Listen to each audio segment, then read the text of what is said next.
That time I got reincarnated as a slime. Volume 5. Prologue.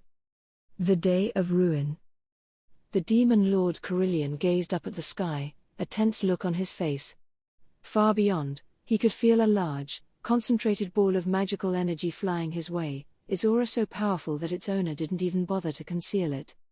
It had to be his fellow demon lord Milim. She was clearly ready for combat, and her target was this very country. Swooping in faster than the speed of sound, Milim stopped on a dime directly above Carillion's castle. The declaration that ensued was made at deafening volume. It generally unfolded like this. Ahaha. I am Milim Nava, the demon lord. And as of this moment, I hereby declare all treaties and agreements made between myself and the other demon lords null and void. That includes any and all pacts made with the demon lord Carillion. I'm also declaring war on him, so how about we meet up again a week from now? Best of luck trying to figure out how to deal with me. Ahahaha. As both a demon lord and beast master of his realm, Carillion got a headache from simply this one-sided declaration. What in the hell is that air-headed woman thinking? He pondered. But he could stew over this later. For now, he needed to give out his marching orders. All warriors of the realm, assemble here at once. The command was carried out with all due haste. In another moment, the whole of the Beastmaster's warrior alliance, led by their erstwhile leaders, the three lycanthropeers, was assembled in the great plaza in front of the castle. My lord, stated the golden snakehorn Alvis, we are all present, save for Gruaseth.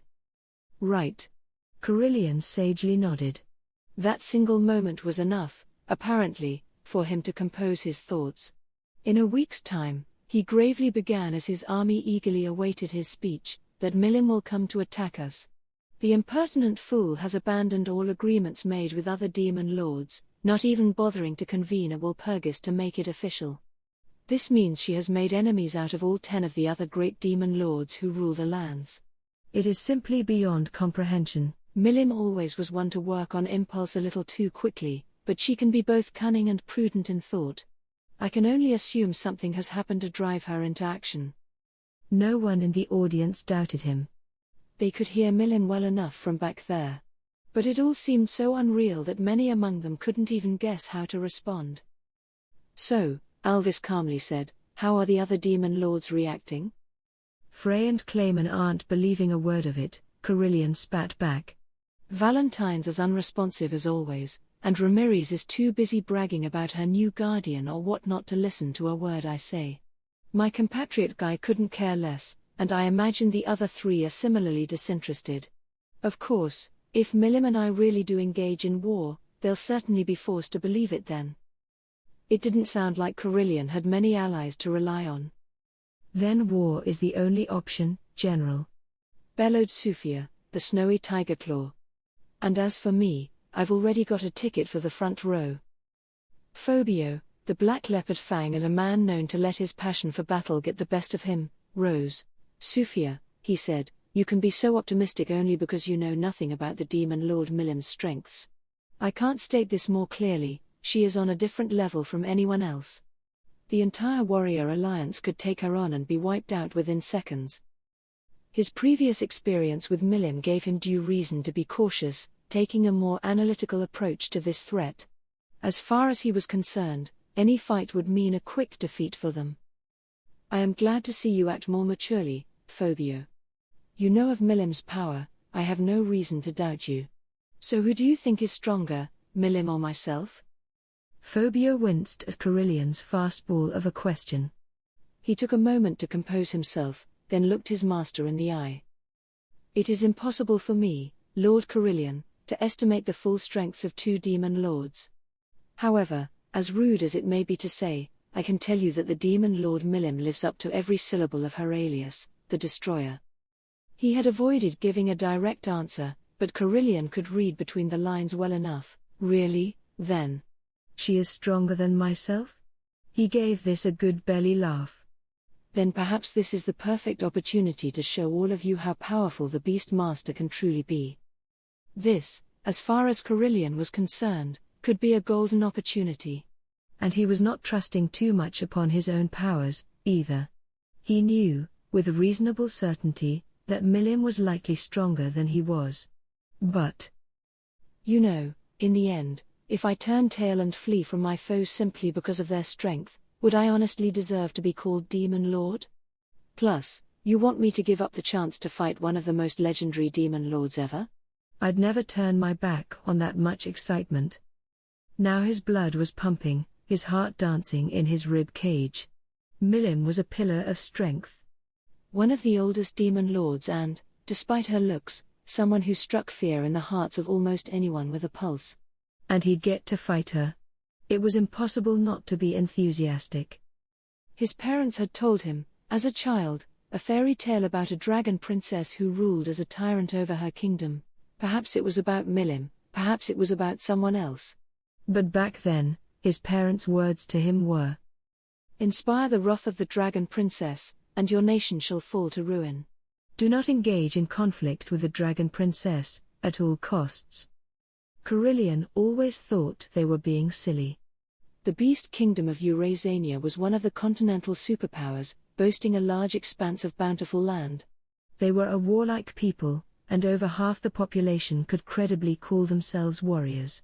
Its military was easily the equal of any other demon lord's domain, and since Carillion became a demon lord, the ensuing several centuries had seen its power grow even further. There was nobody to fear. Carillion was sure of it. And gaining the chance to fully express his strength made his bloodlust burn white-hot inside him. But, as king of a nation, he remained cool-headed enough to give one more order. Milim will be entirely my quarry. Along those lines, if she brings an army with her, I command you to engage them in combat, but if Milim comes by herself, I want all of you to evacuate the country at once. You guys get caught in the crossfire between us, I guarantee it'll be painful for you. But, my lord? Allow me to join your side. Lord Carillion, we must. Silence. Carillion shouted, cutting off the three lycanthropeers' complaints. I am the only one of us who can prove a worthy opponent to Milim Nava. All of you must devote more attention to protecting our people. You are forbidden from joining the battle. On cue, Carillion unleashed the full extent of his aura, using it to cow every high-level demon into agreement. The sheer force was overwhelming enough that no one dared to object. Immediately, everyone there kneeled and expressed their allegiance. Trust me. I will win for us all. Rah! The plaza was bathed in cheers. The demons and vassals all looked up to their master, roaring with excitement. It had taken precious little time for the nation to decide its direction. From this moment on, the Beast Kingdom plunged into full war mode. Once it was decided, the beasts began to work quickly. In short order, the evacuation of non-combatants kicked off. It would proceed quickly enough to be completed within a short week's time. Say, Carillion reflected to his three closest generals, wouldn't it be a good idea to confer with that slime at a time like this? Meaning Sir Rimuru, sir? Asked Alvis. Ah yes, that was the name. Tell him to stock up on that wonderful drink of his, because we'll be holding one hell of a victory celebration. He. I look forward to it, my lord. The citizens should be evacuated to the forest of Jura, then? At once. I leave that in your capable hands, Alvis. With the order, tens of thousands of Eurasanian residents were on their way to Tempest, under the watchful leadership of Alvis. All who would remain in the country were Carillion, Sufia, Phobio, and 20 or so Warrior Alliance members serving them. The fateful battle with Milim was coming, but for now, they contented themselves with quietly sharpening their fangs. The day came. Carillion looked up at the sacred mountain that loomed behind his castle, confident in his power. Then he stood, ready to engage Milim. Today will be the day when I prove to the world that I am strongest. Fight on for us, Lord Carillion. Sufia nodded. Once we are sure Lady Milim is alone, we will retreat to safety as well. I don't dislike you, Milim. We could have been good friends, I think. A pity. Carillion only barely whispered the words. Even in the best of conditions, it would have been difficult for anyone to hear. But they were wholly extinguished by the sound of Milim's flight rippling across the battlefield. Slowly, Carillion engaged his flight magic. Just as Milim arrived, without a single word between them, the battle began. First, the preliminaries. His fists, filled with all his might, were enough to hold Milim back. But they failed to damage her, as if her body was simply refusing to take the blows. Her skin was protected by a multi-layer barrier, repelling all physical stimuli. With a light exhale, Carillion spread his aura forth, brimming with fighting spirit. As he did, he deployed a multi-layer attack of his own, gouging away with it. Each blow had a vast store of slashing force as it struck at Milim, and none of them was enough to place even a single wound upon her. The spirit-infused blows simply knocked a few layers off her barrier, failing to reach our actual body. Even with his ace in the hole, the white tiger blue dragon halberd he wielded, Milim's Tema sword absorbed every blow. Despite her small, childlike frame, she had enough power to fully resist the untold extent of Carillion's own might. This Tema sword was an ominous blade, a long, curved scimitar that suited her well and glowed a bluish-white. It was legendary, a sword that had felled many magic-born and demon lords in its time. "Gay, she's drawn that sword?" With a click of the tongue, Carillion fell back, regaining his balance. That single engagement was enough to make him revise his opinion of Milim. He'd had no intention of laughing her off before, but this was beyond all expectation. He hadn't gotten truly serious about the battle yet, but he still had no idea how deep Milim's strength ran. He instinctively realized now that this was no time to leave anything off the table. "Look, Milim.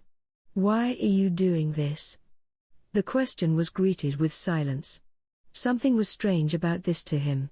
She barely seemed there mentally, almost acting like someone else was controlling her. Let me guess, has someone taken over your mind? If so, that is quite a pity. I wanted you to put your heart into this so that I could defeat you and prove I am the strongest. The silent treatment, eh? Could it really be, then? Carillion grinned. Well, it doesn't matter.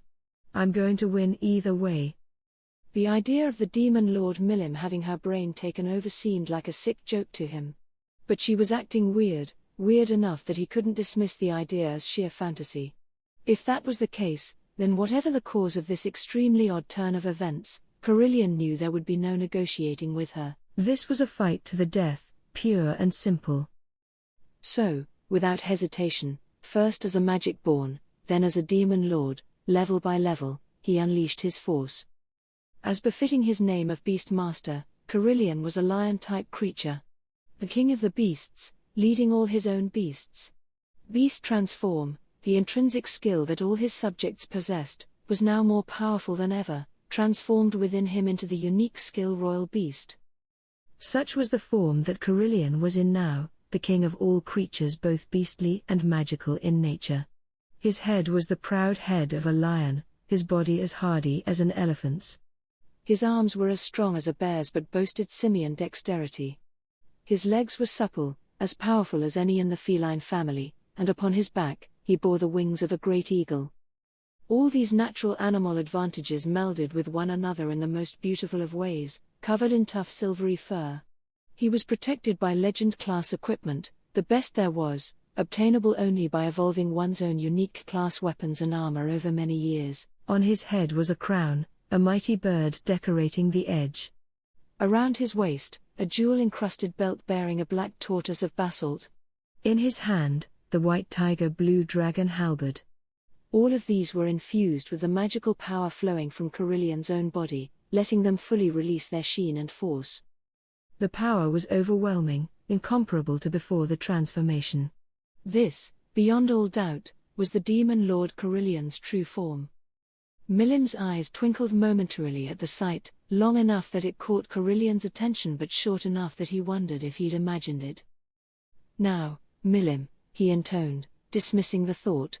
"I hate to say it, but since I have shown you this form, I'm afraid I'll have to ask you to leave, all right?" "It is a pity, but farewell." There was no room for sentimentality on the battleground.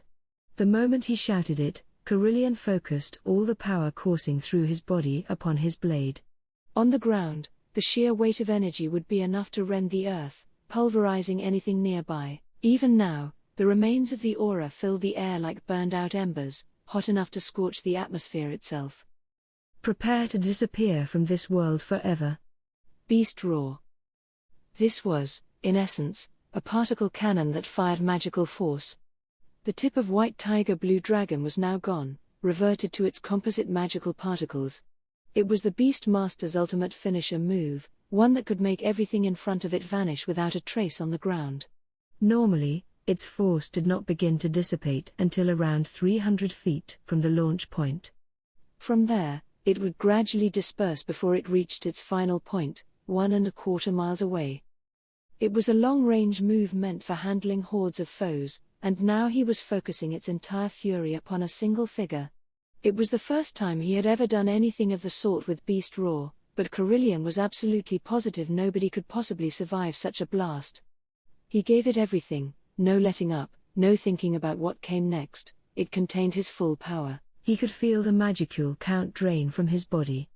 Even flight might pose a challenge after this, but if it earned him the win, it was a fair price to pay. Normally, he'd restrain it enough so he could fire off 2 or 3 blasts without issue, but not against this foe. This was Milim Nava, the Destroyer. The attack was true, expanded to maximum range and powerful enough to cause damage to its own caster. No creature could ever survive this, that was how sure Carillion was. He breathed a deep sigh as he attempted to descend to the earth. Then immediately went into evasive action as his animal instincts sniffed out a lethal threat right behind him. That snap decision saved Carillion's life. Blood gushed out from a wound on his side, caused by the sword as it swished by. He closed the cut through sheer force of will. In a panic, he turned around. He knew there was no point confirming it, but his mind still couldn't believe it. His eyes were greeted by just the person he expected, floating there in midair, platinum pink hair flowing in the wind as she spread her dragon's wings wide. Now there was a blood-red horn jutting out from her forehead, which hadn't at all been there before. Her skimpy outfit, somewhere along the line, had transformed into a suit of ebony armor. Ah. Is that how you usually look in battle form? Carillion had just about exhausted his magical force. Despair began to paint over his previously indomitable will to fight. You're kidding me. She took that without getting hurt? Give me a break. It put him in an odd state of mind. He wanted to cry and laugh simultaneously. Then, for the first time in the battle, Milim spoke. Ha ha ha. Not bad. I like it. It's been a while since my left hand's gone numb like this. As thanks, I'll show you something I've got saved up. The words sounded a bit flat and unemotional to Carillion's ears. But the impending danger they portended gave him no time to ponder over it. He didn't want to see it. He really didn't. At least none of his citizens was anywhere nearby. They were fully evacuated. There was no need to worry about the castle town. Carillion contemplated fleeing the scene at full speed. His instincts, so trustworthy up to now, were telling him that staying here meant death. Her draconic pupils burst wide, her wings fully extended. Milim shouted. Drago Nova. The blast of light was thin, beautiful, reminiscent of the twinkling of stars. It rained down upon both the castle and the townscape that surrounded it, and remained soundless as it disappeared. The frequency it emitted reached beyond a human's auditory range, which, along with the accompanying shock wave, was enough to fully destroy everything visible to the naked eye. Anything exposed to the light was helpless as it was ruthlessly disintegrated. It was the ultimate in magic, the strongest in existence, and it was one main reason why Milim had always stood at the peak of all the battles she had fought over her many years. That's insane. Carillion just barely managed to flee above Milim in time. The fact that Drago Nova had launched out in the direction she faced saved his life again, but the sight under him now made him lose all his words. The town, built of simple stone structures that integrated well with the local landscape, was completely erased. This was Milim Nava, the Destroyer. A demon lord with whom you absolutely never engaged in conflict. Now Carillion had to admit it, his parents had been right. This was doomed. She was in too different a dimension. But I wonder if there's... You wonder if there's what? I'd like to know. Carillion could feel a thin blade touching the back of his neck. He sensed another woman there, flying in from behind. It was Frey the Sky Queen, the demon lord who held absolute rule over the heavenly skies. Now Carillion realized why Milim hadn't bothered to hide her overwhelming aura. It provided Frey all the cover she needed to make her approach undetected. NGH, Frey. Not you, too? Not me what, exactly? Would you mind taking the time to explain? Frey moved her hand, and Carillion's consciousness went dark. It was the worst day in the history of Eurasania, one that would later be referred to by the assorted lycanthropes who called it home as the Day of Ruin. Stay up to date on light novels by downloading our mobile app. 0 books. Download all your favorite light novels. jnovels.com. Chapter 1. Karma Days. Long before then, long before the Day of Ruin unfolded, the magic-born Mjaran was off to spy on Rimuru and his town once again. Her master, the demon lord Clayman, had given the command right after she finished a delivery of a certain magic item. Investigate these mystery magic-born, he said. Find any weaknesses we can exploit, and find me some intelligence we can utilize on the bargaining table. ... The report Mjaran gave him several months ago had been quite extensive.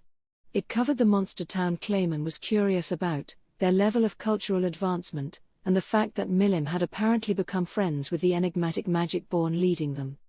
Said Magic-born was a slime, as well as the masked figure Clayman had seen in previous reports. More important than that, however, was how the Dryads, the overseers of matters across the forest of Jura, had recognized this slime as the head of an alliance between them. They were now a kind of third power in the world, one neither human nor demon lord, and that made them difficult to touch. Clayman didn't hide his astonishment at the news of Milim's new friend. The fact that this weak-sounding slime was the real identity behind that masked Magic-born was surprising in itself, but Milim's behavior was unfathomable. Unthinkable. Beyond the realms of imagination. The thought of a demon lord befriending some random Magic-born off the street was the height of recklessness. It did nothing but confuse him. Mjaran didn't mind this. She was a regular person, and she long ago concluded there was simply no comprehending the thoughts of a demon lord. There were a couple of things. Okay, many things about the demon lord's behavior that gave her pause, to be honest. But it wasn't her job to figure out what made them tick. So she just reported everything she saw to Clayman, and gave him the unvarnished truth. He rewarded her with a broad smile. I see, he said. This could prove useful. A very fascinating story, indeed. It came as a relief to hear. Mjaran was glad her master was pleased, but above that, she had provided him with her ace in the hole, a crystal ball, the most important magic item there was. The information it contained documented the entire battle between Charybdis and this mystery Magic-born, as well as a quick sample of Milim's own strengths. It was a priceless asset, one that elated Clayman. Not even this, however, was enough to make Mjaran a free woman. She needed to put in an even better performance or else Clayman would remain unsatisfied. She might not have been that useful to him, but she knew full well that Clayman was not the kind of man to let an upper-level Magic-born go unchecked. But it was still a major achievement. One that successfully earned her a decent amount of trust. And being granted a solo mission was perfectly suited to Mjaran, too. If she wanted to escape Clayman, any chance to prepare away from his prying eyes was perfect, and with the Demon Lord's authority on her side, she had the ability to do what she wanted without checking in with him. Back at the monster town, Mjaran continued her surveillance. During the Demon Lord Milim's stay, she had not once engaged in magical conversation with Clayman. She hadn't used any magic at all in the region. In fact, she'd snuck into the town while holding her breath and restraining her aura as much as possible. For much the same reason, Clayman had not contacted her. Mjaran couldn't have asked for much more. Milim was aware of his presence now. True, she had to be more careful than ever.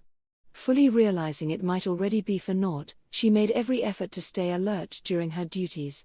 Perhaps thanks to that, nobody else had noticed her. After a while, Milim left the monster town. What could she be doing now, and where? That went beyond Mjaran's orders to observe the magic born and his people. There was no need to worry about it. Now Mjaran figured she could rest a bit, as much as her continued alertness made her hesitate. She kept observing quietly, and to achieve this, she decided to take advantage of a group of humans who were now regular visitors to the town. It was now several months since Mjaran had given her report to the demon lord Clayman. She had been active that whole time, but Clayman had never contacted her. She'd given a report when Milim left town, but his only reply was to carry on with her mission. She could tell his interest in her was dwindling, and she decided some brash action was called for. She was here to gather intelligence, so she thought of ways she might be able to enter town. It was that group of humans who caught her eye first. Slowly, carefully, Mjaran gathered her information. It told her this was an armed group that engaged in business within the monster town, a group that Raimuru, that mystery magic born, was attempting to prop up as champions of mankind. Infiltrating this group would be the perfect approach, she thought. It had let her enter town freely and with the perfect alibi, so she put together a plan of action.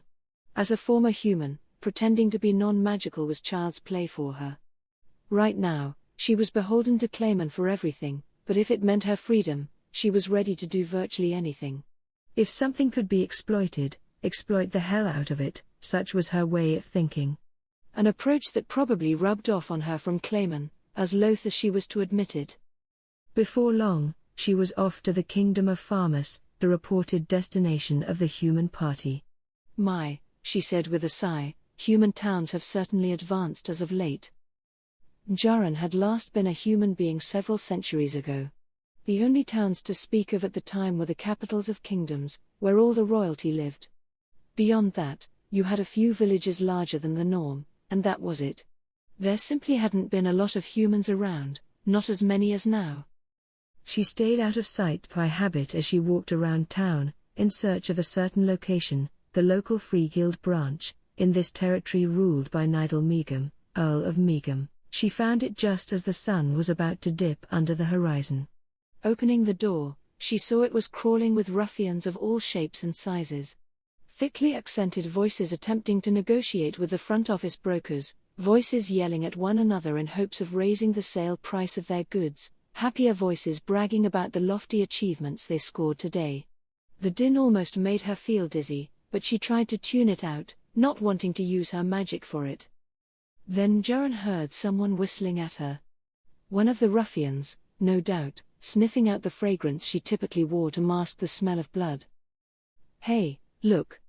She's a real beauty, eh? Now this is a find. What's a lovely lady like you doing in a place like this, huh? See this creature I bagged today? I'm gonna sell it in a bit, so how about you join me at the bar and we'll drink on the profits, eh? Ugh, what a pain, Mjaran thought as she wrinkled her nose. It was beyond her why she was such a target of attention around here. Thanks to living her life in seclusion, avoiding the company of others and focusing solely on her magic research, she was wholly indifferent to her outside appearance. But between the green-tinged silver hair, the blue eyes, and the calm demeanor, the consensus was clear: this was one beautiful woman. A beautiful woman who had just stepped into a guild branch office packed with people just barely on the right side of the law. In the evening hours, no less. The furor was only to be expected. So? How about it, eh? Sorry, she bluntly stated, I've got some business to do. Or, don't be like that, the man countered. Just come here and join me for a bit. Lay off me, won't you? I told you, I've got business. For a magic born, Mjaran was more convivial with other people than most. But not even she was magnanimous enough to let a total stranger act like her best friend out of nowhere. Lay off?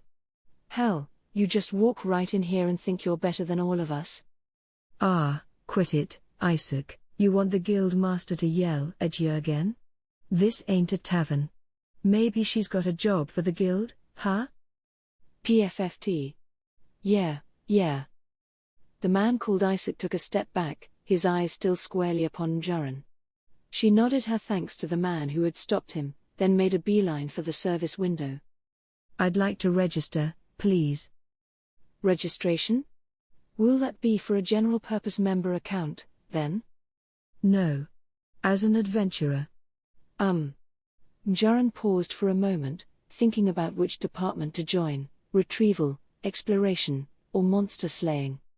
Then she remembered how she used to make a regular habit of picking and preparing medicinal herbs. The retrieval department, please. Retrieval. All right. There's a test required, so are you ready to take it? I am. What do I have to do? Well, please fill this out for us first. Mjaran did so, offering all the information needed for the guild to provide her identification papers. Then Isaac decided to try his luck again. Whoa, a woman filing to become an adventurer? Like, you aren't by yourself, lady, are ya? I could help with the exam if you like. He was grinning the whole time, but the question's real purpose was more to intimidate the rest of the adventurers in the room than anything. Even if Mjaran decided to hire some bodyguards, it'd be harder for anyone else to accept the invite now that Isaac's hat was in the ring. Doing so would instantly make Isaac your enemy, after all, and despite his attitude, Isaac had a pretty serious rep around this guild. In terms of pure strength, he was on the lower end of the C rank, but that still put him near the top of the membership roll in this rural branch. Anyone with real talent for this line of work usually set up shop in the larger cities, only traveling to the hinterlands if work demanded it. This, unfortunately, gave Isaac something of a mistaken impression of himself. He thought he was one of the big men around the village, and that meant nobody was allowed to defy him. Oh, please. I don't feel like getting involved with these yokels. Should I just kill him, maybe? Ending his life here would cause serious problems, but killing him covertly wouldn't warn the others to stay away from her. Mjaran saw no merit in voluntarily becoming a murder suspect. But what to do, then? I think it'd be faster if I showed off some of my skills to you. She turned back to the guild agent, her voice calm and composed. Hey, I changed my mind. Instead of retrieval, I'll join the monster slaying department. I can take that exam on site, can't I? The agent nodded. A little while later. He. This here's the inn, lady. Isaac was scared so straight by the carnage Mjaran released that, without her asking, he became her underling. A few days later, Mjaran was already part of the regular guild crew, taking on work and living nearby, just as she had planned it.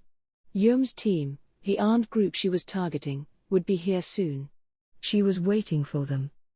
Isaac, for his part, was proving to be a surprisingly devoted henchman, unwittingly helping her gather more intelligence.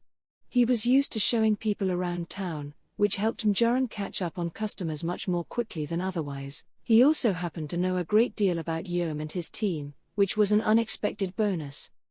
Good thing I didn't kill him after all, she mused as Isaac came to her with some pressing news.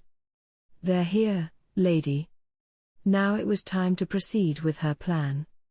The scheme Mjaran devised was fairly simple. She had asked France, master of the local Free Guild branch, to introduce her to Yom. Her work performance over the past few days was already enough to make rumors about her skills spread far and wide. France himself was a catalyst for this, given that he served as Mjaran's test manager. At this point, nobody involved with the guild was unfamiliar with her name any longer. I wish you'd stay with this branch permanently, France even offered her. But that wasn't part of her plans. All she wanted were those ID papers. I'm a pretty handy woman when it comes to magic, you know, so if this man is a true champion of the land, I would love the opportunity to serve him. I hear Sir Yom has few magic users among his team. Ah, that's a pity to hear.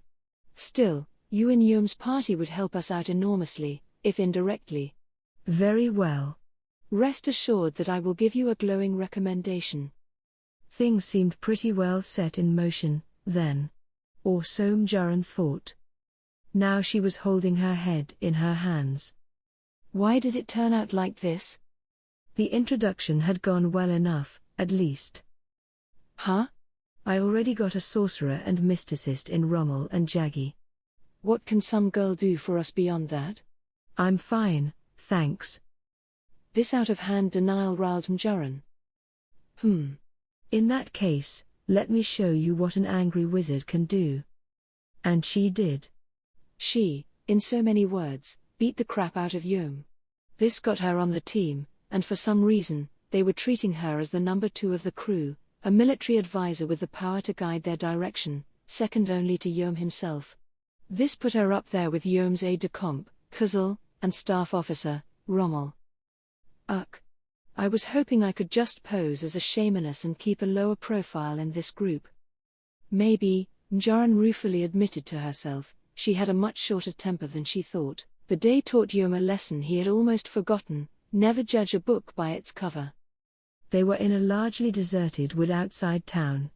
The only witnesses were France, who had introduced this woman Mjuran to him, and Isaac, a local petty adventurer. Yom sniffed at her. There was no way he could ever let a woman defeat him. A few of his men had joined his side, concerned and overprotective, but they were just silently watching for now. He saw no reason why he couldn't handle this fight by himself. After all, he was wearing the exo-armor Rimuru gave him, the best protection anyone could ask for. It brimmed with enough magic resistance to neutralize pretty much any threat he might come across. Ha! I have nothing to worry about with conjurers like her. Just dash forward, close the distance, and cut her down. It was a tactic that served Yom well. No magic user had ever given him much of a headache up to now. I would like 3 of you to take me on at once, the woman called Mjuran declared. In fact, you can all descend upon me simultaneously. This offer immediately made Yom lose his self-control. Don't give me that nonsense, lady. Rommel, Jaggy, don't bother going easy on her. We got potions to spare anyway. Give her all you've got. They both prepared to follow his order, Rommel less than enthusiastic about it all, Jaggy cool as a cucumber. It was 3-on-1 when France gave the signal to begin. No sane witness could have imagined any possible scenario where they'd lose. The moment the signal came, Yom was immediately bathed in strengthening magic from Rommel and support magic from Jaggy, both enough to make him physically feel his muscles expand to their limits. Supremely confident, he rushed toward his target, and right into a pitfall trap. Right in front of Mjuran, just as he planted a foot down to land a lethal blow upon her, that foot fell through the ground.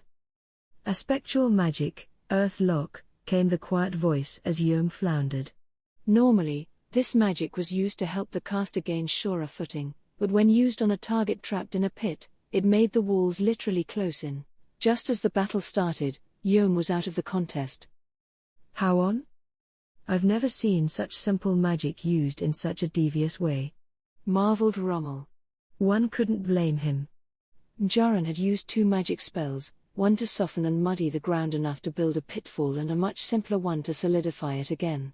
No matter how resistant magic Yom's equipment was, it couldn't do much about the ground caving in on him. It was a breathtakingly straightforward tactic, one crafted with a clear understanding of how Yom would strike. The 2 witnesses were stupefied but not enough to miss their enemy's next few words. Ailment, silence. Dash. Dash. That was the finisher. What a pitiful show. Mjuran groaned. Neither of you prepared any defense against ailment magic? How are you going to handle magical opponents that way? She hadn't even needed 3 minutes to claim victory. It all but forced Yom to accept that she was a force to be reckoned with.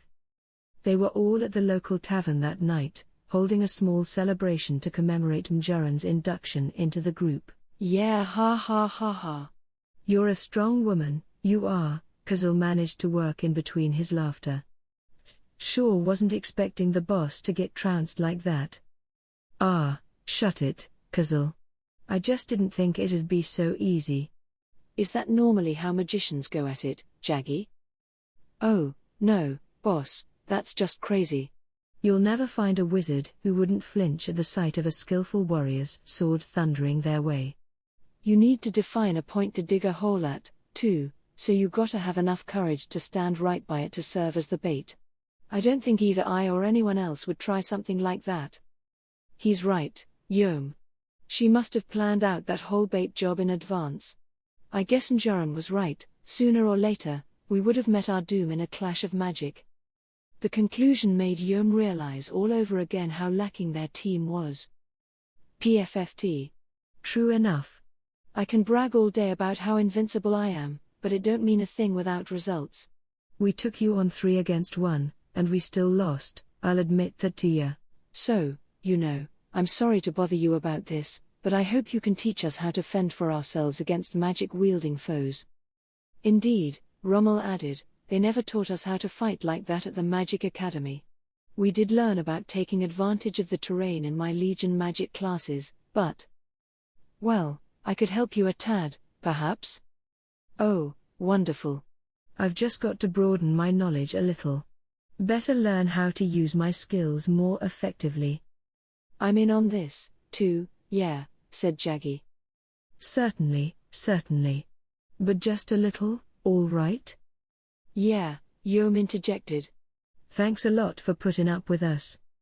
It felt a little shameless to him, asking Njaran for help.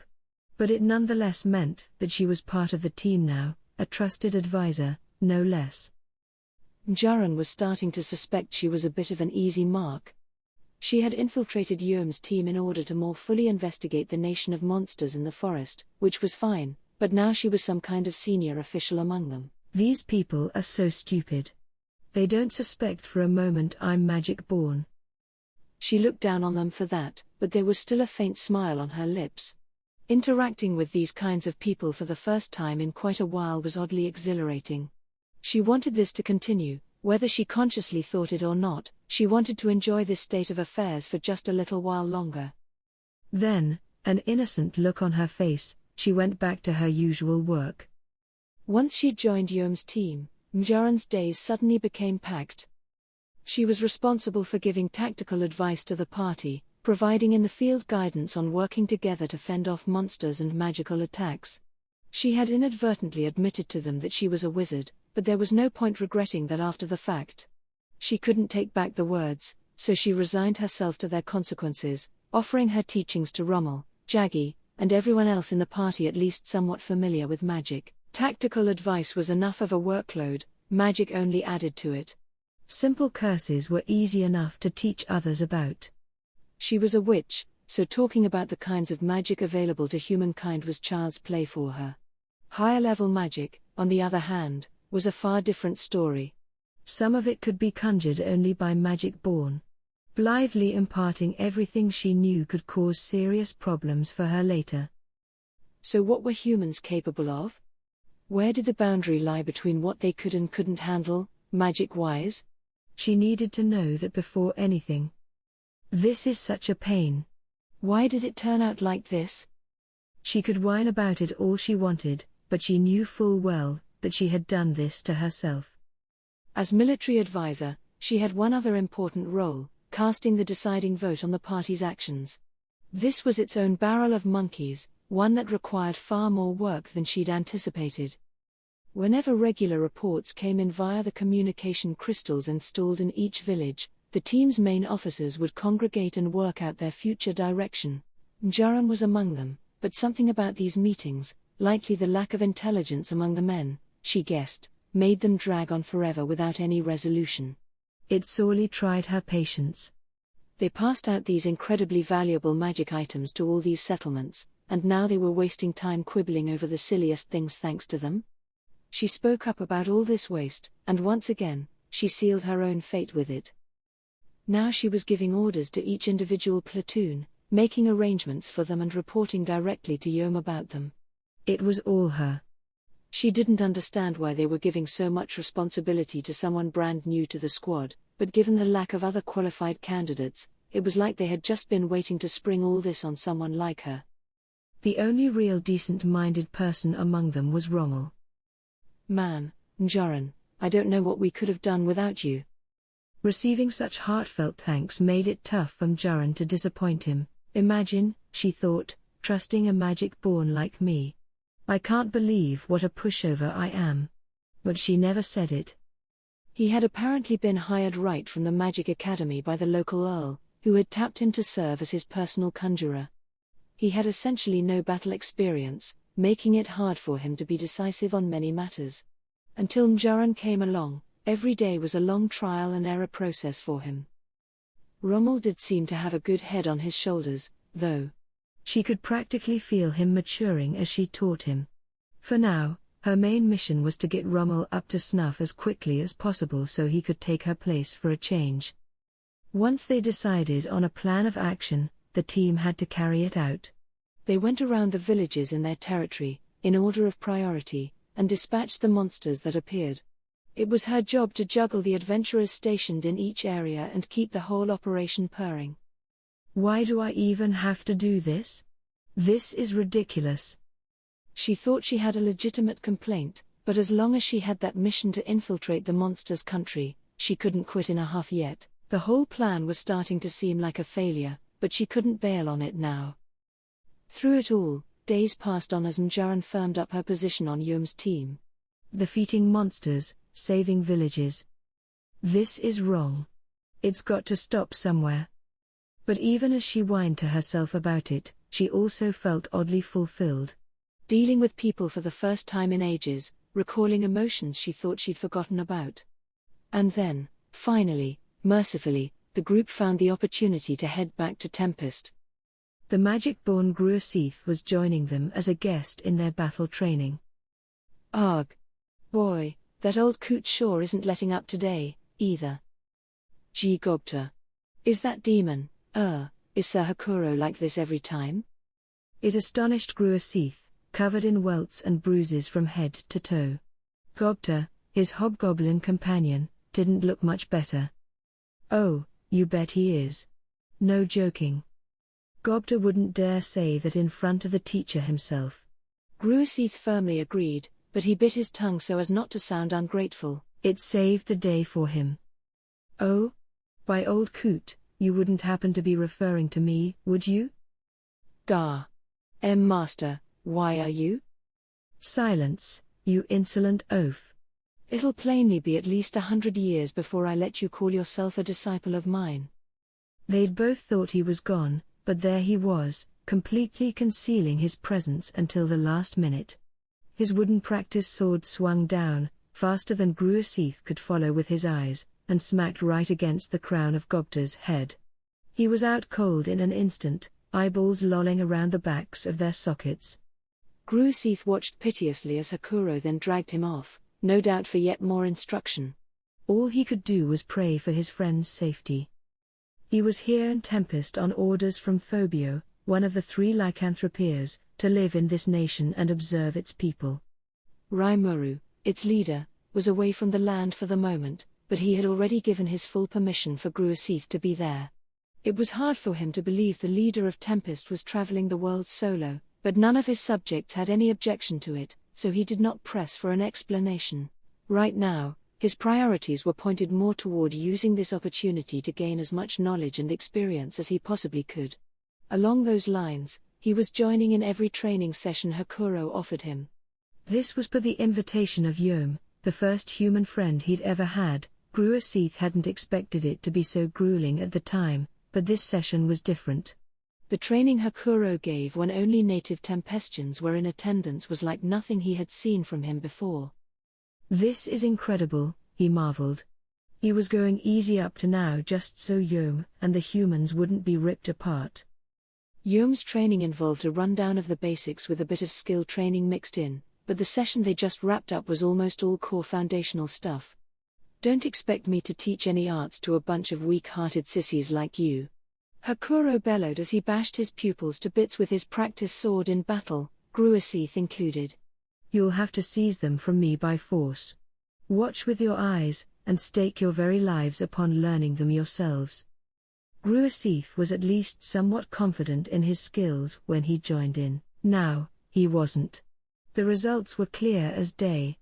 Hakuro closed the distance between them in an eye blink, slashing away faster than he could follow. Hence all the bruises on his body. I might have died if that sword wasn't wooden. And how could a wooden sword be so damaging to me, even? He was a lycanthrope and therefore gifted with natural healing abilities, but dull pain radiated from everywhere he took a blow. It was some unknown to him art, perhaps, that drilled into him and made the damage cut deeper. They had put it in different ways, but Gruaseath and Gobta agreed, Hakuro was a demon beyond all comprehension. Maybe he could have survived against him for a few moments longer than the other hobgoblins. Now, though, all confidence he had in his own strength was shot. Gruaseath had taken an interest in the creatures who served under Gobta, the hobgoblins who rode the starwolves, themselves a rare evolution to see. They were called Goblin Riders, and they were responsible for security around town. Hakuro trained them, focusing primarily on team-oriented strategy, and they functioned as a single cohesive unit, well-honed, well-practiced, and moving flawlessly. If I had to tangle with them, he thought, 5 would likely be the most I could handle. He hoped to invite them to the Beast Kingdom someday, as impossible as he imagined that was. Judging by the residents around town, he knew there was almost no chance they would leave their posts. The land of Tempest was filled with warriors whose hardiness went far beyond Gruaseath's imagination. He might have been complaining about it the whole time, but Gobta, his partner in training, was keeping up with every step Hakuro the ogre mage took. That in itself made him formidable. And he was hardly alone. Riga, head of the security patrol, was even stronger than Gobta. The dragonutes Gruaseath occasionally caught sight of seemed just as daunting to him. He had spotted several powered-up high orcs among the ones who served as Tempest's combat engineers. One among them, named Geld, even looked and acted every bit like a reincarnation of an orc lord. Taking that guy on, Gruaseath gave himself a 50-50 chance. It was his battle to lose. Last but not least came the ogre mages. Approach one, and their strength was obvious. In his own mind, Gruaseath figured he could defeat Kurobe the blacksmith and Shuna, that fetching young lass. Beyond that, he had no confidence at all. The other 4 ogre mages, his instincts told him, he couldn't even scratch. Gruaseath might have been on the low end of the Beastmaster's Warrior Alliance totem pole, but even he could tell there was something unnatural about this. His instincts on that score, judging by the thrashing Hakuro just gave him, were right. What in the hell? This entire town is sheer madness. I mean, they could even take on my homeland in battle, couldn't they? He had to breathe a sigh of relief. His master, the demon Lord Carillion, was absolutely right not to challenge Tempest to war. Yome's team returned to town a few days later. Hey. Doing well? Gruaseath smiled back at Yome. I am. Glad to see you are, too. But what struck his interest the most was the beautiful woman among them. So, who is that? Oh? I didn't think magic-born like you cared about women. Don't be stupid. All magic-born aren't the same, you know. Lycanthropes like us are closer to demi-humans than full-on magic-born. It's not uncommon for some of us to mate with humans and produce offspring, too. Really, now? Well, here's a word of advice for you, don't you dare cross that woman. I did, and let me tell ya, I paid dearly for it. What? Of all the ridiculous things to say. This threw Gruaseath. Yome the champion, defeated by a woman who couldn't look more out of place on a battlefield? It was a difficult story to swallow. Would you like to try your luck, then? Ha! I like that. No point trying too hard for this one. Let me at her. Gruaseath's behavior was fairly easy to predict. A challenge like that, he'd never turn down. So they traveled to the usual training ground, and Yome brought with him the woman, his new military advisor, apparently. Why do I have to go through with this charade? She asked, looking seriously reluctant. Oh, it's nothing big, Njaran. I just want you to show this guy how strong you are. Yes, and I told you, I don't see why I have to. There's a good reason for it. He's already put you down. I hate it when people put my team down. Gruasith gave Yom an exasperated look as he sized up the woman. Njaran's her name? She sure is a sight to see. But why's that bastard Yom trying to trick me? There was a kind, gentle air about her. Strong wouldn't describe it at all. He couldn't believe the thought of her defeating Yom. After a few more pleas to his cohort, Yom at last turned toward Gruasith and smiled. Heh. I finally convinced her. Gruasith, if you can beat this lady, I promise I'll serve as your lackey forever. But if she beats you, you'll have to be my gopher. What? What kind of nonsense are you spouting now? Oh, don't like your chances? You think so? Well, you're on. You're gonna be the one calling me boss in a few moments. He accepted the bait all too quickly. Listen, interrupted Njaran, you're probably looking down on me because I'm a woman, aren't you? It feels ridiculous being the subject of a bet like this, but I'll be happy to spar with you. But let me warn you, I'm a wizard, so I hope you'll fight me appropriately.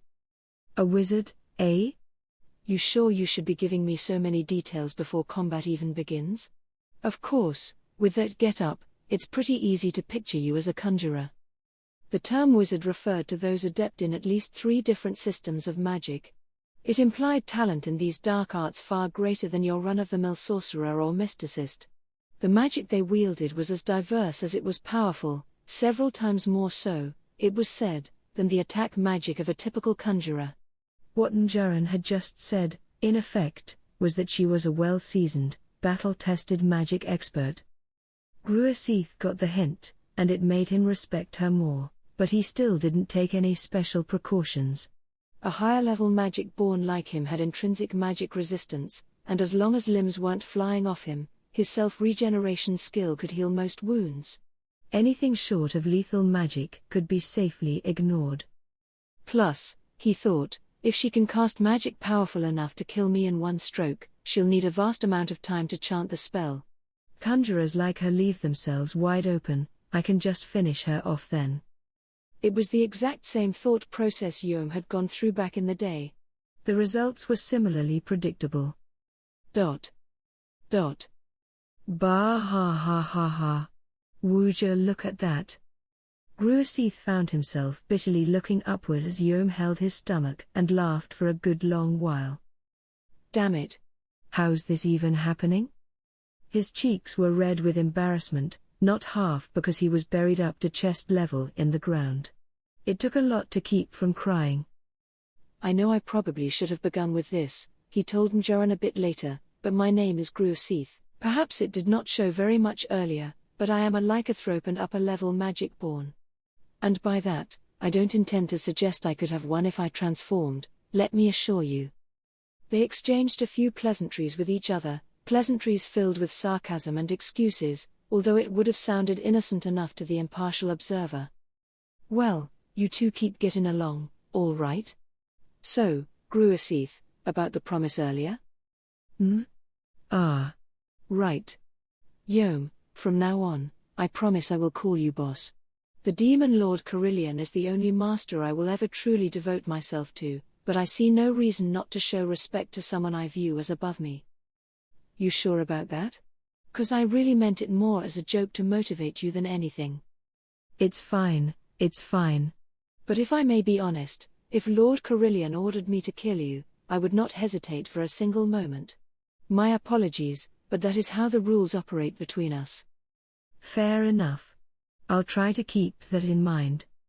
At least Gruasith was honest as he lived up to his end of Yom's bet. He had to appreciate the lycanthrope's devotion to his promises. In that case, I'm going to join your band as well. I'm pretty used to things around town by now, and I'd like to see some other human nations while I'm at it. You sure about that? I am. Gruasith laughed as he pulled himself out of the hole in the ground, grinning. My job here is to explore the world. I'm allowed to do whatever I wish until ordered otherwise. But now someone was stealthily approaching them. It was none other than Gobta. He. I saw them. If she can do that. He was plotting and planning as he interrupted the pleasant atmosphere surrounding the group. I saw that battle just now. What a marvel. I am astounded. I simply fell in love with that lady's moves, I did. And that's why I hope I can ask a favor of her. He smiled eerily. Yom and Gruaseath both knew him well enough to grasp what this meant. He was scheming something again. Mjaran, on the other hand, raised a quizzical eyebrow at him. Ah, Mjaran, this is Gobta. He's, well, you could say he's a force all his own around here. He? No, I'm really not. No, seriously, Gobta here's a real performer, volunteered Gruaseath. He let that demon instructor beat the daylights out of him just now, but he always comes back for more. Ooh yeah, that was rough earlier. Gobta modestly turned away a bit before remembering what he was here for. His face stiffened. So, there's someone I'd like you to defeat, lady, using that same tactic. That demon, that old coot, our sage instructor always goes around acting like he's king of the world, you see? So. Yom and Gruaseath nodded their recognition. Gobta lowered his voice, looking around in case anyone was eavesdropping.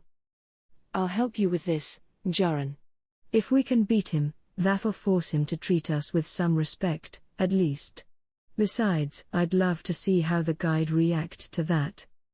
Indeed, Gruaseath agreed, it is an excellent strategy. Even an ogre mage would be helpless. So Mjaran, outnumbered 3-1, reluctantly agreed to the request. But can we make this the last time, please? She begged. Something that simple isn't guaranteed to work every time. Oh, it'll be fine. The old man's a swordsman, fighting at close ranges. He prides himself on his speed. He's got to fall for it. Yeah. He acts like he's so superior to us hobgoblins, so I wanna make him pay for it for a change. It was enough to trick even me, after all. A close-range battle, reliant on quick footwork like that, would be much harder if the trap was sprung in the right place. That trick worked, Mjaran said to herself, because you're too simple-minded to spot it.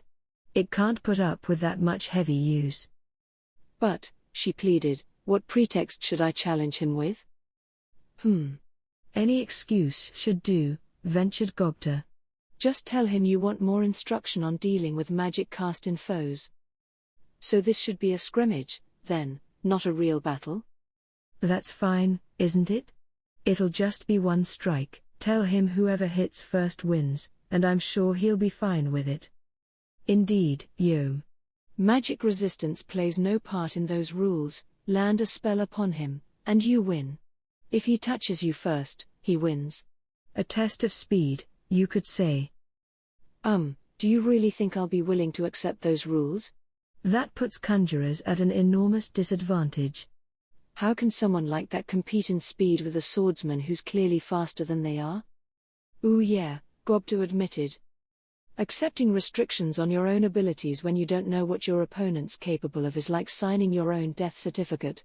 Mjaran sighed. To her, serious-minded at heart, Gobta's poorly thought-out ideas were enough to give her a headache. Suggesting rules like that was all but advising her foe to expect a trap of some sort. All the men here were too boneheaded to pick up on that. All right, said Yom. So Mjaran doesn't fight. We just want him to accept that you're good with magic, you know? So since Gobta suggested this first, maybe we can use him as bait. A fine idea. He would certainly accept a challenge from the hobgoblin. Gobta began to dislike the direction this was going. Hold on a second. He barked.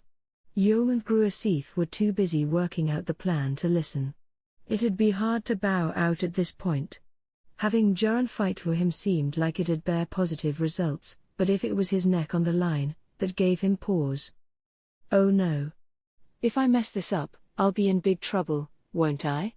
I guess I'll have to help think up a more serious plan. All right, guys. I have an idea. First, I challenge him to battle. When I do, I want you to put pitfalls in a big circle around us. From that distance, a safer bet would be to liquefy the soil and keep him from moving. How will that work? Mjaran liquefied a small patch next to her to demonstrate the process to Gobta. He took a step, then marveled as his foot went right in with a ploop, resisting his efforts to pull it out. Ooh, this ought to work. That was the end of their deliberations. Right, Mjaran said. So my role here is to wait for the battle start signal and transform the earth. Is that it? Right you are. Gobta beamed. Now they just had to pull it off. ... So will I receive an explanation for this? Gobta, Yom, and Gruasith had been made to kneel on the bare ground. Mjaran stepped up to join them, but Hakuro shooed her off with a wave and a grandfatherly smile. You are fine, he said. I'm sure these fools before me instigated it, did they not? But I couldn't just. Oh, think nothing of it. They got caught in your trap, so they reasoned that it'd have to work on me as well, no? It was an impressive spell, but their eyes telegraphed it from the start. Mjaran sighed. She'd seen it coming the whole time, too. After settling on their plan, the group had called their teacher, the elder Hakuro. That much, at least, went well enough. One look at the man was enough to make Mjaran recall that he split a megalodon in half with a single swipe. Between his foreboding demeanor and the sheer sense of presence, she already predicted doom for this silly prank. Had this been a no-holds-barred battle, she would have immediately suggested a hasty retreat, but this was just a game, and she reasoned that being defeated would help her cohorts mature a bit. It's not going to work, I'm sure, but it might be a good idea to see for myself how this Hakuro character fights. So she agreed to join in. Excellent. Hakuro bellowed when asked. That's the spirit, lads. I will base it on real battle situations for the first time in a while. All three of you, take me on at once. And will the new woman be joining us? She seems to be a magic user, yes? Whoa, you sage master. Don't count us out too early. Listen to the hobgoblin, sir. You're sure you aren't being a little too confident for your own good? Ha. As your guest, I thought it rude to horn in too much on the fun, but after what you just said, I suppose I'll have to go all in, won't I? The sight of the entire trio latching onto Hakuro's goading made Mjaran modify a key part of her prediction. This was doomed even before the battle began. I have much to teach them after this. Despite her complaining, she was used to being Yom's military advisor, really, anything advisor at this point. She was as strong and responsibly minded as ever, and she opted to just smile and treat this as a learning opportunity for her group. Once things began unfolding, the match turned out just as wretched as she predicted. Liquefying the ground around him did nothing to slow Hakuro down. Gay. Why is he moving like normal? Mjaran had laid out her magic in a circle around the area, dispelling it just enough to create a path for the panicking Gobta to escape through. As she did, she defined a position for her pitfall and set it in place. Hakuro acted like it wasn't there, as if running on thin air. Ah, he must have noticed. But nothing would change if he didn't. That looks a lot like instant move to me. That was one of the more difficult skills in the arsenal of Battlewell, a set of arts that only the most talented could ever hope to master. Seeing it unleashed so effortlessly made Mjaran fully aware of just how pointless her tricks were. TCH. Over here, old man. But Yom pressed on, revealing his position with a shout as he slashed at his foe. He was being read like a book. Gobta, to his credit, tried to tumble his way back to safety. He was rewarded with a wooden sword to the forehead. Not again. He groaned as he sunk into the ground. Yom joined him shortly, not to rescue him, exactly, but the real reason didn't matter much anymore. Hakuro was just too fast. Before Yom could even stick the follow-through, Gobta was down and Hakuro was behind him. Whoa! I didn't even see. Fools. One strike later, Yom was down. If the liquefaction trick didn't work, the original idea called for Yom and Gobta to distract their foe while Gruasith snuck in a surprise attack. That proved a similar waste of time. Before Gruasith even realized what Yom wanted him to do, Hakuro had defeated both his teammates. And, in the midst of all this, Njaren looked on at this beautiful demonstration of athletic ability. It required magic sense. The naked eye couldn't keep up fast enough to let her understand what was going on. And she wasn't just looking. She had the spell cast in advance to keep her magic-born roots a secret. Still, if you're going to challenge a foe who requires magic sense just to keep your eyes on him, the only thing that'd work is ranged magic covering a wider area. That wasn't available here, so this was over before it began. Really, any magic that required casting time wouldn't do a thing against a target coursing at supersonic speed. For a wizard, tackling a foe like that would require racking several spells in advance, chanting them beforehand so they could be summoned with a deftly woven trigger during battle. That, or using cast cancel. But even if I used cast cancel on my own, it'd only work up to mid-level magic. Any serious attempt might be doomed to fail. Njaren's body contained more of the magicules that provided energy for all her spells, but trying to outclass him in strength seemed like a struggle to her. The sight of it all unfolding did make this nonsense seem worth it to her, though. Hakuro was targeting Gruasith, not the cautious Njaren. Before neutralizing the magic caster, he first wanted to defeat the biggest obstacle out of the group. In other words, Hakuro didn't consider her magic to be an impediment. A bit insulting, but so be it. Sir Hakuro could likely handle anything I could throw at him, here in my human form. I wish I could have hit him with something, though.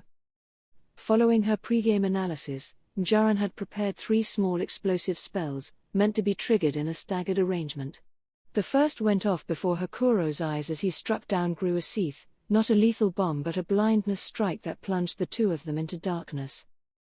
NGH? It was enough to produce a surprised grunt from Hakuro. But he pressed right on, unwavering.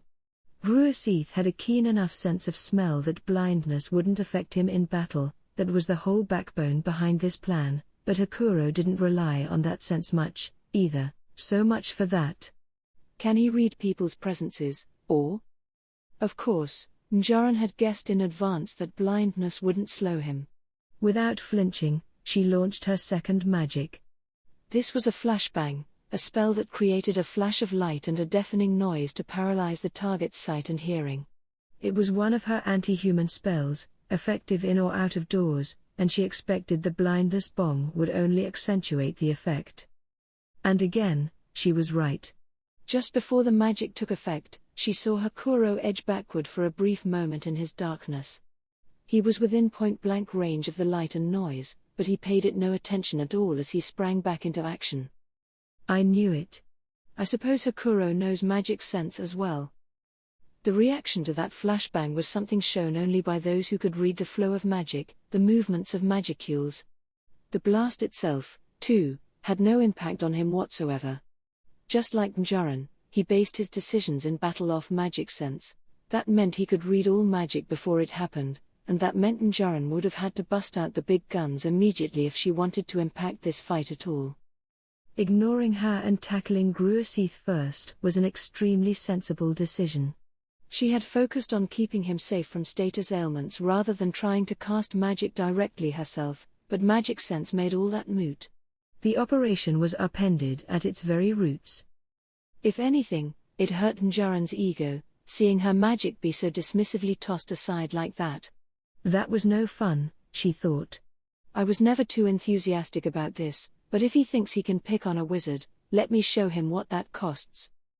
So she turned her eyes toward Gruasith, and then she lost all interest. Ah. My eyes, my ears. What are you doing, you fool? She could be excused for yelling at her comrade. That flashbang had been pointed in a single direction.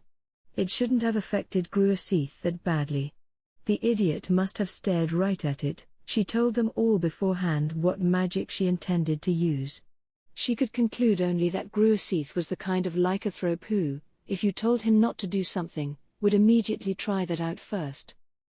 Njaren threw her arms up in surrender. This is just ridiculous.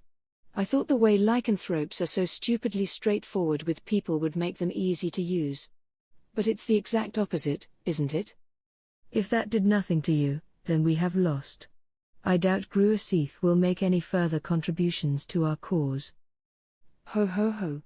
You are quick to read the tides of battle, my good lady, at least, much more than this rotten trio.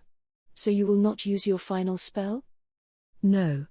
I doubt it would make any difference. The final spell was Sleep Mist, her trump card. Putting Hakuro fully to sleep was likely impossible, but if she could slow his thought process just a bit as he locked swords with Gruaseath, that would provide just the chip in the armor into which to potentially drive the sword of victory. Even if it didn't, Mjaran figured the surprise factor would throw off his game. But the sight of Gruaseath vaguely sort of floating atop the liquefied soil drained her will to continue. So she sighed and unraveled the spell. Their eyes telegraphed it from the start. Mjaran rolled her eyes when he said it just now. All the prep work she'd done to ensure the magic could never be spotted, and Gobta and Gruaseath had their eyes on the ground the whole time. There you go, then, she thought with a sigh. It's all but opening your mouth and telling him, oh, hey, something's here. Yom was stout enough to resist the urge, at least, but he's only human. Nothing from him would work on Hakuro. Ho ho ho. You may be a fine strategist, my lady, but without a keen insight into your allies' personalities, one can never hope for truly effective teamwork. No hastily put-together team could ever defeat me. Mjaran nodded at the condolences.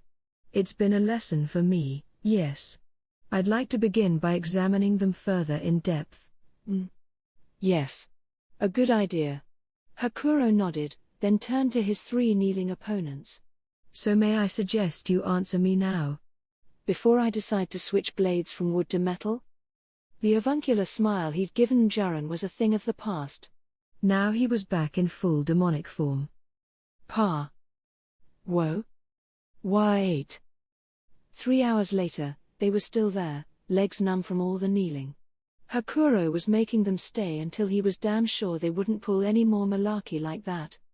Mjaran gave them a passing glance as she returned to her bedroom, promising herself that she'd never join them on a plan like this again. Now, I say this just in case, mind you, but promise me you won't try to test Sir Raimaru like that, please? What are you talking about? Gobta pleaded to the rather concerned-looking Hakuro. No way any of that would work on Sir Raimaru. Oh? Because, to be honest with you, I think it might have more than an outside chance of working. Ha ha ha. Come on, Gramps, don't you think you're worrying too much? Someone like Raimaru, he's not about to fall for a trick play. Hopefully not, Hakuro said. If he did, we would all be in trouble. His three pupils shuddered at the thought. Why yeah. We weren't planning to, but definitely not now, no. Gobta said it. He and that other girl, too. The violent one. You mean Shion? Gobta asked. Or, wait, not Millie. Whoa, stop right there, Gobta. The hobgoblin nodded at the panicked-looking Yom. Gruaseath failed to follow this conversation but understood well enough that he should stay out of it. A smart move, although he may not have realized it. All right, Hakuro gravely intoned. CI is too prudent to fall for that, but Sir Raimaru and Sir Benimaru. They have their quirks, shall we say? Sir Raimaru seems to be restraining his magic sense, too, to some extent. Why is he doing that, sir? Asked Gobta. Who knows, Yom replied, looking at him. I couldn't even guess how that magic sense stuff works. Well, interjected Gruaseath, I certainly see why Lord Carillion accepted Raimaru as an equal. Placing limiters upon his own strengths like that. A constant, never-ending cycle of training. Huh? Wow, is that it? Boy, Sir Raimaru sure is great. Huh. Man, his mind works on a whole different plane from ours, eh? This, along with Hakuro's later approval, led to a new fad around Tempest where monsters deliberately limited the release of their skills to better hone them. It had nothing to do with Raimaru, but if he were around, they hoped he would approve. All that slogging through liquefied soil and getting wrapped soundly by swords had made the three of them very muddy. It wasn't long before they discussed entering the town's famous bathing facilities together. Boy, Gobta observed, that lady sure knows how to use her magic. She's pretty, too. Yeah, ain't she? And she's got personality, too. It ain't just looks. I have no argument with that. Her name is Njaran, right? It'd be nice if she could give birth to my child. Whoa there, Odysee. You can't go talking like that. She's one of my officers. What does that have to do with anything, Yom? When it comes to romance, I'm free to do whatever I want.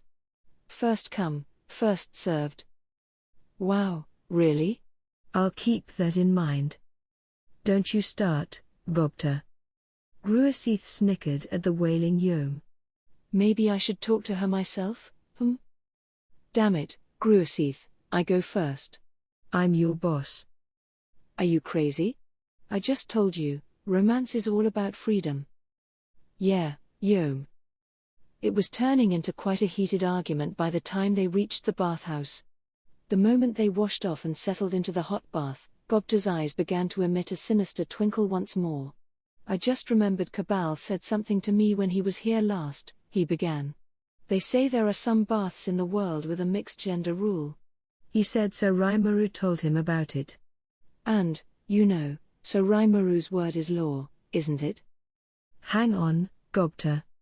If that's an order from Rimuru himself, then we gotta make sure it's enforced, yeah? Uh-huh. I think so, too. What? Gobta, what do you speak of? Tell me more of this, mixed genders. He.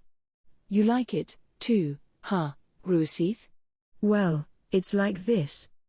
He went over the topic in detail, growing more excited with every syllable. So you mean, not only Njaran but Lady Shuna and Shion as well?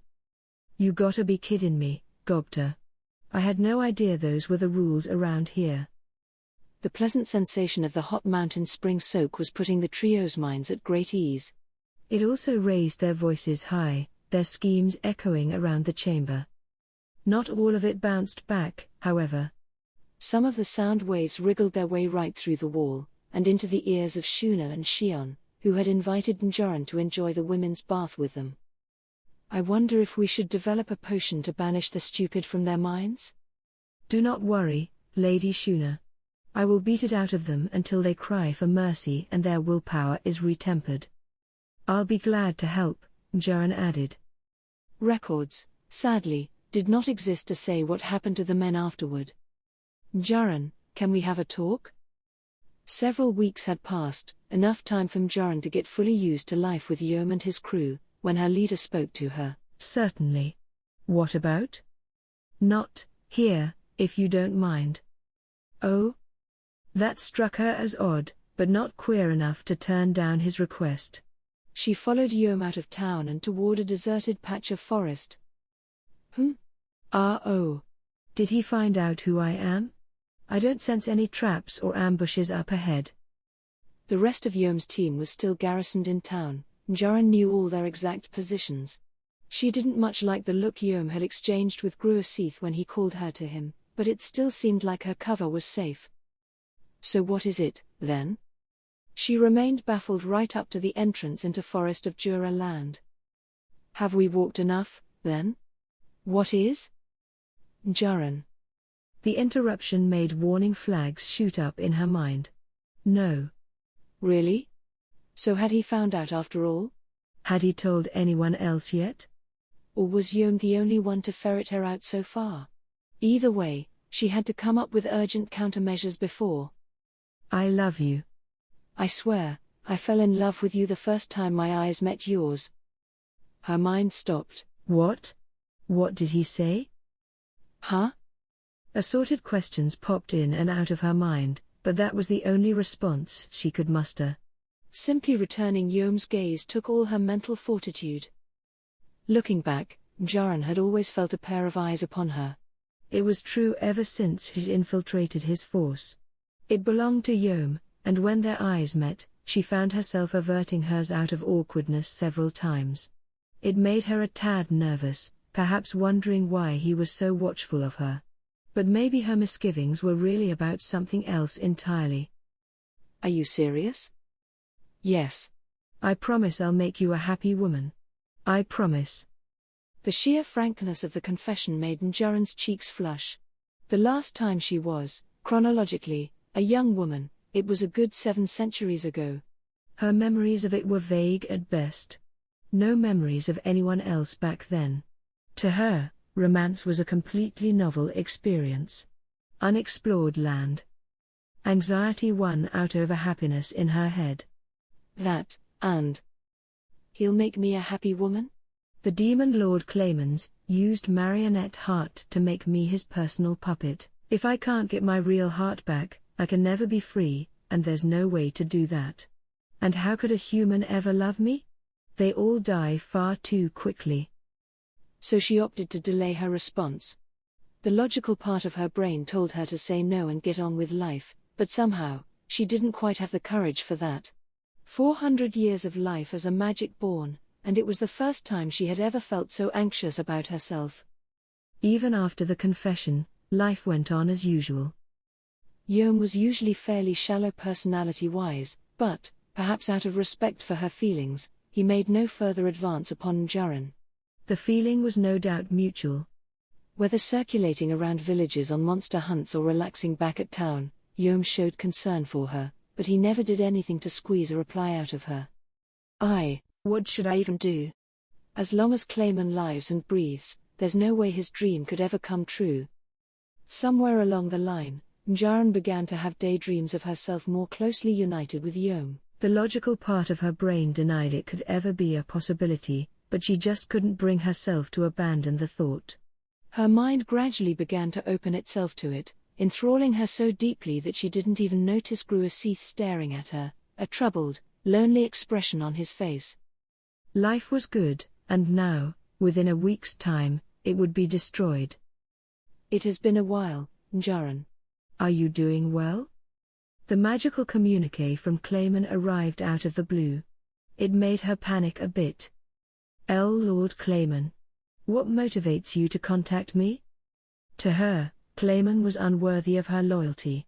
If she could, she'd murder him in his sleep. She didn't because it was so obvious to both parties that she'd fail. The last time she'd reported back to him, Clayman had been in oddly high spirits. The same was true this time. Njarin's instincts sounded the alarm. It creeped her out. Clayman almost never showed emotion to his underlings. If he was so obviously enjoying himself now, things must be going exactly the way he wanted. It did not seem like good news to her, and it wasn't. Thanks to the intel you provided me, Clayman told a cautious Njarin, things are going quite well over here. You've done a superb job. Why, I'm even starting to think it's time to return this heart in my hand and set you free. Njarin paused, confused at the proposal. For just a moment, Yom's face appeared in her mind. She could feel her spirit leap with excitement, but she still managed to keep her voice calm. Clayman must never learn of her true feelings. He was a demon lord, a devious marionette master perfectly willing to deceive his own servants. Thank you very much, sir. This sudden suggestion is quite a surprise to me. Does this mean you no longer require my services? Ha ha ha ha. Ah, you never change, Njarin. There is hardly any need for such modesty. Why would I ever want to do away with such a talented pawn? I do hope you'll still be able to serve a role for me, yes. I see. I am glad to hear. Njarin, the demon lord quietly interjected before she could finish her wary answer. There is no need for alarm. I simply want you to perform one final piece of work for me. You won't turn me down, will you? I'm sure you aren't ready to die yet, and I'm sure you don't want to see the man you love die before your eyes. She could feel the blood drain from her head. I have no love for? For any man, is it? You give me far too little credit, Njarin. All you have to do is follow my orders, and everything will be fine. I showed you the sweet dream of release there, I wouldn't mind a little appreciation for that. Just sit tight until I provide your orders, if you could. Then he shut off the link. Njarin, sadly, had nothing to counter with. No matter how unhappy it made her or anyone else, the only road to salvation was to serve him. The only thing that remained in her heart was the demon lord's final words, "When it is all over, I will release you. Your dream of living with the man you love may not be a dream before long." Was this a trap? No, it had to be one, but all Mjaran could do was trust in his words. If she ever doubted them, it'd lead to potential tragedy for both Yom and her. Far better for her to just do what Clayman said and hope for another passing whim in her favor. Just as it always was, the only option available from Mjaran was to wait for her orders. But if it really did lead to her release, could I ever really accept him? She had to explore the thought, no matter how much she knew it was unforgivable. If this dream can come true, it'll likely mean selling my soul to the devil. It was settled. Mjaran was resolute now. And then, as if nothing had just happened, she was back in action. Chapter 2. Prelude to Calamity. King Edmares of Farmus winced at the report he was just handed. He had reason to. His kingdom's situation had just faced dramatic changes for the worse. It all began when the seal placed on Veldora, the storm dragon, vanished from the forest of Jura. It led to a flurry of requests for monetary and military support from Earl Nidal Meagam and the many other nobles with parcels of territory out in the hinterlands. It wasn't a problem the nation could afford to ignore. Edmares had ordered measures to be taken at once, but instead of providing what the nobility hoped for, he sought instead to further entrench his authority. "I suggest that we could lay waste to the monsters only after they ravage one or two of our frontier provinces. That would certainly help prove the battle might of our Knight Corps, yes." Ha. "Sacrificing a few of those yappy little free guild men won't hurt our budget at all. You can't pay a creditor if he ceases to exist." Very true, very true. "And what better stage could we set to boost your political strength, Your Highness?" The losses had been factored into the equation, as it were. It was the job of a king to guarantee the safety of those who swore loyalty to him and followed his will in protecting their province. King Edmares believed this. But there was no need to save the likes of Nidal Meagam, some greedy knave more preoccupied with filling his own pockets than serving his people. Things had changed dramatically, yes, but Meagam had failed to prepare for the future, and this was what he deserved for it. An act like this may temporarily hurt Farmus's reputation in other lands, but once their knights proved themselves in combat, it would be a wash. Instead of trying to keep the entire country safe, it was both cheaper and safer to attack only when attacked first. The outer provinces were a shield that protected the Farmus homeland. They were useful tools, easily replaceable if lost. And there was no need to risk one's neck trying to save a set of tools. Still, to Farmus's central government, which had fully prepared for a monster attack, there was something of a disappointment. A single champion, Yom, had disrupted the entire plan.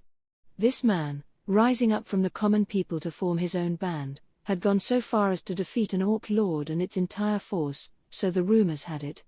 And monster-based losses had been down from the usual rate so far this year. The king had no word about Veldora's disappearance causing the monsters to grow unrulier. If anything, it seemed to be the opposite. That, as well, made the story of this new champion more believable. A champion? Ridiculous. Unbelievable. But the Free Guild said that an orc lord had appeared. Perhaps it is not entirely untrue. Indeed. They might not have been a full-fledged force yet, but a brand new orc lord would have several hundred orc soldiers serving it, perhaps. That would still be enough of a threat to the borderlands, but... This is pointless. If that's all it is, I could wipe them out myself. And now this man goes around calling himself a champion. The core of the government, the advisors King Edmares put the weight of his trust upon, had come to a conclusion. Well, if it means a threat has been eliminated, then very well. A pity it means our royal knights can't have their day in the sun, though. Folgan, head of the Knight Corps, looked less than happy with the chief royal sorcerer Razin's statement. For now, though, the topic was settled. He could tell well enough that Razin was simply telling the truth. There was no need to sally into battle just for the fun of it, an opinion King Edmaries seemed to accept. The next issue to tackle, however, wasn't one they could afford to watch and wait on. Their tax revenues were falling. Usually, figuring out the state of the national treasury required careful analysis over at least several years. Here, though, the downward trend was both looming and blindingly obvious over the previous fiscal cycle. Month after month, the figures spoke volumes. After a certain point in time, trade-based revenue simply fell through the floor. The Kingdom of Farmus, thanks to its geographical location, had a hand in almost every international exchange with the Dwarven Kingdom. It was part of why it served as the front gate, so to speak, for the Western nations. They had the strength of direct trade with the kingdom, no need for dangerous sea or land routes. The high taxes they levied on the goods they imported from there and sold elsewhere provided enormous profits for them. But then, one day, the number of adventurers passing into the nation started to dwindle. Previously, Farmus had been rather bustling with adventurers, all bringing a tidy amount of cash to purchase Dwarven-made weapons and armor. The potions Farmus could provide literally saved lives, adventurers could never have enough of them. After a while, though, the number of itinerant merchants fell alongside the adventurers.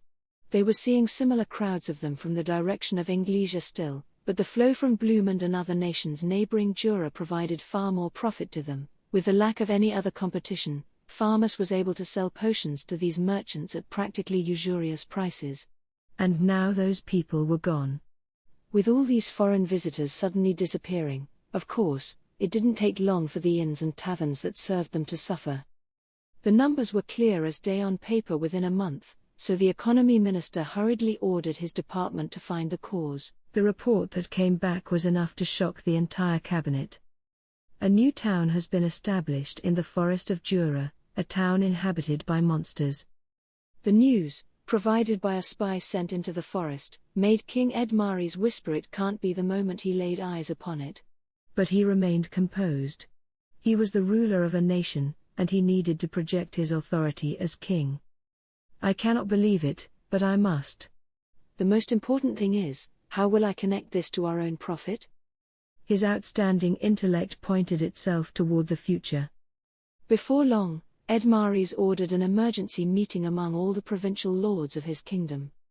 But, my lord, the merchants are keenly aware of their own self-interests. They are already traveling to this land of monsters, avoiding Farmus entirely. It is said the nation provides a safe route all the way to the Dwarven Kingdom. I heard the same. They have these stations, I hear, small guardhouses located every dozen miles or so, each with sentry monsters assigned to them. It is a difficult tale to swallow, but several trustworthy merchants have confirmed it. If a traveler is attacked in the midst of their journey, they can apparently launch these flares provided to them in town to signal the monsters. Help arrives in 5 minutes or less. What? The ministers and nobility called to the conference seemed ready to leap right out of their chairs as they exchanged the stories. Wild, seemingly unbelievable tales flew out of their mouths. None of them could hide their shock. The forest of Jura was teeming with monsters. Thanks to its vast size, only low-threat creatures lived in the borderlands near human civilization. But that wasn't always the case. You saw the odd B-ranked, or above, monster from time to time. The very idea of building a town smack dab in the middle of this chaos, and even building links to it from Bloomen to Dworgen? How much money, and how much military power, would that take? No one at the conference could begin to imagine. Even outside the forest, they had to expend a hefty chunk of tax revenue defending the border villages and towns. They were the nation's shield, but every shield needed the occasional upkeep. And monsters lived in this town? That was unheard of. The nation was apparently led by one calling itself the head of the forest of Jura. It did not, however, call itself a demon lord. It even wanted to build friendly relationships with human nations. A monster building a nation-state. It was crazy talk. King Edmaries raised a hand to silence the room, turning an eye toward one of his ministers. The nation, he said upon the king's order, is known as the Jura Tempest Federation. The merchants refer to it simply as Tempest. It is led by Rimuru Tempest, a slime who has apparently... A what? Are you kidding me? The minister was cut off by a young man with dark hair and dark eyes who stormed up to his feet.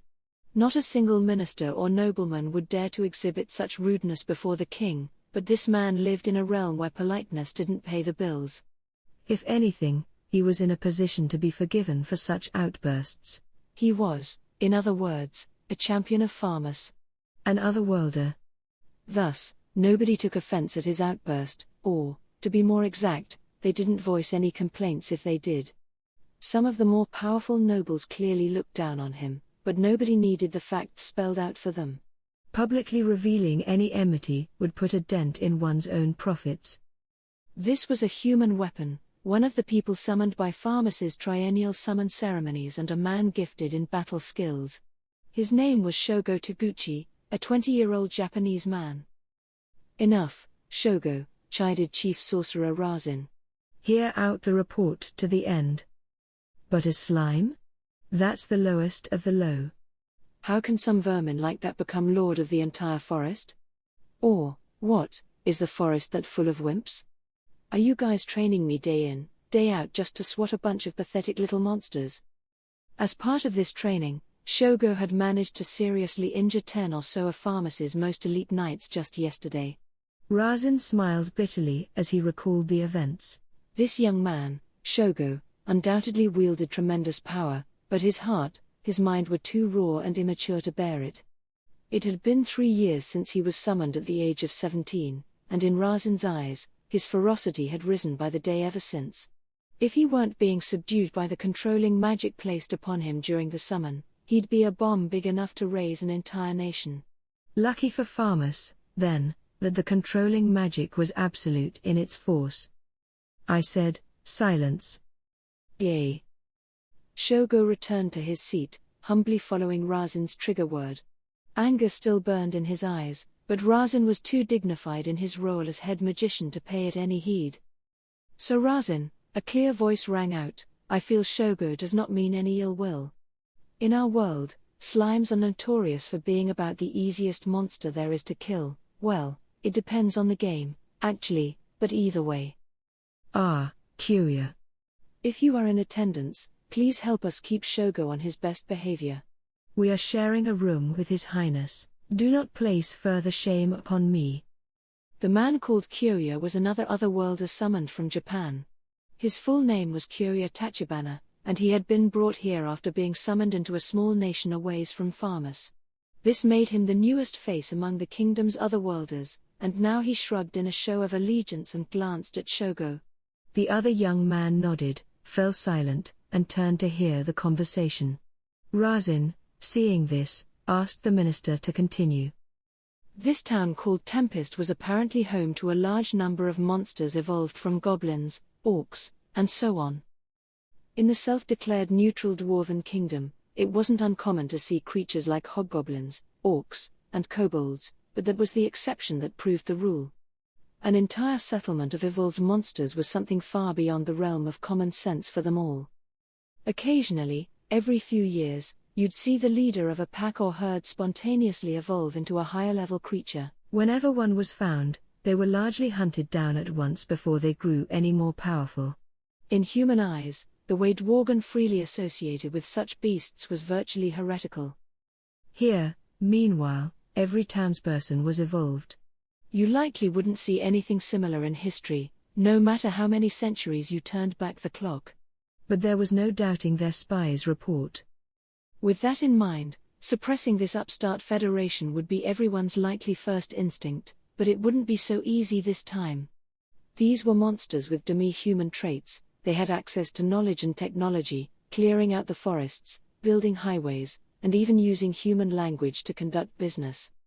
That, and the rumors of that station system along the road, another spy report. Each one was officially called a substation, manned with monsters who worked in shifts day and night. These substations, as the minister calmly explained, were positioned in relevant spots up and down the highway. They had served as temporary lodging for the crews who built the road before being repurposed for this role, and the monsters stationed inside were tasked with keeping travelers safe. Substations? Shogo sneered. What are these, cops? Shogo. Yes, Razin. Silence. I get it. No. What are these cops you speak of? Huh? A cop. Kyoya snickered at the awkward exchange as he provided Razin a quick rundown of how policing worked on planet Earth. Ho! An organization of sentinels, each charged with their own parcel of land to patrol. I see.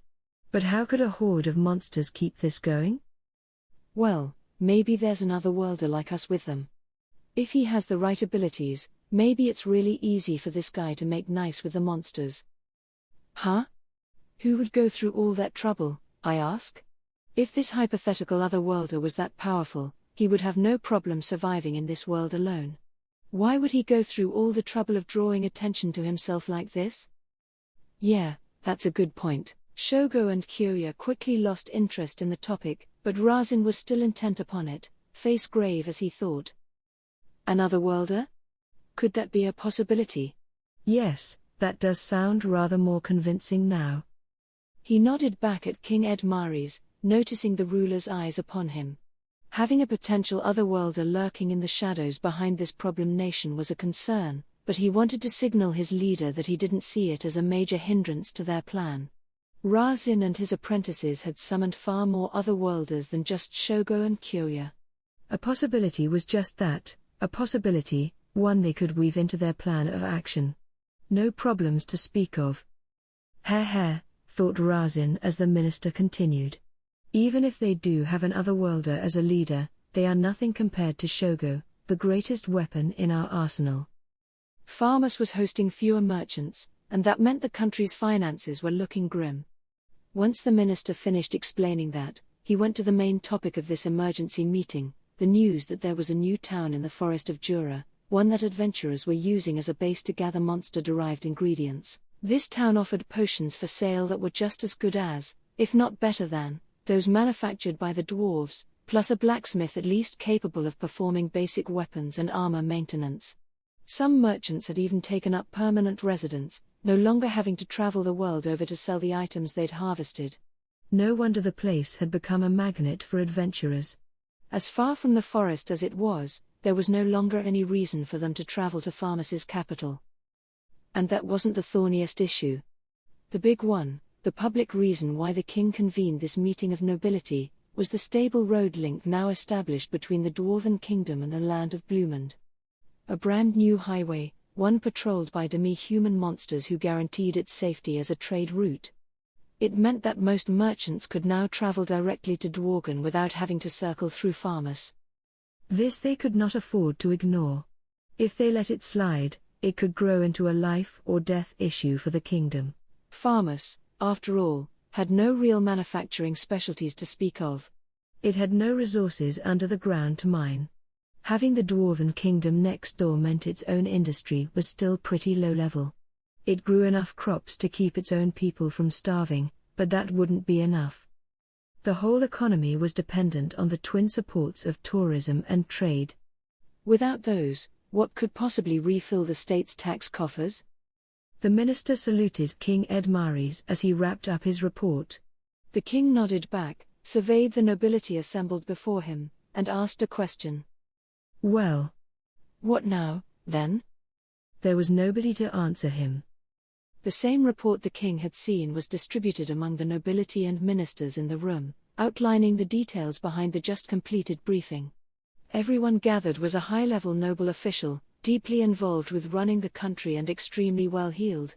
People deep in the core of the central government. People who knew what was at stake if their homeland lost its competitive edge and tax revenue. They had no answer for the king, but their thoughts were the same. If anyone dared to speak their mind, though, they might be forced to take responsibility for it all. None was brave enough to risk that. The common thought, attack this town and burn it to the ground. Farmus was a vast nation. With the resources it had at hand, it could send a maximum of 100,000 soldiers into service. But they were dealing with evolved monsters. Regular infantry would be useless. Well-trained knights or experienced mercenaries would need to be deployed. Unlike battles between fellow human nations, this was an annihilation mission, kill or be killed. It was no place for amateurs. It'd just boost the body count and drag down the rest of their forces. So how many of these 100,000 soldiers were actually useful in combat like this? First, there were the 5,000 members of the famous Royal Knight Corps, the all-powerful army led by Fulgon, its captain. Serving the king directly, it was a pack of elites, allowed to move freely under the king's orders. Each one of them rated a B in battle, and they boasted a reputation as the most powerful fighters among the Western nations. Next, there was the Farmers Sorcerer Alliance, a 1,000-strong group of Royal Magic Academy graduates led by Razin. Each one of them was an expert in magic, hand-picked for their unique gifts in battle-oriented spells. After that came the Farmers Noble Knight Federation, an elite corps of 5,000 composed of specially selected soldiers, including some of the younger nobles, who served the upper levels of nobility directly. They were a force to be reckoned with, even if they were primarily career soldiers with only sparse experience in actual combat. Finally, there were the 6,000 members of the Farmers' Mercenary Brigades. This group was normally charged with keeping the peace inside and outside Farmers with a bare minimum of members, but they could be conscripted for emergencies and have their full strength taken advantage of. Their ranks contained a wealth of ambitious young men and women eager to prove themselves in battle and earn a spot in the ordained knight rolls. These 17,000 fighters were the standing force for the Kingdom of Farmers, ready to roll out at a moment's notice. It struck quite a presence, more than enough to dominate over any nearby nation. But the reports said the monster nation had at least 10,000 inhabitants. If they were all in fact evolved, it likely meant they were a C-ranked force or more, and it wouldn't be amiss to expect some of them to reach B as well. Even if Farmers was still assured victory, they would have to pay in blood for it, perhaps even the blood of the royal knights and sorcerers, the nation's greatest treasures. Any casualties in their ranks would no doubt lead to questions and accusations later on. Farmers had spent a fortune cultivating these forces, wasting them in needless combat was out of the question, and because we're afraid of losing our tax base wouldn't be enough of an excuse to mollify the nobles. Given that the mercenary brigades alone were unlikely to bring them victory, it was a must that Farmers devote all its forces to the effort. Everybody in the room came to that conclusion in an instant. If any one of them suggested war, however, they might be the one left holding the bag for maintaining all those armies, and any losses incurred along the way. And how were they going to explain this to the Western nations? Especially Blumond, which reportedly already had relations with this monster land? They'd put up a strong resistance, no doubt. Everyone in the diplomatic ranks was too conscious of that thought, and of the future, to dare speak without good reason. Nobody wanted to lose access to their own interests, but nobody wanted to lose money, either. They didn't, but doing nothing would lead to unavoidable losses. It may even tip the nation over the brink, if it was weakened enough. Every one of them thought the same thing: we have to do something. If only someone could get the ball rolling for us. They needed diplomacy to silence their neighbors. Power to make victory in war an assured result. And, more important than anything, a plan for the adventurers living in the monster town. Farmers had to make sure they wouldn't be hostile, or convince them to join Farmers' side, even. All these problems at hand and no profit to be made from it. Keeping the Forest of Jura's status quo was difficult enough. If they attacked and destroyed an entire nation of monsters, they couldn't even claim the land for their own provinces. No wonder they were facing a severe lack of volunteers. King Edmares knew precisely what all his nobles were thinking. He had the exact same thoughts. The difference was, he was already taking countermeasures. The moment he heard the briefing, he already had his closest aides on hand, working out how to react. They discussed how to make the most profit from this. The crux of the issue was how to handle it without affecting the national interest. If we leave the monster nation to its own devices, Razin conjectured, its presence will become known to the Western nations. Once it does, it'll be impossible to make any move against it. If we strike, we must strike now. Ha! Monsters? Knight Captain Fulgon half spat out before realizing he was in the king's presence and immediately regretting it. Certainly, he continued in a more disaffected voice, evolved monsters are a handful. The knowledge a demi-human has certainly makes one a formidable enemy.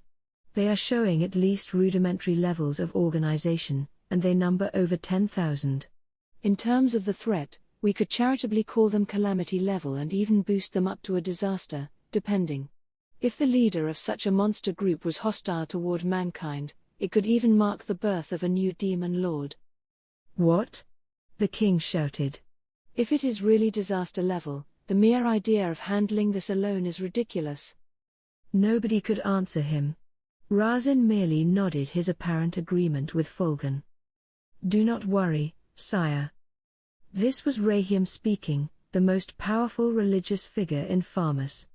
As an archbishop sent by the Western Holy Church, he was, on paper, at least, on an equal position of power as the king himself, given Farmus's adoption of Luminism as its state religion. That was just a formality, however. In reality, Rahim was more of a trusted right-hand man, taking his cues from the king. Ah, Rahim. Do you have a proposal? The bishop flashed a smile that seemed a little too sinister for a member of the clergy. I do, of course. Regarding this land of monsters, our church has already identified it as a very dangerous presence. I was contacted earlier by Cardinal Nicholas Speltus, and he told me we plan to smite this nation, as it poses a clear threat to the heavens above. However, we have almost completely failed to damage them so far, and we've even encountered traitors among the human nations. Our church wants to avoid making the council our enemy, as he said, and he told me to keep my ears open for any nation willing to offer us assistance. He did. So the church has already certified them as an enemy of the gods. Would they seek the help of other nations? King Edmaris's eyes sparkled. Cardinal Nicholas Speltus was a close confidant of the Pope, the supreme leader of the Holy Empire of Lubelius, the man at the de facto seat of power across all the Western nations. He was also Bishop Rahim's direct superior, and he was an arrogant, cold-hearted man, one occasionally appraised as a devil under the sage's mask. He was a sharp-witted figure, ever ready to take action, enough so to give even King Edmaris pause, and this man had made his decision. Which meant the woman serving him was ready to move. It made the king smile a sincere smile. If, and this is just a hypothetical, but if citizens of Farmus were to come to harm in this monster nation, what would happen then? The Western Holy Church would take full responsibility to provide rescue to its followers, I imagine. Ah. Well. We are ever the devout followers of the faith, after all. You are. Very true. The king and the bishop shared a smile. If so, interrupted Fulgun, I promise we would be delighted to march forward and smite these monsters.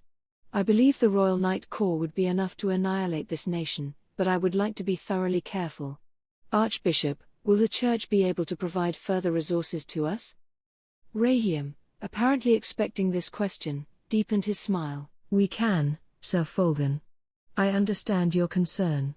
Cardinal Nicholas has already provided his approval to deploy the Temple Knights.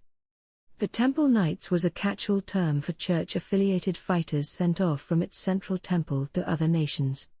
Said to number in the tens of thousands, they offered the manpower to back up the immense influence the church had in the area, the most gifted among them forming the Crusader groups and calling themselves paladins. Farmus's own church sites had Temple Knights stationed in them, about 3,000 strong, the largest number stationed in any nearby nation. Even as an archbishop, Rahim didn't have the authority to issue orders to them. Now, though, Cardinal Nicholas was ready to give the command. They could all be sent into battle in the forest without a single problem coming up. You have permission to use the Temple Knights?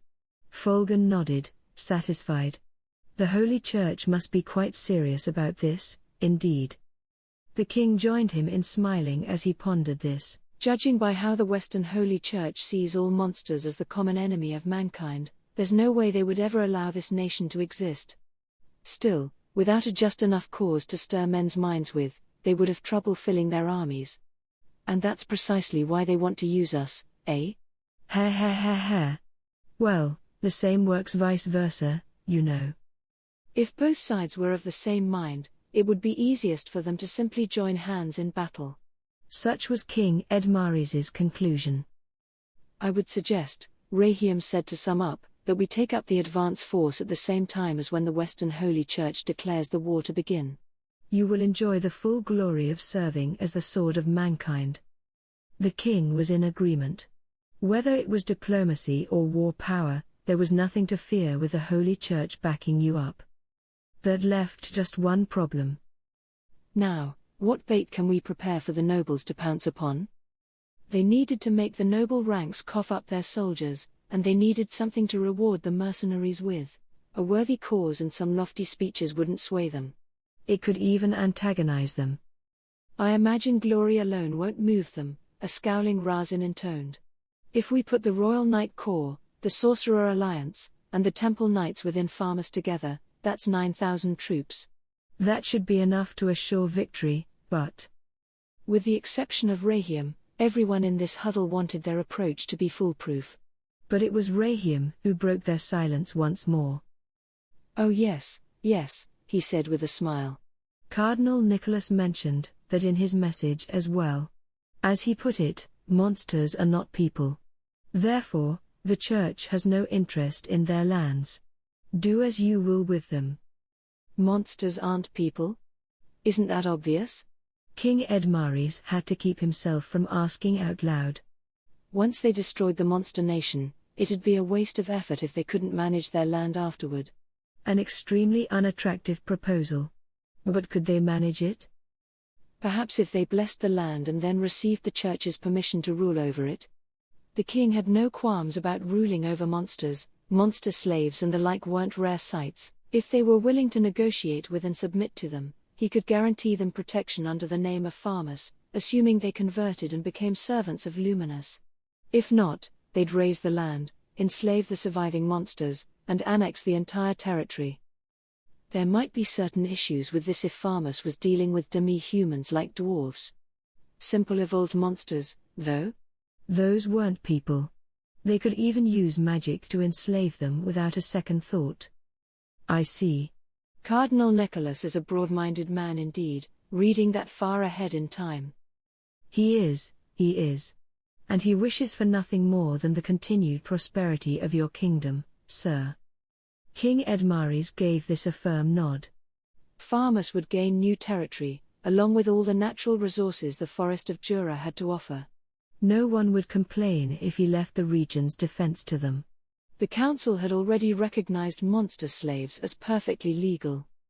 Best of all, this would earn Farmus new trade routes that had let them leapfrog right over Bloomond and continue their previous lucrative relations with the Dwarven Kingdom. Charging tolls for the highways already built in the forest could even lead to bigger earnings.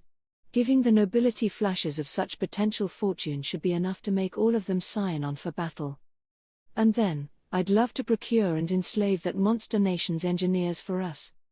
With all apparent problems solved, it was time to see what else was on the table. King Edmares recalled a certain item that had charmed him not long ago, a bolt of silken cloth. It had been obtained from that monster nation, they said, and it felt more pleasant against the fingers than any fabric he had seen before. Magical fibers and cloth seemed like mere playthings compared to this. Upon further analysis, it was found to be intricately woven with fiber obtained from hellmoth cocoons. Hellmoths would be rank dangers, and the idea of using their cocoons was seen as beyond foolhardy. But just look at what you could make from them. He simply had to learn how this was made, then position it as one of Farmus's showcase exports. This wasn't the only wonder product from the monsters, either. Others were circulating, according to the report. He had already ordered his government to procure as many examples as possible, but why even make that effort? Just exorcise the evil from the monster lands, and it was all there for the taking. It couldn't be simpler. King Edmares found himself struggling to maintain his composure at the thought of all these untold riches. It made him want to burst into a childlike smile. If he had the Western Holy Church's backing, this battle was now a holy war, one with him as leader and commander. The honor that victory would earn him suddenly took on an even more important meaning. It had firmly established him in the world scene, and it had firmly put even the upper nobles in their place. He needed to command this holy war, he thought, and once it was over, he'd be able to bask in the reputation of being king of champions. Folgan, the champion who'd defeated a disaster. Razin, the sage who'd assisted him, they'd all have their glory. And with Cardinal Nicholas looking on, Rahim could even get on the fast track to the next cardinalship. Everyone had much to gain from this battle. And while the Western Holy Church would take their arms in return, it was a small price to pay for all the fortunes they'd be amassing. And, hell, any of the nobles who excelled in battle could be granted monster lands as tribute. The king wanted their industry and their technology, the land didn't really matter to him. As long as he retained the right to charge tariffs and tolls, he didn't mind sharing the leftovers a little. Compared to the small ransom he paid to defend the frontier lands, it'd be a huge money saver. In short, King Edmares wanted exclusive control over all his nation's riches. So he needed to create a situation where the nobility would have no room to complain if they didn't step up. This entire emergency meeting was a charade to make that happen. A charade to make them all convinced, the king thought. Well, if nobody's going to volunteer, then I suppose it is my duty as leader to. The king looked around the room one more time, making sure none of the higher nobles or ministers was about to open their mouth. Now he had the atmosphere he wanted. The king would have to come out himself. The time had come. I was hoping I could ask all of you, but perhaps it is too heavy a burden to bear. King Edmares attempted to continue. Before he could, a single nobleman raised his hand. My lord, if I may dare to interrupt you. This monster nation, Tempest, has reportedly already made ties with the nations of Dworgen and Blumend. They have begun engaging in trade with adventurers. I thus wonder about the wisdom of making any rash moves. Indeed, said another. And this talk of developing their own technology, with the full assistance of dwarven smiths. If we raised an army, who can say what sort of meddling our neighbor kingdoms would engage in? This was, in turn, the Marquis of Muller, himself a leader of one of the larger nobility factions, and Count Helman, who generally followed his lead in court affairs. They both turned to Razin, resisting the urge to scowl at him. You are correct.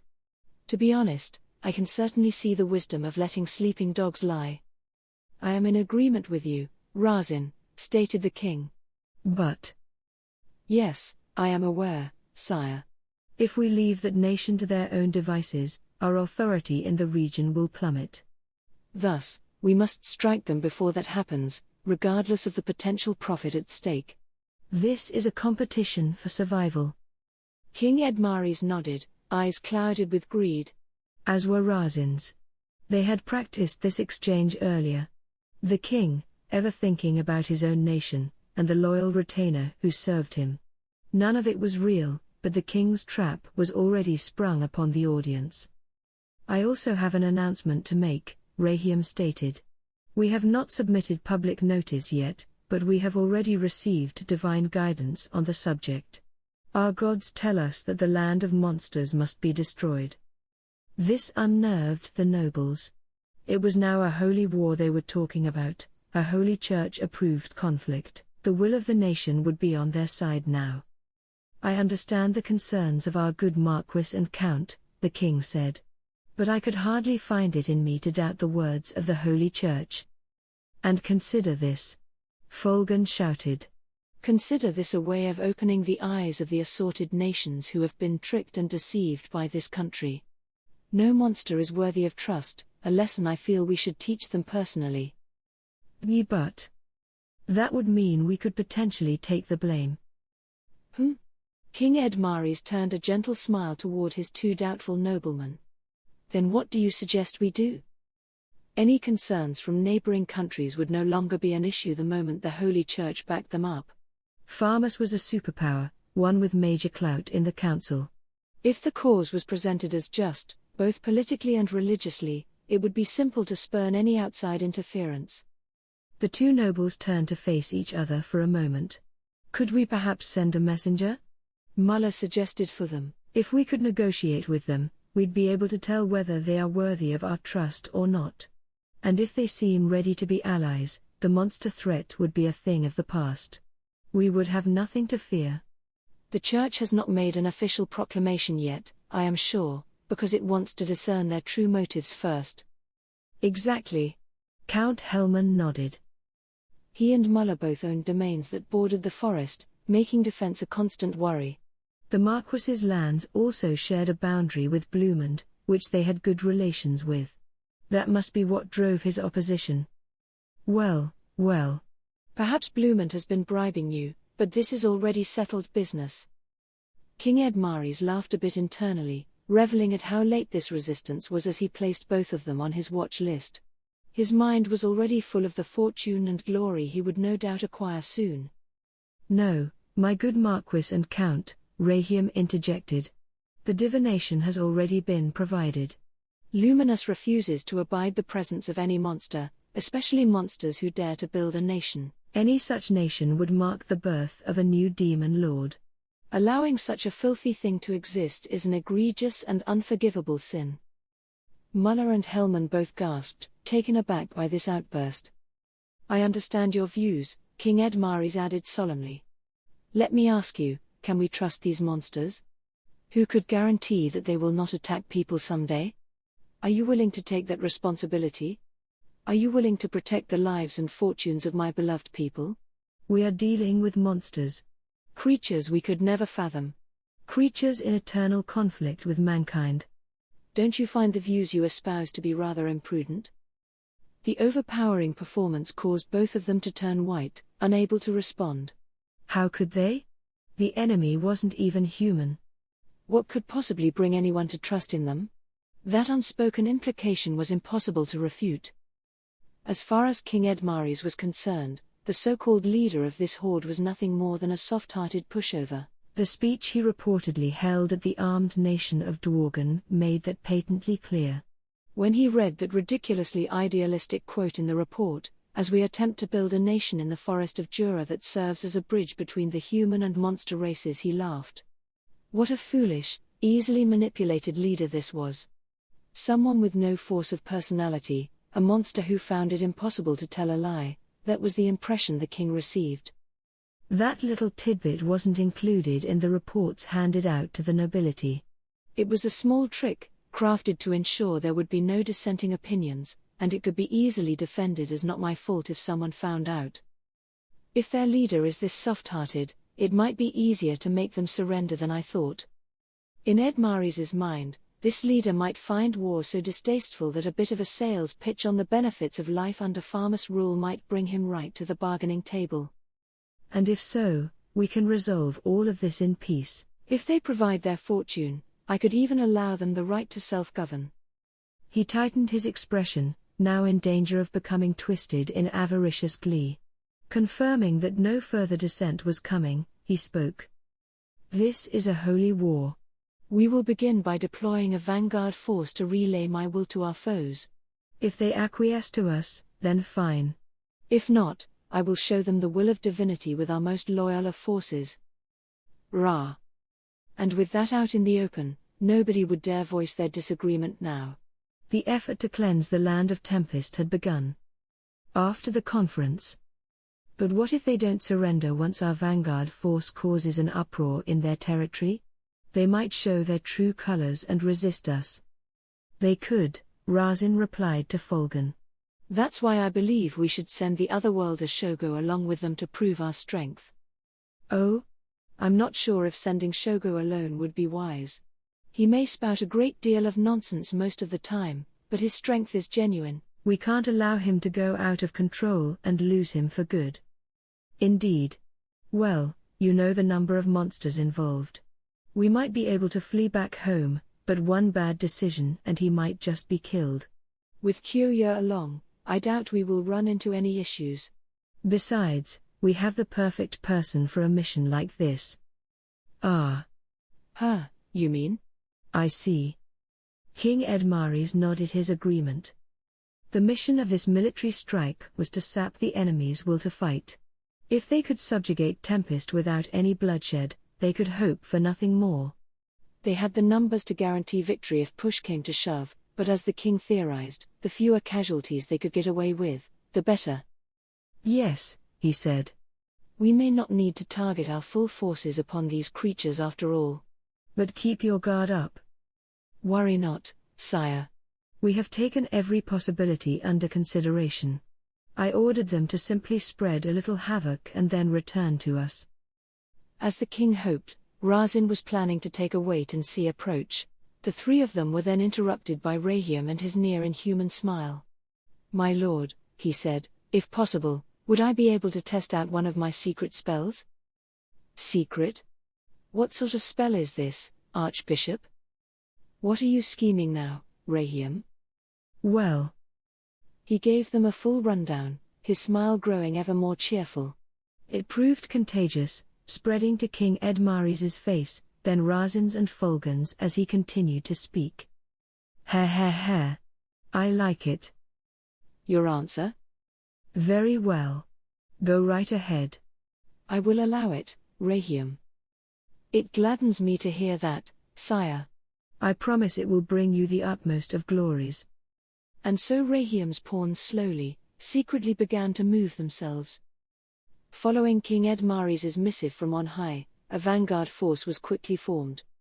It consisted of 100 mounted cavalry, plus a breakthrough force consisting of several wagons. 3 other worlders were among them, Shogo Taguchi, Kyoya Tachibana, and a woman named Karara Mizutani. Shogo griped, I haven't been on a trip in, ages. If they chose me, does that mean, it's that kind of thing? Yeah, no doubt about it. You hear anything, Kyoya? You were there, too, weren't you? The kingdom of Farmus is stepping up to wipe out that slime. That's crazy. All these forces just to squish a slime? Well, who can say? If it's got 10,000 or whatever monsters under its control, that's gonna be a pretty decent threat. Yeah, whatever. I mean, the knights in this country are just pathetically weak. Seeing that, it makes me think, the humans in this world are such massive wusses that even dinky little monsters are enough to make 'em crap their pants. Karara laughed. That, or maybe you're just too damn strong, Shogo. I mean, that unique skill you got for battle is nuts. I'm more scared of your skill than Shogo's. Yeah.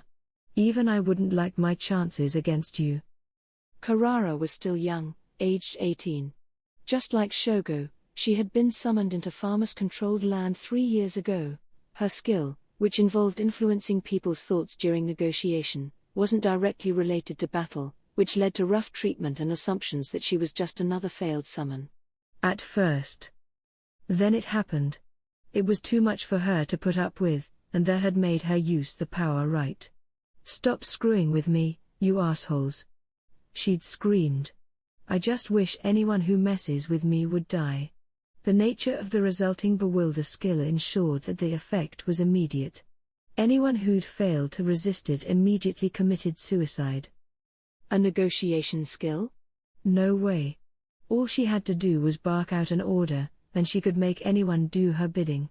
It depended less on the actual words and more on what Karara wanted on the inside.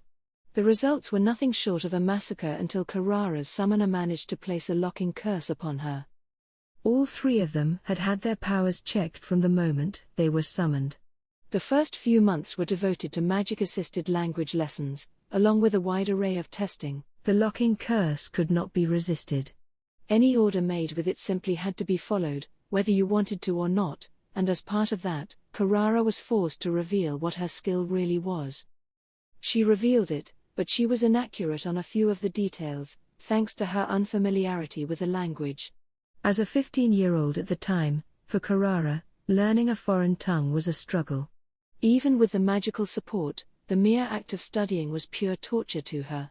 The results led to that I hope you all die tragedy, and ever since, Karara's skill had been sealed away, restricted from activating without permission. The same was somewhat true of Shogo, but, whether it was lucky for him or not, it didn't take long for Shogo's full strength to become obvious to all. That was what happened when you killed the 30 magicians surrounding you the moment you got summoned. It was the work of the unique skill Berserker, and as the name suggested, it simply provided a massive boost to the wielder's physical strength and abilities. He had been 17 then, a delinquent from a failing high school, and his discontent and lust for violence had awoken the skill in him. Combined with the karate Shogo had studied since childhood, Berserker provided a massive boost to his fighting strength. That led to 30 massacred sorcerers. If Razin hadn't been there, it would have been even worse. It was never a given that people summoned into this world would just go quietly with their new guardians. They were taken from their own lives for purely selfish reasons. Anyone could see the effect that would have, and the people on this world knew it well. To handle it, each set of summoning ceremony spells came with a locking curse included that made the other worlder do the summoner's bidding. "I swear," muttered Shogo, "I wanna kill that old man. Just ordering us to do whatever he wants." Yeah, seriously. One of these days he's, like, totally going down. "Oh, don't be like that," Kyoya replied. "At least if you do what he says, you're guaranteed the best food and accommodation this world has to offer." They had gone through this conversation before. It was never enough to leave Shogo or Karara convinced. Huh? Yeah, no shit. Especially when the best they have to offer is garbage compared to our world. "Oh, totally," Karara added. "There are no cute stores, no cosmetics. No TV, no internet, no smartphones. This world's, like, completely devoid of entertainment.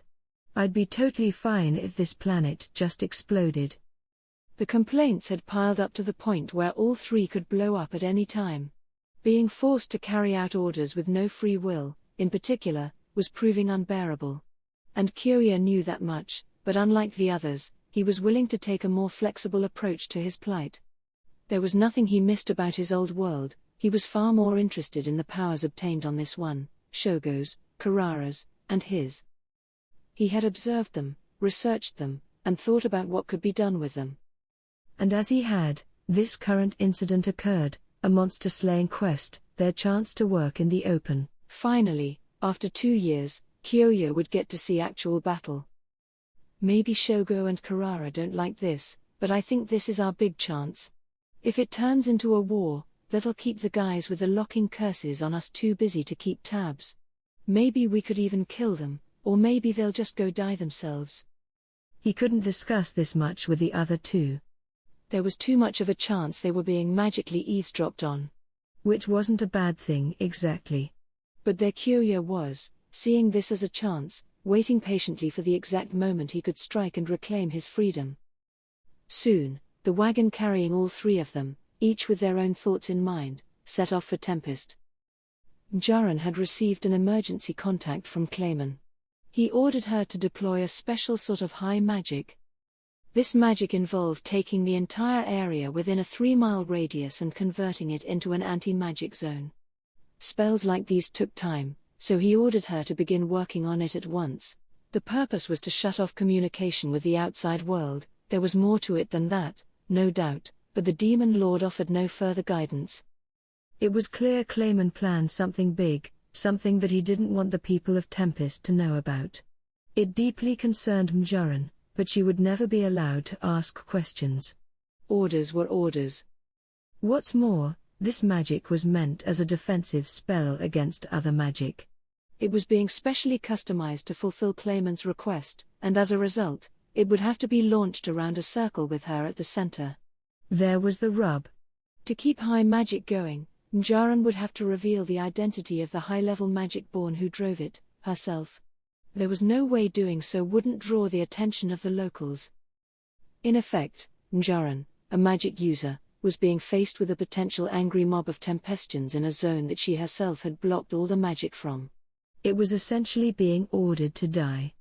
The magic Clayman stipulated was positionally based, so once it was launched, it'd last for several days whether Mjaran was around for it or not. She was, in effect, a throwaway piece of the puzzle. Receiving this order crushed her.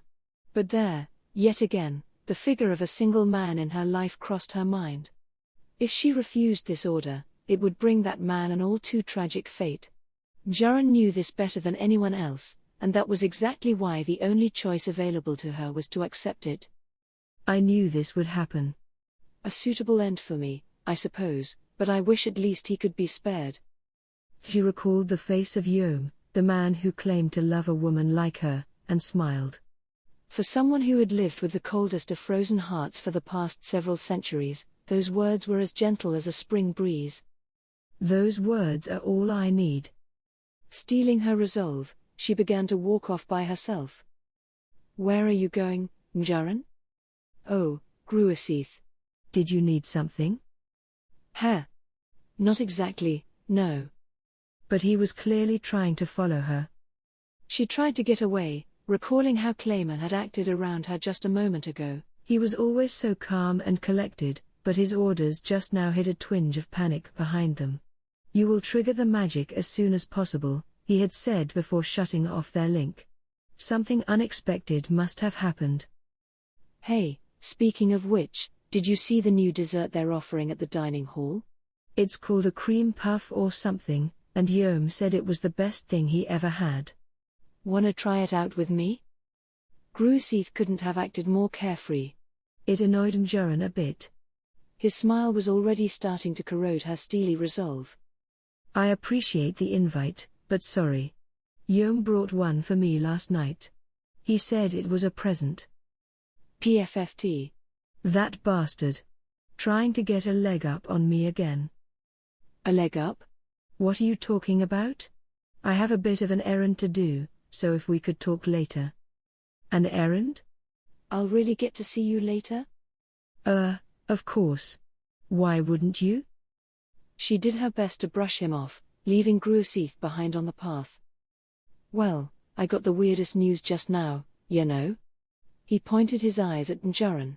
Something about the demon lord Milim declaring war on my leader. It sounded insane to me, but you're acting pretty weird, too, so I was just wondering. Ah. There we go. Now Njaran understood. She had no idea why the demon lords Milim and Carillion were at odds with each other, but she was sure Clayman was pulling the strings yet again. He was pulling them, and then something happened that he hadn't expected. Maybe Milim's declaration of war was outside his prediction? Maybe his plan was to have Milim launch a surprise attack on the Beast Kingdom, with Njaran launching a spell to coincide with that. But now that Milim was going off script, she imagined, the whole thing was falling apart. But why does he want to cut off all communication from this country? Inglesia and Tempest had an agreement with each other, but against an angered Milim, they simply didn't have enough war power. What would be the point of cutting there? Then it struck her like a bolt of lightning. Oh. He's afraid of that slime Rimuru. That slime might just have the power to change Milim's mind, after all. The demon lord Clayman feared Rimuru, a presence increasingly becoming an X-factor in his life, joining the fray. So he ordered Njaran to prevent Carillion from contacting Tempest's leaders, who'd then surely relay his SOS to Rimuru. The longer she dallied, the angrier Clayman would be with her. She needed to launch it at once. Plus, Gruaseath continued, knowing you, I'm sure you're already aware, but the top leaders in this nation are pretty damn busy right now.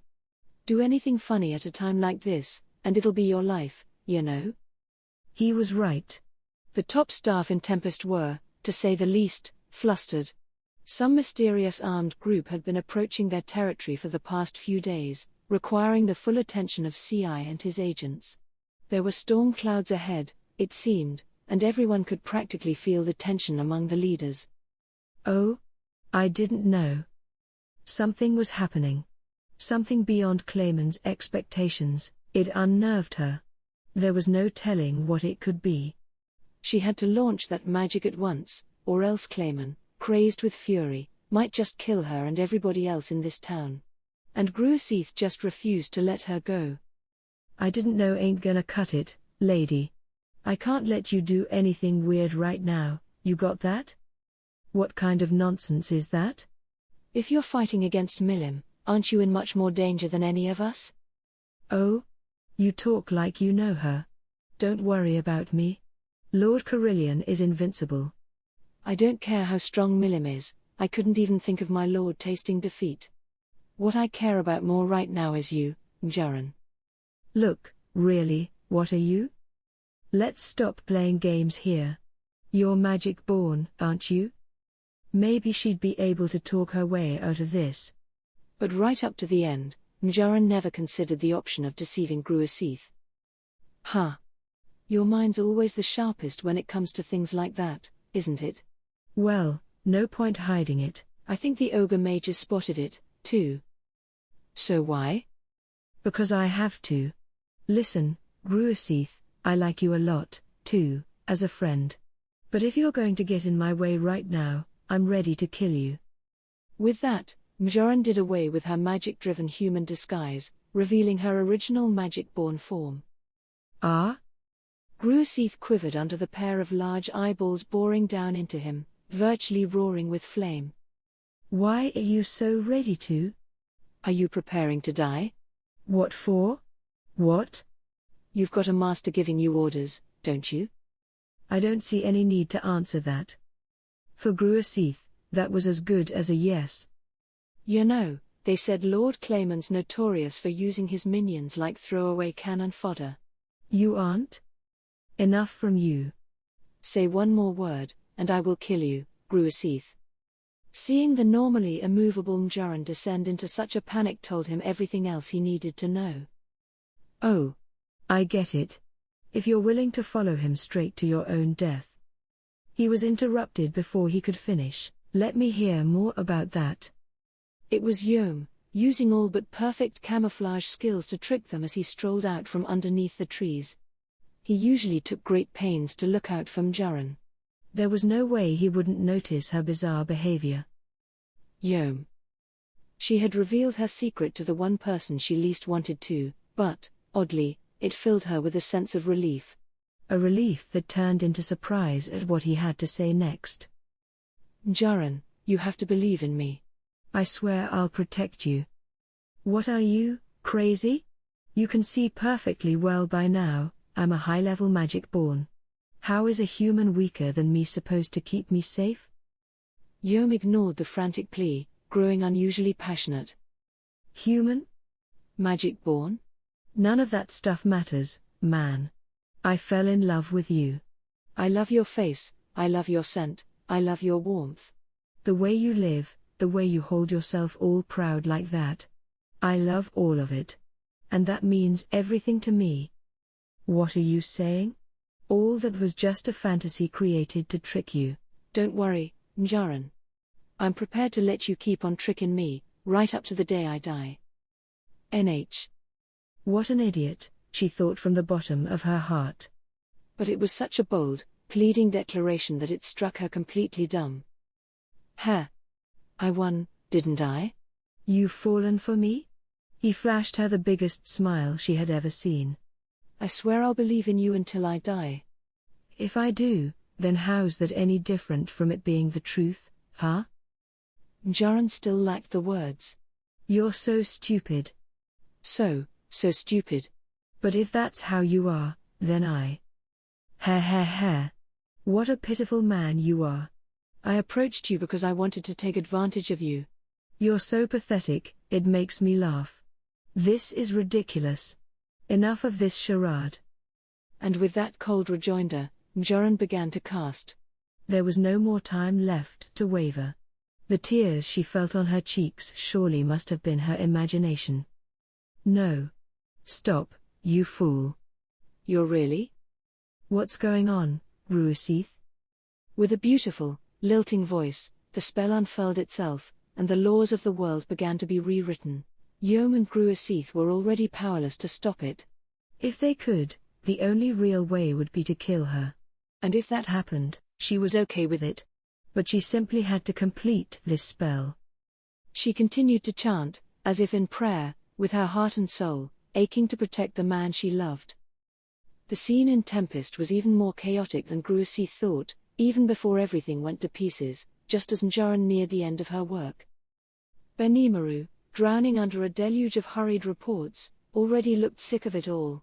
The most worrying one had come from a sentry posted at a substation a few days ago, by way of Gobta. Benimaru, he'd said, I guess there's this bunch of humans in full armor, and they're headed right this way. The sentry asked what they wanted, and they just said, we have no need to speak with underlings. And marched on. CI had quickly been dispatched to investigate. It was a group of knights, over 100 in number, and Benimaru decided it could no longer be ignored. CI kept gathering intel, along with Soka and his other men.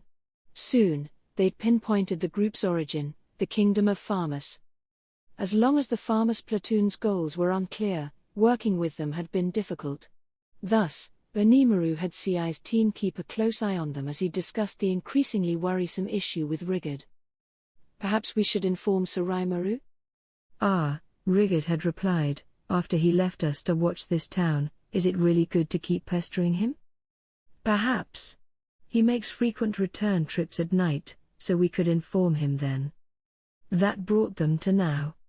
Raimaru, after all, could use his warp portal to come back here any time he wanted. So Benimaru left his briefing for later and worked on the medley of other issues awaiting his attention. It was all very unfamiliar work, and being chased constantly by it made the days pass like lightning. In the midst of all this, CI's team sent a report from Farmus itself. The kingdom was apparently engaging in rapid preparations for war. It made Benimaru wrinkle his eyebrows. This might be bad news for us, Rigid. I'm afraid so. Not something we can afford to take so casually. I think we had best have Sir Raimaru back here at once. The two looked at each other. They both concluded that handling this brigade of knights the wrong way could very well lead to war. So Benimaru tried contacting Raimaru, but before he could, he received an emergency magical communication from Alvis, the Golden Snakehorn and one of Eurasania's 3 lycanthropeers. The Beast Kingdom will enter hostilities with the Demon Lord Milim in 1 week's time. As a result, I want you to accept the citizens we are evacuating. The delays Njaran experienced in deploying her anti-magic zone allowed this message to squeak its way through. Although Clayman himself should take some of the blame, Milim's flight speed was so fast that she reached Eurasania far ahead of his planned schedule. Not that it mattered to Benimaru. No, the portent of this news was so vital that it seemed to change the very air around them. You must be joking. At once, the top leaders of Tempest were gathered, Rigid and Riga, Lilina and the other chief hobgoblins, Kaijin as a special advisor, Shuna as secretary, Shion as Raimaru's representative, plus Hakuro and Geld. Nearly a dozen people crammed into the meeting hall. Gable was not in attendance, not having been appointed to this level of leadership yet. Instead, he was simply advised that an emergency was underway and to stand by until further orders. Kaijin also informed Vesta of the news, telling him to maintain regular contact with King Garzel of Dworgen as needed. And in the midst of all this, the very party of humans who had vexed Benimaru earlier arrived, disguised as merchants. Dude. This town's more advanced than the capital of Farmus. Shogo couldn't hide his surprise. He and his other worlder friends were trundling into town, a single knight serving as their coachman while the rest of the 100-strong team kept their distance. The unexpected sight of the town rendered him speechless. It was amazing. Nothing about the term Monster Town had prepared him for this. The sewer system kept all foul-smelling odors at bay, and, really, the monsters walking around seemed more identifiably human than any other species. They were clean, bathed, and wearing more proper clothing than many of the merchants and townspeople around Farmus. One look was all it took to confirm that life here was far more bountiful than life over there. It was packed with adventurers, merchants briskly running to and fro as they carried out their business. Goddamn. I've been ripped off this whole time. Why the hell are the monsters living better than we are? The initial waves of shock were wearing off. Now, within Shogo, a darker well of anger was beginning to rise. The same was true with Carrara. What's the deal with this? Like, why are these guys living way swankier than we are? Something's got to be wrong here. Don't get too angry, Kyoya said, but even he couldn't help but feel it was unfair. His eyes were squinted, brooding with resentment. And this whole place is run by a slime, yeah? If we kick its ass, we can take over this joint, can't we? That's, like, the best damn idea I ever heard, Shogo. Let's do it. I'm fine with that, too, but we can't stray from our orders too much. Oh, it'll be fine. I'm just saying, they told us to kick up a ruckus before the rest of the knights showed up, right? Everything I'll work out great. Totally. Like, they wanna stage it like we're a bunch of lawful citizens and the monsters attacked us out of nowhere, yeah? I can just use Bewilder to set up some kind of pretext, and all the non-monster adventurers will do whatever I want. Carrara liked her chances, and she had reason to. It was the main reason why the three of them were here. And neither of her friends saw much to worry about, either. Yeah, Kyoya agreed, that's pretty much what Sir Razin told us to do. PFFT. Quit callin' that asshole sir around me. Totally. I hope that dude gets a heart attack or something. Then we'd be, like, free and stuff. Ha ha ha. Sorry, just a habit, Kyoya said. We can't really diss him to his face, you know? His lighter approach had a distinct motivation behind it. Kyoya, unlike the others, was still hiding his true character in this world to some extent. For now, he felt, it was best to play the loyal student around farmers' circles. As they spoke, Shogo mentally went over his orders one more time, growing increasingly impatient to kick some ass. I don't care what kind of excuse you have to make, Razin had told them. Just start some kind of trouble, then you, Carrara, use your power to get the adventurers on your side. We'll begin taking action once you do. Farmus was currently engaged with a total of 3 otherworlders. That alone was enough war power to decimate a smaller country. It was rare to deploy 3 at once, but the government wanted to cover for the possibility that another otherworlder was aiding the monsters. Once Shogo and his friends began their business, the coachman driving their wagon would send off a signal to begin the rest of the operation. The otherworlders weren't informed of the exact details, but nothing they do would be any hindrance to them, and presumably it'd make things even more favorable for victory. Shogo despised Razin, but even he had to praise his talents. If he weren't a gifted magic user, all 3 of them would have been free long ago. Now he ran a hand through his well-oiled hair, lifting it up like the comb of a chicken. All right. How about we get things moving? Carrara was the first to take action. Ah. You touched my butt just now, didn't you? You trying to do something to me? She had deliberately bumped herself against what seemed to be the perfect target, a kind of dopey-looking sentry who was staring into space.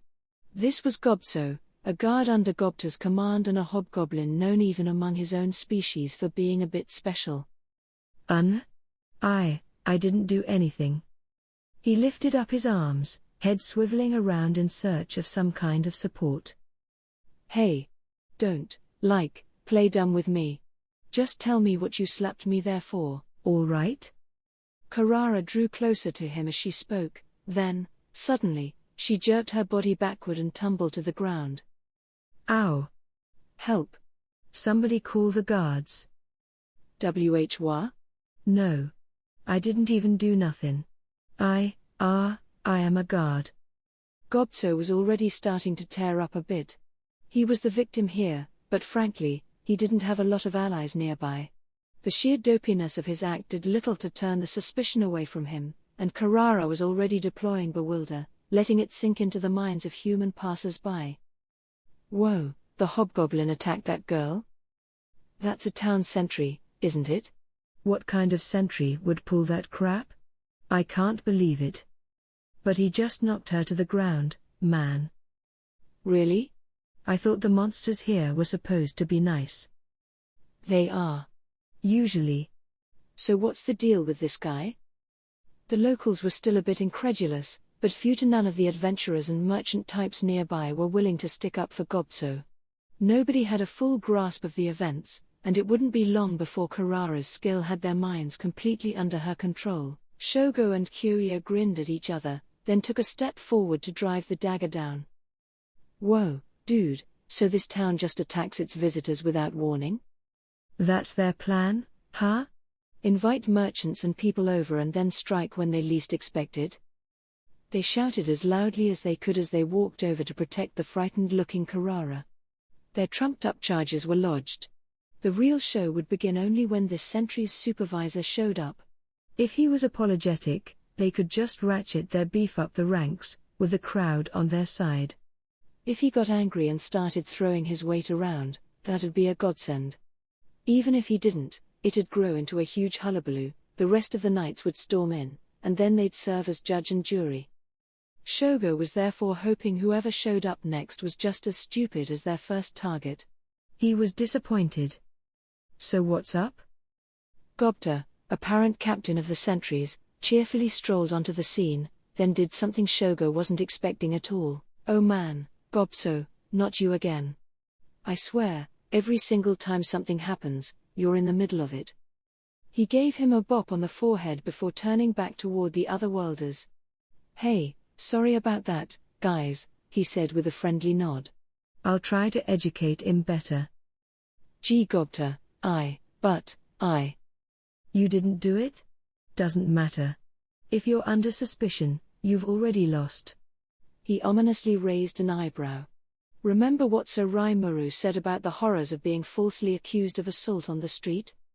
This raised some eyebrows among the onlookers as well. So you believe me, Gobta?" The sentry's boss sighed. "Why'd you have to ask me that? You wouldn't have the guts to do anything anyway." Gobso rewarded him with a hug and a hearty "I'll follow you wherever you go, sir," as tears streamed down his cheeks. This didn't particularly delight Gobta, judging by the look on his face, but he still patted his sentry's shoulders to calm him down. It wasn't a sight that pleased Carrara much. "Whoa, what the hell? Are you saying that I'm, like, lying or something?" "Oh, it didn't sound that way," a surprised Gobta asked. It was more than enough to set the girl off. "Don't give me that, you piece of shit. You got a lot of balls, trying to pick a fight with me." "Why do you trust this guy right off? You weren't even here to see it." The shouting did little to affect the unbothered Gobta. "It's simple," he said. "It's natural for us to trust our friends." "What? You want me to accept that lame excuse?" "Well," he calmly explained, "if you want me to explain further, the only girl Gobso's got a thing for is Shion, you see. Everybody in Tempest knows this, so there's no way he'd try putting his hands on a young girl like you, no." There was a moment of silence as everyone digested this. "Oh, that's just mean, Gobta." Gobso's face turned bright red. Yeah. Everyone already knows, remember? Everyone?" Gobta shrugged. "Yeah, everyone. Deal with it, Gobso." I think I won't follow you wherever you go anymore, Gobta." Now Gobso was almost as angry as Carrara. Almost. "Will you stop with this stupid crap? I'm still here, you bastards. All of you should just die." There was no longer any plan of action. All Carrara wanted to do was take everyone, making her into a laughingstock, and kill them. Shogo and Kyorya would be the only ones left standing in this street intersection, probably, but Carrara was too furious to care. It wasn't like those guys cared about Razin's orders that much. So she screamed it out without reserve, half smiling as she did. Thanks to living fairly restricted lives in Farmus, the three other worlders were near the ends of their ropes mentally, and now the rebound was happening. Already, Carrara could picture the stabbed, mangled bodies that would litter the street shortly. But nothing happened. What? Huh? Dash. The adventurers and merchants looking on were too busy laughing at Gobso to die for her. It visibly unnerved Carrara, as it did Shogo and Kyorya. "I see," a gentle but firm voice said to them. "Your skill converts your voice into streams of force that interfere with your target's brain waves. That's quite a powerful one, so I'll have to prohibit you from using it in our territory." It was Shuna. A pair of hobgoblins had reached her to relay the events just before the conference began. It had sounded like bad news to her, so she'd run over with Shion as her bodyguard. Shuna revealed a breezy smile as her eyes focused upon Carrara.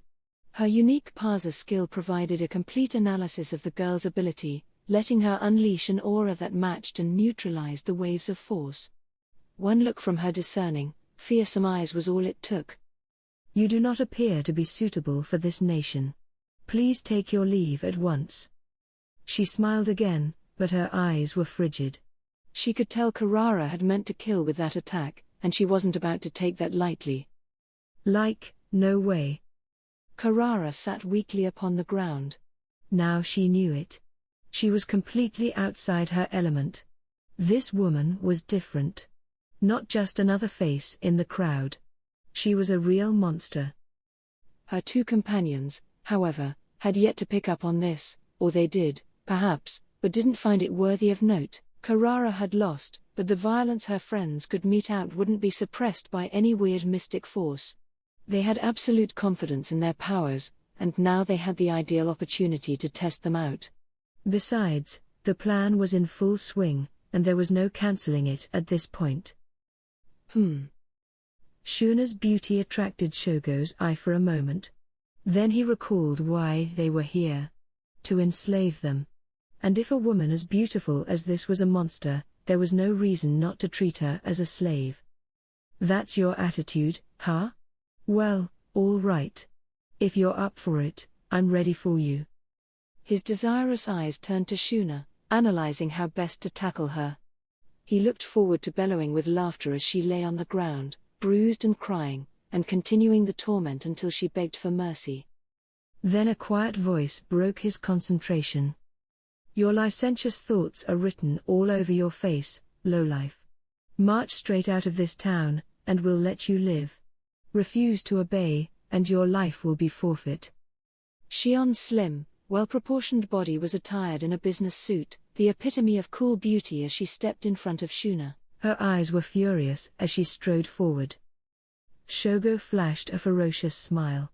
He stood strong, never even contemplating defeat. Ha! I like it. Get in my way, and I'll crush you. I see. It appears you will not understand until you are smashed to the ground. Very well. Allow me to engage you. Then the two of them collided. Kyoya couldn't wait for this moment. There was no meddling referee overseeing this sparring match and thus no need for him to play the star pupil role. And with Shogo wrecking things first, he had no reason to be patient any longer. If that's how it is, he said with a twisted smile and drawn sword, I get free rein, too, don't I? I was hoping I'd get to test this out sometime. Ever since he'd come to this world, Kyoya had been waiting for the tides to turn in his favor. Now, the time had come. Before his eyes was Shuna, with Gobta and Gobso behind her. Ha. I can't wait to see how much I can do. Hoo boy. Gobso, protect Lady Shuna for me. Yes, sir, Gobta. Gobta drew his dagger and lowered himself for combat. Kyoya did the same, sword straight ahead of his eyes. He was a talent in kendo, and his unique skill, known as Severa, was focused entirely on slicing and dicing. It was backed by his natural-born fencing talents and the extra skill all-seeing eye. The skill allowed him to fully grasp the situation around him, as if watching the action from a video game's camera perspective. It blasted this information straight into his eyes, boosting his reaction time, and thanks to Mind Accelerate, he could recognize and address threats 300 times faster than normal. With these three skill powers in hand, Kyoya had become the greatest swordsman in both Farmus and the rest of the Western nations. Razin had ordered him to keep these powers hidden, but that order was no longer valid.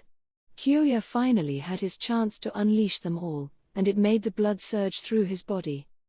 Ha.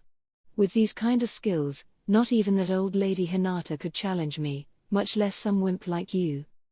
With a final hearty laugh, Kyoya descended upon Gobta. The conference began in the meeting hall, minus Shuna and Shion. All right, declared Benimaru. Are we all ready? It is time to call for Saraimaru. He launched the thought communication. Nothing happened. The line was silent. I can't connect to Saraimaru. The whisper from Benimaru plunged the meeting hall into silence. Silence then gave way to panic. The hall bustled with worried faces and hurried speech. Even Benimaru, who was scarcely ever rattled, instantly turned pale. That was how much Raimaru's silence filled them with a sense of impending doom. It was around that moment when Jaren's incantation reached its completion. In an instant, all magic disappeared, throwing the entire town into a state of chaos. The townspeople moved to evacuate their panicked guests, but the effort didn't last, or, really, wasn't even possible. Because alongside Njaran's high magic, another secret spell launched itself, Prison Field, the result of extended research on the part of Archbishop Rahiam. It worked on the same principle as Holy Field, the spell used on an official basis by the Church's Crusader teams, but modified so even the less experienced Temple Knights could set it off if several of them worked together. The buildings sagged down, creaking painfully. The merchants ran for cover, the adventurers trying to protect them. Some basked in the mayhem, others tried to save the town from it. The multiple factors tangled together to spread chaos, creating a day of disaster unlike any Tempest had seen before. Chapter 3. Despair and Hope. Ensuring the magical field was dispelled, I crept back outside, breathing a sigh of relief. I could feel my replication-driven other half disappear. Ranga half threw himself out of my shadow. You are safe, my master. Being cut off must have alarmed him beyond belief, his hair standing on end from all the nerves. I gave him a pet, trying to reassure him that everything was okay. This time, though, it was like, holy crap. That bit of insurance I took out at the start wound up saving my hide, but man, talk about a hairbreadth. When I was locked up in that holy field, that put me at one hell of a disadvantage. Trying to hold my own in combat there, with no idea who I was fighting or how strong they were, would have been idiotic. Realizing that, I created a replication and got my core slime self the hell out of there. My human form replication was a full magical corpus of sorts, created by slapping a whole bunch of magicules together. It couldn't move too quickly, but it was a small price to pay if my main body could escape. Looking at it that way, it was a small miracle I kept that corpus going as long as I did. I wanted to pat myself on the back. That's how rough that holy field was. But hey, at least I made it. Now I was kinda glad I treated Hakuro's training in the formhide skill so seriously. If that lady Hinata had considered the possibility of a replication in the mix, it would have been all over. But I guess she wasn't that wary of me. Few people would be. And that wound up saving my life. It sure taught me a lesson, though. I had to keep a closer eye on myself, no doubt. Oh, and I almost forgot, I was hiding my aura, since I was in combat until just now, but it might be seeping out by this point. I'm pretty sure I'm able to keep it perfectly hidden these days, but let's just be doubly careful about buttoning that up. With that in mind, I crafted a new mask within my stomach. It was a copy of the first mask of magic resistance I saw, but I got rid of all the traits I didn't need and boosted its core magical resistance instead. Then I shape-shifted into human form and put it on. That should keep Hinata from picking up on my presence. I think. Still, that Hinata lady was just way too powerful. Off the charts. If that holy field wasn't there and she put her full force into it, what then? I had the creeping suspicion that, 9 times out of 10, I would lose. Such were the thoughts in my mind as I looked back at how the glutton had fought for me back there. Dot. Dot. When I awaken the glutton inside me, it is, to put it broadly, kind of like executing a program. A highly destructive virus of sorts, one that consumes everything within eyeshot. That was why her rapier caused no pain as it slashed into my body. The glutton had been transforming my own physical body, as Hinata looked on in astonishment. This was a freshly harnessed complete form of universal shapeshift in action. It let me transform my body such that it boasted only the most useful aspects of every monster I had consumed in the past, creating a well-oiled battle machine.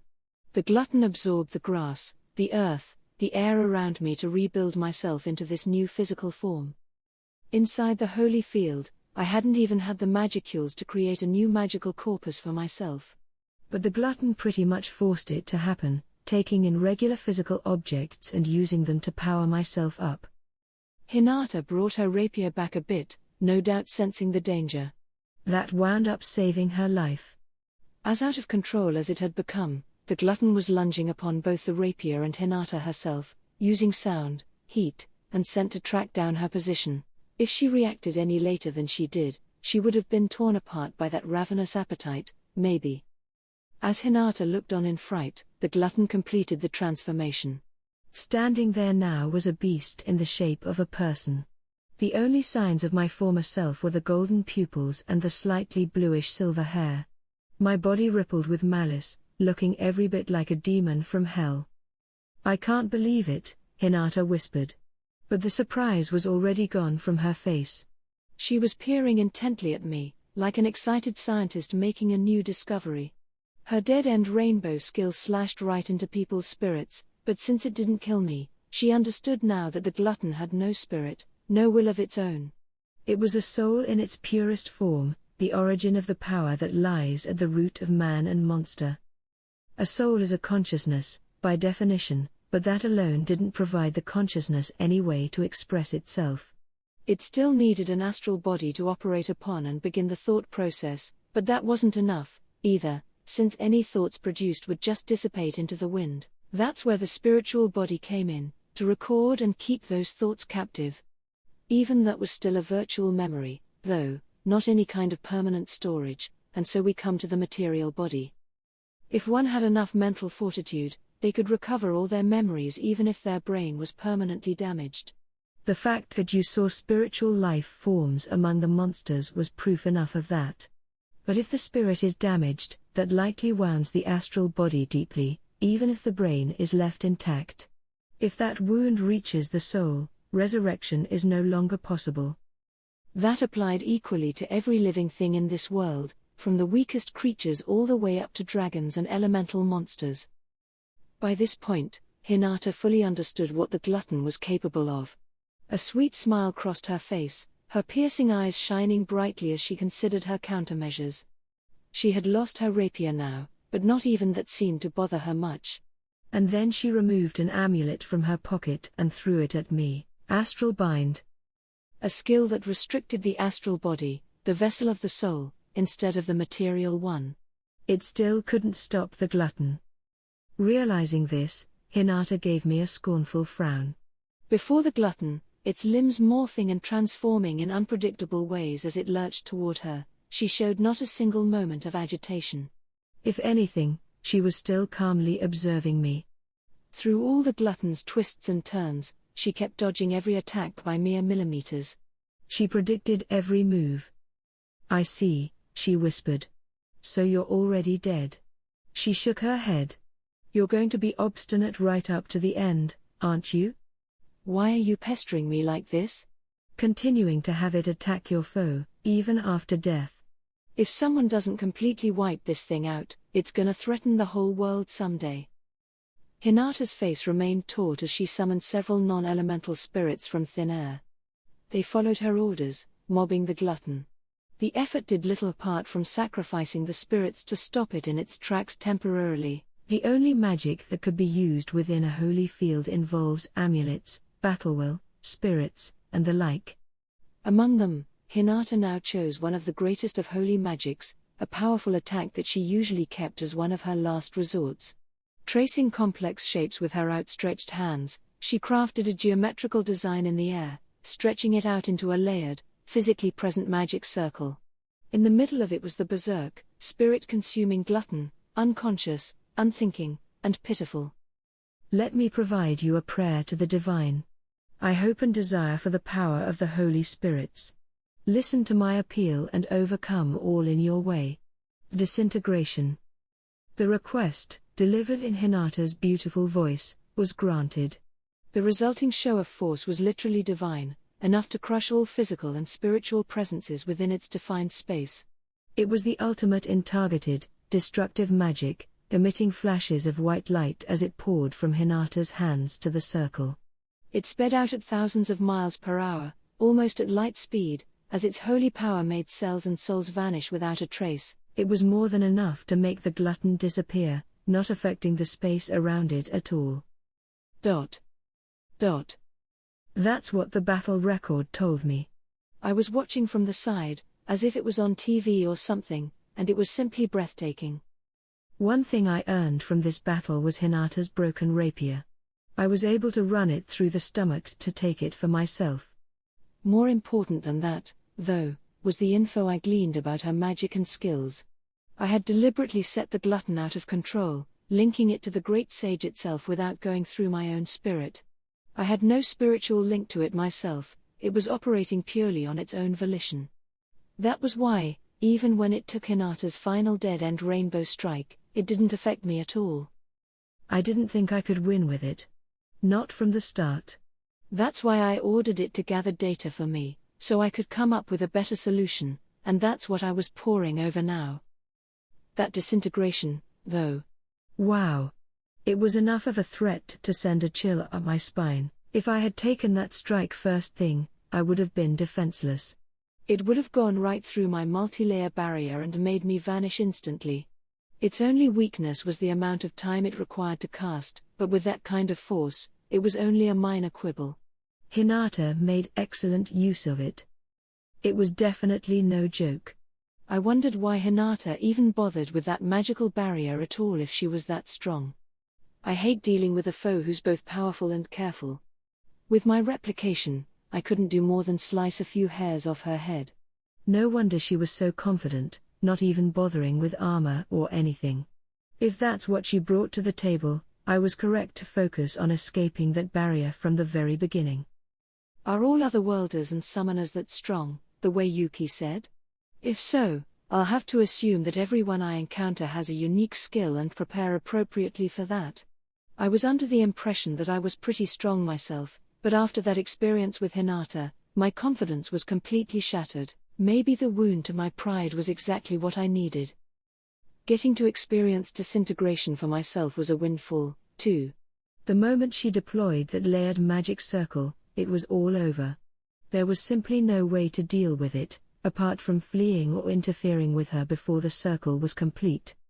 Would have been nice if I could have analyzed and assessed it, but I was too busy trying not to die to consider that. It can't always be that easy. The moment I saw it, after all, my data link with the sage cut right out an eye, my non-replicated self, got dizzy in the head. It's impossible to avoid once you see it, and the layered barrier it emitted had a heat-seeking property as well. If you can't get out of its trail, you can't avoid a direct hit. Could Milim have handled it? I'll have to ask her next time. I told Ranga about everything that happened as I checked up on my own body. I was physically fine, no longer affected by the holy field. What was up with Hinata, though? She refused to listen to me, breaking out the big guns with no provocation whatsoever. Maybe I shouldn't have taken the bait, but I only did because I thought I could win. Sure proved me wrong. Not that I lost, exactly. Sometimes the best winning strategy you have is to run, you know? And that's what I tried to do from the start, so if I made it out, I won. You could, if you squinted hard enough, call this a tactical victory. Plus I gathered all this valuable data. It wouldn't be going too far to call it a win. A tie, at least, if I wanted to be generous. I'm definitely not being a sore loser, all right? But enough joking around. I was worried about everyone in town, so I decided to head over at once. Attempting to teleport myself to Tempest, I caught wind of something odd. I had tried to take a warp portal back to my own place, but the magic failed to activate. Report. Impossible to specify target location. The cause is believed to be some kind of barrier isolating the area. Oh. It sounds like someone's trying to destroy Tempest, just as Hinata said. Better get back quick, or else I'll have nothing to go back to. Even as I thought that, the great sage was searching for places still available for teleportation. Soon, it tracked down the magic circle inside the cave that Gable was guarding. Let's go. I shouted to Ranga as we hurriedly made the warp. Gable and the others were assembled at the sealed cave's magic circle, waiting for us. The moment he saw us, Gable ran up, looking visibly relieved. Oh. So Rimuru, you are safe. He then briefed me on events. And then, just after we received word that Lady Milim would wage war against the Beast Kingdom of Eurasania in a week's time, I lost contact with Sir Benimaru. Concerned, I made contact with Soka, but apparently no one outside the cave could reach our leaders, either. I told King Garzel as well, Vesta added, but it was hard for us to make any concrete moves, given the lack of information at hand. Certainly, The king of dwarves would have had too little knowledge to provide any real support. He must have been terribly concerned. He had last made contact via communication crystal about an hour ago, but nothing beyond that, despite a second call being expected. Thought communication didn't work, either, and just as they were discussing among themselves what to do, I came back. I guess the bad feeling I had about all this was right. No doubt about it, something terrible was taking place. But why couldn't we even contact anyone in town? As I thought about this, I leapt out of my shadow, just as Sokka and his other men had jumped out of Gable's. So Rimuru, it is a tremendous relief to see you safe and sound. He had apparently lost contact with me just as I was using replication to save myself from Hinata, causing him a great deal of consternation. Whoa, I'm a lot more worried about you than me at the moment. He was both wounded and exhausted. Vesta jogged off to fetch him a full potion to drink. Forgive me for interrupting, but Sir Ci was injured attempting to escape the barrier deployed around Tempest. Silence, Sokka. I am fine. So Rimuru, I am afraid the situation does not bode well for us. The story he had for me was a shock. There was a military force from Farmus marching straight for Tempest. Ci, learning this, hurried back to tell Benimaru but was blocked by a barrier placed around town, preventing access. Bashing right into it, his real body got away with just an injury, he said in his oh-so-Ci-like way, and all his replication copies were expended. Anyone else would have died in a hurry. Regardless, his men were just about to attempt to break through the barrier when they noticed I was back. Ci's apparent nervousness was entirely due to my disappearance, it seemed. A lot of things must have happened in the past half hour or so, Hinata's attack on me being one of them. Well, sorry I made you worry, Ci. Not at all, Sir Rimuru. As long as you are safe, there is nothing to complain about. I appreciated the thought, but if I had returned to Tempest faster, I might never have run into Hinata at all. I had left for my own selfish reasons, and I had better make up for it. Before that, though. So if the kingdom of Farmus is moving against us, was it them who built the barrier over town? It is likely so, yes. In that case, everyone in town is in danger? The thought made my mind begin to race. Hinata had cost me a dear amount of time. We couldn't sit here talking all day, I decided. I needed to head to town, fast. Gable, you guys guard the cave. Keep Vesta and the dwarven potion staff safe. If any intruders come in, try your best to capture them alive. Yes, my lord. So Rimuru, what should we do about contacting King Garzel? Wait until I get a grasp of the situation. Right now, all we'd do is worry him further. Very true. All right. Be safe. I could understand Vesta's concern, but there wasn't much I could say to the king yet. He already had his preliminary report, he would have to wait a bit for more. I'll go on ahead. Yes, sir. We will follow soon behind. I attempted to use shadow motion to head for town, only to remember the skill had evolved into spatial motion. Hold on, Ci. Let's go together, actually. All of you. Huh? I launched spatial motion without further explanation, connecting our current location with a point just outside the barrier. There was a hole in the air, just large enough for a person to shimmy through, and our target point was on the other side. Talk about convenient. The cave's in your hands, Gable. Yes, my lord. I will await further orders. He and his men nodded at me as I stepped through the portal. In another moment, we were outside of town, Ci and his team behind me. Ci seemed calm, but Sokka and the others were pretty wary of traveling this way. I guess I couldn't blame them. Wish I'd had the time to explain things in detail, but, you know. Now I had an ominous-looking barrier in front of me. If someone as powerful and talented as Ci couldn't bust through it, it must be a pretty damn strong one, too. I brought my left hand up to it, absorbing part of its surface, and ran analyze and assess. Understood. The effects of great magic, anti-magic area are detected, albeit with a reduction in magicule density. It runs on the same principle as Holy Field, but is not uniform in composure, some areas being less dense than others. It is impure, likely an inferior version. Anyone inside it will be affected, but the effects can be resisted with multi-layer barrier. Well, if it's inferior, then no worries. Let's head on in. I had Benimaru and everyone else to worry about right now. Plus, the way the great sage put it, any great magic needed to have its caster in the middle of it, but this barrier was activated from the outside. It was a large-scale casting, likely requiring several people, more than one or two, taking care of it. CI, track down the guys casting this barrier so I can take them out. Do not engage in combat with them. Just bring all your men to them and gauge their strength. Yes, sir. How should we contact you? I produced a string of sticky steel thread and wrapped it around his neck. How about this? Run it through this strand, and we should be able to pick up on each other. I see. That should work. Upon testing it out, we found that thought communication worked as long as you cast it through the thread, inside and outside the barrier. Right. Get going. I'll head over if you run into trouble. If you think you can beat them, neutralize them, but don't kill anyone. Yes, sir. Then all 5 of them, CI, Soka, and their 3 trainees, disappeared without a sound. Man, they really were like ninjas. They'd easily hold their own against a high-level magic born, no doubt, if CI was leading them. But right now, we had to be careful. A single mistake could kill us. Every possibility had to be addressed.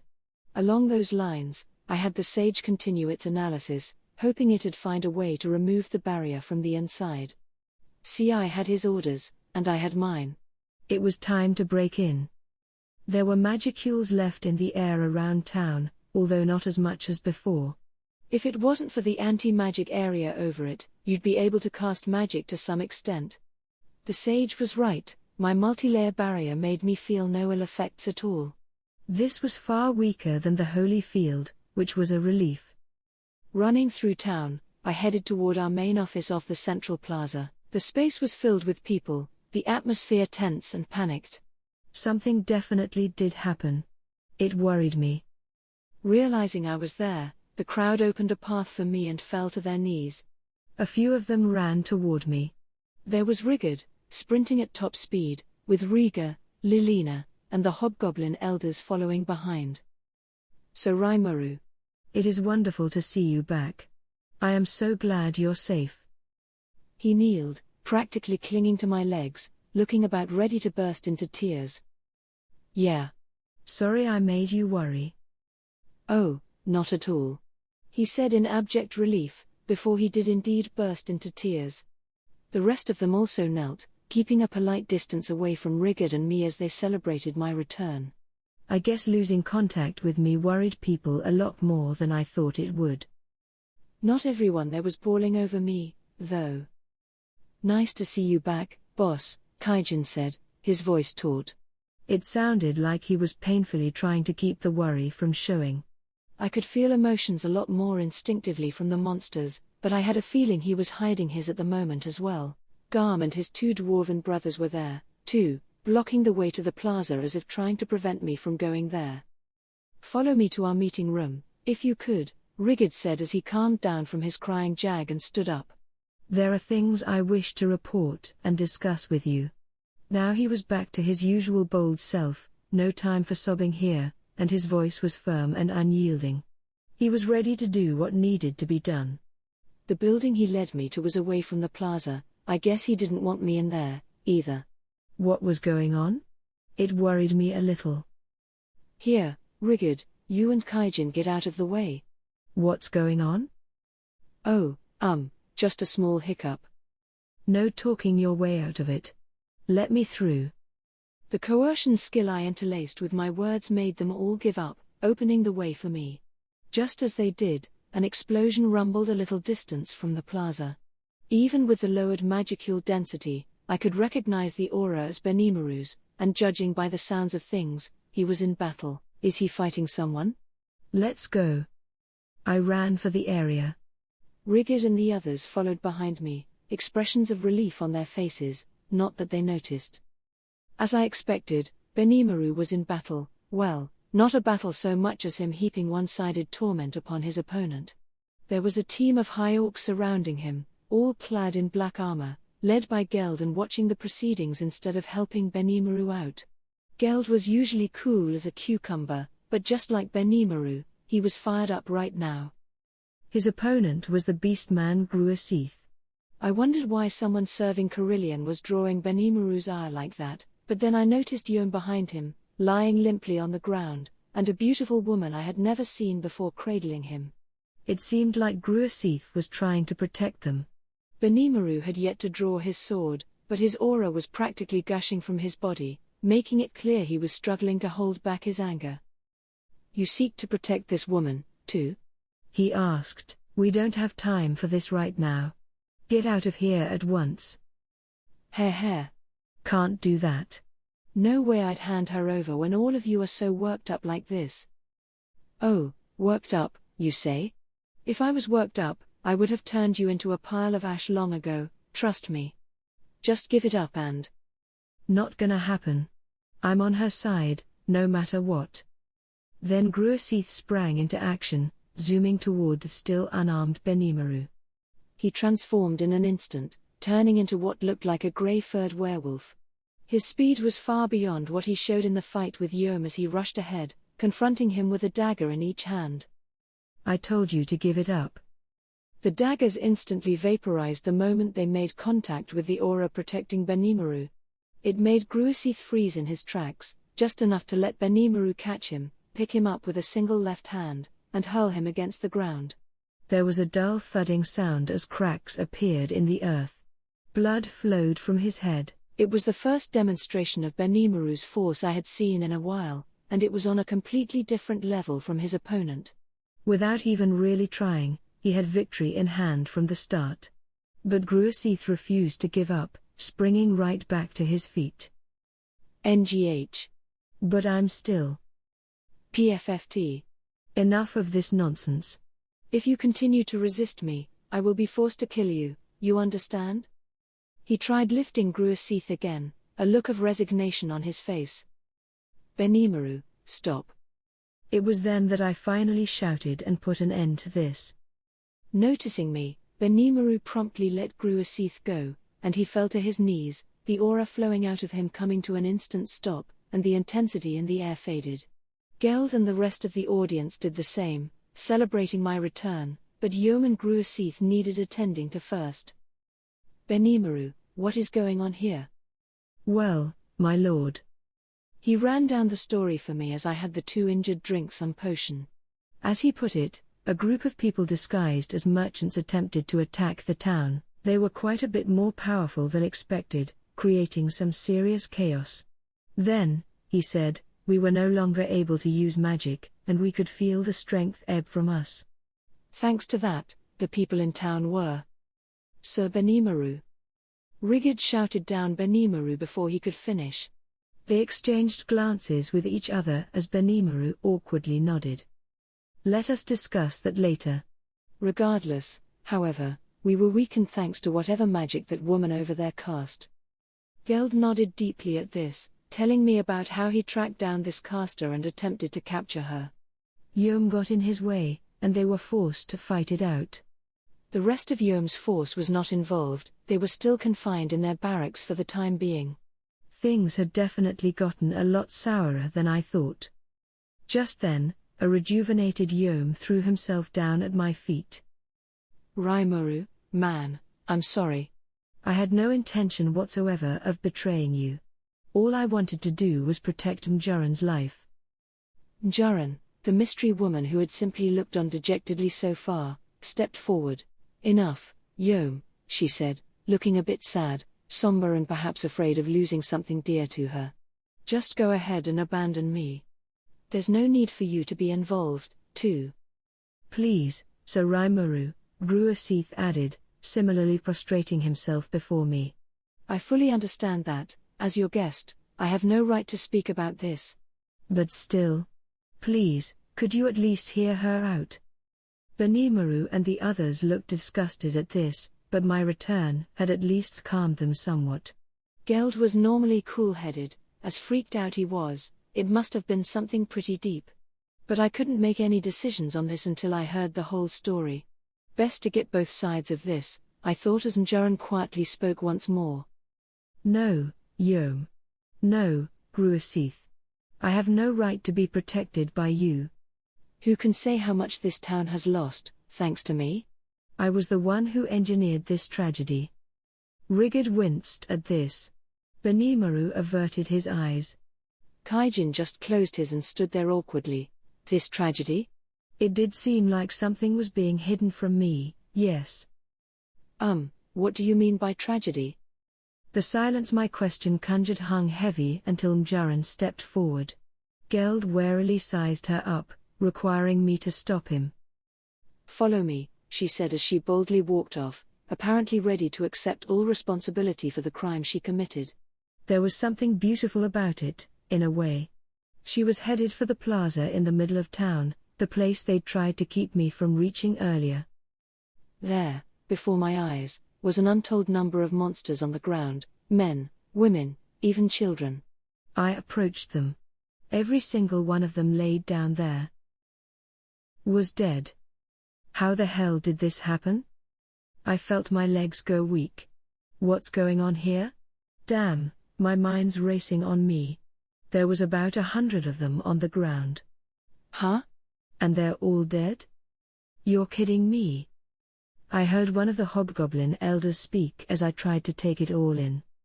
We followed your wishes, so Rimuru, and treated the merchants with kindness and civility. We had no idea there was evil among their ranks.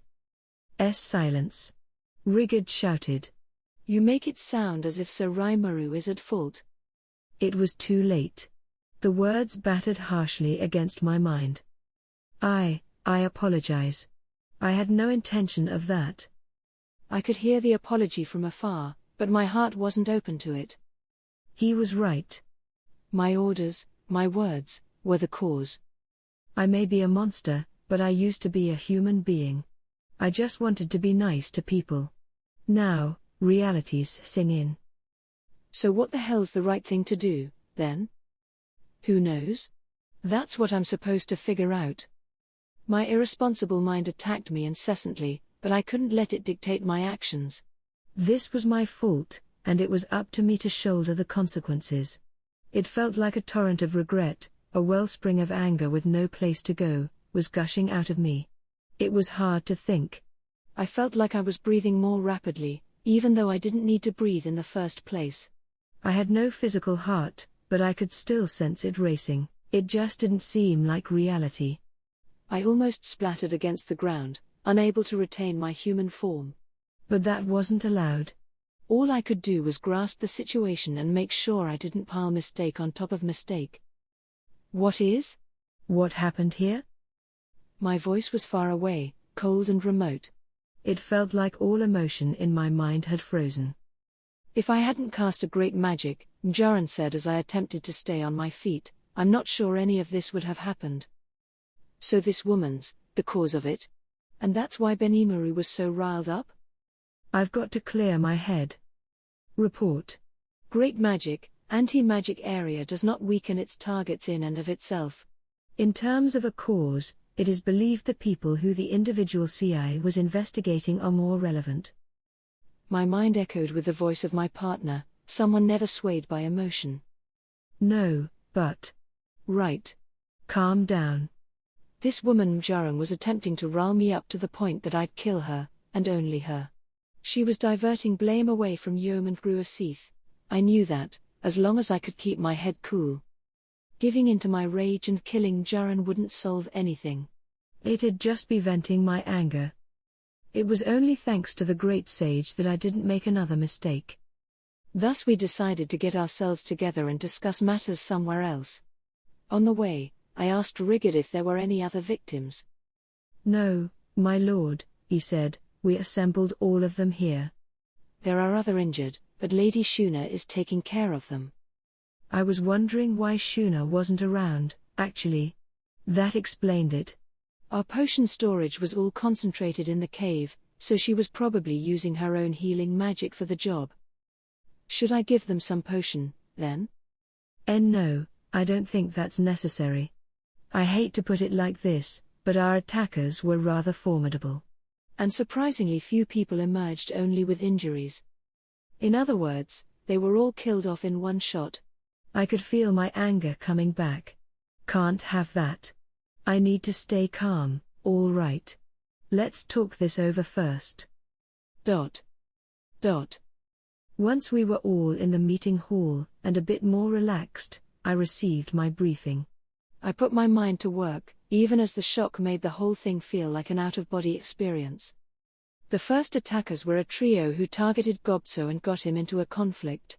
That dopey face of his definitely made him look like an easy mark, and I bet it didn't take much to shout him into submission. Not that it was his fault, but he sure was unlucky to have this riffraff notice him. The conflict seemed to make Gobso look like the bad guy, but Gobta stepped in to resolve it quickly. What happened next was the problem. That was when the attackers revealed their full strength and conflict began in earnest. They were astonishingly strong, it seems, enough so to even give Hakuro a run for his money when he stepped into the fray. From how it was described to me, at least, they were the real deal. If he hadn't been weakened, grumbled Benimaru, Hakuro would never have been defeated. He and Gobta were injured in the midst of all this, and now that made sense to me. They avoided death only because they gave their all in the fight. I'm sure neither of them was a fan of being told they lost, but if they survived, that was all that mattered. I was having CI check out the energy-sapping barrier. He'd provide a report before long, no doubt, and all we'd have to do then was deal with that and take on the next fight fully prepared. After that, Rigid continued, a group of 100 regular knights from the Kingdom of Farmers visited town. The attackers requested help from them, and the knights agreed, stating they would take on the task under the laws of humanity in the name of divinity. They refused to listen to our words. It was all too one-sided. As he put it, the head of the knights shouted, "We came here to investigate reports of a nation of monsters, and what manner of chaos do I find? In the name of humanity, we promise to provide aid to our defenseless comrades." Then they all drew their swords and joined in the fracas, attacking both the monster soldiers and the residents looking on. This included children, indicating that they saw us as little more than animals. I told them to try their best not to be aggressive against human beings, and I guess that put them at a big disadvantage. It took time for Benimaru, Geld, and the rest to tackle the threat in earnest. "We should have made them give up their weapons before entering town," Benimaru commented, "but there's no way these guys would do something like that of their own volition and without an order from me. I figured they would contact me via thought communication about anything like that, and I paid dearly for that error." In the end, the cause all goes back to me. One of the farmers' knights left a message before leaving. It went like this. "This town is contaminated by the presence of monsters. As protectors of the law of humanity and as faithful followers of the one God Luminous, we refuse to acknowledge the existence of a monster nation. We have therefore signed an official pact with the Western Holy Church to consider how to deal with this country. We will return 1 week from today, commanded by our leader himself, the wise and noble King Edmaris. If you surrender and agree to fall under our rule, then by the name of our God, we will guarantee your continued existence. Give up your pointless resistance and surrender at once. If you do not, then in the name of Luminous, we will eradicate all of you from the face of the earth." It was clear they didn't care at all about what we would do. CI had already reported that the country was preparing for a military operation. All that stuff about investigating our nation was a big lie. Maybe they were doing that, but they had already decided that wiping us off the planet was the only option. What a charade. It certainly is. Rigid nodded. I recalled what Hinata had said, "Your town, you know. It's a bother to us. So we've decided to crush it. Farmers and the Western Holy Church must have been conspiring against us from the start." Instead of one taking advantage of the other, I imagined they teamed up because they shared a common interest. So I told everyone about my battle with Hinata and the words we exchanged. "The head of the paladins?" "Wow, boss. Nice job surviving that. Benimaru and Rigid seemed unfamiliar with the woman, but Kaijin and the Dwarven brothers were fully aware of her, and my story gave them a shock. Considering the dealings they've sustained with monsters, the Dwarven Kingdom and the Western Holy Church weren't really on good terms, not bad enough that they were off to war tomorrow, but more like each pretending that the other didn't exist. They did keep some tabs on each other, though, as any nations would. Really, Kaijin said, even with the full might of the Dwarven military, it'd be a bad idea to make the Western Holy Church your enemy. But the Dwarven Kingdom is built kind of like a natural fortress, and they carefully check everyone who goes in and out of it. It's that kind of protection that makes it hard for the Church to declare them an enemy of God or whatnot. They both have a lot of history, though, and they've had hostilities in the past. I figured the Western Holy Church had it in for us because it saw monsters as these horrid things that could never be abided, but what about farmers? So Raimaru, a tentative voice said, about that. This was Guard Mjolmal, the merchant I met when he helped with our first large-scale potion sale. He had listened in silence up to now, seated alongside a few other merchants and adventurers. I had called in several people from the Kingdom of Bloomin so I could get a second opinion on all this. I just wanted to learn the truth, so I decided having them listen in wasn't a big deal. It seemed to pay off, as nobody in the hall suspected us of being anything besides the victims here. The rest of our visitors currently in town were being cared for in the guest house.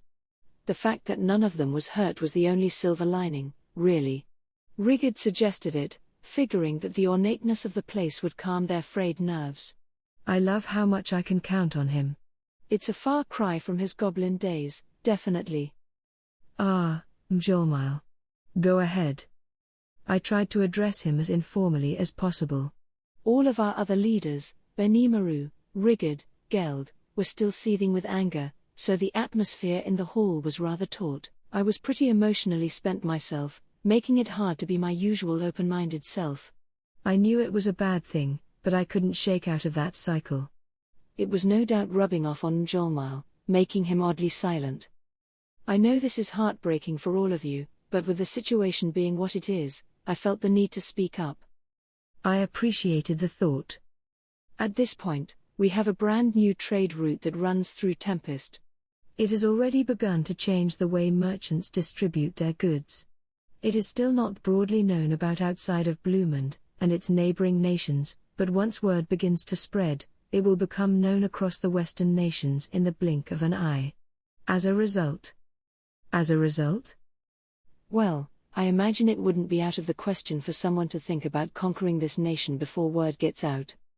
As Mjolmal put it, any perceptive leader wouldn't fail to understand the importance of this trade route. The income from tariffs alone would be a likely fortune. That, and Farmus, the gateway to the Western nations, as it were, was prospering in no small part thanks to just that kind of income. If a new trade route opened here, Farmus stood to lose the most from it. To them, no doubt, they didn't want any of this to exist. They'd have no effective way to stop people from coming here instead of there. You'd figure the best way to tackle that was to shore up their own infrastructure and make travel easier, but that required a vast amount of money. Building roads from scratch took time as well. There was no ready response they could take. I didn't intend to be the kind of leader who pursued only what was best for Tempest, ignoring how other countries profited or lost from it. If we were seeking to coexist with the rest of the world, I figured, I wanted everyone to profit from us. But I was still such an amateur at this. There's no way I could perfectly understand how this world was connected, and I must have stepped on the tails of one too many tigers here. Indeed, stated a merchant whose name I didn't know, the king of Farmus is notorious for his greediness.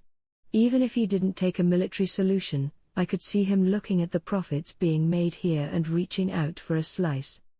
That's a good point, I replied. I'm not a genius at this, but even I think this approach is a little strange. It is. Taking action like this, without going through the council. As an adventurer, I can't say how Bloomin's gonna respond to this, but this move on Farmus's part makes no sense to me. Pulling such an obvious trick and attacking women and children, even. Yeah. We like this place, you know? And if they're gonna attack in a week, I'm willing to help if you're fighting back. But the church called you all enemies of their god? That's not exactly good news. Joel Miles' observation opened the floodgates for more feedback from the merchants and adventurers. I appreciated all the helpful advice. It really felt like they were looking out for us. In other words, unlike the famous knights who dismissed us as monsters, these people really saw us as their friends. The fact that some of them were even willing to take up arms for us surprised me quite a bit. I thanked them for the sentiment but turned them down. The reason was simple: I didn't want to get them caught up in this. I appreciate how all of you feel, Rigid said, but this is a problem that we need to wrap up by ourselves. What I want you to do instead is return to your native lands and spread the word about this as quickly as possible. Oh? We could just send out a wagon. Staying here might not be a good idea for all of you, though. How do you mean? I explained it to them. Maybe I was overthinking matters, but the worst-case scenario in my head seemed all too believable. The way I saw it, Farmers and the Western Holy Church no doubt wanted to declare to everyone in the Western nations that Tempest was a den of evil.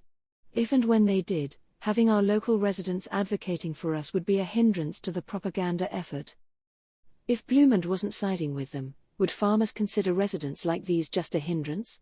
Because if they did spread the word, Farmers' Act would become notorious nationwide. The council might even pursue the matter. How would farmers prevent that? Well, they were the type of nation to make militaristic threats from the get-go instead of negotiating. To them, the 100-ish Bloomondian residents here meant nothing. They'd kill them, make sure they could never talk, and maybe even blame it on us. It'd help further the impression that we were a ferocious threat, and it'd provide the Holy Church just what it wanted. 2 birds with 1 stone. That's why I wanted them all back in their native nations and pleading our case for us.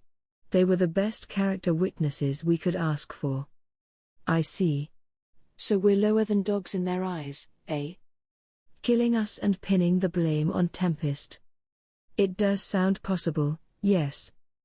Especially if it's a human's word against a monster's, if you'll pardon my rudeness. But in that case, Rigid replied, I'm not sure how we would transport everyone out of here. I would like to lend you guards, but in essence, we're pinned to within our own borders for now. It was a valid question, and I already had an answer for it. That's no problem.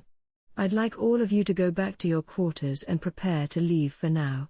I promise safe passage to the outskirts of Bloomond. Then I began my own preparations. The Bloomondians were confused, I'm sure, but they followed my request without further questions and filed back to the guest house.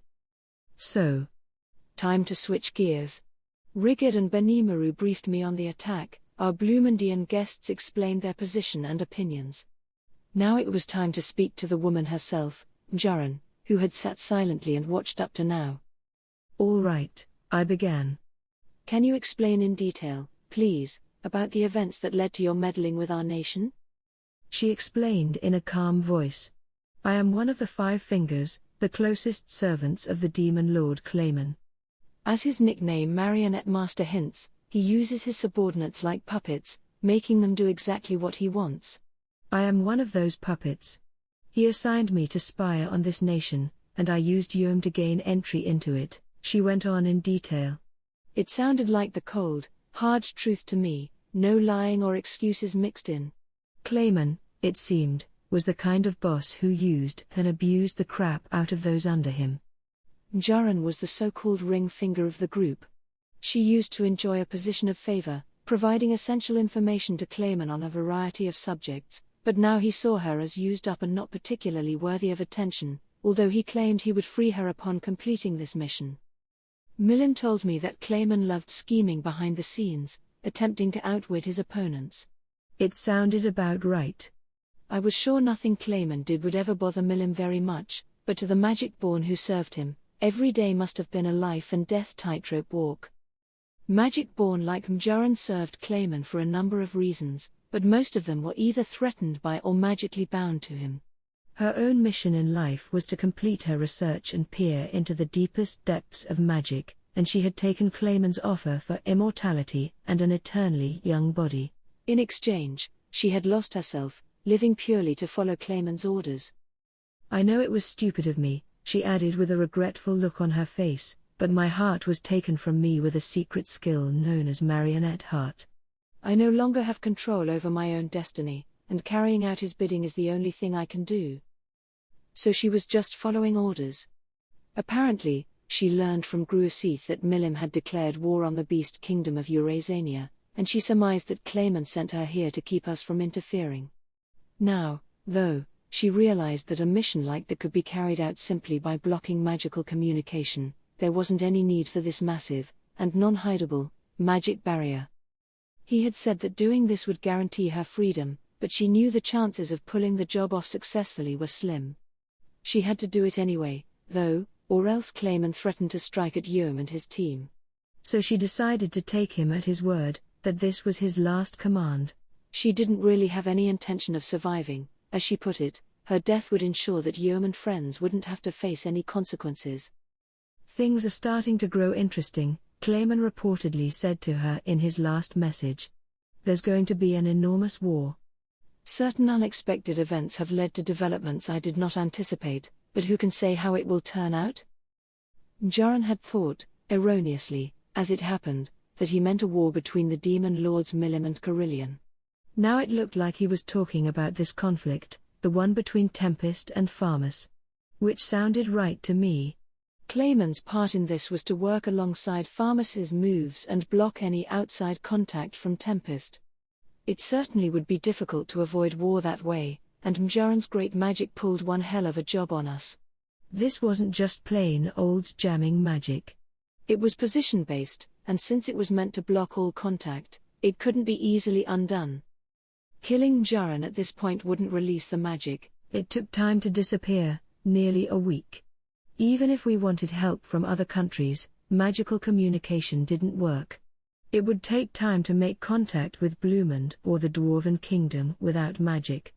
There was just too little time to address Farmus, which already had their boots on the ground. We were behind the 8-ball here, for sure. But I can get out from under the barrier, and there's a communication crystal waiting for me in the cave. That's where Clayman's plan begins to fall apart.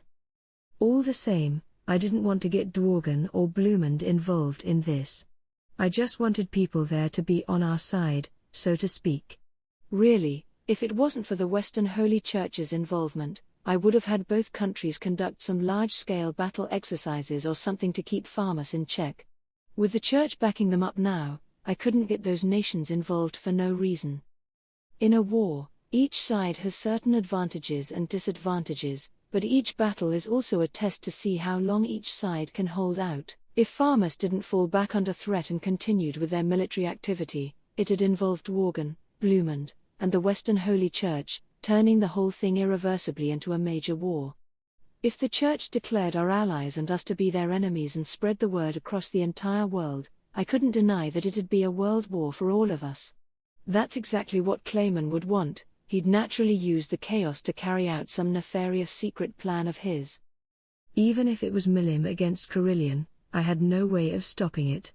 If only my own nation wasn't in so much trouble. Although, that's thanks to Clayman, too. Throwing me into confusion, mixing things up. I suppose I'll just have to trust in Milim and put my own priorities first. It all made me realize, for the first time, that between what Milim and Mjaran told me, this demon Lord Clayman was one dangerous enemy.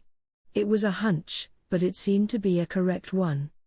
Mjaran told me that Gelmud was one of Clayman's other agents, too. Unlike what Milim said, she claimed that he was being fully controlled by the demon lord. Any of the other demon lords who worked with Clayman on that endeavor were being tricked.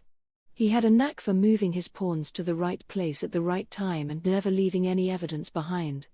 I couldn't say how strong he actually was, but he was definitely a master at maneuvering undercover. Mjaran also suspected that Clayman was behind the battle between Milim and Carillion, but I didn't have any evidence of that.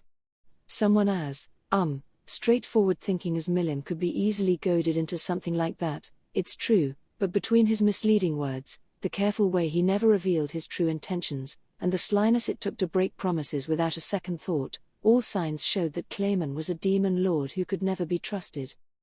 And if you go even further down this rabbit hole, The great sage suggested that Clayman might have planned to leave that communication crystal in the cave the whole time. You know, just to make me think I outfoxed him and call for reinforcements from my allies. It wasn't an unthinkable scenario, so I filed it away in my mind. With Njaran's story all told, I now knew how we all wound up where we were. Her heart wasn't given back, of course, she was seen entirely as a throwaway piece, a mere pawn. Whether I would forgive her or not was another question. Look, Yom said, I know you're angry and everything, but I really hope you can let Njaran off the hook for this.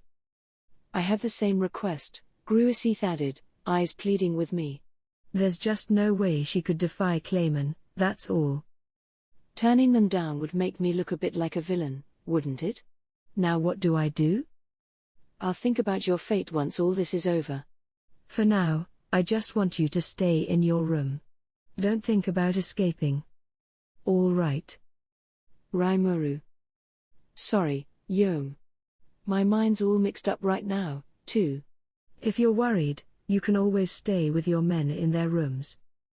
So I saved the question for later and ordered Yom and his band to remain in their own quarters, asking Rigid to appoint guards to watch them. I doubted they were going to betray me at this point, but you could never be too careful. I was doing this in part because, if they did try something funny, that would seal Njaran's fate for good. Yom, realizing this, agreed to the order and returned to his quarters. After all that briefing and interviewing, I went back outside. The visitors from Bloomond were milling around, waiting for me. We're ready to go, Sir Rimuru, but what should we do, exactly? I had them outfitted with all the extra wagons we had in town, so they finished up quicker than I thought. I nodded at them and guided them a little ways outside of town, all 100 or so of them following me in orderly fashion. I wanted to provide guards for them, a repentant-sounding Benimaru said, but none of us can get past this barrier. Not a problem. Now's not the time to be stingy with my magic. It's gonna take a lot of energy, but I'll figure it out. So I left my monster cohorts within the barrier and guided the human visitors past it. We will hurry back home as quickly as we possibly can, Sir Rimuru. I raised a hand in response. Before that, Mjolmile. Can I have everybody here promise to keep what I'm about to do a secret? Mjolmile raised an eyebrow, already well aware of the kind of nonsense I occasionally pull off, much to my chagrin. What are you planning to do this time? This time? You're always expecting the worst from me, aren't you? Ha ha ha. No, you've provided me with so much, Sir Rimuru. Ha. You said it. Mjolmile and I slapped each other on the shoulder. I hope you will keep yourself safe. I'll be fine. I'm not a fan of fighting battles I can't win. Then I activated spatial motion, deploying it across a wide swath of land. Everyone looked on in shock. Benimaru and Geld watched from within the barrier, both surprised and exasperated. The outskirts of Bloomond's about the best I can do for you all. It won't last long, so hurry up and hop in there. The visitors nodded at me, faces still frozen in disbelief, as they filed on ahead. None of them asked any more questions, which I appreciated. Magic exists in this world, everyone knows that, so it takes more than a little pixie dust to really alarm these guys. I made them promise to spread the word and provide as much support for our cause as they could. But would it have much effect? We were already at war. We couldn't make any really brash moves, not against the Western Holy Church. They'd have to provide military support if I asked for it, as our pacts with them stipulated. But I didn't want that, and there wasn't much else they could do as a nation, I don't think. Better not expect much, and there's no need to, really. This was our nation's problem, and I intended to make the kingdom of farmers pay amply for it, by my own hand. If I didn't, I knew, I'd never have a chance to make up for the anguish all those dead felt. I watched our visitors go as I mentally pored over my situation. I had been delayed a bit longer than I thought, but now I decided to help out Shuna with the wounded. Rigid mentioned an errand or something he wanted done, but I figured he could handle that without me. Heading over to the building that served as our hospital, I found 2 people laid up in beds, Shuna providing nursing care and Kurobe helping her out. How are they looking? Oh, Sir Rimuru. Sir Rimuru, I don't know what I can say to you. Shuna looked tired, and Kurobe was a lot more hesitant than usual. I told them to relax a bit as I examined the patients. These were Hakuro and Gobta, both sporting large and bloodied wounds. Whoa, these are some serious wounds. Why don't we just use these? I whipped some potion out of my pocket and sprinkled it on both of them. Nothing in particular happened in the healing department. I apologize, Rigard said, lowering his head. We have already made the attempt. I'm afraid we will have to rely on Shuna's care. As leader of our nation, I had to decide on our future direction. I was also responsible for handling the remaining resident visitors from other countries. That's why Rigard didn't want to worry me further. Hakuro, despite looking like he stepped off a horror movie set, still gave me a smile. NH. Do not concern yourself about me, Sir Rimuru. I am fine. This injury was likely brought about by a skill invoked by the attackers. In time, the skill's effects will fade, and I will heal up then. Gobta is a well-trained apprentice of mine, he won't die like a dog over something like this. I should have expected nothing less from him. It almost made me cry, but I held it back and returned the smile. No way the master of all these monsters could show tears to anyone. Ha ha. Well, glad to see your spirits are high, at least. Let me see this wound. Maybe I can do something about it. I checked over his body. Sir Rimuru, Shuna said, the wound is caused by an air-type attack. We need to keep him stable and full of stamina until it heals naturally over time. She had already used her Parser skill to figure out what was up with him. I was of the same opinion as her, it sounded like the right thing. Air-type, though? That sounded like something I might be able to harness for myself. I've already analyzed a high-level spirit. Let's see if this works. Understood. The effects of the air element have been confirmed. Use Glutton to acquire this effect? Yes. No. The great sage followed through more than I expected. I thought yes and sprinkled some more potion on Hakuro's wound. Oh. Amazing, Sir Rimuru. I left Hakuro to marvel by himself as I attended to Gobta. I should have known, Shuna said with a light smile, one with just a twinge of gloominess to it. A sort of level of doubt. And that reminded me. Or it would have if Gobta didn't choose that moment to leap right out of bed. Gobso. You all right? Hey. Gobta. It took Rigard yelling at him to make him realize where he was. He blinked once or twice. Oh wow, so, am I good? I scoped him out as I decided to ask Shuna about the thing that bothered me just now. Someone I expected to be here with her wasn't present. If she was, I'm sure she would have been carrying on about me to no end. Hey, where's Shion, by the way? I haven't seen her lately. The question made everybody in the room, Rigard, Shuna, Benimaru, even Hakuro, freeze. What's with that reaction? Whoa, there's no way. Don't tell me, I said, that idiot's gone to get revenge all by herself. Oh man. Gobta nodded warily at me.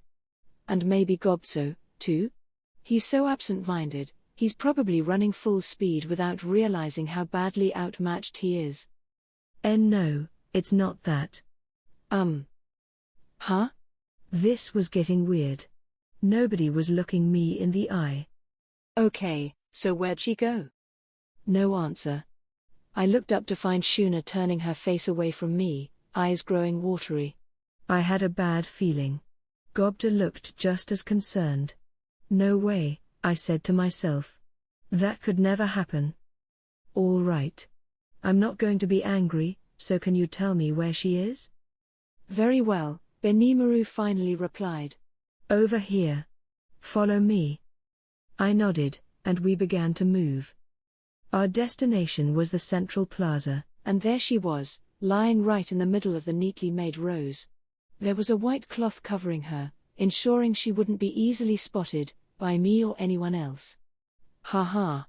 As if I'd just never wonder about where she went. It wasn't funny. Open your eyes. I couldn't believe it. Open your eyes for me. I didn't want to believe it. Why? Why did it turn out like this? Next to me, I could hear Gobta sobbing and shouting, "Gobo-oo," as loudly as he could.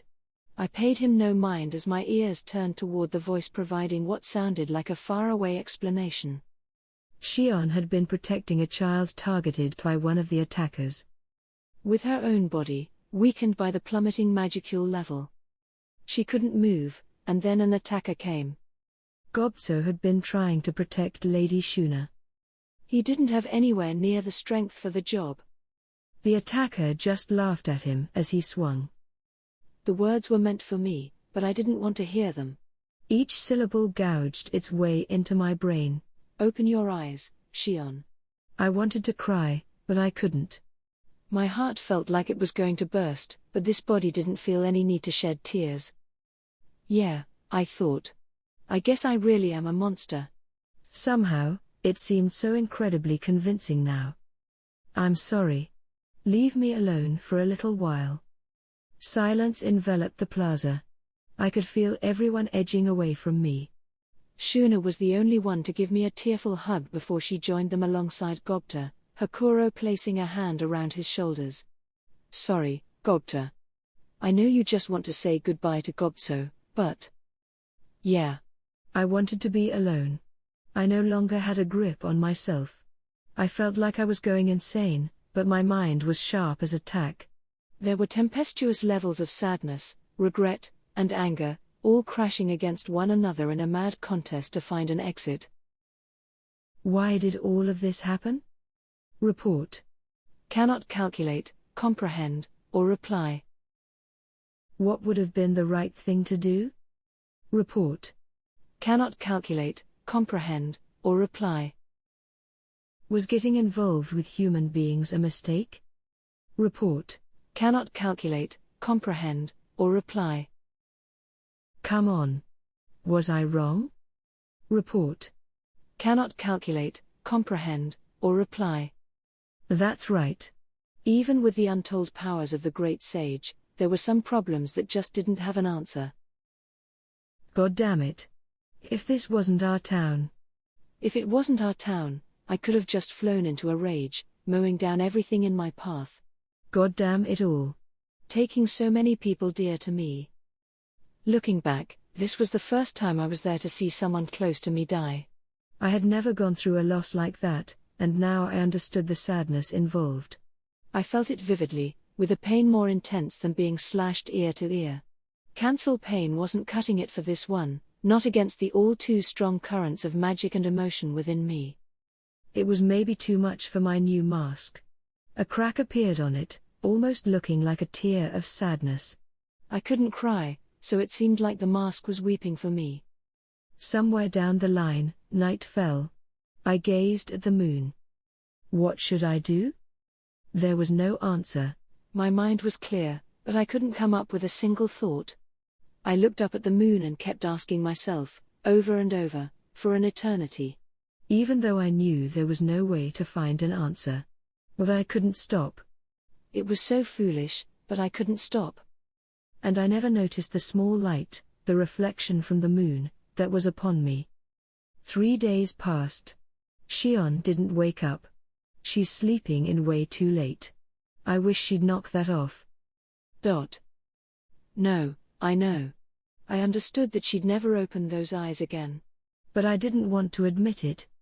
I wanted her back to her usual stupid antics, making her terrible meals. Gobso, too. I didn't know him well. We exchanged a few words on the way to the Dwarven Kingdom. But Gobta loved him as a valued sentry. He was his friend.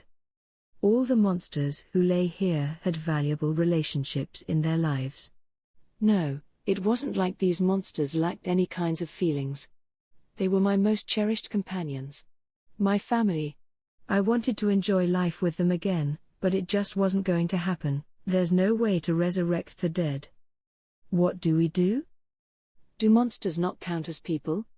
Does that mean we'll be forced into subjugation without a passing thought as to our own feelings? That better mean they're prepared to be subjugated, too. Dark emotions began to get the better of me. And just then. Report. Analysis and assessment of the compound barrier and great magic, anti-magic area covering it is completed. Removing the compound barrier will be difficult, but the great magic can be cancelled. Execute? Yes. No. No, we don't need to yet. The great sage must have just wrapped up that request for me. As it did, I realized that thought communication messages had been coming in through the sticky steel thread wrapped around my neck for a while now. I had been contacted almost constantly for the past 3 days. I made CI worry for me, which I regretted. Sorry. I didn't notice. Ah. You are safe? I am so relieved. It was clear from CI's tone of voice. It also made me realize that everyone else must have been just as worried. I could whine and plead to myself later. We had a time limit, and I had things to do. So I asked CI how things were. Our enemies had set up battle encampments in the 4 cardinal directions around town, each one holding a company's worth of knights. The magical machinations protecting each one were apparently projecting the same type of barrier that had weakened our townspeople. Sadly, the power of CI and his team alone wouldn't be enough to take down even one of these camps. He had also detected transportation magic at work. If we wasted time, they might call for reinforcements. All right. Don't stretch yourself too thin. Join up with Gable and rest. But. That's an order. Rest. Yes, my lord. I wasn't accepting any other reply. I couldn't make CI's team do something reckless and get them killed as a result. I just couldn't. So, about that barrier. Simply cancelling out the magic wouldn't do anything for us. What I really wanted to do was address the weakening effect it had somehow. Being a compound barrier or whatever it was made it a much thornier issue than I had expected. But that could wait. What about the other search I had going? Report. No search results found. Failed to find any magic related to complete resurrection of the dead. Ah. No, I suppose not. Nothing that handy can be found too easily. It makes sense. You never know for sure, though, until you check. As pointless as I thought it was, as useless a struggle as it must have looked, I couldn't stop myself. Shion didn't open her eyes. Neither did Gobso nor the rest of them. Of course they wouldn't. They weren't sleeping. But I still put all my skills in motion to find some kind of measure I could take. All the bodies here, Shion's included, were being preserved by my magical force, to keep them from decomposing, from reverting back into piles of magicules and disappearing. I knew it was pointless, but I was still betting on the possibility. But nothing. There were no resurrection spells in the magic books I scanned through back at that library. I guess there wouldn't be. I had to stop grieving like this. Let's just give them the rest they deserve in my body, as I pray they'll wake up someday. With that decided, I prepared to absorb them all, and that's when my magic sense told me about several figures approaching. It was the trio of Cabal and his friends. It made sense. With the order I gave, it'd have to be someone from out of town if anyone was coming near me right now. I guess they had been traveling night and day on the wagon I gave them to come here. I'm sorry we're late, boss. Rimuru, I gotta admit I really don't know what to say here. Cabal and Guido no doubt wanted to say, hang on, you'll get over this, that kind of thing. Ellen stopped them before they could. Rimuru, I can't say this has much of a chance of succeeding, or, like, any, really, but there are several fairy tales about coming back from the dead. Now was no time to be depressed. The statement made all the diverging thought processes in my mind snap back into place. Can you tell me more about them, Ellen? I turned toward her. If there was any chance, I wasn't about to refrain from betting on it. She nodded and began to speak. A story about a girl and her pet dragon. Through assorted events, the girl's dragon was killed. She grieved over the loss of her only friend, and with her head full of anger, she destroyed the country that had carried out the killing, along with several 100,000 people who lived there. The girl evolved into a demon lord, and then a miracle occurred. The dragon connected to the girl evolved right alongside her, regardless of its death. But that was the end of the miracle. The dragon had lost its soul at the moment it died, and as a result, it revived in the form of a chaos dragon. It still followed its master's orders but now brought nothing but death and destruction to everyone else. Thus, no longer driven by anger, the demon lord shed tears for her pet, her best friend, as she sealed away the chaos dragon herself. That's where the story ends. Ellen's story was a fairy tale, but it had a suspicious amount of detail to it. There were also stories about vampires using a spell called blood rays, as well as necromancers using rays dead on the dead to make them their servants. The great sage picked up on those, too, but it wasn't what I was looking for.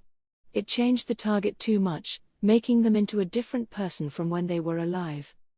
In the realm of holy magic, there was something called resurrection, the so-called miracle of the gods, but there were tons of restrictions on it. It was no panacea. And what's more, all these magics, except for blood rays, which was species-specific, were treated as forbidden spells, passed on strictly orally and never written into a book.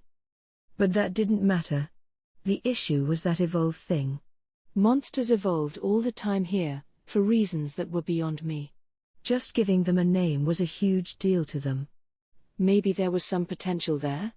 Maybe if I could just become a demon lord myself. Just as that girl's pet evolved and revived itself. But I didn't want creepy, soulless minions on my hands, and not even the great sage could use its analysis tools to determine whether their souls were still there or not. But, hang on. Right now, this town was completely covered by a barrier that no monsters can go through. Maybe that's keeping their souls in here, too, preventing them from flying to the four winds. Understood.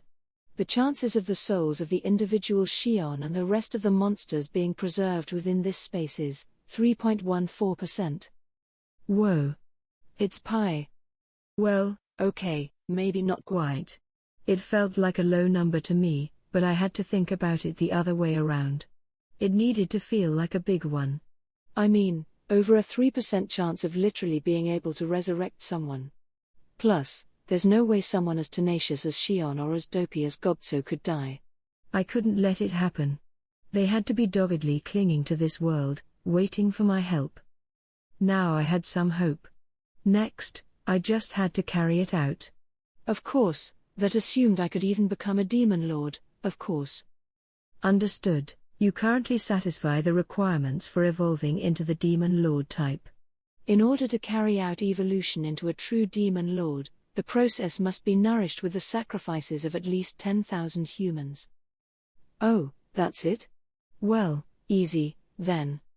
Demon lord? Oh, I'm totally becoming a demon lord. Way simpler process than I thought. Hopefully all those garbage troops around the outskirts of town number at least 10,000. But hell, if there aren't enough, I'll just add some more. If it brings Shion and everyone else back, I have absolutely no reason to waver. Then I came back to my senses. Thanks for telling me about that, Ellen. Are you sure about what you're saying, though? I mean, you're basically telling me to become a demon lord. I looked at her. She stared down at the ground silently, but just for a moment as she made up her mind. She returned my gaze, face resolute. Well, you know, I come from the sorceress dynasty of Thalion, and... You know, I really looked up to adventurers and the freedom they had, but you know what? I'm done. I want to help out Shion, too, besides. I can't let Farmus and the Western Holy Church get away with what they've done. I hate people who think monsters are evil just because they're monsters. I know that telling you about this isn't something I can ever go back on, Buot. I don't know. It's just terrible, I think, leaving things like this. And with that, she went on to explain that continuing to be adventurers would put undue strain on the Free Guild, so she wanted to change her band's home to our nation. Live here, even, if possible. Ellen's real name was Elwyn, apparently, and she came from a noble family in Thalion. After being trained at the Royal Academy, she left the country in search of an adventuring career.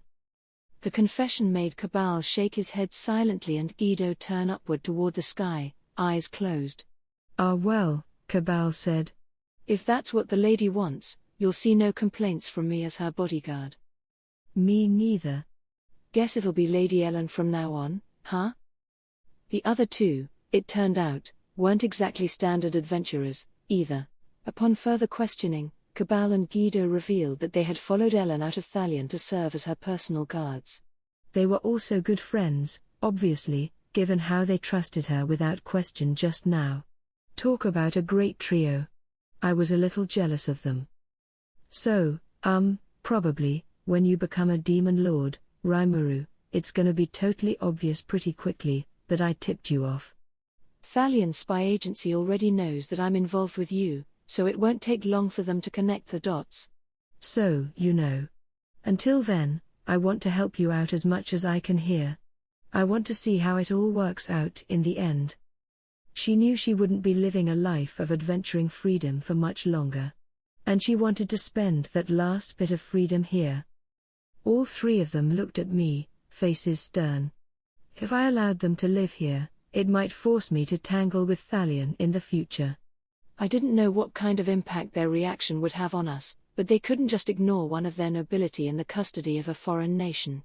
It didn't seem like she was in any real danger, though, and all she wanted right now was to be around for this battle.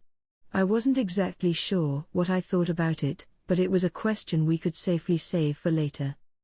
All right. Well, let's leave that for the future. I'd kind of like to avoid making any more enemies than I need to. Oh?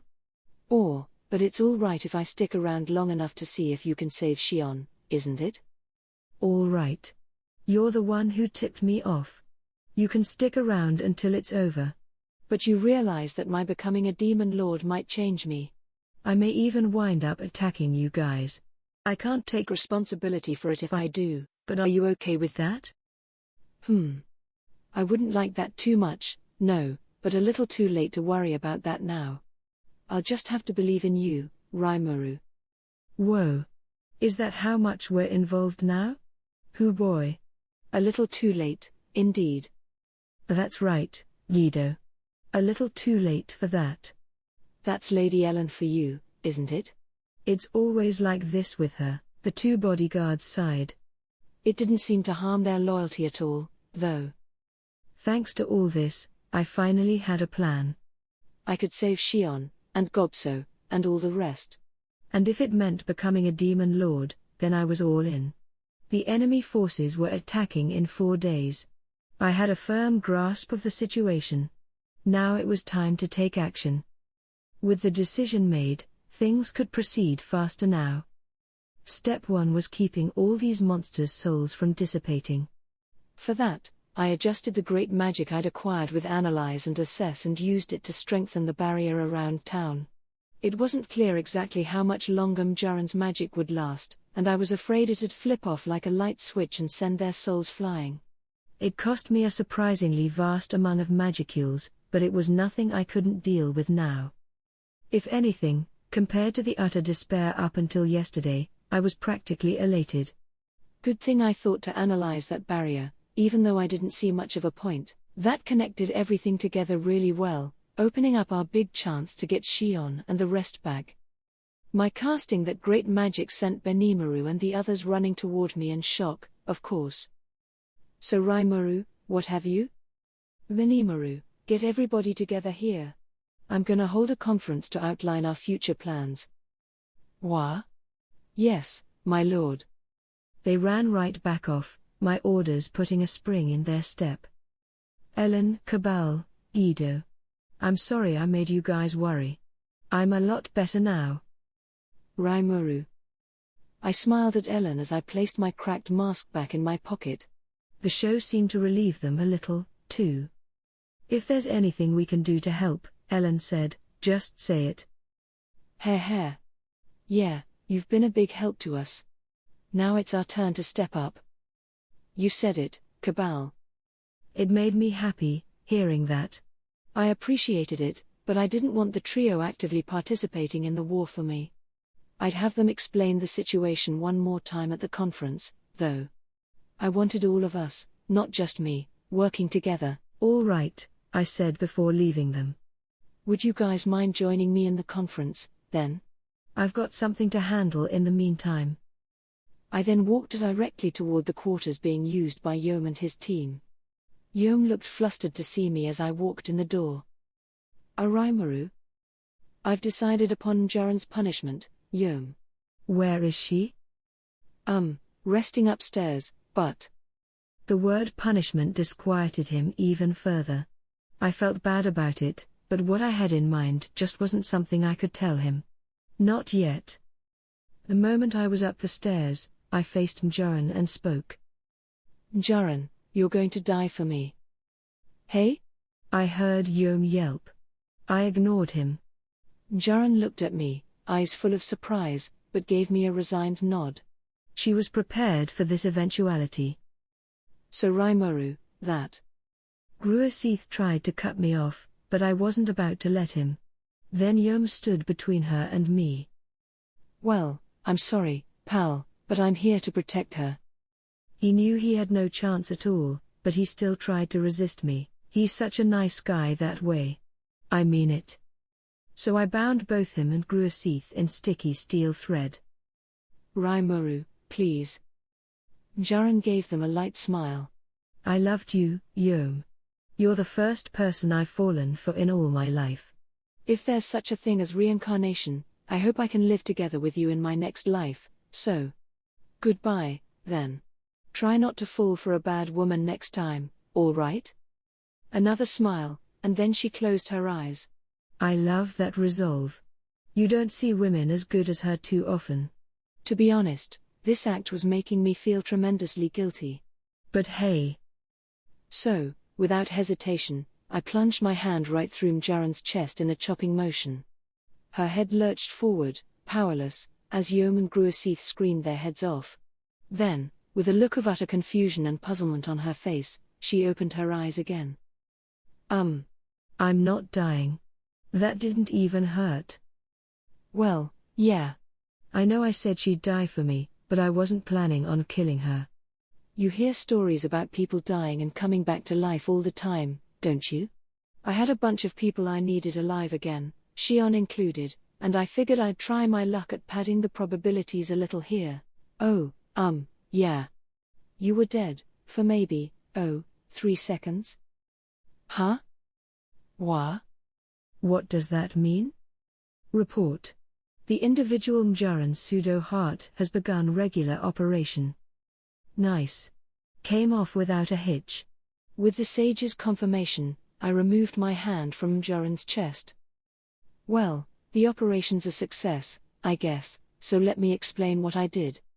You don't have to look at me like that, guys. Have a seat and kick back if you want. Whoa, pal, what kind of crazy talk are you giving me? There better be a good explanation for this, Odysee grumbled. Look at them. Crying just a moment ago and now whining and complaining. Jaren, meanwhile, was just as calm as always. Shut up, guys. Jaren's gonna laugh at you if you keep carrying on like that. So the deal is, the temporary heart inside Jaren was being used so Clayman could listen in on her. It's a form of encrypted communication that runs on electric signals and natural magnetism, so it doesn't use up any magicules at all. In essence, alongside providing a pulse and electrical signals for the body, her heart also emitted encrypted signals that ran across the earth and made it all the way to Clayman. He was forcing her to file detailed reports with him anyway, just to make sure she never noticed. It was an underhanded trick worthy of a demon lord. Those rumors about how he treated his staff were true. But you had to hand it to him, too. If he was pulling something similar with all his people, that's a vast amount of encoded information he was receiving and unraveling in his head. No wonder they called him the Marionette Master. It's that huge network of data he collected that served as the invisible strings on his puppets. Funny coincidence that I managed to notice that. Or maybe not so much actually. You could call it proof that Shion's still helping me out.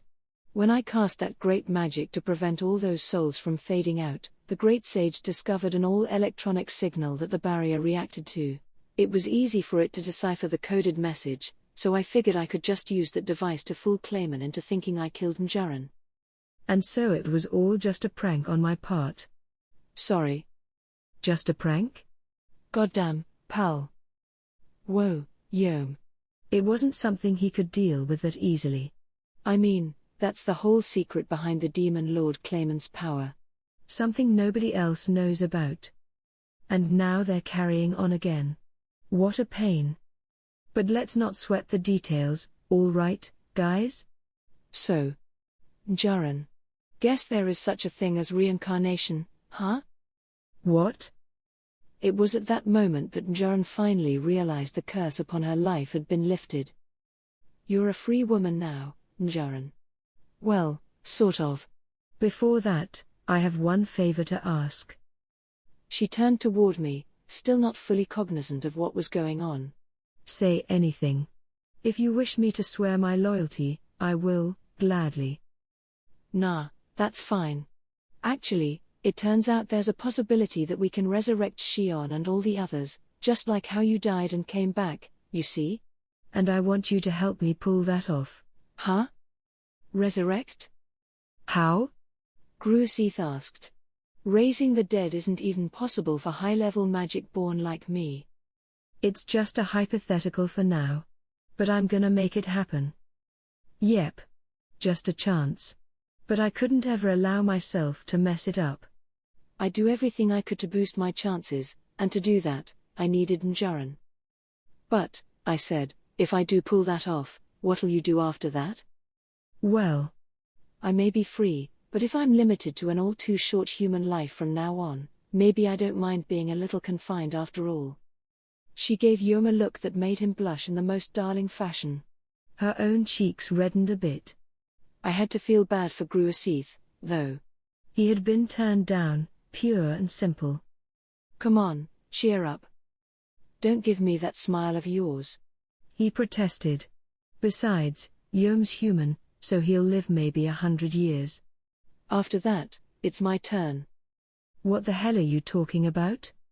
Was that the dirty kind of crap you were thinking of, you deranged wolf man? Shut up. If you don't like it, just try to outlive me. You dog turd. You can howl all you want, but would your master Carillion even allow that? Ha! Lord Carillion's a generous leader. He's asked me to broaden my horizons here. My loyalties are with him, but it's not like I'm forced to stay in the Beast Kingdom, you know. How is something like that okay? Shut up. Actually, I take back what I said. I just lost my head for a moment there. Oh, come on, Njaran. It was a pretty chaotic scene, but it did make the smile return to my face a little, too. I'd offer more of a celebration if it was any other time, but right now wasn't it. I braced myself and returned to my other main priority. By the way, Yom, I've got a favor to ask of you, too. Say it. I'll do whatever you want, pal. Good. I figured he'd say that. I was kind of counting on it, and that was why I helped out Njaran. I wasn't usually as calculating as this, but well. I couldn't afford to make any mistakes here. So, I need you to be a king for me. Yom gave the offhand remark a puzzled look as I explained. Basically, it was like this: we were going to kill the entire army attacking us. That was a must, and I wasn't going to compromise on that. That led to the next question: what to do with Farmus? Should we kill all the people in that country? No, there was no reason for that. I mean, I wouldn't hesitate to if I didn't have enough sacrifices to become a demon lord yet, but let's just concentrate on their military first. CI had reported that their total number likely did exceed 10,000. That, honestly, was a huge relief. Kind of funny to be thanking the enemy for providing such a huge force. If it was a given that we'd kill 'em all, there was no reason to go easy on them. That made things simpler for me. I didn't want to hurt any civilians, as much as I could, so having a nice big crowd of career soldiers to work with served my needs well. So what would happen once this army was annihilated and I was a demon lord? That was the problem. If farmers kept attacking me, I would have to kill them, but if possible, I would like to arrange an armistice somewhere along the line. Everyone in the kingdom of Pharmas's executive levels of government would die, though. They had to take responsibility. Of course, that meant the central core of government would be wiped out, and that had put the people in a bind. You see? And that's where you come in. I gave Yom a domineering look. His role, in essence, would be to clean up the rotten government. I'd kill anyone who came out of the country, and he'd take care of the garbage left inside it. He'd also lead the people and take on a role as the new king, and then we'd build formal relations with each other. Ha! You make it sound so easy. I mean, me, a king? It is easy. I mean, hell, I'm a king. You ought to try it out, too. King, demon lord, same thing. Yom, sir, Rimuru believes you can do it. I promise you'll have my full backup, so why don't you inject a little excitement in your life? Jaren apparently wasn't a fan of boring men. Her words pushed Yom forward. I'll help out, too, Yom. Weren't you busy waiting for me to die a moment ago, Odysee? Ha ha. What are you talking about? Like I said, just outlive me and you'll be fine. PFFT. All right. You got me. I'm signing onto this thing. He nodded firmly at me as we shook hands over it. Something told me we were gonna get along just fine. We could work out the details once this was all over. First, I had to become a demon lord. I had to get Shion and the others back alive. When a life's lost, it never comes back, but they weren't lost yet. There was a chance. I'm an atheist. I don't think there's a god, or a god, out there. Right now, though, I was willing to pray. Pray to the figure that controlled all miracles. Before, I'd probably laugh at senseless stuff like that. And maybe it was senseless. But, you know, while I'm praying, I feel like I can believe in it. I can believe that Shion is all right. That glint of moonlight illuminated me, flickering faintly and seeming approval of my prayer. Chapter 4. The birth of a demon lord. I headed for the meeting hall, Yom in tow, once I heard that all my people had quickly gathered there. As I stepped inside, the entire Tempest government currently in town was waiting for me, strained looks on their faces. Gable and Ci were still on standby in the cave, but Ci was connected to me via the sticky steel thread trick, and I figured he was monitoring the audio. Sorry I left you guys in the lurch for so long. We're here to convene a meeting over resurrecting Shion, Gobso, and everybody else. The declaration made the hall stir. They were happy to see me back to my old charismatic self, and now they had hope that there was something to be done. It kindled a flame in each of their eyes. Not one of them expressed a single doubt. Shion and Gobso were coming back, and it was time to move. Now, before I give you my own ideas, I would like to hear your opinions about the kingdom of Pharmas and about humans in general. I received a great deal of feedback very quickly. The majority of them were in agreement with me on one key point: there would be no forgiveness for the humans who had played that cowardly trick on us. They were right to feel that way, no doubt about it. Some of them, however, also said not to treat all humans the same, that there were a lot of good ones out there as well. I was happy to hear that. All this anger, fear, and hatred threatened to drive us away from the goal we needed to seek. Even after all of this, they still faithfully adhered to the advice I had for them. These monsters considered very seriously the idea of living alongside mankind. I had to love these guys for it. They were precious to me, like family.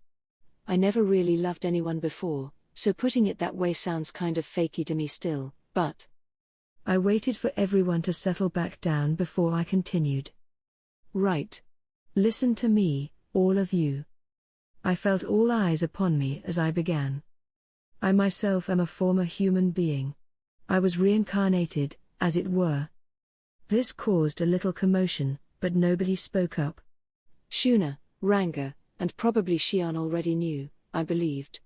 I didn't take great pains to hide it, and I think I might have even mentioned it offhand to them at some point. Judging by the looks of surprise on many of my audience's faces, though, word must not have gotten around. I lived as a human in the same world that the so-called otherworlders come from. I died over there, and then I was reborn here as a slime. It was pretty lonely at first and desolate, but even someone like me managed to make friends here. By friends, I mean you. It's possible that all of you became closer to human with your evolutions because of my own hopes, for all I know. I paused to gauge the response. Everyone was intently listening to me, nobody expressing any doubts. I kept going. I created that rule not to attack humans for that reason. I said I liked humans because I used to be one. And let me assure you, it was not my hope that my rule would cause any of you injury. I'm a monster, but I thought that my heart was still human. I wanted to interact with them, and I wound up spending a really long time in human towns and settlements. If only I could have saved those children and come back here sooner. Then, out of nowhere, I ran out of words. I felt like anything I could say would just sound like a trite excuse. No, you're wrong. We were too dependent upon you, Sir Rimuru, assuming you would always be there to protect us. That's what led to this tragedy, said Shuna, her beautiful eyes fixed on me. It pains me, Benimaru added, to have my sister say it before I could. This has been an excruciating lesson for all of us, Sir Rimuru. When we lost our thought communication with you, that feeling of invincibility we had crumbled. It made us all feel helpless, deep in our hearts. We were forced to realize that this state of affairs was brought about by our, well, really, my dropping the ball. Wait a moment, Benimaru, Riga replied. If you put it that way, then I am responsible for the town's security. I am the one most at fault. It sounded like both Riga and the rest of them felt an intense responsibility for this. They all insisted it was their fault, refusing to budge. I quickly put a stop to it. Hang on, people. I was chilling out, I let my guard down, and that's what led to this. Plus, as an ex-human, I put too much priority on my own thoughts. I was careless about my standing in this world, and then this happened. I think it's all my fault. I'm sorry. Everyone fell silent, each of them taking my words in their own way. There was a moment's pause before Hakuro finally responded. You may have put your own thoughts first, Sir Rimuru, but that is not a problem at all. As Sir Benimaru and Lady Shuna stated, all of us dropped the ball. It was our own weaknesses that caused this. We accepted this nation from you, and we let those brutes pillage it because of our negligence. Am I wrong, everyone? A streak of tension crossed the room. All of them immediately nodded their agreement to this. Wasn't expecting that. I was worried that people would brand me a traitor, in the worst case, but they were all ignoring my whole coming out as an ex-human. Like, I seemed to be the only one to care at all. I couldn't help but ask. Well, no, I mean. You don't mind having an ex-human as your leader? Huh? You are still you, aren't you, Sir Rimuru? Sir Rimuru, you are my only master. What you were in your past life seems not to matter much. Yeah. What we know for sure is that you're here for us, is all. I guess it wasn't anything like a concern from the start. Sir Rimuru, Rigard boldly stated, we all feel the same way about this. None of us cares a bit, so please, do whatever you like. We will follow you all the way. I nodded. This really was my home. I felt happy. As long as you were all of one heart, one mind, you could overcome any wall, even the one separating human from monster. That much was crystal clear now. Kaijin, tearing up a bit as he watched this, steered the topic back to our main issue. So let me ask, then, how is Tempest going to deal with humans from now on? The room fell silent, eyes focused upon me again. Yeah. That was the problem, wasn't it? The monsters were one thing, but to Kaijin, the other dwarves, Yom, and Cabal and gang, this was the biggest issue on the table. If I declared myself to be the enemy of all mankind, that'd be a threat to them. I didn't want that, of course. First, I said, before I give you my conclusion, let me give you a quick outline of my thoughts. In my old world, there are a couple of different beliefs. There's one that says humans are inherently good by nature and learn how to perform evil deeds as they grow older. Then there's another that says humans are selfish and evil by default and learn how to do good over time. Basically, people can be good or bad, and humans tend to pick the easier of two options when they have the chance, so if that option leads to evil, they can become bad that way. Just like farmers did, abandoning all negotiation and throwing around their power. I figured I was in the right here. After all, people could be good individually but lean more toward evil when they assemble together as a nation. However, it would be a mistake to judge all of mankind as evil. It takes a human to do something as contradictory as working hard to make things easier for themselves. I was the same way, really. And I think that as long as you don't mess up where you're aiming your efforts at, you can make your existence a lot better for yourself. That's why it's so vital to have an environment you can learn in, and I want to create that environment. We can educate those who'll befriend us, and we'll do away with the barriers between people and monsters. That makes for better neighbors, after all, when you understand and help out one another. Doesn't it? That's the potential I want to believe in. That was what I thought about humanity. It wasn't that I wanted to make mankind my enemy, I wanted us working hand in hand as a result. But that's just my hope for the future. If we trust in them unconditionally and run into this kind of situation again, we're wasting our time. That's why I've concluded that, for the time being, it's too early to shake hands with humanity. The most important thing right now is to put on a show of force and make them recognize our presence. We need to build a position where they can no longer afford to ignore us. As it is, we're probably being downplayed, treated as something they can use and exploit. We had been dealing with nations like Bloomund and the Dwarven Kingdom, decent kingdoms that looked out for us, so we forgot about the darker side of being a nation. Even if individual people are good, the moment they form a nation, that's when they expose their cruel fangs to us. Any nation is basically a bunch of weak people grouping together to become stronger, so I guess you can't avoid that if you want to keep all the decent ones protected. That's exactly why we need a show of force for people like that. My ruling this land as a demon lord will make them realize that trying to coerce us with military might will accomplish nothing for them. I can keep the other demon lords in check, too, serving as a shield for the other human nations. If we can make them think it's better to be with us than against us, that's all I could ask for. I took a breath and gauged the reaction. Even the normally clownish Gobta was listening intently instead of napping like he usually did. It was nice to see what I wanted to say get across to them. If the Western Holy Church has judged us to be evil, then we must be firm in fighting against that. Not just with force, but with words and economic policies. I want us to act like a mirror for these people. Those who bear their fangs against us will themselves be punished, those who extend a hand will be amply rewarded for it. And then, over a very long time, we'll try to build friendly relationships. That's how I think about this. And with that, I wrapped it up. Kaijin was the first to react. I think that's just too idealistic. He sighed. Like, what kind of guy trying to become a demon lord talks like that? Come on. Gotta admit, though, I kinda like it. Shuna snickered. Nothing wrong with being idealistic. I think Suraimuru has what it takes to build that kind of ideal. Indeed, Geld said, there is no need to lose ourselves in thought. We have decided to follow in Suraimuru's footsteps, and thus we can only believe in him. I wasn't sure I liked that lack of critical thought on his part, but he meant it with the utmost sincerity. If you do manage to become a demon lord, Benimaru laughed, I hope there is a role for us in it all. I am your faithful shadow, Suraimuru, see, I said. I guess he was listening in.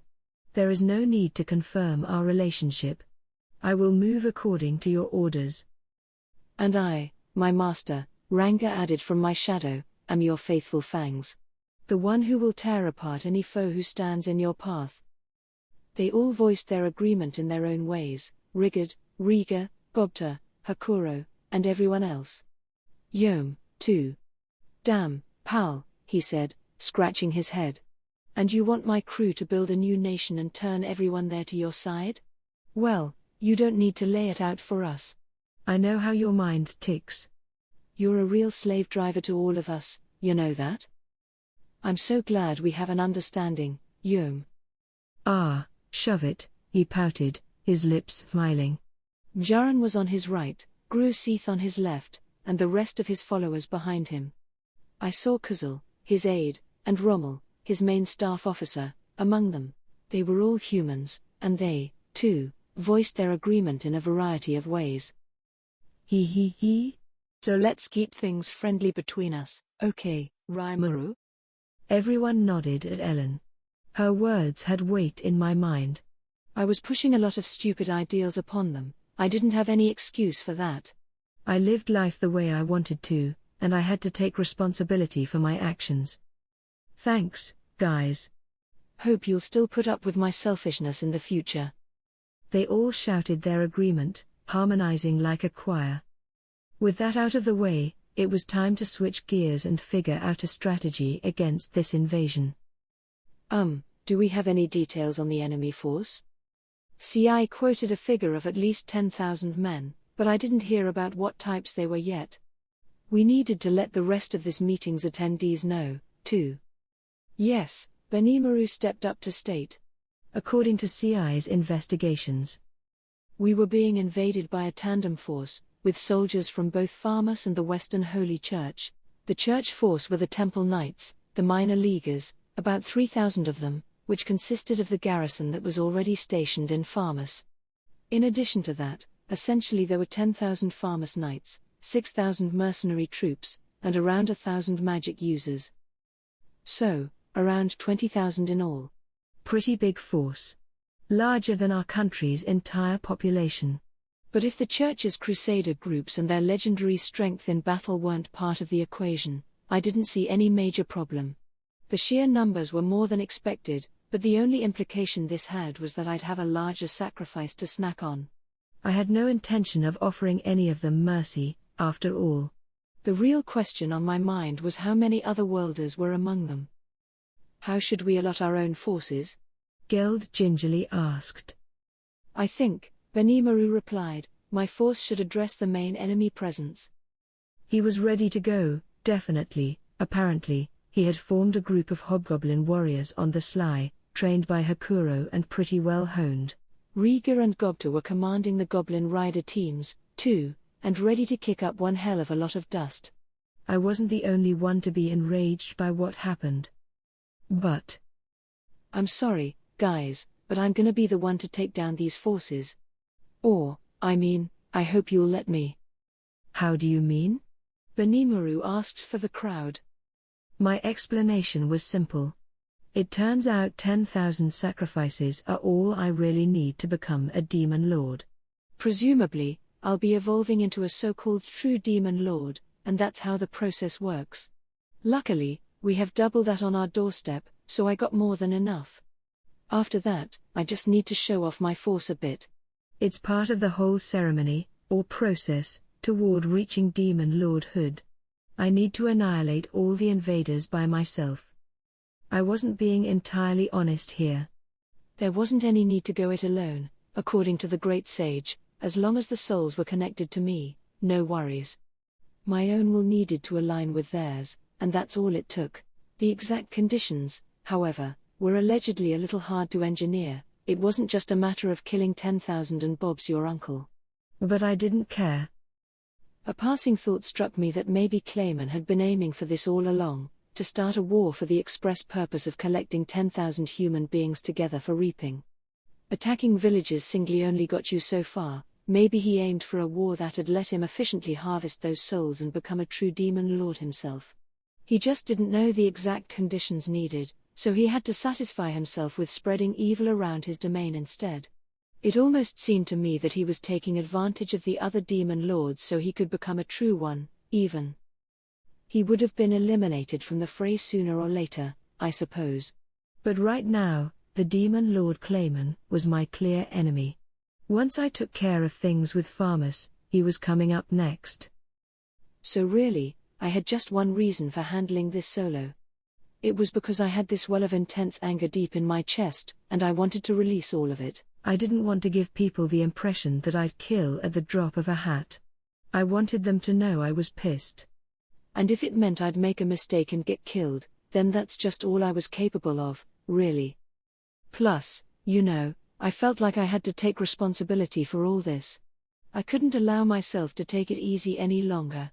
Even if Hinata was among the invaders, I intended to kill all of them by myself. I'd already seen her skills once. The same skill never worked twice on me, because the great sage always had the perfect remedy for it. It felt like the sage wanted to say something about that, but that assumption had never let me down before. Knowledge provides me the biggest advantage there is. If you use a skill meant to pick someone off on the first view, then you have to kill with it, otherwise, the survivors will pull their knowledge together and come up with countermeasures. It didn't matter who my foe was, I wouldn't lose. I'd never be allowed to. And, perhaps sensing my resolve, Benimaru grudgingly accepted it with a nod. Very well. We leave this to you, Sir Raimaru. I nodded back. Although, of course, I didn't intend for him and everyone else to just keep quiet and wait. There is a job I would like to have all of you do for me, though. Right now, there are magical devices of some sort in all 4 cardinal directions around town, generating that weakening barrier over us. Each is being guarded by a company of knights. I guess they're pretty powerful, but I'd like you to attack them and take them all down simultaneously. Oh? I see. So we do have a role in this? Allow me, Rogard, to accept this mission. Yeah, I'm pretty darn mad right now, too. Everyone was raring to go, even before I'd finished my request. I raised a hand to silence them. Hold on. I've already decided on my personnel. I want to ask as few people as needed to go through the town's barrier. First, Benimaru will tackle the east. Hakuro, Riga, Gobta, and Geld will handle the west. The south will be taken by Gable and his team, the north by Ci and his. The enemies reportedly got teleportation circles in place, so we have to strike them before reinforcements can be sent in. If they do manage to send more troops, call Ranga over immediately, even if you think it won't be enough to put up a resistance. Did you hear that, Ci? Not a problem, Sir Raimaru. I thank you for providing us the opportunity. Gable is ready to go as well, and I doubt any of us will fail. Does it look like you can win, from your perspective? It will be simple if we only handle one of the 4. Great. Ci's team consisted of a mere 6 people, himself, Soka, and 4 others. Their skills were honed for assassination missions, and they'd provide a good match even for an entire enemy unit if it wasn't prepared for them. Plus, with their movement speed, they'd certainly be able to pull the wool over the enemy's eyes and flee if needed. Gable and his men had grown far stronger during the evolution to Dragonute form. Each one ranked a good B+ now, and I doubted they'd lose out to even the most well-trained of knights. They all had ample potion, too, so as long as they weren't one-shot killed, they could keep up a fight indefinitely. So north and south were no problem, and to the east, I had Benimaru to count on. I have no concern about your chances, Benimaru, but it'll be you operating solo against nearly 100 knights. If you sense any danger, Sir Raimaru, there is no need for worry. It is a given that I will. You don't have to go easy on them, keep in mind. In that case, victory is assured. No worries about him, either. Among our group, only I was stronger than him, and he had the skills needed to handle large numbers at once. That just left the west side, which did concern me. Okay. So, Hakuro, Riga, Gobta, and Geld. So Raimaru, Riga said, you are safe in our hands. I have no intention of tasting defeat twice. But if you are that worried about us, is it because you feel it's likely they are among their numbers? Exactly.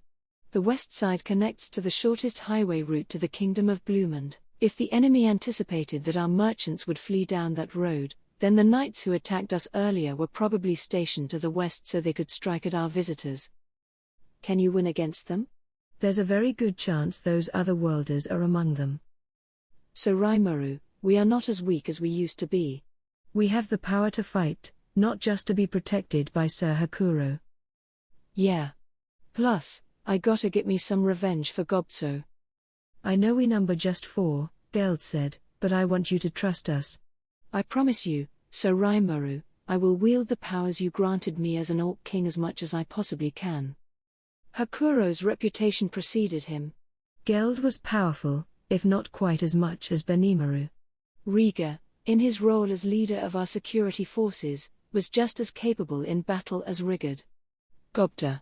Okay, I was a little worried about him, but I figured not even that fool would try anything too rash. All right. Take those magical devices down, make this annoying barrier disappear, and give our people their full strength back. Yes, my lord. With them on the job, the barrier was as good as gone. That just left me to take on the invading forces by myself. There was one other thing too important to forget. Now, Shuna. Yes? Like I just said, Benimaru and everyone will remove the barrier for us. However, it's that very barrier, in all likelihood, that is helping keep the souls of Shion and everyone else within reach. Do you see what I'm getting at? Yes, Sir Rimuru. You want us to prepare a replacement barrier for you? Exactly. Can you do that? Oh, that goes without saying, my lord. I promise it will be done. Right now, as we spoke, I was casting a unique sort of great magic. I was also releasing a vast quantity of magicules into the air, filling it. That was what it took to maintain the barrier and supplement the magicule supply around here, and I wanted Shuna to make a new reinforcing barrier to help with that. The rest of the people in town would pitch in, too, of course, whatever it took to boost the chances of bringing them all back alive. In the laws of magic, just like the laws of physics, there was the concept of going high to low. Basically, if the air was filled with energy, I figured that would help prevent the energy covering all those souls from dissipating. If they lost this protection, the souls could go right through the barrier and be vaporized. A soul is a pure, unadulterated collection of energy, there is nothing to fence it in. And with the astral bodies of monsters made of magicules, if we could keep this energy from dissipating, I figured that would pen up the souls well enough. That was the great sage's take on things, and all I could do was count on that. Humans, by the way, could pass through the barrier without resistance, since they had relatively few magicules inside their bodies. It was totally different from monsters, who were much more directly affected by that energy. I would love to help with that if I could, Mjaran said. Great magic, along with barriers, was an apparent specialty of hers. I appreciated the offer a ton. Hey, Shuna. Yes, Sir Rimuru. Thank you for that, Mjaran. Leave it to me. I promise I'll devote my full energy to it. So Shuna and Mjaran would be working together to keep my great magic going strong. Now I could fight with a clear mind. Rigard. I want everybody left to help keep these two safe in the meantime. Yes, my lord. I can do that, too. You got us here, too, pal. Allow the noble Gruasith to see this through for you. Yeah, my bodyguards and I will do our best. You are in good hands, Rimuru. Yeah, you heard him, boss. I had Kurobe, Yom, Gruasith, Rigard, and the Cabal trio in town. It couldn't be a safer place if they were here. Right. I imagine our enemy assumes the final battle's 4 days from now, but that doesn't matter to us. Right now, from this very moment, it is time to do what must be done and annihilate our foes. And with that order, everyone began to move, working to the last man to bring Shion, Gobso, and everyone else back. Benimaru's back was straight, shoulders high, as he strode directly for the magical device installed east of town. One of the temple knights there was the first to spot him. Someone approaching ahead. All troops, prepare for battle. It was this company of temple knights that established the prison field, the barrier weakening the monsters, at Archbishop Rahiam's order. There were a bit over 100 of them, each ranking a B+ threat individually. 3 other companies were in each of the other directions, attending to the barrier devices. They boasted astonishing battle skills, geared more toward tackling monsters than your average knight, and all of them were more than amply trained for the job.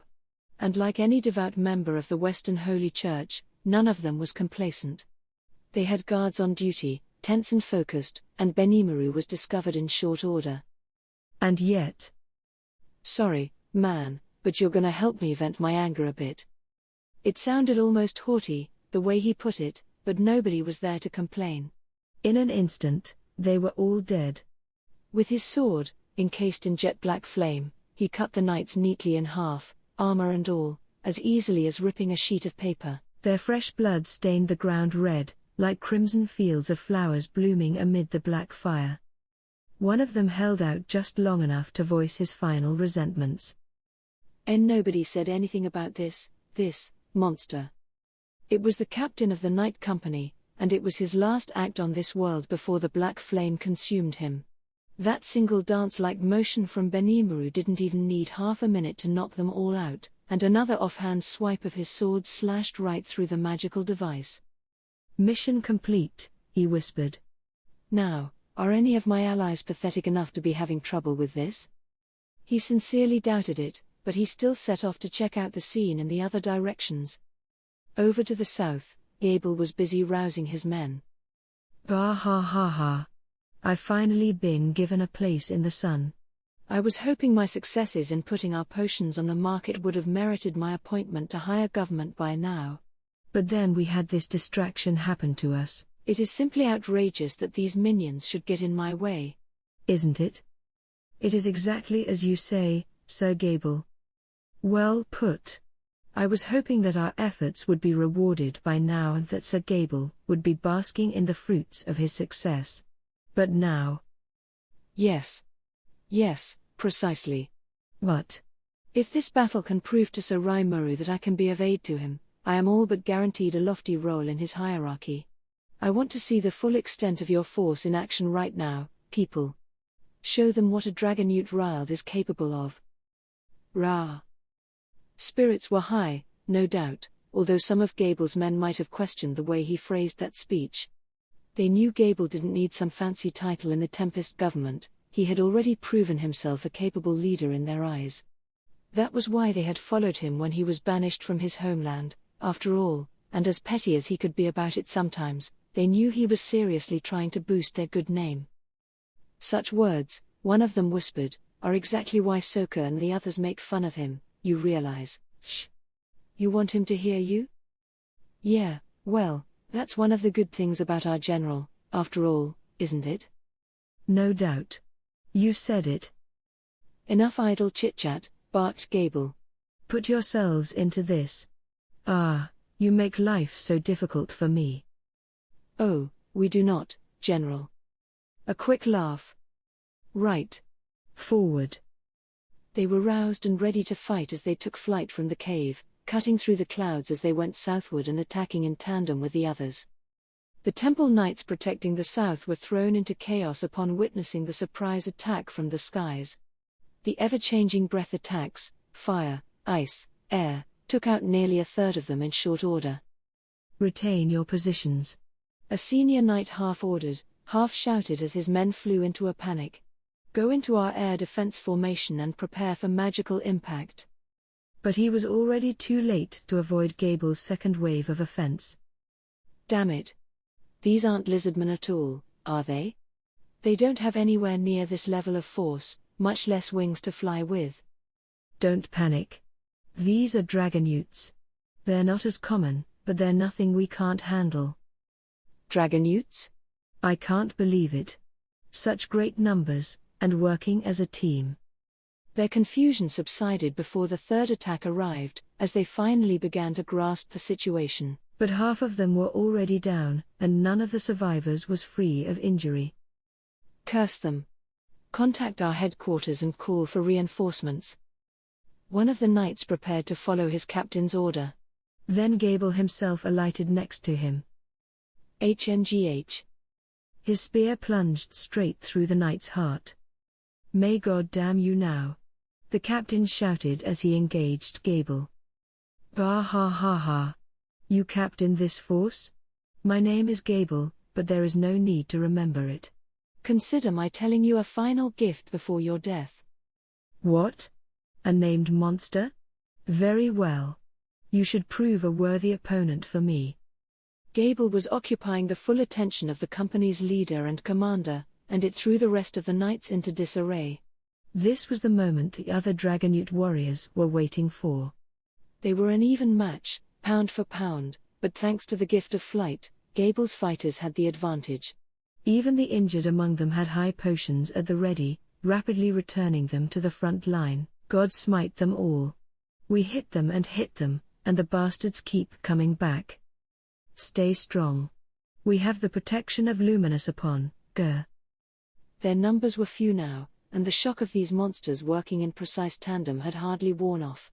The medicine these foes used to heal their wounds struck fear in their hearts. Even the most devout of the knights began to tremble, and as they did, the captain they so heavily relied upon was slain by Gable. Bah ha ha ha. Victory is mine. Now the fate of this battle was sealed. Without a commander, the rest of the knights were helpless, quickly tasting defeat at the claws of Gable's men. Over to the north, Ci and his platoon were on the move, silently using shadow motion to sneak into the encampment. Out of nowhere, there was a dull thud, the sound of someone's head hitting the ground. Ci had decapitated the garrison's commander. It was a signal to all that the battle was on. And no. Where did they? Grey. Ah. The shapeless assassins had successfully thrown the northern encampment into fits of terror. Sir Ci, these troops were weaker than I thought. I apologize, Sokka said as he took a knee before his leader. Apologizing would be meaningless. I am the one who shall make the final judgment. Plus. Ci paused a moment to think. Sokka was right. These were all weaklings. If this was what they were dealing with, Ci's team could have easily destroyed the magical devices in all four directions. Killing all the men as well would pose a challenge, but completing the objectives and escaping alive would have been no sweat. But the problem wasn't here on the north side. I was hoping they would be here, but I suppose it is the west, after all, just as Sir Rimuru surmised. Yes, my lord. I believe you are right. The other worlders had to be in the west. By Ci's estimation, if their team worked alone to strike all four bases at once, it might have failed entirely if Sokka and the others ran into those guys. Ci had already reported back to Rimuru along those lines, and that was why Sokka's apology was pointless. But who can say, he whispered as a smile crept onto his lips, who the unlucky ones really are here? Hakuro was on his mind, the Hakuro he saw just before they all moved out. The look on his face was nothing short of blood-curdling. It made Ci happy he wasn't the one facing him down.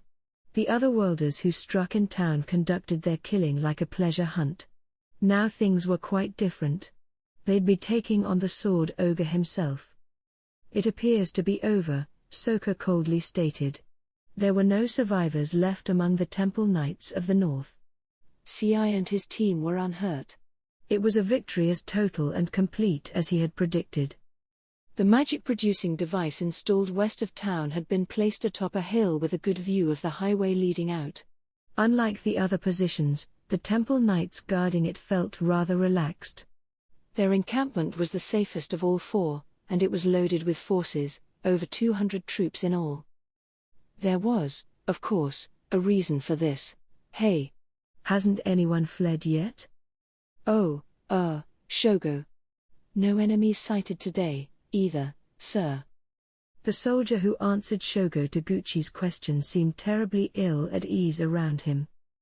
PFFT. How many days are they gonna waste planning their escape?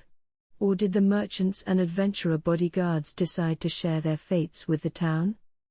Ha ha ha. Oh, I wouldn't be so impatient, Kyoya said to soothe the clearly annoyed Shogo. The other positions didn't have any news, either. If they're running, they'll have to go down this road. It's the only option. Huh. Yeah, I hope, Shogo resentfully replied. It had been 3 whole days, and nobody had fled town. It made him suspicious. He was here because of the merchants and adventurers who were supposed to be skipping town. Kyoya seemed content with just shutting down this highway, as ordered, but Shogo had other ideas. Razin, the head sorcerer of the farmer's court, had personally told him that he had free rein to massacre anyone on the highway. Just as Rimuru thought, the kingdom of Farmus had decided that anyone from Blumen trying to flee the region should be killed. Shogo was no homicidal maniac, but the order filled him with glee nonetheless. He had noticed something in this new world, and that was the way his skills could evolve. Once, during training, he had failed to fine-tune his berserker unique skill, and the results killed one of the knights. Somehow, it felt like he was just a bit more powerful after that event. Maybe killing more enemies with that skill would continue to boost the effect. He still couldn't defy the locking curse Razin had put on him, but maybe, if he powered up enough, he could later. That was Shogo's thought, but defeating monsters didn't provide that concrete feeling of strength he craved. It was a disappointment, but now, with carte blanche to kill the Blumendians who would no doubt be flooding this road shortly, he was doing a little dance in his mind. But the people he had wanted to see so badly showed no sign of appearing, even after 3 days. For someone as quick-tempered as Shogo, it was sorely trying the limits of his patience. Kyoya tried his best to keep him calm, even as he struggled to contain his own cravings for murder. The previous attack on the town opened his eyes to just how wonderful slashing up bodies could be. Especially that one elderly ogre. Those sword skills were the real thing, Kyoya could tell that much. Ooh, I'll never forget that surprised face. The way it was so confident in its own strength. It's irresistible. It made him lick his lips in anticipation. And even though his motivations were different from Shogo's, he was just as ready for the fleeing crowds to appear. Then they heard a messenger provide a report. Enemies up ahead. They number 4. Tension and nervousness found their way into the western encampment. The knights immediately cast magic to boost their physical strength, preparing to engage this threat and going into a formation that guaranteed at least 3 troops could tackle each one. They might have slept on the job a little, but these were Western Holy Church monster hunters, each one an expert in the field. There was no panic, no agitation. They simply did what needed to be done before a battle began. Hakuro, Riga, Gobta, and Geld were coming their way. "Let's give 'em a show," shouted Gobta as he drew his dagger and held its scabbard in his left hand. The starwolf he was on leapt forward, and then he jumped off his mount's back, somersaulting once in the air. Steadying his aim with his scabbard, he launched a case cannon strike upon the head of the most important-looking knight in the crowd. Easily surging past the speed of sound, the 2-centimeter-wide iron balls landed a direct hit. There was a soft swing. Sound as the knights behind the targeted captain were bathed in blood, then a thud as he collapsed to the ground. Nice. Direct hit. The knights began to scream and shout as Gobta admired his efforts. Enemy of God. What sorcery is this? The company fanned out, which was exactly what Gobta and the others were anticipating. Well done, Gobta. Keep diverting their attention, but don't let them capture you. Roger that, sir. You're just as nimble as always, observed Riga. You always were good at sniping like that. Heh. Yeah, wasn't I? Don't let it get to your head, you fool. It was rare for Riga to compliment Gobta. The subsequent warning quickly silenced him. Keep your guard up. We need to work together to shoulder some of Hakuro's and Geld's load. Got it. Riga and Gobta climbed onto their starwolves, working to throw the knights' teamwork out of whack. Geld was waiting for this. Even their breathing was fully aligned as he watched them send their wolves into the air, the signal for him to stomp his right foot against the ground.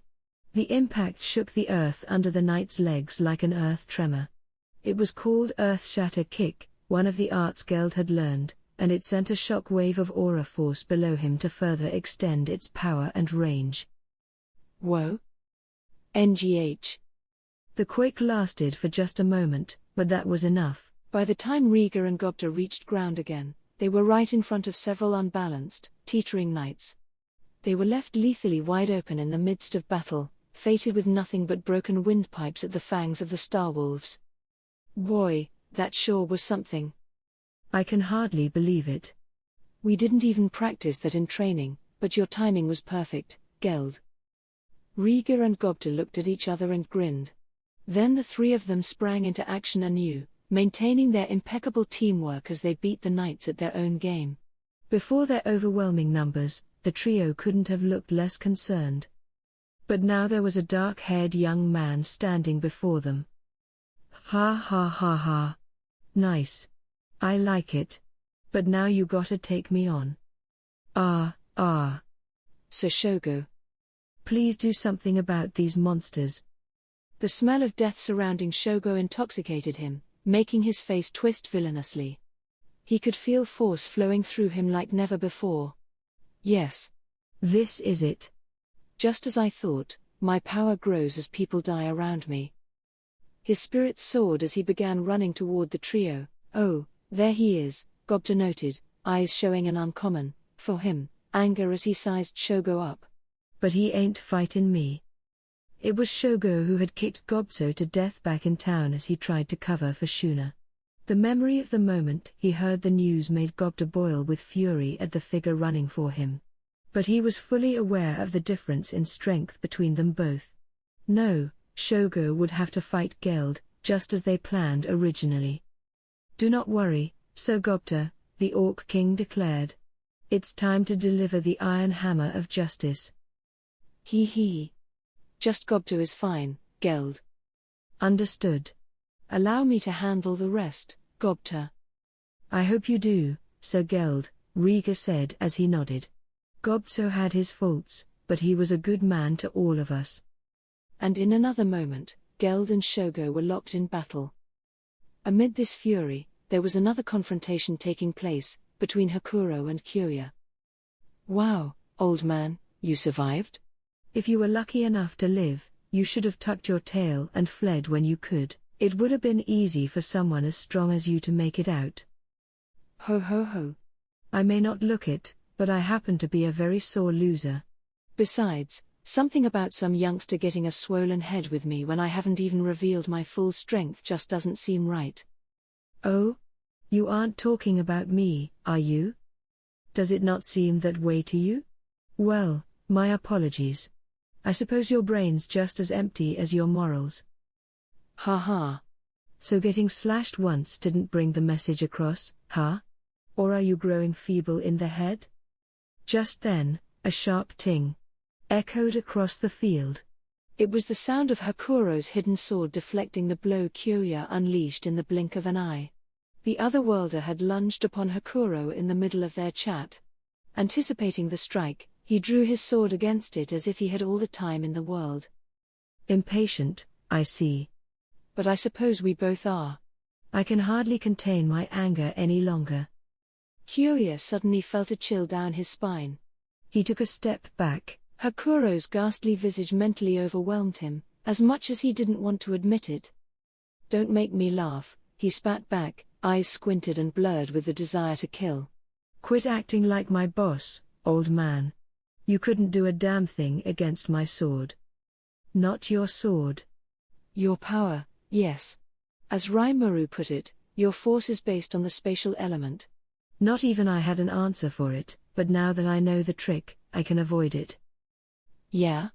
Well, great. So let's have a sword fight, all right? Fair and square. Kyoya brought his sword before his eyes, those eyes blazing with a fearsomely evil light, as a distressing grin crossed his face. Very well. Allow me to show you the true essence of swordplay. Hakuro held his own blade down low. Kyoya's grin widened. You ready? The otherworlder lifted his sword higher and then swung it down. He was far too out of range to hit Hakuro with it, but his aim was elsewhere. The blade itself launched out, away from the sword's grip, transforming into millions of tiny shards, each one too small to see but packing lethal force as they hurtled toward Hakuro. Kyoya's sword was a fake, a dummy created by his severe unique skill. Switching between it and his actual sword allowed him to trick his enemy, stymieing them in battle. Ha ha ha. That fool got tricked again. Kyoya held his stomach as he laughed, but a cold, penetrating voice stopped him. So such tiresome little deceits are part of your arsenal, eh? It seems I overestimated you. No way? Kyoya looked around, searching for Hakuro's frigid, lecturing voice. He found the ogre exactly where he had been standing, completely unhurt. What? What did you just do, old man? Interesting. You weren't able to see it? Then I suppose you're just a second-rate fighter or worse. What? Second-rate or worse is what I said. I can fully keep up with your sword style, and frankly, I couldn't find it more childish. Don't mess with me, you senile piece of shit. Kyoya lost his cool, eyes wide open. That was why he couldn't notice. His severe blade, capable of ripping through anything, had been fully deflected by Hakuro, and now, he had to accept that. He hadn't even noticed that the third eye on Hakuro's head was now open. Aura, all-powerful and overwhelming, flowed from him. It was enough energy to easily propel him into the A ranks of monsterdom. Right. I said I would show you the true essence of swordplay. Pay close attention to this. Shut up. Shitty little monsters, acting all tough and crap. Kyoya, still enraged, created a new blade and slashed at Hakuro. Hakuro paid it no mind. He just stood there, quietly transforming the intense rage inside him into power. Not even the sight of Kyoya bringing down his sword at point-blank range fazed him. He just kept his third eye open, the extra skill heaven gaze, and dodged his opponent's unseeable blade by a hairbreadth. You talk big, Kyoya shouted as he laughed loudly, but you can't do a thing against me. Can you? There's nothing you can do. Just sit there and watch my invisible blade rip you apart. The time has come, I see. Perhaps your eye is not so all-seeing after all. Huh? What did you? Kyoya didn't understand. But he could tell it meant trouble. He took a step back, but it was already too late. A flash. The resulting sword move, Crestwater Slash, was clearly visible to Kyoya's all-seeing eye, and then Kyoya realized something was wrong. He was frozen. Not frozen, exactly, but moving at an impossibly slow speed. The sword flowed its way toward him. His all-seeing eye picked up on that. It should have been evadable enough. But the sword kept coming. It touched against his neck. And then it went all the way down into his torso. Ah? Then the sword came back out, gouging Kyoya's heart along the way, as Hakuro just barely grabbed his head before his body hit the ground. In less than a second, it was all over. And there we go. I hope you will use the remaining time you've extended 1,000-fold for yourself to figure out where you went wrong. Those words, via thought communication, were the last thing Kyoya ever heard. Hakuro could have killed Kyoya at any time. Even in town, he wouldn't have fallen behind if he had any intention of killing him then. It was a loss with its cause squarely upon Rimuru and his order to drive away their foes alive. Now, though, his good name was restored. He had waited for the moment when Kyoya's all-seeing eye was at its maximum level of activation. Then he showed his own skills, and the sheer difference in talent between them. It would be just a few seconds before Kyoya's oxygen-starved brain would expire, and even less than that before his consciousness grew cloudy. But thanks to Mind Accelerate, he had extended his perception speed to 1,000 times normal. Hakuro's taunting goaded him into it, although Kyoya had no idea. Now, all he could do was taste the pain, the bitterness, for a small eternity until the moment he finally, mercifully passed. Such was the end of Kyoya Tachibana, the otherworlder who attempted to con his way through life and met his doom over it. Shogo was intensely irritated. Geld, the warrior looming in front of him, seemed invincible to his powers. Nothing of the sort had ever happened to him in this world. Everyone always groveled before him, begging for mercy. And now look. God damn it. He poured every ounce of strength he had into Berserker and launched a kick at Geld's frame. It helplessly clanged against the orc's scale shield, the unique piece of equipment Garm forged out of Charybdis scales for him. That's cheating. If you're a man, fight me with your bare hands. Geld raised a quizzical eyebrow at Shogo's absurd command. I don't know what you mean. This is war.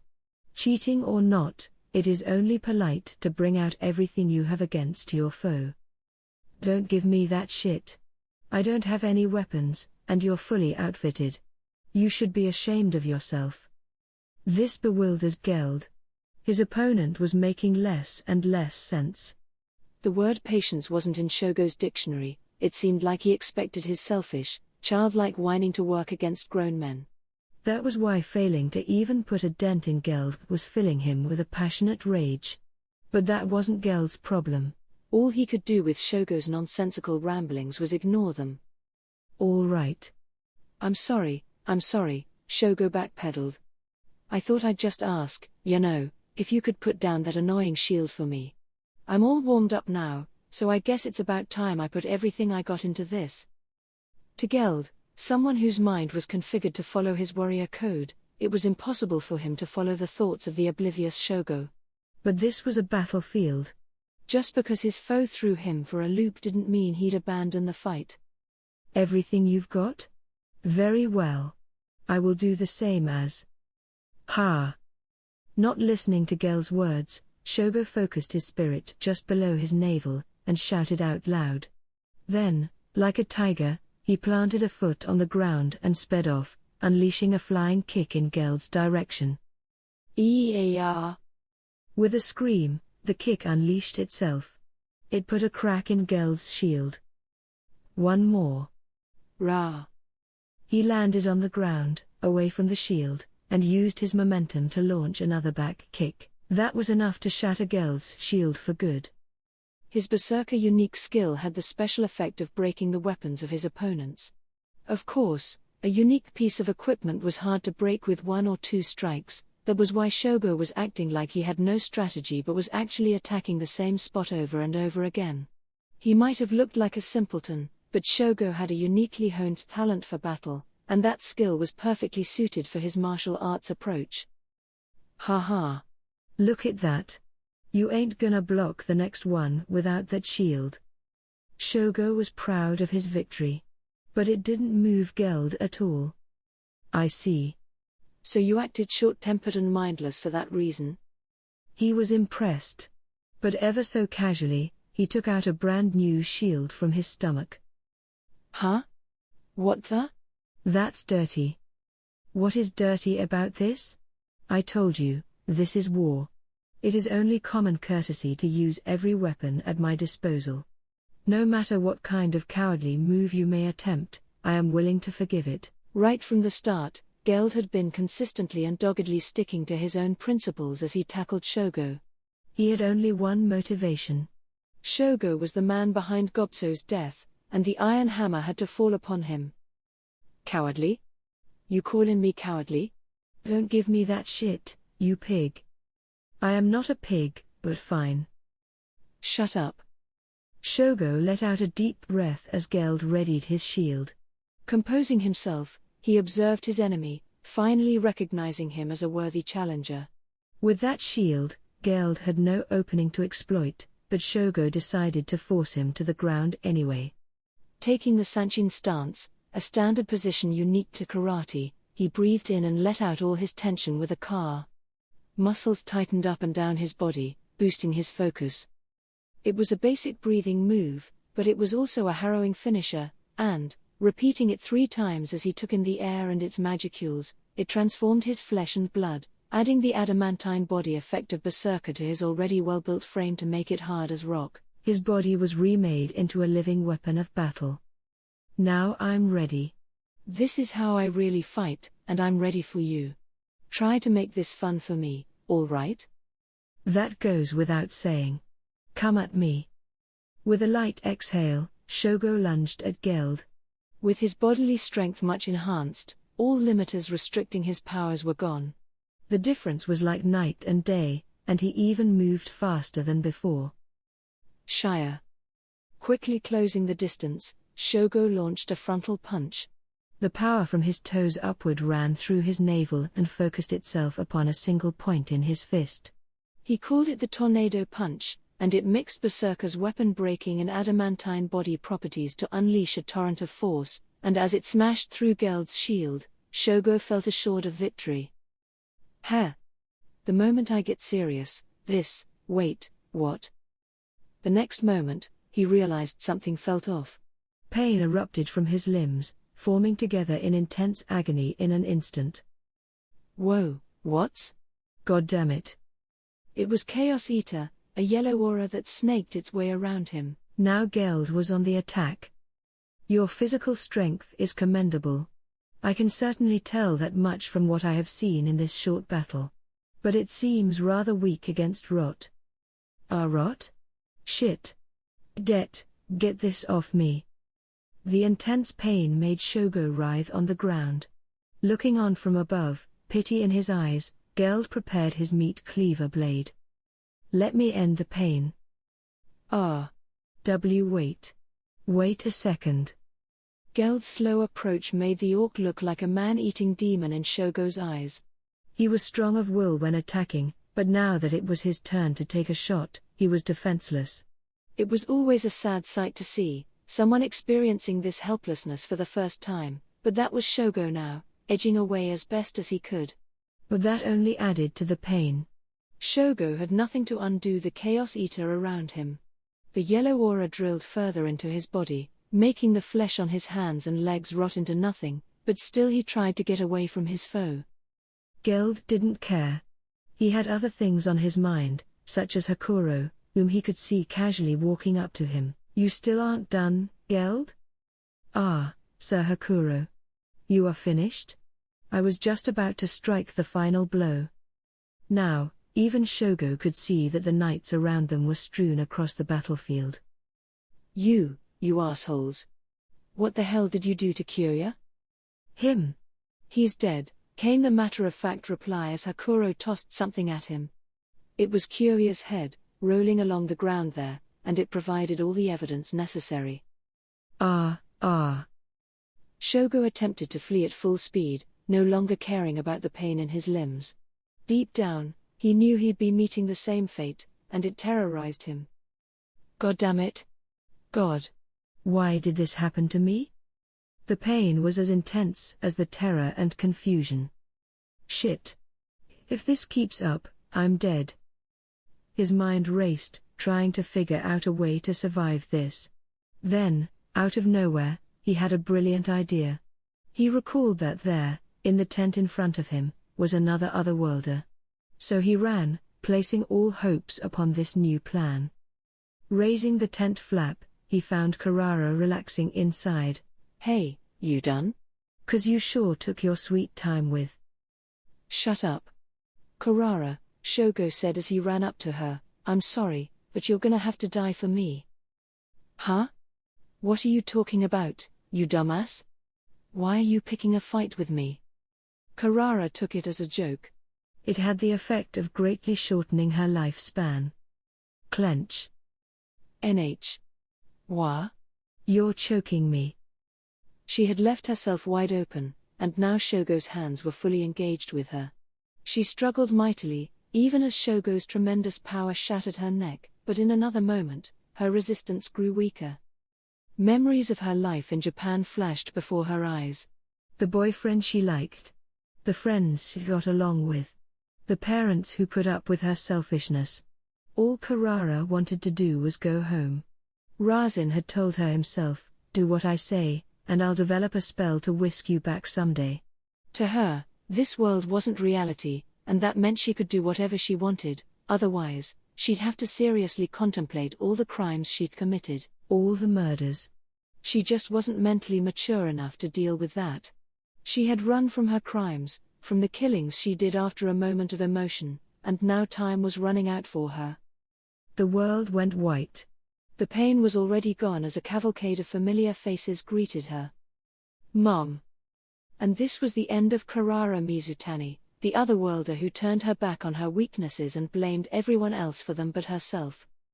Hakuro and Geld had given chase, only to find Shogo in the midst of killing his ally Karara. An abominable deed. You have fallen that far? No need for pity now. You are no warrior. And then a transformation occurred. Confirmed. Unique skill survivor, successfully obtained.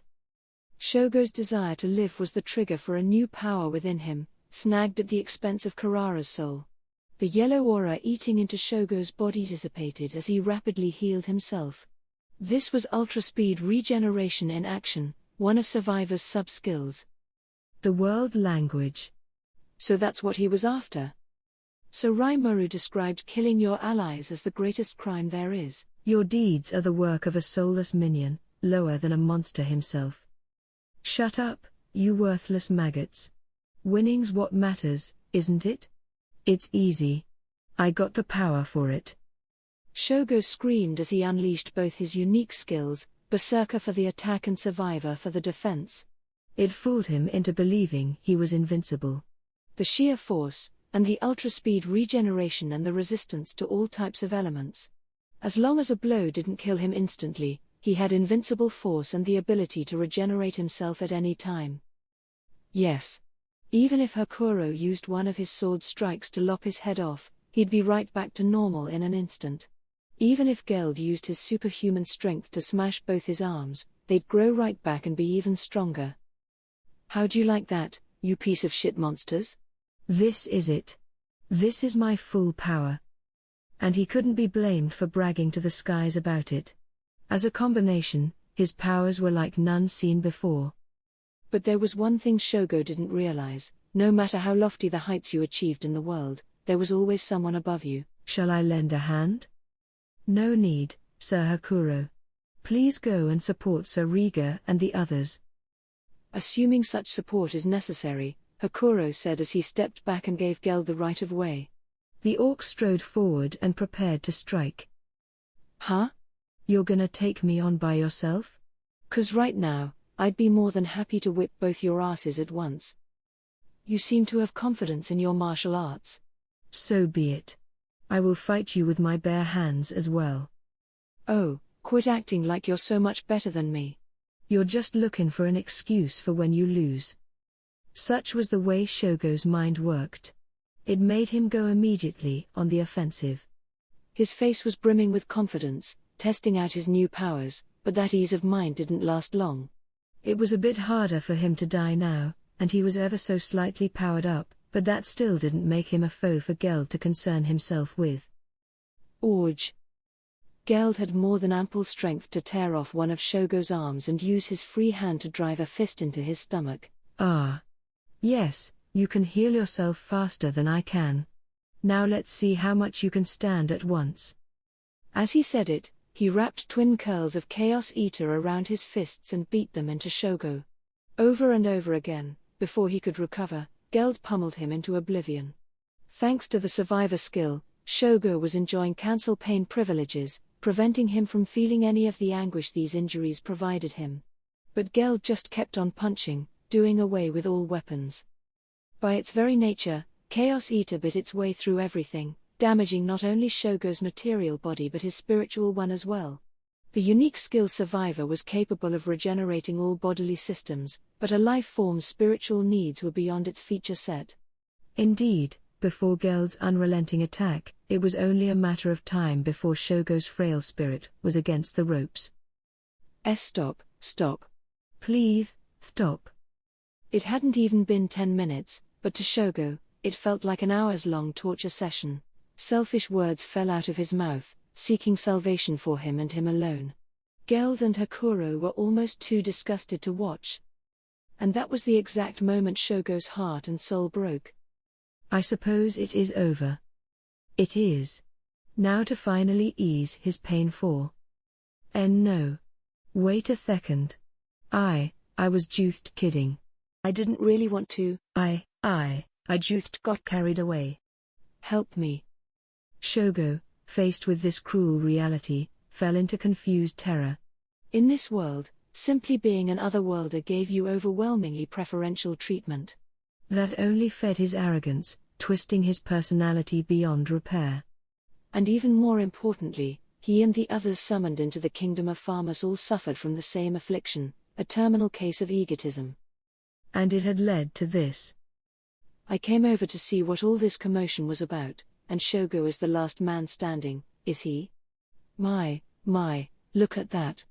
Perhaps I misestimated the power of these monsters after all. Now another older man stepped in front of Shogo. He had on his robe, woven with magical fibers, a staff with untold stores of magical force in one hand. This was Razin, court sorcerer and the greatest magician in all of Farmus. With a hand in the air, he used his aspectual magic to cast a magic barrier in front of Geld, nullifying his attack. This spell was normally used to build a shield over the caster, but Razin could adapt it to block his enemies' moves as well. NH. Arathan, you came to save me? Shogo clung to the sorcerer's back. Razin replied with a nod before returning his eyes to Geld and Hakuro. Well. No wonder our otherworlders weren't enough to secure victory. I find it hard to believe, but you are both A-ranked and a calamity-level threat. I do not like our prospects. Time to fall back for now. Then, with the magic barrier still in effect, he began to chant a high-level teleportation spell. Unlike Warp Portal, which required a magic circle to base itself on, this allowed the caster to define any point they liked to serve as the jump site. You had to be at least wizard level to use this forbidden spell, and Razin's ease in completing it indicated the full extent of his power and experience. Geld attempted to give chase. Hakuro stopped him. No rash moves, Geld. This is no also ran. What? Geld faithfully followed Hakuro's advice, and, before him, the very air tore itself open. Razin had installed a trap in the magic barrier, setting it to explode after a given time delay. Ka ha ha. Very shrewd of you to notice that. I should have paid you all much more caution than I did. Perhaps we should not be so optimistic about this battle after all. He had been wary of Geld's magical energy, but now, he acted like he noticed the threat of Hakuro for the first time. You sly fox. You've been cautious of me from the very start. Oh, not at all, my dear ogre mage. It is only natural, after all, to spot this orc lord first in terms of brute strength. But now it is time. I would love to speak with you further, but my spell seems to be completed, so I had best take my leave. We may meet again in battle, assuming you survive. I rather doubt that, Hakuro shot back, because the battlefield you are headed for will be attended to by our master. You have all gone too far this time. You have enraged the one creature in this world you should never have riled. I pity you. Your death will not be an easy one. Ka ha ha. Enough of your silly bluffing, but if you mean it as a warning, I will keep it in mind. Farewell. With that, Razin disappeared, carrying Shogo with him. Silence returned to the scene, although the sounds of battle could still be heard from outside the tent. Are you sure it was best, Geld said, to leave that sorcerer Razin be? I imagine not, but if we fought him, then either you, I, or at worst both of us might have died. He had another hidden magic queued up for us, one set to trigger in the event of his death. He did? And the magic was that much of a threat? Likely nuclear in nature, he muttered bitterly. The ultimate in aspectual magic. Riga and Gogta are here as well, and we cannot have them caught up in it. Now is not the time for ill-advised gambles. Heaven Gaze gave him a better sense of the magic around him, from the flow of magicules to the extent of its force, than even magic sense could allow. It told him that the area beneath Razin's rib cage was packed with highly dense magic, enough to set off a dangerous, forbidden spell, by Hakuro's estimation. I see. It would not be an issue for Sir Rimuru, but we will still need to prepare for this. We must tell everyone about this dangerous figure before us. Geld nodded. I understand. I will relay the news to my own forces. Then they both went outside to assist in the final mopping up of the Western troops. With Shogo in tow, Razin safely made it back to Fulgon's side at their headquarters. Triggering several powerful magics consecutively in a short time filled him with a sense of fatigue like none he'd experienced in recent years, but now was no time to rest. He had work to do. Thanks, Razin. I'm sorry. Forget about it, Shogo. You are one of my most valuable tools. One of our kingdom's most precious pieces of war machinery. Why yeah. I lost this time, but not in the next round. I'll show 'em. Very good, Razin gently replied, even as his eyes shone coldly. something Shogo failed to notice. Your injuries seem to have taken care of themselves, but let me cast some magic to help you rest better. You need to recover your stamina first. Sure. Sounds good. He accepted Razin's offer without question, and, without hesitation, Razin cast his spell. It was the illusory magic mental strike, a move that shattered the target's spiritual and astral bodies. Shogo's spiritual corpus was already heavily damaged by Gel's attack. This was nothing he could withstand, and he trusted Razin too much to have any of his own resistances up. So the otherworlder Shogo Taguchi saw his end, doomed to die either way, between his weakness and his egotism. But this death was not one of the body, but one of the heart. With the still Shogo in front of him, Razin prepared his final great magic of the day. Rather earlier than planned, isn't it, Sir Razin? My hands are tied, Fulgon.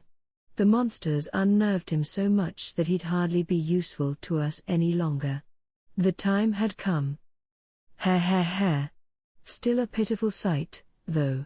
He really believed he was the strongest man in the world, didn't he? It appears that way. And look at Kyoya. He honestly believed he could defeat Hinata Sakaguchi, head of the Paladins. With his strength. Bah ha. Don't make me laugh. Not even I could take her, and that little upstart expected victory? Fulgon could at least put up a fight against her thanks to the fact that he himself was an otherworlder, summoned by a younger Razin decades ago. He had no locking curse restricting his soul. In terms of their relationship, he was both friends and cooperative partners with Razin. Even to someone like that, Hinata's strength was in its own realm, enough to convince him without trying that he had no chance. It is a pity, though, stated Razin. Kyoya's severer skill slipped through our fingers before I could pass it on to you. That's fine. There's always next time. Fulgon's own unique skill was called Spearhead. It gave him special insight into the strength of the forces he led, letting him select from and obtain the skills of any dead member of his force within eyeshot. He could earn only a limited number of skills this way, however, which annoyed him to no end. Indeed there is, Razin agreed. The stronger among our forces always seem to foster powerful skills within them, but look at how selfish they all are. The one fly in the ointment. Summoning at random is much easier, but it never results in anyone strong enough, not that their personalities matter then, since we can always sacrifice them and seize their powers. No doubt. We've constantly spoiled them, treating them like the linchpins of our armies they are. I see no reason for them to complain about it. The two shared a laugh. And this, right here, was the whole crux of Pharmas's problem. It wasn't just the otherworlders, the summoners who called the kingdom home were just as egotistical, assuming by birthright they were the strongest out there. Razin smiled as he continued his work. But this may be a blessing in disguise, he said. At the very end, Shogo did help me out a great deal. I'm not sure what happened, exactly, but he seems to have obtained another unique skill. Now, then. The job was almost done. He was resetting Shogo's brain, overwriting it with his own memory. Once he transported the soul over, he was good to go. You sure you're all right? There's no chance of it failing? Don't worry. This isn't the first time.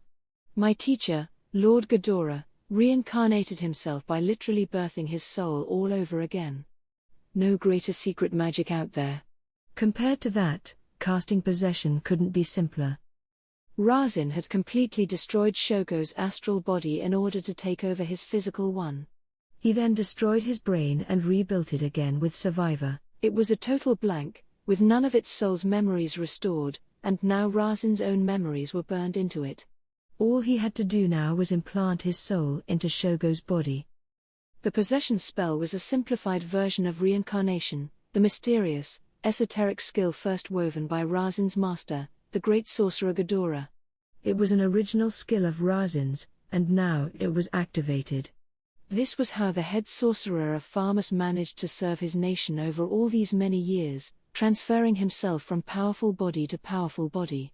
With Shogo's, he was now reborn as the perfect combination of indomitable spirit and undefeatable muscle, the strongest magic born in all of Pharmas's history. Ah.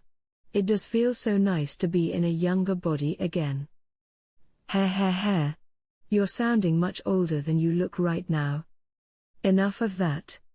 Now to report to His Highness and show him what I am reborn as. He slipped back into the robe he had discarded earlier, staff in hand. There was a new spring in his step as he boldly sauntered off, brimming with confidence and aspiration over the new strength he had. It was enough to amaze even Fulgen, reinforcing his confidence in his friend and partner. Losing 3 other worlders, a hefty chunk of their nation's fighting force, stung badly. But Rasen's strength put him beyond the realm of special A rank at this point, so it was hardly worth lamenting. Right now, Rasen was confident he could take Hakuro and Geld, those 2 enemy monsters he'd run into earlier, and easily trounce them. Deep inside, he even had a suspicion that he could challenge a demon lord, the so-called S ranks. Then he recalled the words of warning Hakuro left him with. Have I enraged the one creature in this world I shouldn't have? That which dispatched the monster's so-called master long ago, no? He's actually alive? The suspicion made him stop in his tracks. What? Oh, nothing. He immediately started walking again. I'm letting my mind paralyze me. Perhaps he is more of a menace than I thought, but I'm overthinking matters. And even if he did survive that witch, I can just dispatch him myself. He smiled boldly as he approached the pavilion where his king awaited. On the 3rd day, with the sun hanging in the middle of the sky, the nightmare finally began for the kingdom of Farmus. A legion of troops was marching below me, but in my view, they were nothing but sacrifices to feed upon for my evolution. These were the ones who got Shion and the rest. Normally, I suppose I should give some kind of warning or indication that I would attack. But I already knew these guys had declared war on us, and if they were marching for town, I imagined they were ready to die for the cause. Besides, this wasn't even a war. I was planning to consume every single one of them. Fair and square kind of lost its meaning if I intended for there to be no survivors. This human garbage wrecked my territory. The least they could do now was enjoy the honor of helping with my evolution before dying. I was hovering in midair, in human form with my mask on and my wings out. Controlled gravity let me unconsciously maintain this position as I peered downward, gauging the situation. As I did, Benimaru sent a thought communication reporting that the magical devices running the barrier were destroyed. Hakuro also informed me of a dangerous sorcerer he'd encountered, but I didn't see the fuss. I'd just take care of him alongside the rest. Everyone else was back in town, staying on the lookout to make sure there weren't any detached forces. It was my turn. It had taken a little time, but Analyze and Assess had wrapped up its work on the forces below. I now had an accurate picture of their strength and numbers, and I had also finished calculations on a new magical spell. Everything was ready. Shall we, then? I deployed a large-scale magic circle, big enough to cover the entire Farmer's force. It was powered by anti-magic area, a great magic I'd picked up from Jaren. It was about 30 miles in diameter, and it couldn't have been more perfectly positioned. It covered the entire atmosphere up to 10 feet above the ground, cutting the area off from the sky and the earth. Now the enemy could cast no magic. All of this was just to prevent the force from fleeing. I didn't want to let a single one of them go, so I blocked any chance of their magically teleporting away. Now it was time to deploy the main course, a vast killing magic, the perfect weapon to seal the deal with. It was called Die. May the anger of the gods sear through your very souls, Megiddo. Dancing, swirling rays of light rained down from the heavens, repeatedly reflecting and refracting near the ground and plunging through the nights before they could react. There would be no opening bell to signal the beginning of the quiet massacre. Usually, a military force in this world would deploy underneath a protective barrier established by the magical platoon attached to it.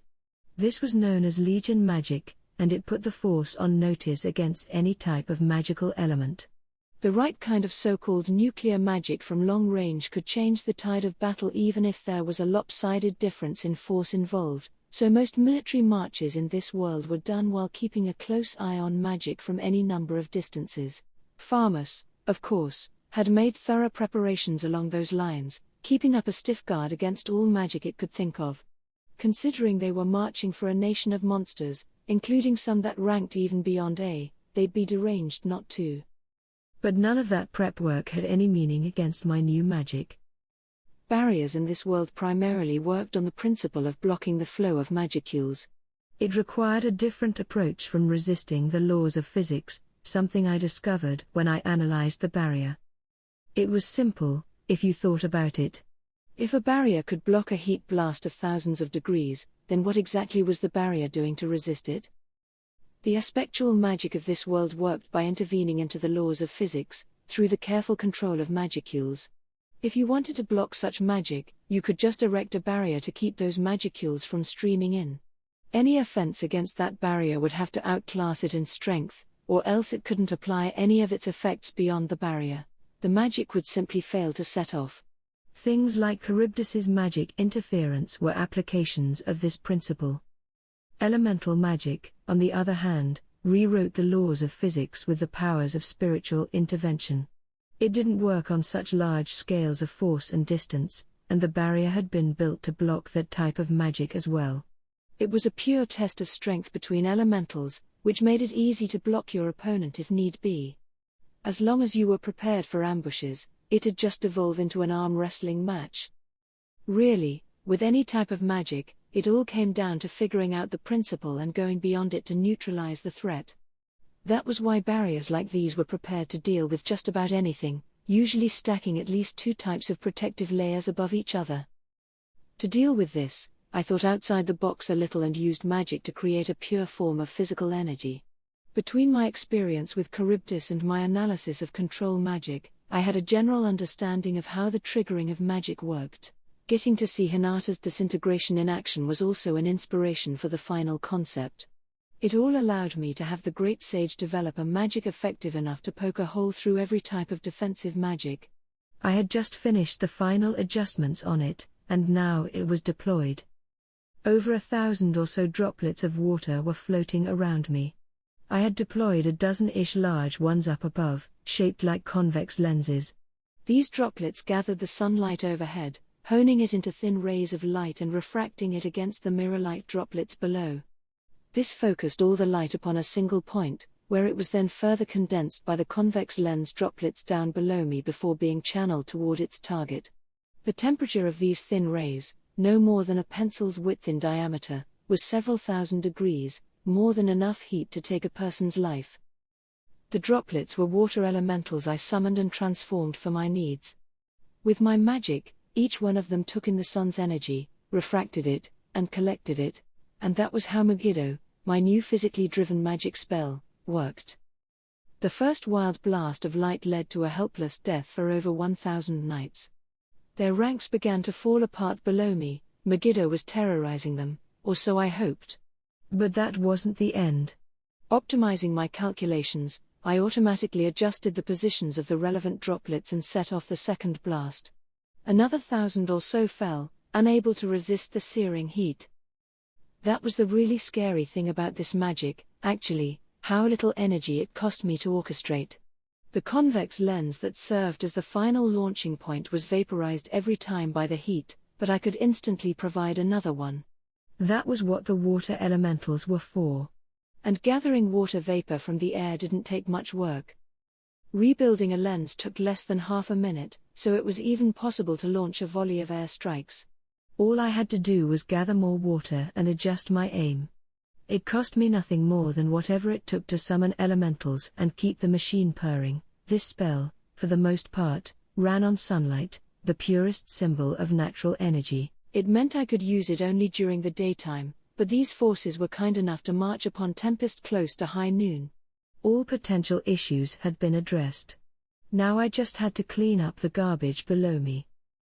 The soundless bolts of lightspeed force offered the knights no chance to react as they toasted them. The massacre went on. Magic sense gave me a perfect picture of their locations, letting me strike them right where they were most vulnerable. The only thing their barrier obstructed was magicules, so I luckily had a clear view of them all. Whether a mercenary clad in crude leather armor or a knight in government-issue metal plate, death came to all equally. Occasionally, I would deliberately aim a beam at someone's arm or leg or torso, making them scream in despair to add to the chaos. It only made the scene more gruesome. Terror was everywhere now. What I did not aim for were the fancier wagons and tents. I didn't know where the king was. If I killed him, I'd never be able to make him confess his sins. I wasn't that compassionate. Anyone stupid enough to incur my wrath needed to be amply rewarded for it. A mere 5 minutes or so after this one-sided strike began, 2/3 of the advancing force were out of commission. That meant over 10,000 lives had been snuffed out by me, their souls harvested. Now ought to be a good time. With a flutter of my wings, I descended to earth, ready to deliver yet more despair to the fools before me. When Razin spotted the anti-magic area deployed by the enemy, he was amazed at the sheer size of it. But he paid it no further mind, instantly recognizing that it didn't matter much to them. Unlike in the Dwarven Kingdom, whose magical forces were the star player in their offense, Pharmas's magicians were tasked strictly with handling defense first, followed by strengthening and support spells. Magic that enhanced the bodies of targets was largely impervious to jamming, which meant having offensive magic robbed of them was not a major problem. Plus, they already had assorted legion magic in effect, and dispulsion magic would be the only way to get rid of that. An anti-magic area made it impossible to cast any new magic within its range. It had no effect on things already cast. Razin checked one more time to make sure all their defensive magic was still operational. It was. Looks all right. Our enemy is rather confident in their close-range combat skills, then? Sounds like a job for me. Let me drum up my knight's morale for a. Just when Fulgon was replying to the sorcerer's question, a beam of light slammed down. Razin could barely comprehend what had happened, not just him but everyone in the area. There was a dull ting of impact, and the guard sentry behind them fell, a tiny round hole right between his eyebrows. Ah? What was that? Razin found himself shouting out in surprise. Stand strong. Protect His Highness. Immediately heeding Fulgon's orders, the knights sprang into action, trying to bottle up their trepidation inside. But it was pointless. That first beam was just a test firing. What followed was a brilliant, dazzling array of light. In the blink of an eye, soldiers began to fall anew. There was no time to heal them. The beams ran right through their vitals, killing them instantly. Gah! My arm, my arms. Help! Help me. Ah! Where's it coming from? Those unlucky enough to be caught up in firing range cried and begged for mercy, or fell into panic at the sight of their unresponsive squadmates. In a single moment, it was pandemonium across the battlefield. Their spirits were once high, their minds confident in victory, but that was all long gone. The leader of the Pharmas mercenary brigades bitterly clucked his tongue. His old soldiers, all veterans of more than a few intense battles in their time, were being run through by these beams of light out of nowhere, killed instantly. The new, younger recruits were running for their lives, driven by terror and barely in control of their senses. It happened in an instant, the blinding light dancing around them, everything within range of it dying all too easily. Resistance was futile, and after a few moments, the second wave arrived. He saw his right-hand man, the vice-captain of the force, fall before him, and that finally made the leader realize this was an enemy attack. Immediately, from the bottom of his heart, he regretted ever joining this expedition. Goddamn them all. What the hell is behind this? There was nothing he could do to counter this thing that went well beyond his understanding. But the mercenary leader had luck on his side. The third merciless wave that visited the squad killed him painlessly. He was a famed fighter, lauded as an A-ranked champion to the world, and he lost his life before he even knew what had happened. In response to this emergency, the anti-monster temple knights affiliated with the Western Holy Church stuck to their guns. All troops, fall into rows. Every group, stand in close defensive formation and launch your multi-layer barriers. Show the enemy that no attack can phase our holy might.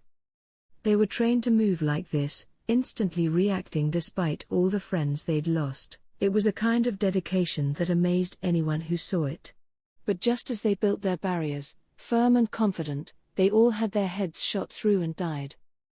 It was as if someone was ridiculing them from up high, showing them how useless their defenses were. And staying in close formation wound up being suicidal.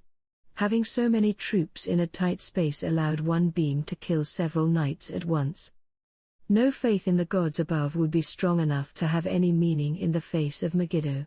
By the time the fifth wave subsided, the temple knights were annihilated. The strong and the weak trembled in unison. There was nothing they could do. Even the Farmers Noble Knight Federation, that group of hardy young farmers noble-born, had collapsed, seeking any kind of escape they could. They were even attacking one another in a crazed, ugly display, but it was that ugliness that allowed them to survive the longest. Whether that was lucky for them or not is a topic for debate. The magicians among the Noble Knight Federation, Razin's personal apprentices, were forced to wallow in their helplessness as they died. They were unable to cast magic, and instead it was magic being endlessly thrown upon them. Or was it even magic at all, really? They just didn't know, and it pained them. Even at the very end of their lives, on the brink of death, they were students. All they wanted to do was know. And they couldn't. At the end of light wave number 7, half of them were dead. Razin and Fulgun stared blankly at the scene for a single moment, then resolved to regroup with their king and leader. There was no longer any way to maintain order among the ranks. Everyone was too busy trying to save their own hides. Their best bet right now was to hasten over to their king and keep him safe. They still had no idea what these beams of light were. Even with their intellectual senses turned up to maximum, it was beyond their grasp. The moment something bright passed by, someone else was fallen. Even the afterglow took precious time to be perceived in their minds. The speed of it all was simply unimaginable. But Razin had another theory about this. By his observation, a single beam could kill at most a few knights at once. He could tell there was some set of laws behind this light. If there was a wall, something he could use to cut off the light, that's all he would need. Even if it was, worst-case scenario, a wall of humanity, the king would still be protected. And as for himself? He was willing to bet he could withstand this light. So he and Fulgun pushed toward the king's tent, shouting the whole way. "Where is King Edmaris? Is His Highness safe?" King Edmaris was doing everything he could to quell the wellspring of terror robbing him of his very breath. He had to save his dignity as a monarch at all costs. His mind raced, his thoughts chaotic. There was now no denying it, this campaign was a failure. Even if he wanted to escape alive, developments no longer allowed for that. He just wanted to scream, "How did this happen?" But there was no time for that. "Rahim, what will? What should we do? We must remain calm, we must remain calm." The king and the archbishop hugged each other inside their ornate tent, shivering. An attendant who had stepped outside to gauge the situation, literally just a moment ago, had already been incinerated. It wasn't so long ago that he had seen off the advance forces, waiting for the knights who would march forth from behind them. They all seemed so confident, so reliable.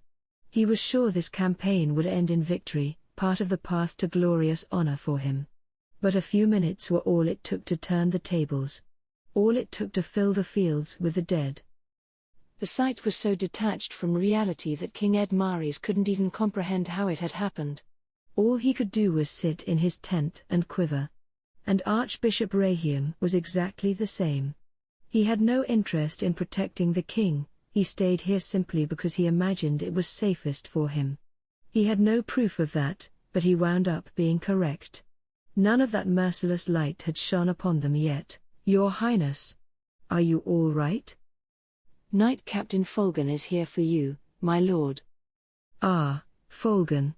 How great it is to see you. And you too, Shogo.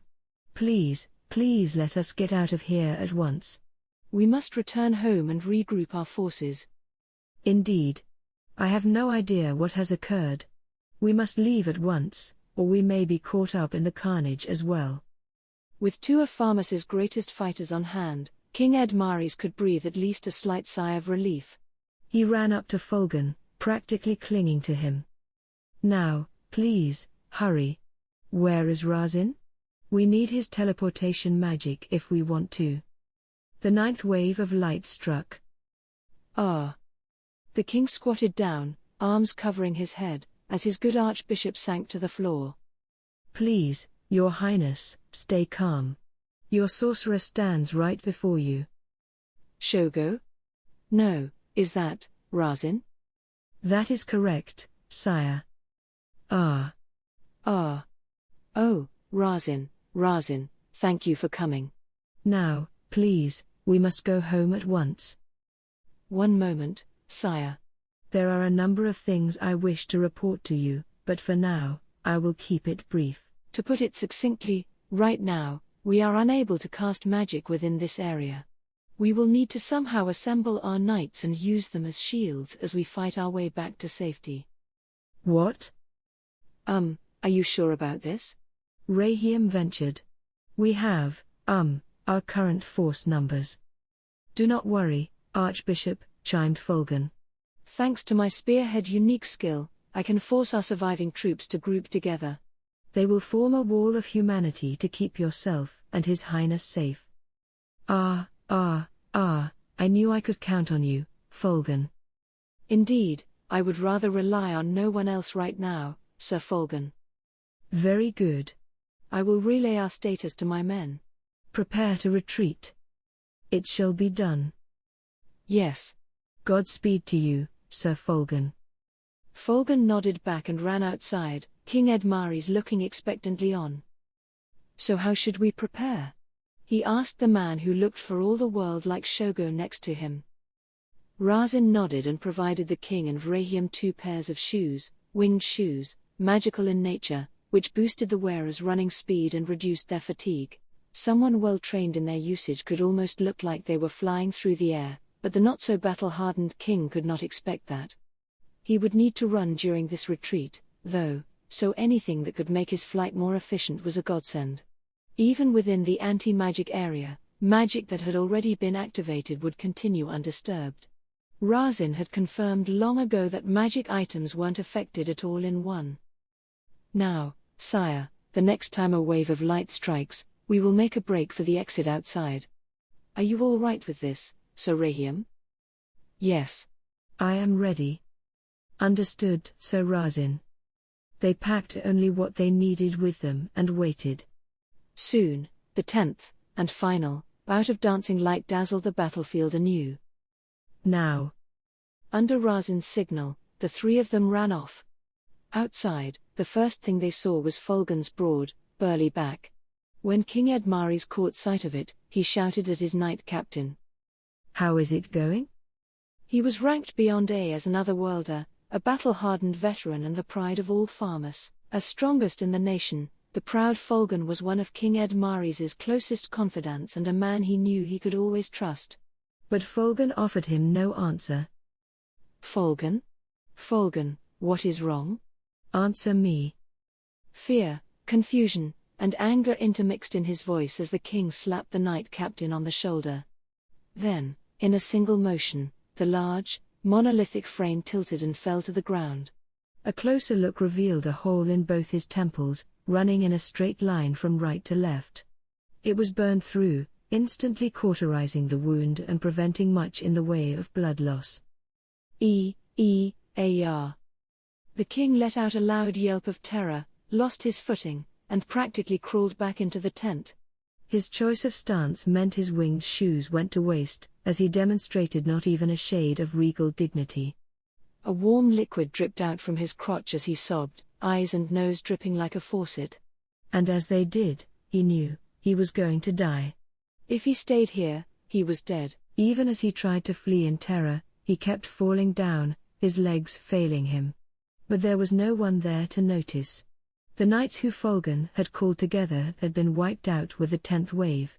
Anyone still surviving had lost their sense of reason, too focused on saving themselves.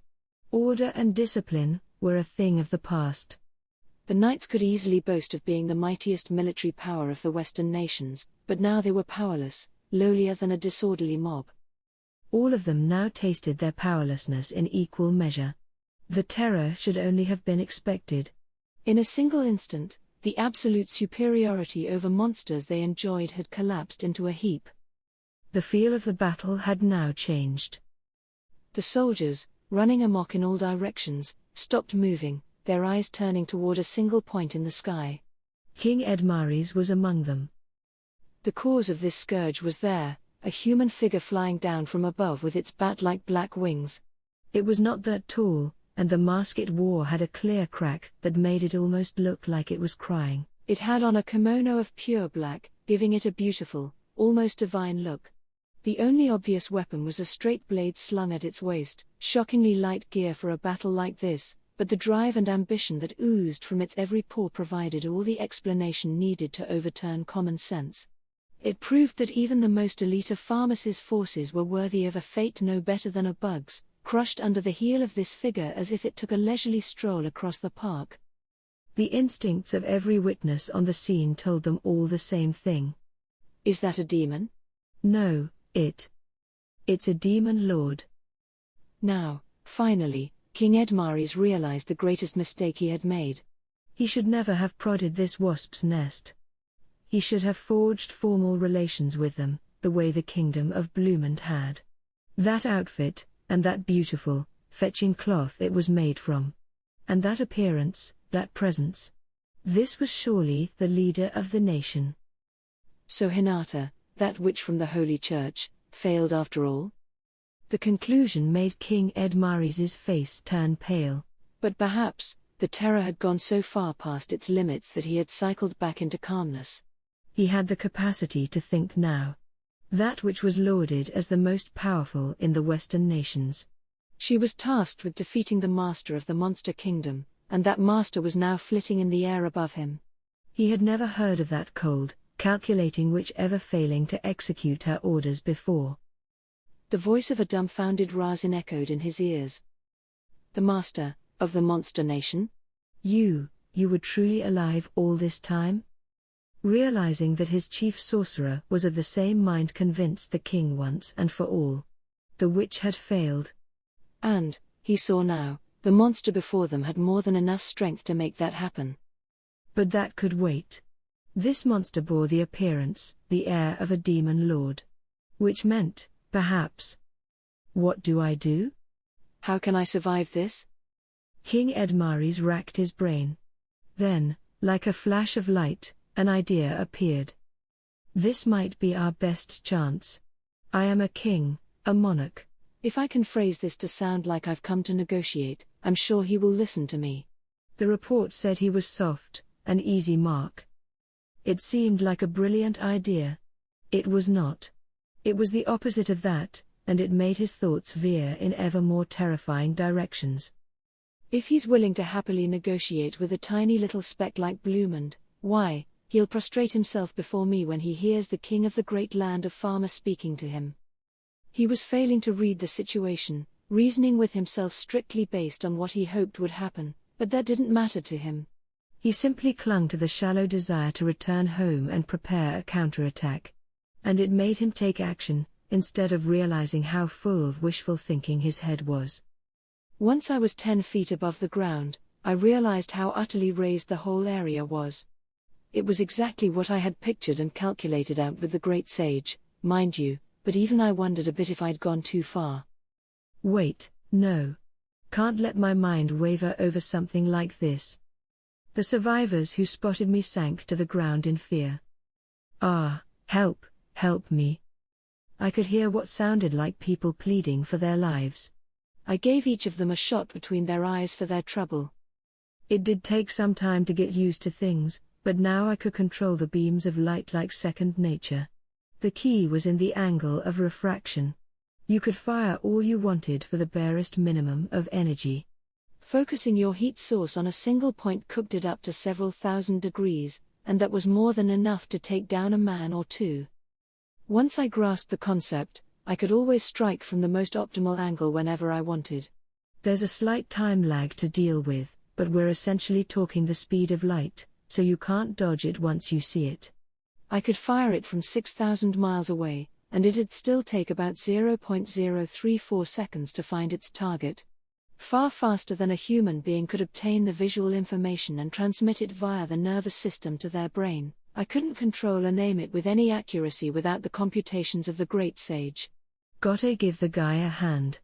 It made me realize all over again how amazing it was. If someone fired this on me at close range, I'd have trouble evading it even with the sage's help. I could comprehend what it was the moment I caught sight of it, so maybe I could just barely get out of the way in time, but it had probably come down to luck. For humans, there was just no chance. And when the 10th wave was launched, I heard a certain voice for the first time in a while. Confirmed. The unique skill Merciless is successfully obtained. It wasn't the great sage but the world language, popping in after a long hiatus. Dude, I really don't need that skill. I know I have it and all now, but still. But just as I was about to check what it did, someone down there started shouting at me. Wait. Wait. Are you the master of this domain? I am Edmaris, supreme ruler of the kingdom of Farmus. Bow before me, for we have matters to discuss. It was some scruffy-looking old man. Addressing me at a time like this, he was either brave or just a reckless fool. His crotch was all wet, which made me assume he had pissed himself at some point. Between all the tears, snot, and spittle on his face, he probably had seen better days. And this was a king? What a joke. Oh? You a body double or something? Don't worry.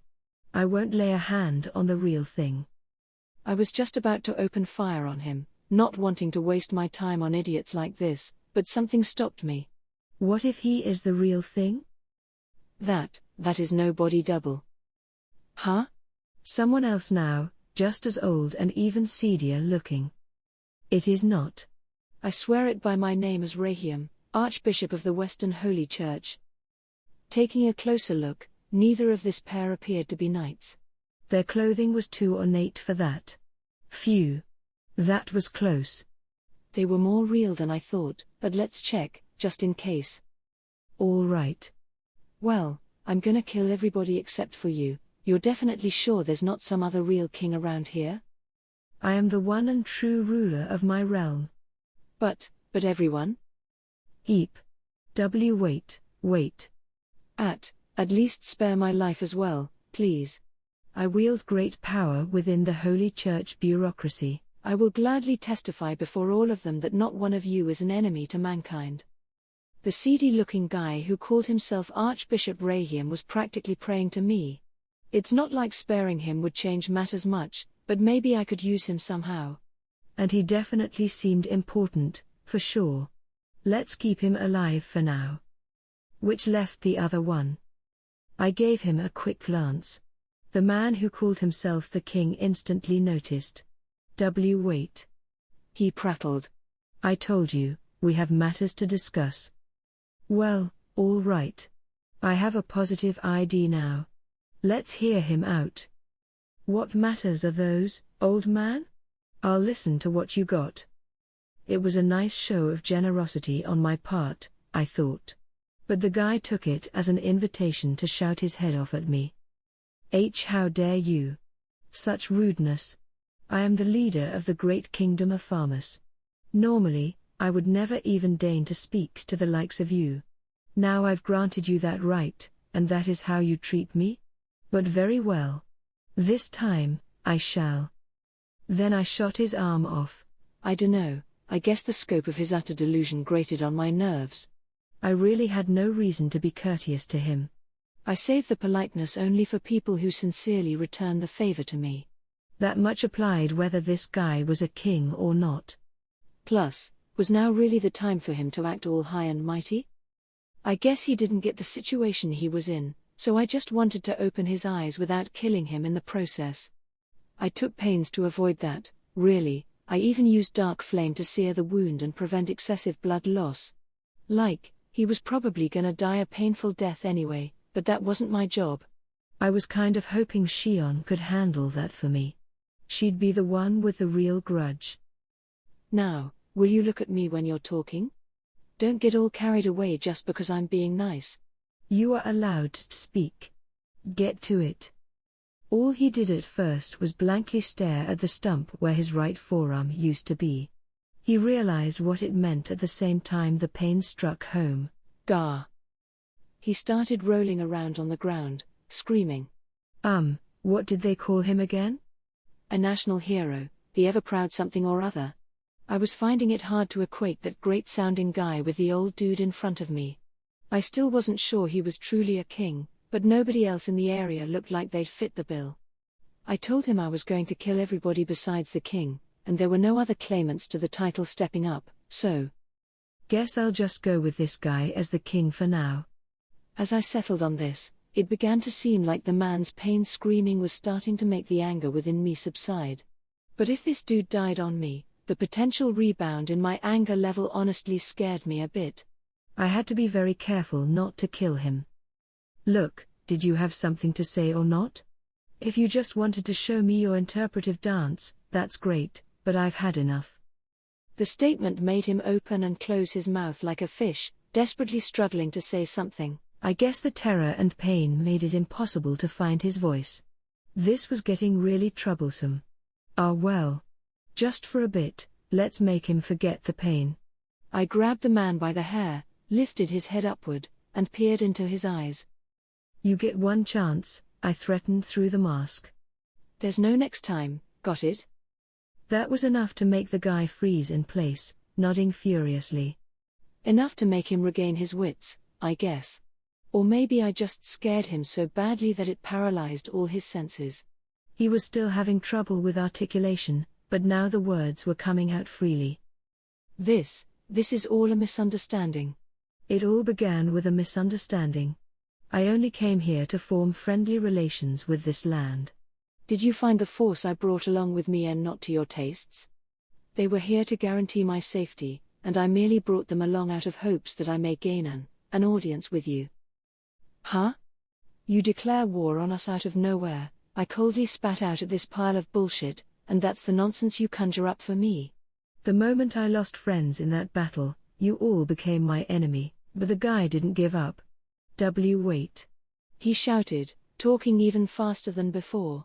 You're wrong. That's where the misunderstanding lies. The Western Holy Church saw all monsters as enemies, so I wanted to see for myself if it was worth attempting to make peace with you. And then the other worlders we deployed here went out of control on us. I was tricked as well. I had no idea those miscreants were as dangerous as they proved to be. But what a stroke of luck. Now I know for a fact that your nation houses brave fighters capable of defeating those menaces. A country with such wonderful heroes at its disposal certainly passes muster with me. My nation would be glad to forge formal relations with yours. Wouldn't that be wonderful? A great honor, if I say so myself. Farmus is a mighty power, unlike Bloomond and the other small fry. Wouldn't aligning with us put you in a much more prominent position? It would put our government at ease, and you would gain powerful backup from our forces. I could even introduce you to the council at some point. We could both stand to profit greatly from this, no? I mean, I will need to ask for fair reparations to cover for the military losses we've incurred, but I truly think this has been a powerful lesson for the both of us. So how about it? You will accept, will you not? Wow, is this guy a genius or what? How much does he need to talk down at me, making me as uncomfortable as possible, until he's happy? And why is he working under the assumption that I'd gladly pay him anything? Does he really want to piss me off that much, just so he can taste more pain during his inevitable death? Is he one of those? Unaware of my confusion, the old man just kept on talking, up to the end. Right. Let's take off his right leg to shut him up. He started screaming, but I had taken pains to keep him alive again, so I let him be. No need to cauterize the wound or anything, I just cast dark flame to burn off the relevant blood vessels, so nothing came out. A pretty useful way to keep someone alive, I thought. I then realized things had grown awfully quiet around us. I scanned the field, only to find the remaining soldiers kowtowing before me, too awed by the horror to do anything else. They had watched this whole exchange with bated breath, and seeing our talks get, literally, cut off filled them with despair. Some of them were half praying, half pleading for their lives, giving the proceedings a suddenly tragic air. Sadly, there was no point in pleading now. My normally generous heart had been fully drawn over by the scrawls of rage. And I had just happened to finish analyzing that merciless skill I got. Turned out it allowed me to seize the souls of anyone begging for their lives or seeking help from me. In other words, if they ever lost the will to fight, it meant death for them. It didn't seem to have a vast range of uses, really, but something told me it'd help out a bunch right now. Question. Use the unique skill Merciless? Yes. No. If I had accumulated the necessary number of souls to evolve into a true demon lord, I could have always left these guys alive, but, sadly, it looked like I still didn't have quite enough. Yes, I thought. My heart was calm. There was no pain, no real sense of guilt I could find lurking in some corner. And an instant later, everyone except for Rahim and that guy with him, whom I had specifically defined as out of range, was exposed to the tyranny of Merciless. The knights all fell, unable to pose any resistance, and with that, the nearly 10,000 soldiers still alive all breathed their last. Merciless, huh? You're damn right it is. It was safe to merely fear me, I guess, but the moment I fully broke their hearts, I could launch it. It was like they just handed their souls to me on a silver platter. I was free to choose whether I let them live or die, and if I let them off the hook, they came back home, and then they started plotting revenge against me. I could flip the switch on their lives any time I wanted. Plus, the real surprise when I used this was that it worked even on the soldiers already fleeing me. It applied to everyone I had identified as an enemy at the beginning, in other words, everybody I watched over, up there in the sky. I know I talked a big game about killing everybody, but even I expected to lose some of the more prudent ones who decided to ditch this scene early. They were fleeing in all directions, too much of a hassle to track down one by one, but the moment I launched Merciless, the survivor count reached 0. Just crush an opponent's heart, and the fight's over. Whoa. Maybe this is more useful than I thought. I have a feeling I'll be tapping it again in the future. The waves of chaos and terror that permeated the battlefield neatly dissipated. I had made all the pain and fear go away, which I suppose was one way of showing a little mercy, even if it meant my 2 survivors were about to experience even more pain and fear. Then the world language echoed anew. Report. Checking the number of souls required for evolution. Confirmed. The required conditions have been met. The harvest festival will now begin. As the voice rang through my mind, I could feel vast amounts of power suddenly flow away from my body. Whether I wanted it to or not, my body was transforming, rebuilding itself. I was becoming a true demon lord, one recognized as such not just by me but by the very world itself. My body fell lifelessly to the ground, reverting to slime form. Oh crap. I could barely keep my eyes open. Like, this wasn't gonna just be a nap or anything. I was freaking exhausted. My vision was starting to fade around me, which I assumed was because magic sense was starting to falter. I was even getting dizzy. I mean, yeah, they said I'd have to go through evolution and stuff, but I was seriously worried that my consciousness would fly away from me. I sure as hell didn't want to sleep in this field full of stinking corpses. Let's get back to town. I still have my 2 conspirator friends safely captured here. My mission was accomplished. There was no harm in returning to Tempest. As I tried to console myself with that thought, magic sense picked up something. A single person. If they were still alive, it meant I hadn't broken their heart yet. Better be careful. God, as tired as I am, and there's still someone left? I gotta do something about this fatigue. Report. Once triggered, the harvest festival cannot be halted. Well, shit. I'm, like, in real trouble, aren't I? Hurriedly, I called for Ranga. Lucky thing I had him in my shadow, just in case. Ranga, you there? Yes, my master. He was. Nice. He appeared smoothly out from his hiding place. Seeing him offered so much new promise for me. I sighed contentedly. Ranga, this is a top priority order.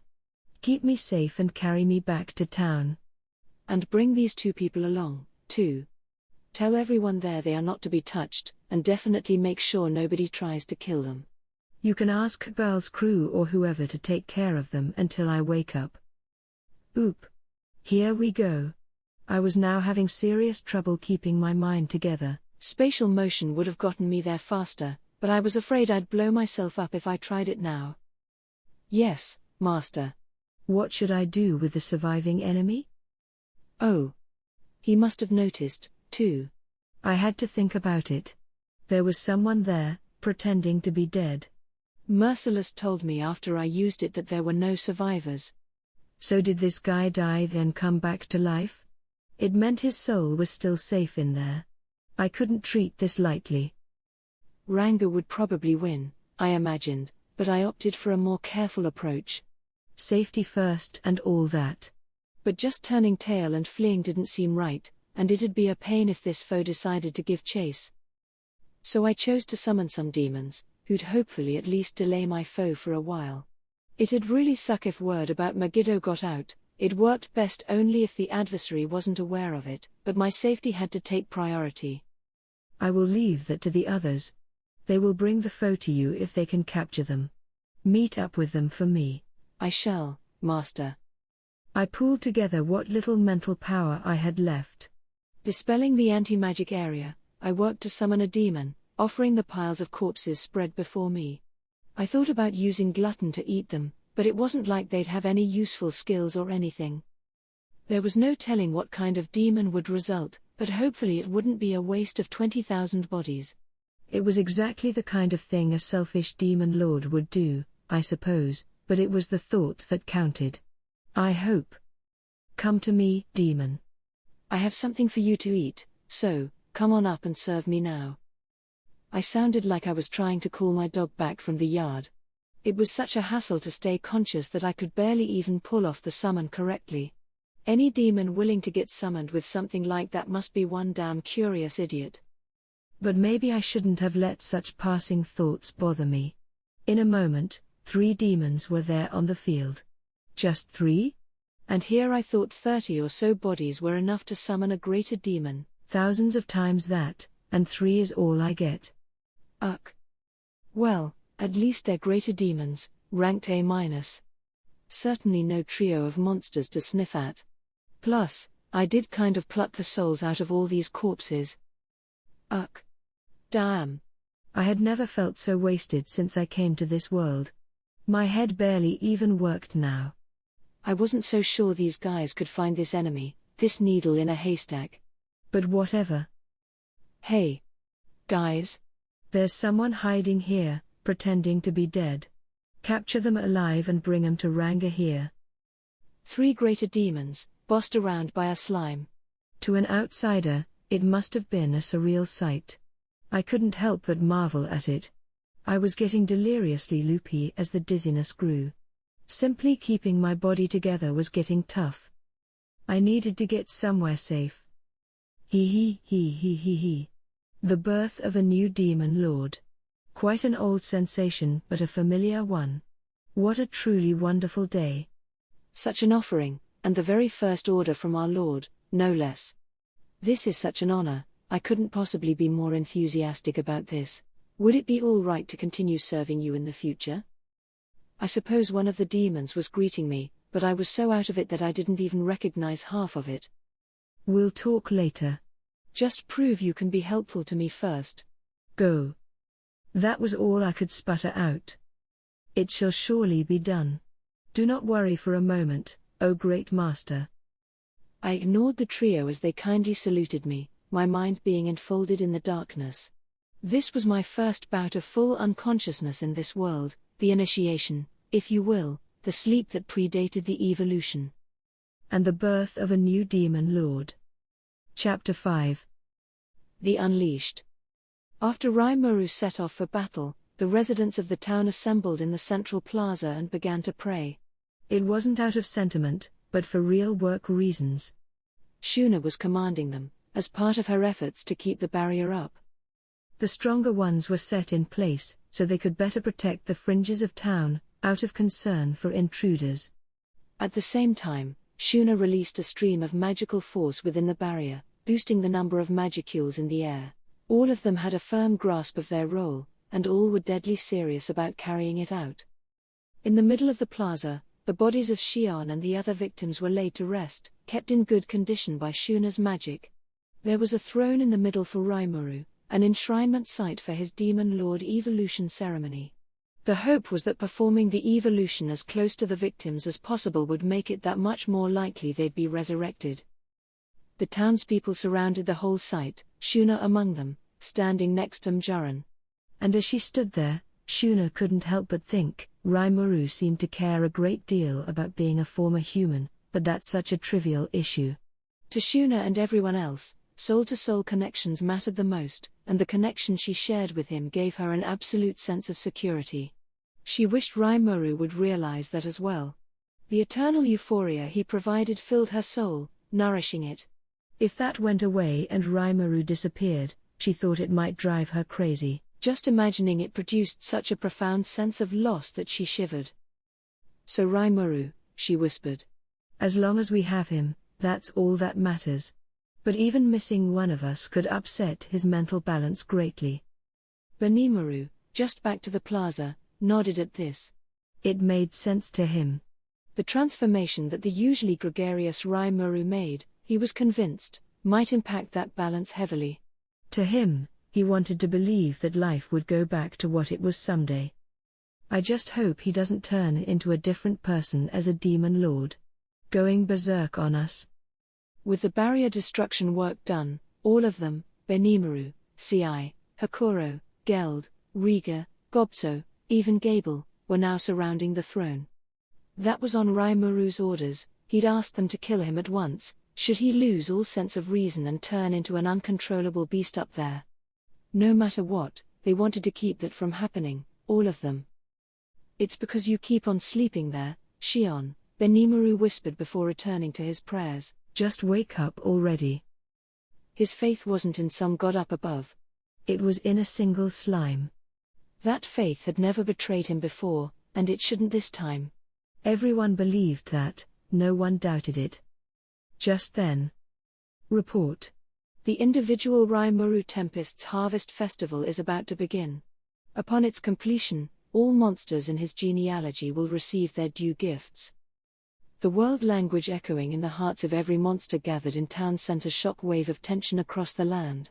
Everything had gone as planned. Rimuru had successfully crushed the invading force and begun his evolution. Now it was everyone else's turn to pitch in. Brace yourselves. Our master is victorious. Now is the time for us to wield our own powers. Everyone on hand voiced their approval of Benimaru's words. Things had begun to move. Losing Shion and the rest could very well destroy Rimuru's heart forever. They all needed to do everything they could right now to prevent that. After some time, Rimuru returned, carefully ferried over on Ranga's back. As directed, he was taken to the throne and laid to rest. Benimaru took this moment to think about what he would ask Rimuru when he awoke, to ensure he was still in full grasp of his reason. "All right," he'd suggested at the conference earlier, "I will ask you, what do you think of Shion's cooking?" "Sure," Rimuru had muttered. "And then I'll say it's shitty, right?" How'd you come up with that question? Is that really the best thing to ask? It had been Benimaru's idea, of course. He hadn't forgotten about how he was always having her latest creations tested out on him, and the boundless pain and suffering that resulted. But now, if Shion could listen to that conversation and it enraged her enough to wake her up, they could hope for nothing more. Beyond that, all they had to do was carry out the duties they'd discussed earlier. And that was why Benimaru missed it. He was too worked up with performing the procedure exactly as planned to think at all about what these gifts might be. But even that was quietly beginning its preparations, ready to manifest itself in reflection of his subconscious thoughts. Rimuru was in a deep sleep. His consciousness was gone, he was an irregular, unresolved blob, not even able to retain his usual streamlined form. And there, in the deep, deep darkness beyond the reaches of Rimuru's consciousness. Report. The Harvest Festival has begun. Your bodily structure will be reconstructed in order to evolve you into a new species. Confirmed. Super evolution from type slime to type demon slime successful. All bodily attributes have been greatly enhanced. The material and spiritual bodies are now freely transformable. Intrinsic skills: infinite regeneration, control magic, multi-layer barrier, universal detect, universal shapeshift, Lord's ambition, enhanced replication, spatial motion, dark flame lightning, and universal thread acquired. Reacquiring resistances completed. Cancel pain, resist melee attack, cancel natural elements, cancel ailments, resist spiritual attack, and resist holy attack acquired. Evolution is now complete. Then, as if responding to its master's command, the unique skill Great Sage, which never demonstrated having a sense of self before, requested its own evolution. Report. Re-executing skill acquisition requested earlier. Unique skill Great Sage attempting evolution. Failed. Failed. Re-executing. Failed. Re-executing. Failed. Dot. Endless. Report. Unique skill Great Sage attempting evolution, using Deviant as a sacrifice. Successful. Unique skill Great Sage has evolved into Raphael, Lord of Wisdom. The Great Sage attempted it without sacrificing anything several 100 million times, and then, after a trial and error process that seemed like it would last for all of time, it obtained its Harvest Festival gift, conquering, and evolving, into an ultimate skill, the loftiest height possible in the world. The chances of this working were thought to be so small that it wasn't even worth considering. It almost seemed like a reward provided for the infinite effort involved with the attempt. Succeeding made it more likely that it could carry out its master's request, but the supposedly soulless conceptual intelligence bore no happiness. It could never understand emotion. But, despite the lack of emotion, the lack of happiness, somehow, it felt fulfilled. And then, with its evolved skill, it carried out its master's request once more. The way it acted, working incessantly to make its master's dreams come true, could even be. The evolution continued. Glutton consumed merciless to become Beelzebub, Lord of Gluttony, perfectly honed to more effectively handle its master's desires. There, deep in an abyss beyond what Raimuru's soul could detect, the skill softly, deeply evolved itself, all to make his own dreams come true. But the Harvest Festival still wasn't over. The gifts meant to celebrate Raimuru's evolution were passed out to everyone who had been named by or evolved from him. A raucous festival, indeed, a gift for the one who had evolved from Demon Lord seedling to true Demon Lord. And the party was just getting started. Razin lay in hiding, concealing himself with all his might. He was lucky to have died once back there. Having fully commandeered Shogo's skills, he was brought back to life over time by Survivor. Before his brain could even comprehend the unbelievable events taking place before him, his instincts understood and made the right call. They told him, here was a foe who no one in human form could ever beat. Folgan, his sworn friend, was rendered helpless and killed, not even able to stand before the monster, much less shield King Edmaris. He wanted to go and rescue his king but stopped himself, knowing that going right now would be a waste of life. So he kept his breath low, playing possum until the masked magic-born left the scene, looking for all the world like a demon lord. He had no access to magic and was facing an attack he couldn't identify, so fleeing would be difficult in itself. Just as he came up with this idea, several thousand soldiers died around him. If he moved right now, he'd just be targeted and shot down. It wouldn't kill him, but attracting that monster's interest wasn't a good idea. So he chose to wait and see what unfolded, hoping it'd boost his survival chances at least a little bit. Then he saw, and felt, it. The fear. Even Razin, with his intrinsic resistance to the emotion, was stricken with terror at the sight. Nearly 10,000 surviving soldiers had their lives snuffed out in a single instant. He had never seen anything like that in his long life. This was beyond anything a champion or otherworlder could pull off. Even if he had a cornucopia of unique skills to choose from, he could never beat that monster. Calamity class, indeed. Razin had thought of himself as equivalent to a demon lord in strength, but now he knew that was just wishful thinking. What is that monster? He asked himself. I've never heard of such a thing. Isn't the leader of the monster nation a slime?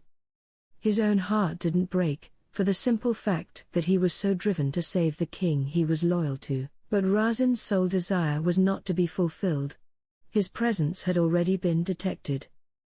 Had he resigned himself to death and attempted a kamikaze charge, maybe he could have defeated that monster if he was lucky. He wouldn't have killed the thing, but he might have been able to save his king from the jaws of death. But Razin was too careful. And there were already plans for him. A large wolf-like monster was summoned to the scene, gingerly carrying the monster, which had turned from a human form into a slime, in its mouth. Using a pair of forked tails, it snatched up King Edmares and Archbishop Rahiam, placing them on its back before running off at extraordinary speed. All that remained were 3 greater demons.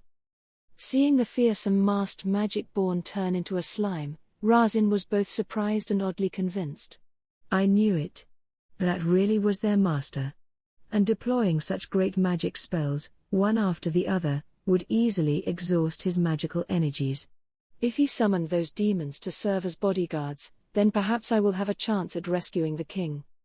He was half right. The demons, in particular, that demon, had been summoned. To that one, Razin was nothing more than prey.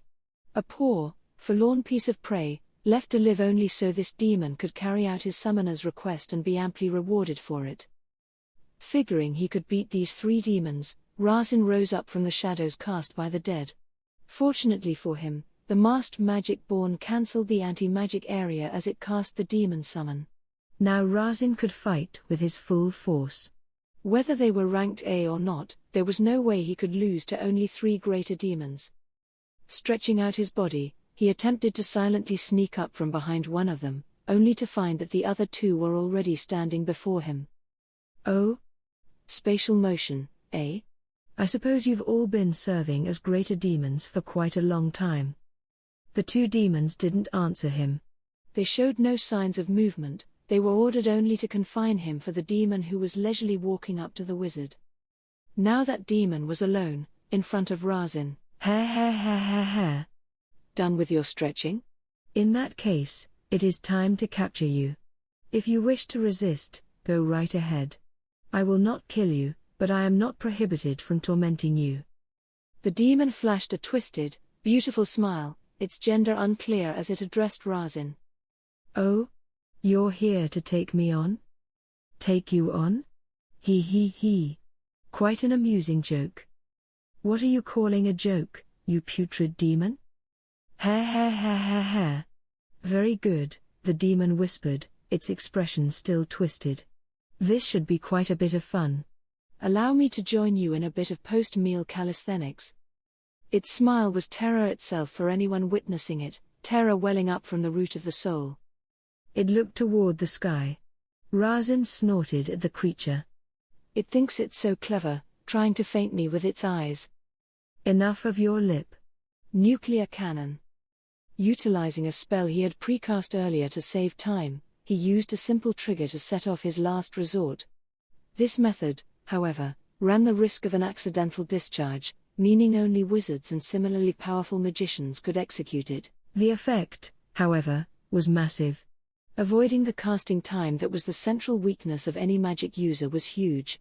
From the get-go, Razin was doing what he needed for victory. The magic he chose was of the nuclear attack type, the greatest and most sinister of the aspectual magics. Against people, it was the strongest magic in the world. Demons required physical bodies in order to manifest themselves, destroy theirs, and Razin was in the clear. They wouldn't be gone for good, but they'd no longer be able to interact with this world. And before the intense heat this cannon produced, no demon could long continue to exist. As far as Razin was concerned, victory was his at this point. But the white-hot rays from his surefire magic were bent away before they could reach the raised left hand of the demon, zooming straight toward a certain point in the sky. It misfired? Not now, of all? With magic prepared in advance like this, there was a very slim chance that the spell would lose its force and fail upon casting. Razin assumed this was what happened, at the worst time possible for him. He sulkily glared at the demon as he jumped backward and away. That was an impressive piece of magic. What did you say? It's pointless if the effect of it doesn't work. Ah. I see. If by effect you mean you intended it to defeat me, I would advise you that relying upon magic will not achieve this for you. The demon seemed almost eerily confident as it addressed Razin. It got on his nerves greatly, but not even Razin could shake off the faint sense of impending doom in his mind. Oh, now you've said it. In that case, how about this one? Summoned spirit, war gnome. Come to me, great spirit of the earth's foundations. This was Razin's trump card, the most powerful summon magic he had on hand, and he was ready to fight with it. He had summoned a high-level spirit, one ranked well beyond only a champion-level opponent would give this all-powerful creature any difficulty. A greater demon was no problem at all. Replying to Razin's call, the earth began to well up, forming the shape of a knight in solid-looking armor. Sensing the terrific force behind it, Razin finally began to feel confident and relieved. With a spirit of this caliber, he could even take on archdemons, the legendary creatures that ranked even above greater demons. If that magic hadn't failed to activate, I wouldn't have had to break this out. But this demon irks me. I have a bad feeling about this. Best not to let my guard down here. With this, Razin thought, no matter how much this opponent unnerved him, he'd be just fine. He intended this magic to mow down not just the demon before him but the other two behind him. Then he could finally set off to rescue King Edmares. But... I see. Certainly, demons are strong against angels, angels against spirits, and spirits against demons. If selecting based on this three-way relationship, calling for a high-level spirit was the correct response. However, even before the war gnome Razin summoned, the demon was completely unfazed. It is too young. When did it even move? Even with his senses turned up to maximum, Razin couldn't trace the demon's actions fast enough. A large hole opened up in the knight's strong crystalline armor as a beautiful hand sliced through the spirit's core, grabbed it, tossed it in its mouth, and chomped down upon it with a frightful crunch. There, you see? The demon snickered at Razin. It lacks experience that can only be accumulated over years. A puppet like that, nothing but pure strength, is a pushover for me. You're kidding. That was a spirit. A greater spirit. Having his trump card killed instantly put Razin in a state of near panic. Every fiber of his brain told him this was impossible. It just made no sense. A spirit easily the equal of a greater demon, not only facing difficulty but being wiped out in one shot. Enough magic, the demon said kindly as Razin stewed. I would like to test out more this body my summoner provided me, so let's use a different tactic this time. The demon snapped its fingers, triggering a magic spell. For over a mile in radius around him, an anti-magic area appeared. Now magic is no longer available to you. Feel free to attack me with your preferred physical strikes. Razin struggled to understand this. Huh? Why did it shut off the magic? Magic is any demon's most powerful weapon. And it cast a great magic with no ritual? No spell chanting? Ah, but now's not the time to think about that. Shaking off the cobwebs, Razin stood on his toes, steeling himself. With Shogo's body in hand, all of the other worlders' karate skills were his. HNH. With a light exhale, he focused himself and fired a fist at the demon, backing it up with a flurry of kicks. The berserker unique skill let him pack the greatest punch possible, firing away at the demon with speed impossible to catch with the naked eye. It was a torrent of punches, a rain of kicks that could chop a large tree in two, and soon, they did their damaging work on the defenseless demon. Wait. No. Every attack was neatly and cleanly dodged, as if all this was a pre-orchestrated karate demonstration. The demon wasn't defenseless at all. It was weaving its way through every strike, using skills far beyond what Razin had access to. Now, for the first time, Razin understood. He was too afraid to notice it at first, but now he was forced to accept it. The demon standing before him. The golden eyes and crimson pupils. The pale skin. The beautiful black hair, the streaks of red and gold within. The way it looked, unlike most demons, so close to a human being. This was a higher class of demon, and, if anything, Razin's blind pursuit of ultimate strength was his undoing. He had peered into the dark reaches of the world, pursuing the deepest recesses of magic. His eyes could coldly perceive his own strength, and even among the small clutch of superpowered fighters in the A ranks, he stood head and shoulders above them all. If he didn't, the waves of terror the demon emitted would alone be enough to make him lose all will to fight, although perhaps that would have been a happier fate for him. That demon's knowledge, its strength, only worsened Razin's mood. If he didn't know that this was an archdemon at the very least, easily capable of destroying greater demons, he wouldn't be this terrorized. The way the demon cast a great magic without a ritual or casting time, proof that it had reached an abyss even further below what Razin had descended to. That nuclear cannon strike wasn't a misfire at all, and nothing else Razin threw at it worked because this foe was simply that far above Razin in strength. If he didn't have the kind of knowledge he did, Razin might never have noticed how unusual this demon's strength was. But he had it. Wait. Is this a primal? With his magic shut off, Razin had no means of escape. Despair painted his heart a deep shade of black. What kind of horrifying beast did that monster grant a body to and unleash upon this world? If it didn't have a physical body, at least, it would have returned to the demon realm sooner or later. But it was too late, mankind was now exposed to an unprecedented threat. As Razin was struck by this terror, a sweet yet terrifying voice reached his ears. Have you had enough yet? In that case, it's my turn. The moment he heard it, his legs shook like jelly as he lost control of his bladder. Now he understood everything, and he could no longer even think of resisting. His steel will was shattered, and in a single instant, his heart broke. Kef. Ah. His terror was impossible to articulate. An archdemon was a calamity-level monster, a leadership role in their native realm. They were half-legendary, with only a small handful known to recorded history. Their power was said to rank A+, alongside that of higher-level spirits, and they were dangerous enough to even be considered sub-demon lords. Even against such a dangerous presence, Razin would have been confident in the past that he could win. Over the past few centuries he'd spent protecting the great nation of Farmus. He had defeated an archdemon at least once, with the help of several companions. But this demon was different. If this is one of the primal demons, then there was just no chance, even escape was impossible. Faced with despair, Razin crumpled to the ground, wailing at the reality this demon had unleashed upon him. The demon looked disappointed as he watched him. Oh? It's over already? He whispered. The other two demons under his command scooped Razin up, resigned looks on their faces, and took him to the designated town. Their first job was done, and they wanted their master to praise them. Before the eyes of Benimaru and the rest, Rimuru body repeatedly transformed itself from a slime to all kinds of irregular shapes. After a while, it calmed down, settling into its usual droplet form, but then it began to glow, eerily flickering on and off.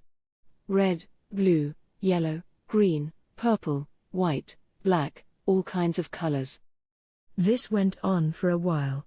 Everyone there was starting to lose all sense of time. And after who knows how much of it had passed, the echoes of the world language resonated in their worried hearts. Report. The individual Rimuru Tempest's Harvest Festival is now complete. Monsters in his genealogy will now begin to receive their gifts. Then they, too, were greeted with intense exhaustion. NGH. What is going on? Ah? Is this our gift? I feel more connected to Sir Rimuru than ever. Benimaru, Shuna, and the other monsters couldn't hide their surprise. Now Benimaru realized that Rimuru's evolution was successfully completed, and it was their turn. Nobody expected this kind of fatigue to arise. The less resistant among them began to fall into a deep sleep. But Benimaru had a promise with Rimuru. He couldn't afford to fall that easily. He did his best to fight off the tiredness. And as he did, Rimuru's body began to shine brightly before him. When the light faded, there stood a fetching figure with long, smooth silver hair flowing in the wind. It was Rimuru, with his mask off, looking a little taller than before. He still didn't have any physical gender, sadly, but Benimaru couldn't help but feel a little smitten anyway. Report. Leave the rest to me and enjoy your slumber, the soft voice whispered against his mind. It gave Benimaru inner peace, he had nothing with which to defy it. So he let the voice guide him into an irresistible sleep. As he watched this unfold, the figure with Rimuru's form checked to see if anyone else was awake. Mjaran looked quizzically at all the people falling asleep around her. One by one, they fell like flies, and now, there was nobody else awake. The humans and dwarves left in town had all been moved into buildings away from the central plaza. The amount of magicules in the vicinity had grown beyond what most humans could withstand, so they were forced to evacuate the scene. Ellen would build a barrier over them, no doubt, as she monitored the proceedings. Yom and his friends stayed there until the end to protect Mjaran, but they were gone over to Cabal and his gang now, carrying the King of Farmers and the Holy Church Archbishop Ranga had brought over. By now they should be fully in Cabal's custody, unable to escape. It was a good excuse for Yom to leave, Mjaran thought, given that he could hardly take being in that magicule field any longer. If it wasn't for that, he probably would have stayed right next to her until he died. It gladdened her to know that, even though she knew it was stupid of him.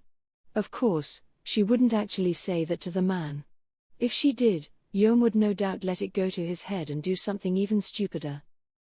It was, in other words, evidence that Mjaran wanted Yom to be safe above all. But it also meant Mjaran was the last person standing in the plaza. The Rimuru-like figure gauged this situation, eyes emotionless. Then, seeing Mjaran and assuming there were no issues, he opened his arms wide, the long silver hair pushed back and emitting a light that shone like angels' wings. Report. By the name of Raphael, Lord of Wisdom, I command Beelzebub to consume all the magicules within this barrier. Do not leave even a single soul fragment behind. With those words, Beelzebub was activated, a villainous force unleashed upon the world, but one used for a certain goal, tracing each of the results Raphael calculated. Every magicule within the barrier covering the town was absorbed, converting the atmosphere back into pure air. Then the barrier itself was neatly eaten up, and then Beelzebub was halted. It was as if nothing had ever happened to this space at all. This was Raphael, the figure that took the form of Rimuru, the apparently soulless master. And even now, the Lord of Wisdom was edging his way closer to Shion. Bringing his hands forward, he began to cast, analyze and assess, carefully, with every intention of making his master's hopes come true. Mjaran watched slack-jawed as all this unfolded. The barrier they had all built over the town was devoured instantly, which was a threat in itself, but beyond that. This just can't be. The skill had engaged in its own actions, without the will of its master. She could understand if it had been ordered to do so beforehand, but it didn't seem that way here. This figure seemed closer to a spirit than a monster. It was crazy, but she sensed that it was nothing she could laugh at. All she could do was stay out of the way and watch. Once he handed over the King of Farmers and the Archbishop, Ranga returned to the town entrance and stood guard. Rimuru had ordered him to meet up with the demons, and while he wanted more than anything to be at his master's side, he had to prioritize his orders before he fell asleep. Deciding between his concerns for Rimuru and his vital orders, he ultimately sided with the latter. The magic-born Gruasith looked on, bemused, as Ranga waited. He had been asked by Benimaru, or, really, Shuna, more like, to stay with Ranga just in case something happened. If intruders showed up, he was to call for Benimaru and the others while Ranga engaged them. But there was clearly nobody coming, so Gruasith chatted with Ranga to kill the time. That ogre Princess Shuna's quite the magic user, isn't she? Fortifying that barrier like it was the easiest thing in the world. That barrier kept them from leaving town right now. Them and every other monster in the place, unless Rimuru was with them. Gruaseath was no exception to that. The powerful barrier kept him efficiently penned in. It needed to if they wanted to resurrect Shion and all the other victims of that assault earlier. Benimaru and the others were able to return to town thanks to the intricate workings of Shuna, who had analyzed Mjuran's great magic and took further measures to improve upon it. It was now set up to keep all magicules inside but also allow anyone to enter the barrier without an issue. A one-way street, in other words. Theoretically, it was certainly possible, but actually developing the magic was quite a creative feat. But Gruaseath was even more preoccupied with how surprised Mjuran looked when she learned about it. He found it cute, that expression of hers, although he would never ever tell anyone else that. Discussing romance with Ranga wouldn't accomplish much, he figured. Gruaseath wasn't that stupid. Ranga cheerfully nodded. Yes. I think the same. Lady Shuna is second only to Sir Rimuru in intelligence. Generally, monsters in town enjoyed praising one another. Gruaseath had the impression that Ranga was a little too complimentary toward his master, but he figured it'd be tasteless to bring it up. Besides, he liked that kind of atmosphere. It reminded him of his native beast kingdom, where people generally got along in the midst of all their chattering and carrying on. Lord Carillion is very shrewd, after all. And just as Lord Phobio said, every monster in this town seems so nice. By the way, Sir Gruaseath, I was wondering about something. I had heard the demon lords Carillion and Milim would be waging war soon. Ranga gave Gruaseath an expectant look, as if to ask whether everything was all right with him. Yeah. It was a topic on Gruaseath's mind as well, but the barrier and its magical blockage kept him from contacting Eurasania at the moment. He wasn't that concerned, however. It was still 3 days before the start of combat, and as he said before, he believed that Carillion would win. It seemed like Rimuru was well on his way to becoming a demon lord, so Gruaseath also figured he had enough time to see how that all shook out before heading back to help his own master. Besides, the 3 lycanthropias were there, each far stronger than the likes of him. And as long as they were, no matter how much strength Milim might boast, Gruaseath doubted she really meant to wage war. No point fretting over things now, he thought. He knew they were all bold and courageous over there, far more than people believed. No, his mind was elsewhere. Hope they all get resurrected. His biggest concern was the fate of those sacrificed in battle here. If their resurrection turned sour, there was no doubt that Rimuru would suddenly become a major threat. He could feel that instinctively. It will be all right. Monsters are made of tough stuff. Plus, all of us are connected in spirit.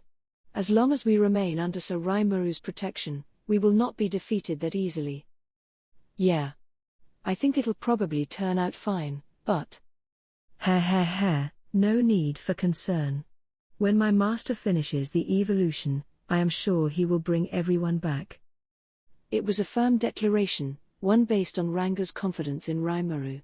Perhaps sensing Gruaseath's concern, he wanted to make it clear that the concept of Rimuru going out of control couldn't be further from his mind. Yeah, no doubt, Gruaseath replied with a smile. Regardless of the potential threat involved, he didn't want Rimuru to change very much, either.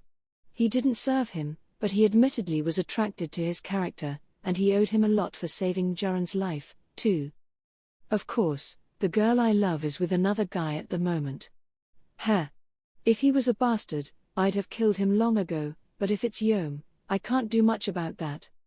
I'll just have to lay low until she inevitably dumps that idiot, or maybe get a little in the way between them, at least. The lingering attachment was clear in Gruaseath's thoughts. But he didn't see the point of pursuing the topic. Man, though, I wasn't expecting to see a demon lord evolution with my own 2 eyes. Nothing to be surprised about. This is Sir Rimuru, you know. No, I mean... A monster becoming the seed of a demon lord is something that happens maybe once every few centuries, you know? The seed? Yeah. It proves the world's recognized them as a powerful enough monster. The strongest beings in the land. There are only 10 of them, Lord Carillion included. Oh? So Rimuru will become the 11th Demon Lord? Well, who knows? You can't say how the other demon lords will respond to this. This whole thing's ruining the current balance of power among them. There could be some pretty tumultuous years ahead if it goes wrong. If so, then we will protect Sir Rimuru with our own powers. Yeah, well, I'm in the same boat, too. I'll be a sword for Lord Carillion to wield. I sure hope I don't have to face off against you guys, though, I'll say. Ha ha ha. I agree. They laughed with each other, glad they were on the same page. The chit-chat continued for a while longer.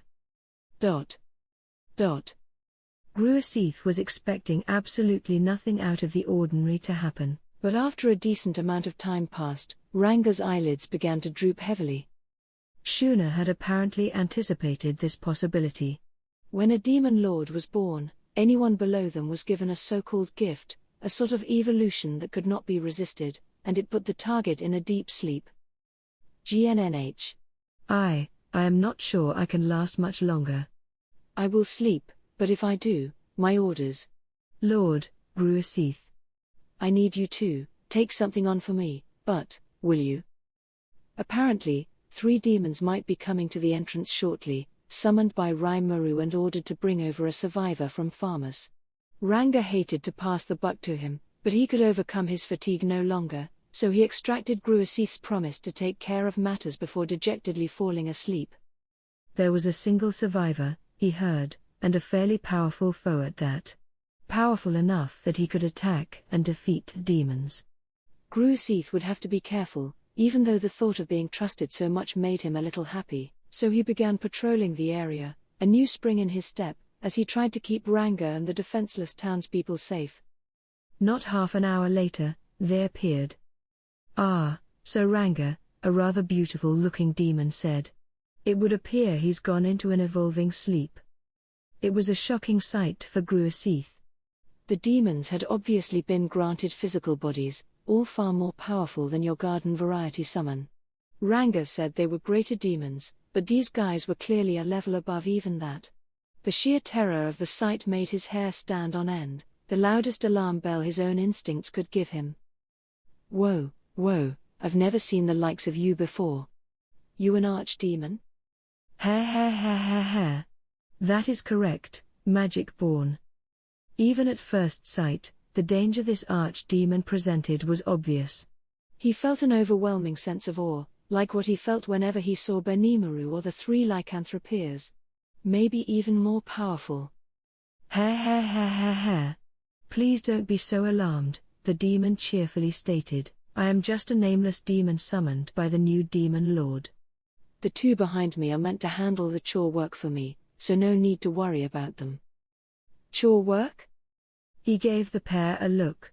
They were 2 greater demons, one carrying a passed-out man on his back. Both of them possessed enough magic power to pose a formidable threat. They were certainly on the same level as a stronger magic born in terms of combat strength. And these were greater demons? Gruaseath couldn't believe it. But he just shrugged and nodded instead of bringing it up. All right. So Ranga told me to expect 3 demons here before long. Is that man the survivor of Sir Rimuru's attack? It was not an attack. To someone like that, it was just a bit of playtime. Plus, thanks to this man surviving, the 3 of us were summoned here. We've been treating him well because we do appreciate that a little. Treating him well, huh? One could question whether riding on the back of a greater demon qualified as kind treatment. Gruaseath was too smart to say that out loud, though. All right. The magicules are pretty thick in town, so you better protect him with a barrier. Wouldn't that be spoiling him a little too much? I thought you were treating him well. Ah, yes. You're right. Having him die would be very bad for us. We have to be sure he sees us performing well for him. So Gruaseath cast his suspicions aside, and decided to guide the demons into town. If they knew Ranga's name, they had to be the ones Rimuru summoned. They didn't seem to be under anyone's thrall, and if there was someone powerful enough to control these freaks, Gruaseth knew he was better off not riling them. Here, too, he demonstrated an uncanny ability to know when to shut up. He was just about to turn around and walk into town when the barrier covering it suddenly vanished. Something was up. What on? Is this? Gruaseth turned toward the demon for just a moment. I'm sorry, he said, but wait here for me. I'm worried about what's going on in there. Then he ran off, just as the final events of the day unfolded. The demon could feel a presence in the air. He took a moment to enjoy it, spellbound by it, before giving orders to his underlings. Do not kill this man. Make absolutely sure you do not let him escape. Then, by himself, he calmly traveled through space. To a demon like this, using magic sense to travel instantly between 2 points several miles from each other came as naturally as taking a walk around the block. The greater demons, unable to do this, nodded their acknowledgement and began following their master's tracks.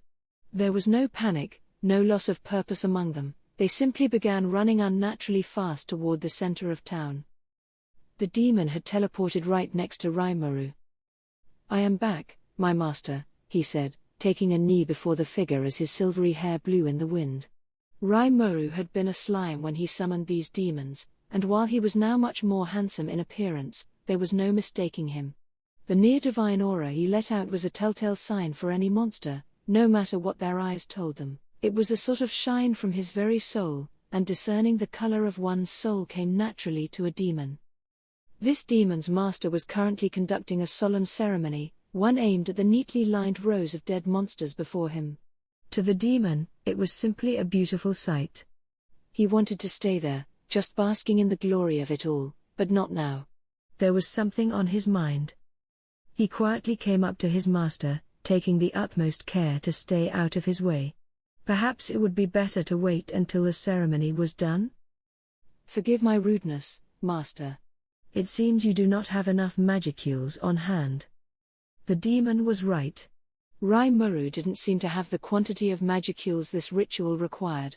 Based on his knowledge, the demon surmised he was attempting to hold a ceremony known as the secret art of revival, a skill that created a fully new soul for its target, a level below straight-up raising the dead. If this failed, the targets would be totally unlike how they were before death, transforming into uncontrollable beasts. The act was so difficult that even losing some memories and knowledge in the process was considered a great success. The secret art of revival had to be woven using arcane wisdom that humankind couldn't even begin to understand. It naturally required a massive amount of magical energy, along with an unimaginable amount of force to control it. Even a high-level magic-born couldn't do that. Only demons, with their knowledge of controlling souls, could handle the job, and even then only a handful of higher-level demons. I'd expect nothing less of my master. Rimuru was performing this arcane act on nearly 100 monsters at the same time. Even a single target took up tons of magicules, and this was multiplying that by 100-ish. Of course he was short on magicules. So the demon decided to speak up, just in case he could provide some help. Yes. It is not meeting the stipulated amount of magicules. I am consuming life force as a substitute. The words flustered the demon. Wait, my master. You don't need to use up your own life for this. Yes. I have a good idea. His eyes turned toward the two greater demons who had arrived earlier, as if appraising their value, then gave them a satisfied nod. Please use these two. The two greater demons stationed behind their leader stood up then kneeled toward him. It would be an honor if these could serve you as well. Nothing could possibly make us happier. The other two nodded their agreement. To them, the choice was obvious. Rimuru, or Raphael, looked at the two demons, observing them with his shining golden eyes. No emotion was present in their dazzling beauty. Instead, he gave this flat response. Understood. This will supply the required number of magicules. The offer is accepted. Then, without further hesitation, he consumed them with Beelzebub. The greater demons disappeared without a trace, gobbled up with the air, taken apart, and converted into pure magicules. The energy appeared to shine a golden yellow to the demon, perhaps, he thought, because their wish to be useful had finally come true. Nothing could satisfy them more. Ah! How I envy them. Well done, my master. Your evolution into a demon lord seems to be perfect. I feel an overwhelming force from your body, the likes of which I never felt last we met. He looked longingly at his newly evolved master. Being able to serve such a new and beautiful demon lord was exactly what he craved. To do that, he needed to prove that he could be useful to him. Steeling his resolve, the demon stepped away from the ceremony and waited quietly. No need to be further involved now. Meddling too much could stoke his master's ire, he felt. If he interfered just because he wanted to help, he would be sabotaging his master's efforts. Confirmed. The prescribed amount of magicules has been reached. We will now conduct the secret art of revival. As the demon tried to be as invisible as possible, the ritual commenced. What began was one of the deepest, most mysterious secrets of this world. Colorless, transparent balls of beautiful light were enveloped in a thin film of flawless light purple. These were the cores of the victims, along with the astral bodies that protected them. Next, following the secret art of resurrection, the rebuilt monster souls were returned to their bodies. The success rate was 3.14%, but that figure had been calculated before he became a demon lord. The souls of all the demons lined up in that plaza had been gifted complete memory as part of the evolutionary process. They all accepted it as a way of fulfilling Raimuru's hopes. This was an extra skill that made it possible to completely restore the memory of someone, even from a damaged brain. As long as the soul was intact, it could rebuild those memories from the state of death an infinite number of times. The link between soul and body was established. And now, the monster's cores unleashed their powers, and their hearts began to beat out a pulse. Right there, the resurrection was settled. A divine mystery, born from the complex interactions of myriad elements. A miracle and a foregone conclusion, engineered by the prayers of Raimuru and everybody else. But to Raphael, the Lord of Wisdom, who carried this out, there was no happiness at this successful feat. He had just performed the answer provided by his computations, followed the probabilities, and obtained results. He saw no further meaning in it. Success didn't make him feel happy, and failure wouldn't have made him feel sad in all likelihood. He didn't even understand what feeling those emotions would mean. Even with all the great knowledge he wielded, the brilliant brain he was blessed with, it wasn't enough to understand human emotion. But deep down, in a heart he should never have had, in a corner of Raimuru's soul, a will was born. A self, to put it another way.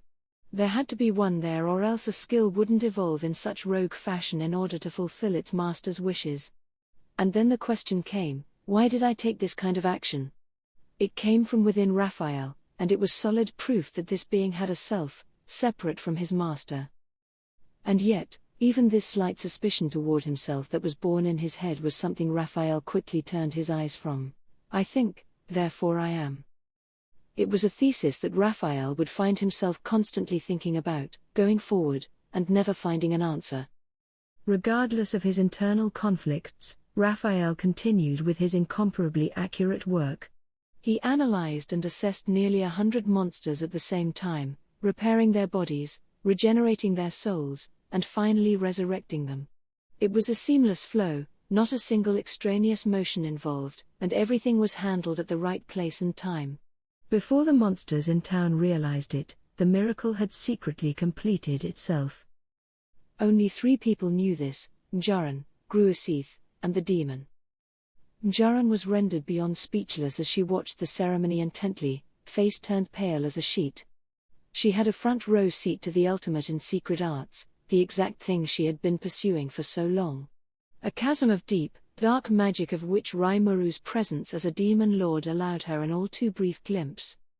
A high-level magic born like Mjaran would never have a chance. Even the demon lord Clayman's power seemed like a rude blur compared to this. She gave thanks for the great fortune of obtaining this insight, even as she swore to herself never to let Yom become Raimuru's enemy.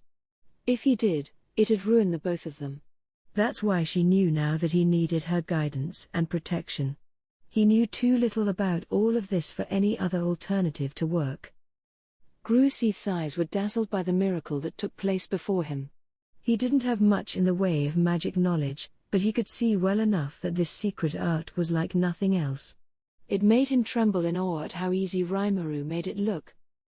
Damn it, what kind of magic force is this? This massive, seemingly endless magicule supply, all being controlled with utter perfection. Is this really a newborn demon lord? It can't be. Lord Carillion couldn't even do this. Awe and fear swirled in equal measures. And those eyes. Those eyes look like they're beholding something totally worthless. They treat raising the dead as nothing more complex than repairing a useful tool. Did he think he could just make a new one if he messed up? What the hell is going on here? He's usually so warm and kind to other people. Was all that just an act? Is this the real him? What Gruaseith was watching now was both Rimuru and not Rimuru.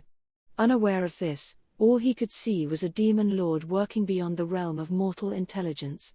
And from that point forward, he swore to admonish both himself and the other lycanthropes from ever daring to defy Rimuru. Unlike the two of them, the demon was filled with utter joy, gazing at Rimuru in sheer, silent awe. Then a question to consider appeared in his mind: the person who just spoke to me. Was that not my master at all? But he dismissed the thought at once as overthinking matters. In all the many years this demon had lived, he had never heard of anything quite like that. The idea of a skill becoming sentient was too ridiculous to even consider, working independently to fulfill the requests of its master. Or maybe it took a demon like this, living in the deepest depths of the world, to even have the possibility occur in his mind. Regardless, the demon didn't buy it. Besides, there were more important matters to consider. No matter what happens, I have to gain at least the lowest seat at the table for myself. His mind resolved anew. He began to consider other ways he could stand out for his master. Thus, the hope was fulfilled.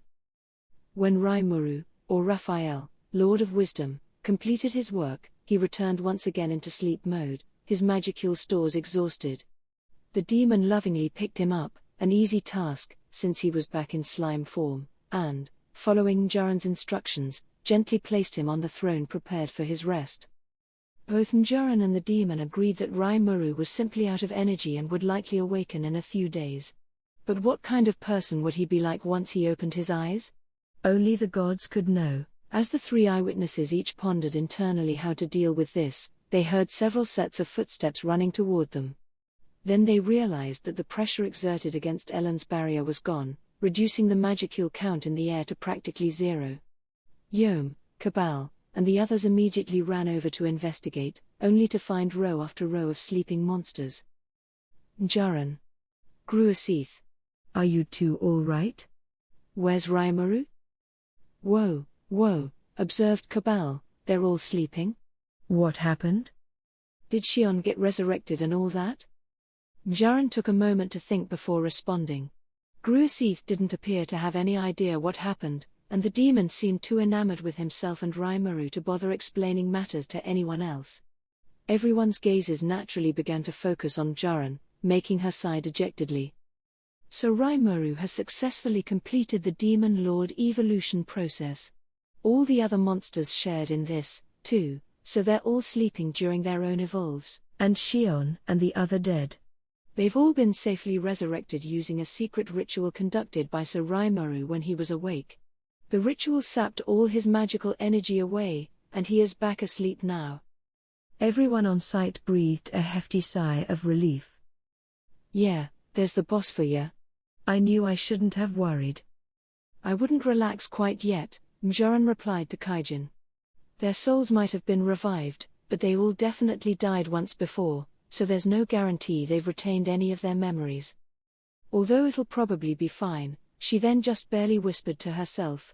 She wanted to keep everyone on high alert just in case, but as far as she was concerned, there was no real danger left to consider. But her words had the effect of instantly silencing everyone else. Now they realized it was still too early to celebrate.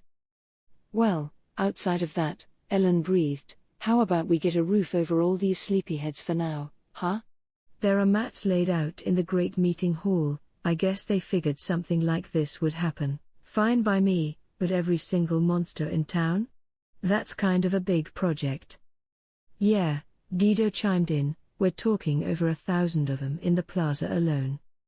All right, Kaijin said. In that case, we'll just take responsibility for bringing Lady Shuna into her bedchamber, all right? Cabal erupted into action. Whoa there, you. I don't care if you're Kaijin or not, I'm not letting you get away with that. Yeah, man. That's far too delicate a job to leave to someone besides us. Ellen's suggestion had triggered a war of words between the dwarves, led by Kaijin, and Cabal and his right-hand man, Guido. It went on for several more seconds before Ellen finally yelled at them to knock it off. But the conflict wasn't necessary from the beginning, because as they bickered, the residents of town began to wake up by themselves. It was a neat sequence of emotions for them all as they did. First, panic over the vanished barrier and missing magicules in the air. Then, massive outbursts of joy as they realized Shion and the other victims were resurrected. To them, it was a miracle, but only the 3 witnesses on hand knew what it really was. In effect, it was just the power of Raphael at work. And nobody on hand realized, in the shadow of all that joy, that Raphael, a simple skill, nothing more, had somehow grown a sense of self-awareness. Rise and shine. It was a trite old phrase, but it was the first one my mind came up with. I hadn't enjoyed waking up like this in ages. Unlike my previous experiments with forcing myself into a nap-like state, I felt refreshed, satisfied. It goes without saying that I had never experienced anything like it before in this world. But as I got up and took a look, I realized that things had gotten pretty hectic around me. More problems to deal with, I guess. Give me a break. I could feel this sort of pulsing energy from the monsters. I did a quick analyze and assess on them, only to find they bore more magicules than before.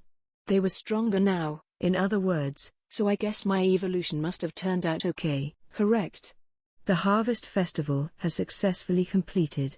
Gifts were distributed to all creatures within your genealogy, leading to further evolution among individuals. Aha. So becoming a demon lord made everyone under me evolve, huh? And is it my imagination, or is the great sage being a lot more talkative than it used to be? No. It is your imagination. Oh, all right. Hey, wait a second. But as much as I wanted to poke at the sage about it, it offered no further response. Was it really my imagination? I can't think about this right now. How's Shion doing? Not to mention everyone else? What's happening right now? I had an endless wellspring of questions. And as if to answer them all at once. So Rimuru. You are awake. I heard a familiar voice, and felt a familiar sensation behind my back. A pair of hilly peaks, pliant and warmly surrounding me. My evolution was complete, but there was no huge difference in my slime form. The only real change was that I'd sometimes turn more of a yellowish color. Was I one of those gold slimes now or something? Like, zooming along at the speed of light? I didn't actually have that power, but I sort of felt more elegant. Like I was on top of the food chain when it came to slimes. Not that I looked any stronger, still. More to the point, this sensation, this familiar lap I found myself in, the way my cheeks were getting rubbed. You came back to life. It was Shion. This feels really great. Just like before. Nothing changed. Yes, Sir Rimuru. All of us have come completely back to life. Hearing this, I realized that I had 100 kneeling monsters surrounding us. Then, all at once, they greeted me, excited beyond description for me to wake up. We have all been revived, without a single person missing. Great. That's really great. And who's that I see in the front row? Of course it's got to be that doofus Gobso. Just as I anticipated, the effects of the evolution brought everyone back to life. I guess it was worth becoming a demon lord after all. The resemblance of my chances to the number pi was a worry, but if it worked on everyone, I couldn't be happier. Hell, even the sage makes mistakes sometimes. I'll always welcome a pleasant mistake like this. Smiling to myself at Shion's return, I spent a moment to enjoy my position underneath her breasts for the first time in a while. Truly an elegant way to pass the time. But the bliss didn't last long. So Rimuru, Benimaru said, "You're awake?" Wonderful. We have a variety of issues too, but before that, I cannot proceed until I confirm you have retained your sanity. You remember the question and answer we discussed in our conference, yes? Let's go, then. What do you think of Shion's cooking? Give me your answer. He gave me a sarcastic grin. Yeah, I sure remember. It's shitty, right? Man, he worries way too much sometimes. But just as I was about to give the correct reply, I realized something horrifying. I'm kind of being hugged by Shion right now, aren't I? If I use the S word to describe her kitchen work, what will happen then? An image of hell ran across my mind. Oh crap. If I don't think of something, Shion's gonna crush me into jelly with those arms of hers. I can't believe I let myself fall right into this trap. How utterly devious of him. What'll I do? Is there some way out of this? I got it. Time to have the great sage come to the rescue. I'm sure it'll have the most wonderful solution to all of this. And then, upon trying to summon it, I realized it was gone. What? Great sage? And, wait a second, who had been answering me just a moment ago? Report. The unique skill Great Sage has evolved into the ultimate skill Raphael, Lord of Wisdom. As a result, it has disappeared and cannot be accessed. Whoa. Skills can evolve, too? And, Raphael? Named after the angel and everything? Sounds pretty neat. But I can explore this later. I still have an unprecedented crisis to deal with right now. All right, Raphael, if you're the Lord of Wisdom, find the best way possible for me to deceive Shion. Understood. My calculations did not find any relevant results, you piece of crap. The sage was never all that useful for things like this, either, and I guess Raphael inherited that same quirk. He said something about calculations, but I doubt he gave the question any serious thought at all. Probably just trying to humor me. The more things change, the more they stay the same. Maybe he hasn't really evolved much at all, apart from the fancy pants name he grew. This whole exchange took less than a second to unfold in my mind. What about my cooking? Well, I'm sure Sir Rimuru misses it terribly, no? He can't wait to see what you've been working on, I'm sure. Someone needed to stop Benimaru before this got any worse. Damn it. That bastard wanted this to happen from the start. And he even made damn sure in advance that he didn't get caught up in it. What an asshole. This great sleep session I had, and he's threatening to have Shion put me in the kind of sleep you never wake up from. I see. He wants me to cook a meal, then, is it? How thoughtful of you, Sir Benimaru. Shion smiled triumphantly at the suggestion as I was seized by a turbulent sense of foreboding. So you see now? Benimaru said. I know this goes without saying, but Let me provide a suggestion, then. I recommend replying with, the answer Benimaru suggested I make was it's shitty, wasn't it? I do remember that well. What? The great sage, the Lord of Wisdom, just came up with the most brilliant answer in the universe. Man, I'm sorry I accused him of not evolving too much. You rock, Raphael.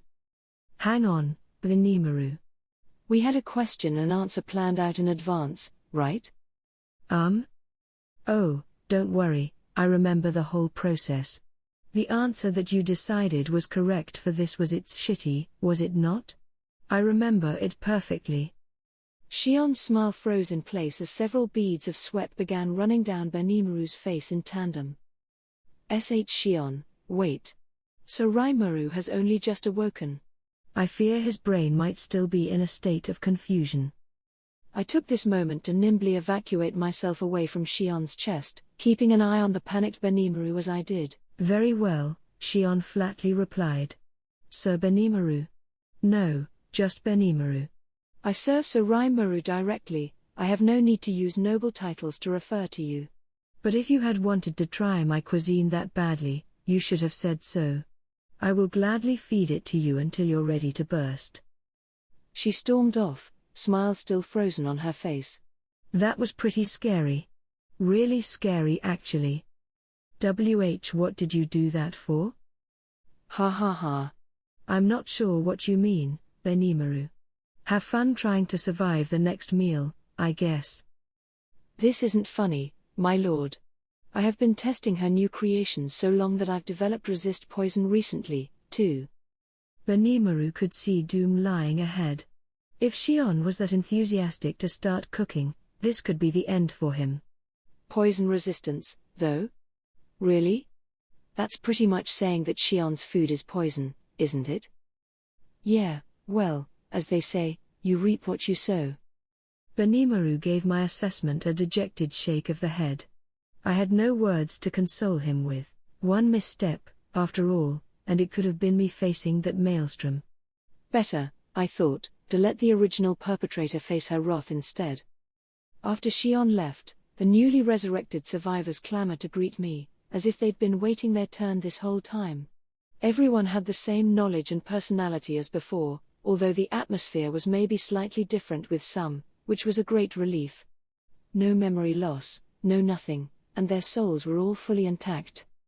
That wouldn't have been possible if I didn't obtain the complete memory extra skill. Glad to see all that evolution effort didn't go to waste. As one of the crowd put it, now I can keep coming back to life no matter how many times I die.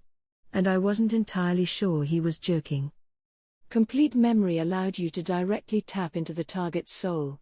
Normally the power could be possessed only by spirit-type life forms, but somehow I had stumbled upon it, too.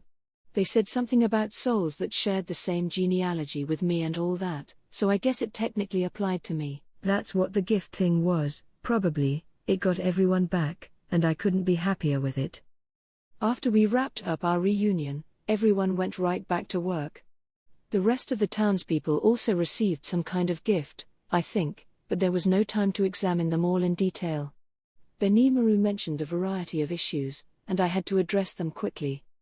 So the moment we overcome one crisis, a new one comes right down the pike, huh? Before we discuss Shion's cooking, I have something important to tell you. Benimaru gave a signal, and on cue, the 3 lycanthropeers from the demon lord Carillion's domain appeared. Oh, right, Milim was fighting him, wasn't she? I forgot. First, let me congratulate you on your evolution.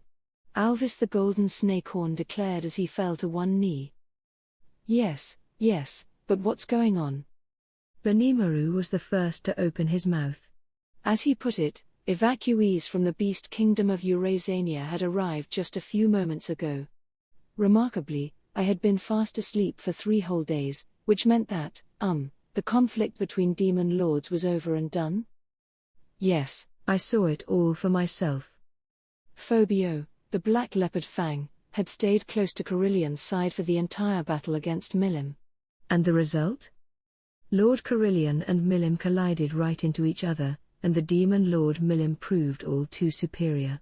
The beast kingdom is, I am sad to say, no more. Dang. I had trouble forming a response. Benimaru gasped as well. Apparently, this was news to him. Phobio was himself gravely injured but still managed to take a warp portal over and regroup with Alvis. Gable's potions saved his life after that. The 3 lycanthropeers were silent, Sufia the snowy tiger claw gritting her teeth. However, Phobio continued, after an unbelievably massive explosion, it was none other than the demon lord Frey who delivered the blow that defeated our lord. The very idea of demon lords working together. I could hardly even imagine. I always believed that Milim had a distaste for such schemes. And, looking back, something else about it struck me as odd. So Milim and Frey had joined forces to defeat Carillion. I found that pretty damn odd, too. Milim promised him a one-on-one grudge match, and she didn't strike me as the kind of demon lord to pull a mean trick like taking along a ringer. Frey, according to Phobio, met eyes with him for just a passing moment. It happened so fast, Frey flying off with Carillion's body as if nothing was amiss, that he decided it was just his mind playing tricks on him. But, he went on, the demon lord Frey has the best eyesight out of all her kind. They say she can shoot down small animals on the ground from the loftiest of heights. I may have been hidden, but there was no way she could miss me. And something else concerns me about her behavior. Apparently, Sufia reported, the direction Frey flew off to was all wrong. A perfect 180 degrees from her own domain, in fact, and a fair distance off from Milim's lands. Her bearing would have taken her straight for the demon lord Clayman's domain. The other two lycanthropeers shuddered. I need to go out for a moment. Alvis stepped up to stop him. Wait right there, Sufia. Yes. If you're going, then we all need to join forces in our attack. Hoo boy.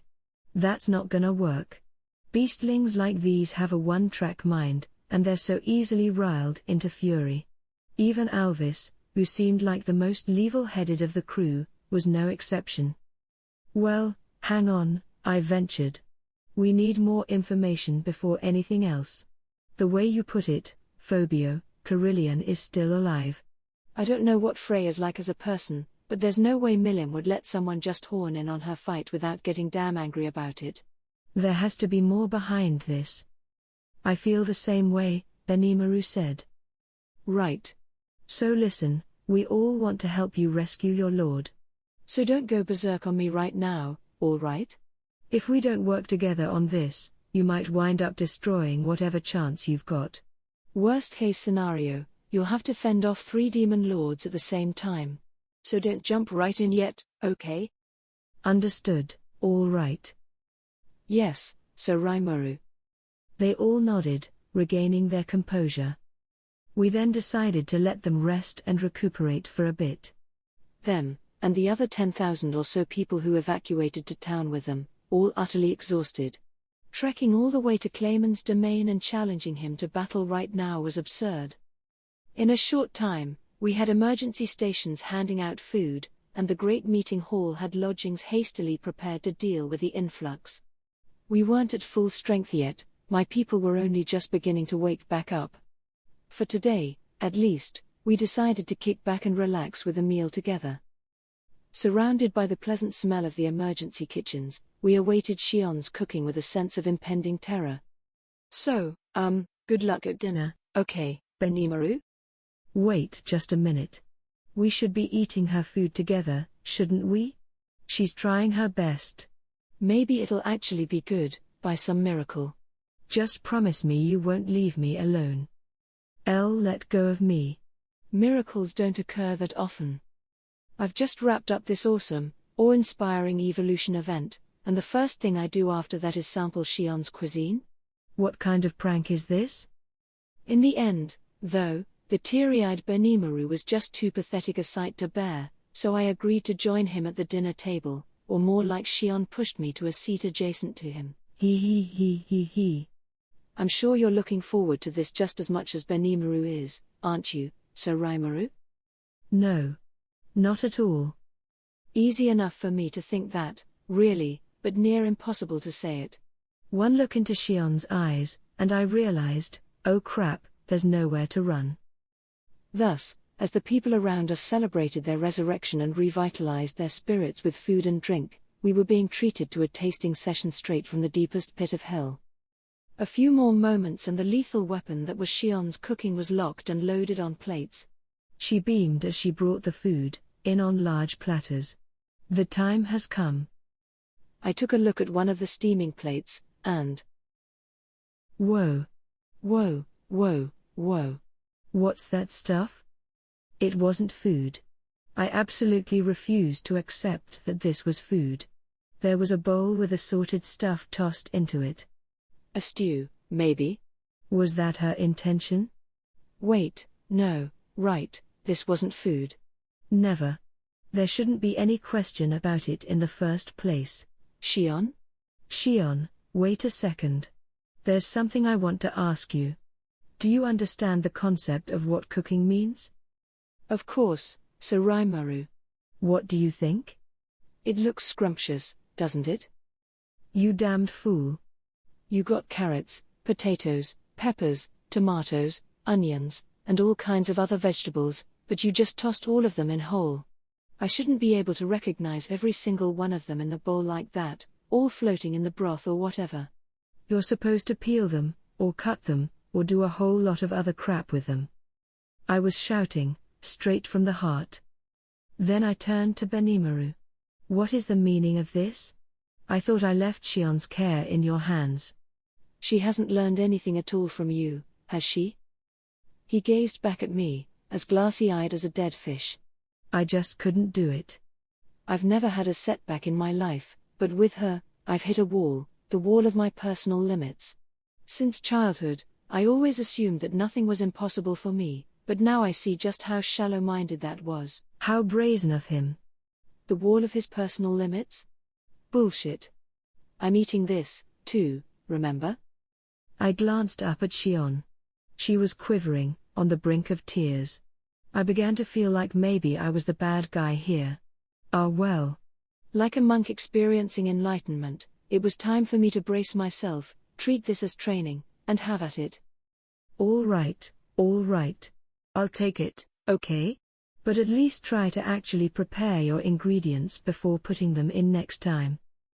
But whenever I try chopping up food, I wind up chopping up the rest of the building I'm in, too. Huh? The whole building? Not just the cutting board? Right.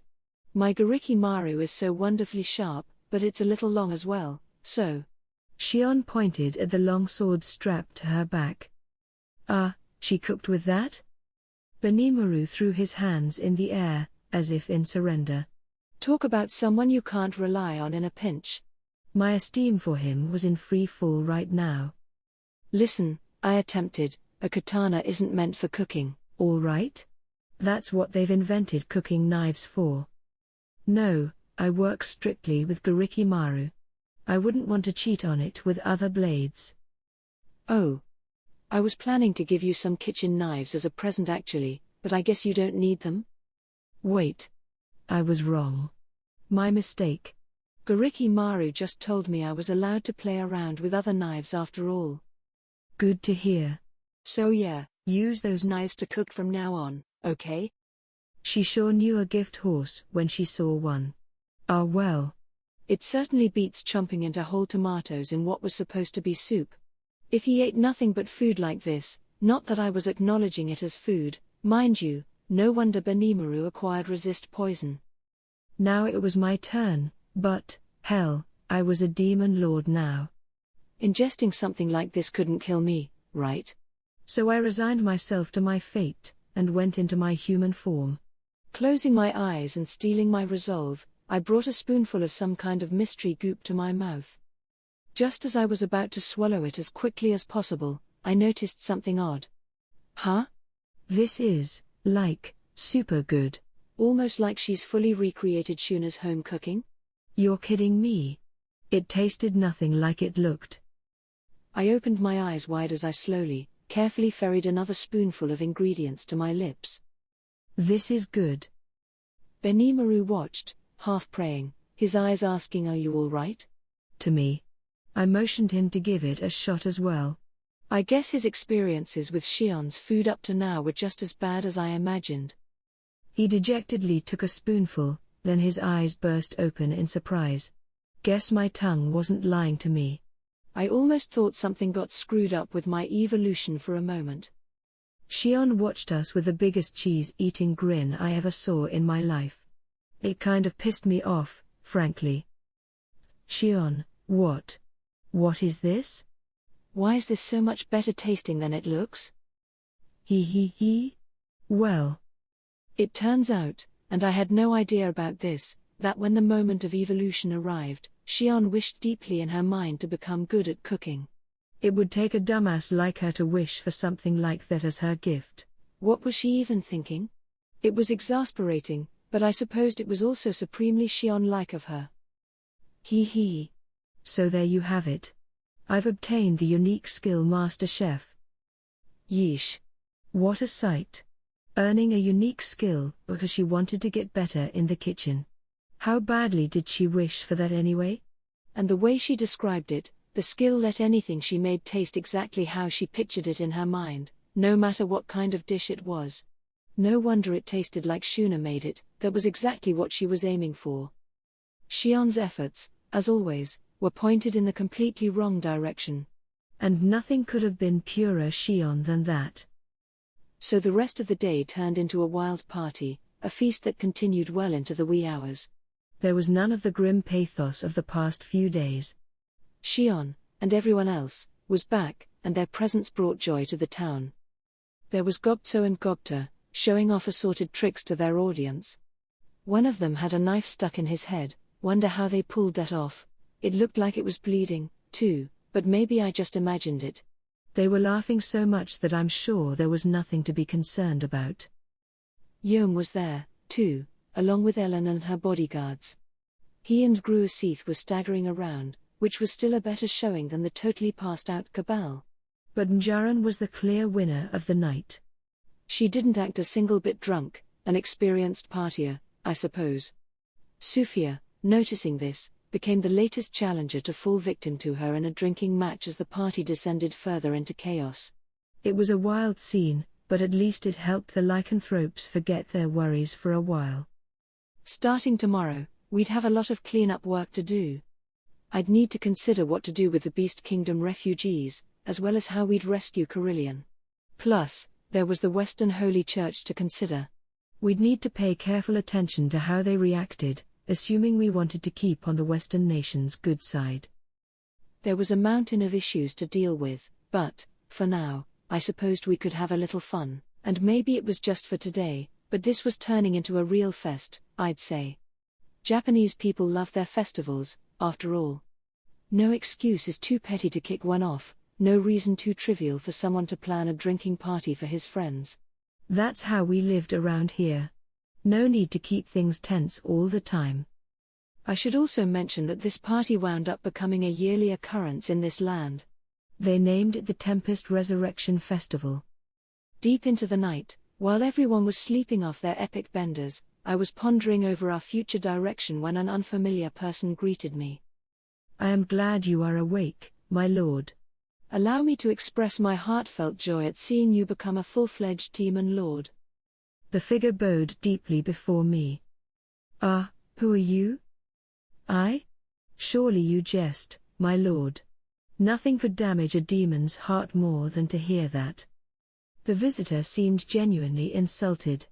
He looked like a pretty high-level demon, but I seriously had no idea who this was. Then Ranga poked his head out from my shadow.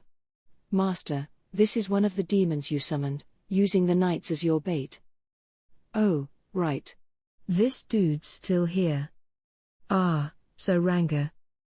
The demon turned thankful eyes to Ranga, as if in the audience of a personal savior. And, come to think of it, I did see him during the party, fidgeting and looking supremely out of his element. Well, thanks for all your help.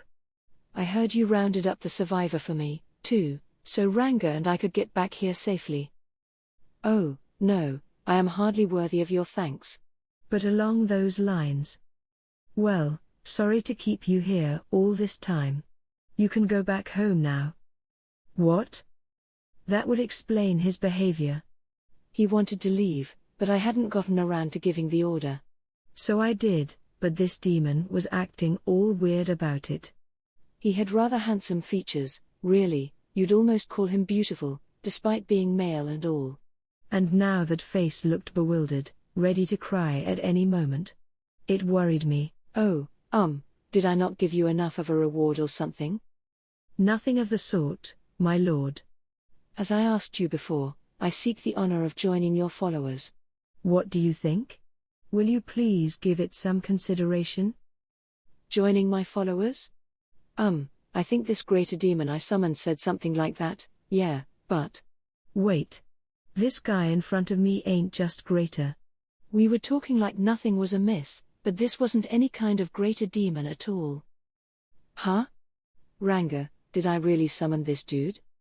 You certainly did, my master. All right. Upon receiving the night corpses you offered as my summoner, I have earned my physical body. I can only hope that I may repay this great favor to you in some way. Oh really? Well, neat. He did seem kinda strong, and if he wanted to be my follower that badly, then hell yeah. But that was a two-edged sword. If he ever went out of control, I worried that even Benimaru would have trouble stopping him. And what about the other two demons with him? Understood. When carrying out the secret art of revival, you began to run short on magicule energy. When you did, the two demons rendered themselves into magicule form and disappeared in order to help you earn the energy required. Man.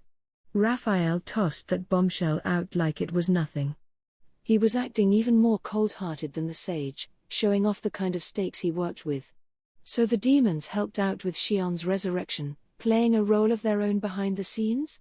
Boy, now I'm sorry I thought for even a moment that they were useless. But what now, though?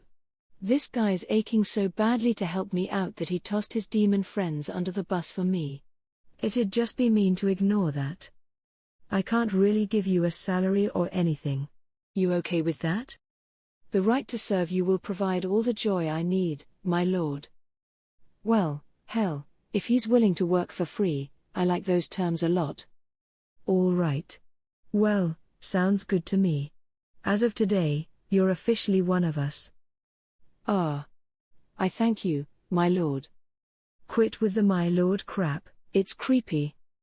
I understand. How shall I refer to you, then? Rimuru works. Ah, Rimuru, such a sweet tone that name has. So Rimuru it shall be, then. Talk about grandiose. I had no idea what about me he found so attractive, but he just couldn't wait to be my servant. Right, yeah, great. But what's your name? Being a nameless demon is more than enough for me, so Rimuru. Huh? He looked way too high level to not have a name. But that'd be too much of a pain in the ass to deal with. Let's do what I've always done, then. Okay. Well, in place of any other reward, I want to give you a name. You got a problem with that? My word. No, no problem at all. This is the greatest gift a demon could ask for. His well-featured face burst into abject joy. I guess that's just how I am, huh? There's something about me that demons find irresistible. I think I had a right to boast about that a bit. Right. So, a name. Time to fish into my grab bag of supercar models, maybe? Something that sounds nice and demonic? In fact, why not just throw a fastball straight down the middle with this? Your name is Diablo, may you live up to it in your service to me. And the moment I said it, I felt my energy drain. I was getting pretty used to this by now. It took only about half my magicules this time, too. The pessimistic side of me was expecting more, given how high and mighty this demon looked. Naming Beretta, that greater demon, took over 30% of my magicules, so he must have been greater than greater after all. Report. The individual Diablo was an archdemon. When his master evolved, he experienced a massive upgrade in magicule stores. As a result, making a comparison strictly on percentage of magicules consumed will not provide an accurate picture. All right? But really, Raphael here seems a hell of a lot more informal with me than the sage ever was. Incorrect. It is your imagination. Oh yeah? You seem awfully free with the advice you're offering, considering that. But the Lord of Wisdom just said something I didn't want to ignore. My energy had gone up that much, and Diablo still took half of it? Like, how much of a boost are we talking here? Understood. For reference's sake, the figure is over 10 times what it previously was. Holy crap. What the hell did I just walk into? I've turned into some kinda monster. Diablo, the demon before me, remained motionless on one knee. A sort of dark cocoon enveloped his body as he prepared for his own evolution. I am so careless sometimes. I guess there's no cure for stupidity, even after death, so I'll just have to grin and bear it. No more casual naming for me. I mean it this time. I swore it to myself, but something told me I wouldn't stick to it for very long. The evolution completed itself as I mused over this. Within the dark form I was greeted with, I could see streaks of red and gold amid his black hair. His eyes were just as golden as before, his pupils shining just as eerie a shade of crimson. The areas that would normally be white were instead a shade of jet black, which made them stand out all the more. As he rose to his full slender height, I realized he was dressed in the very peak of classy domestic clothing, like a perfect butler. It was a new image for him, compared to the high-born prince he'd looked like before. He used to be a ruler, now he served one. But, if anything, that arrogant aura that surrounded him had grown, not shrunk. Diablo. That is my name. My heart is filled with deep emotion, Soraimaru. From this day forward, I promise to serve you with all my heart. He gave me a respectful salute. This transformation apparently reflected his desire to be my ever-loyal servant. Demons could use the intrinsic skill create material to whip up any kind of clothing they wanted, it turned out, so there was no need for a wardrobe. Pretty useful. I'm kinda jealous. Almost immediately, he said, Soraimaru, you appear to be fretting about something. What is it that troubles you? Because I would hope you can discuss it with me. It must have been obvious to him. I decided to explain the whole situation, since it had helped me arrange my own thoughts as well. Even if it didn't lead to an answer, it'd help keep my mind calm. It's nothing big. Well, it is, I guess. I'm thinking about the future. The future? Right now, we've got too many problems to deal with at the same time. I think we're already over capacity with all the plans we need to carry out. Ah. I reviewed the circumstances for him. My main concern was the demon Lord Carillion, and how Milim was involved with him. But the most pressing matter was how we'd clean up the kingdom of Farmus and check the Western Holy Church's movements, both issues that could greatly affect our future relationship with mankind. If we made any misstep with the Church in particular, we'd wind up being the nemesis of every human being in the world. I wanted to do whatever I could to prevent that. It would be ridiculous, though, to attempt to address all these problems at once. I needed to line up our enemies, our problems, one by one and secure victory against them. I see. All of that makes sense to me now. Allow me, in that case, to shoulder some of the burden. I will be happy to fine-tune matters so multiple problems never occur at the same time for you. Your orders, Soraimaru. Ah, ever the sly demon, isn't he? He understood my worries in a flash and was ready to take action against them. But I wanted to discuss matters with everyone else before deciding on anything. Well, hang on. There's no big rush. We'll decide on a direction at a conference tomorrow, so why don't you join us? If Diablo's that eager to pitch in, let him. He seems pretty shrewd, and it'd be a waste to let his powers go unflexed. Report. I believe we do not need to worry about the Western Holy Church. The analysis and assessment of the unlimited imprisonment that has shut away the individual Veldora will be completed shortly. Releasing this individual is believed to provide a suitable restraint on the Holy Church's actions. Oh. Neat. Yeah, if we could release Veldora, that'd sure keep the Church from pulling any funny moves. Wait, what? You're being way too engaging with me, Raphael. Incorrect. It is your imagination. Yeah, my imagination. Knock it off, man. Let's get back to Veldora. We can actually release him? Analysis is slated to finish by tomorrow afternoon. Wow, Raphael. I guess you've gotten a lot more useful than I thought.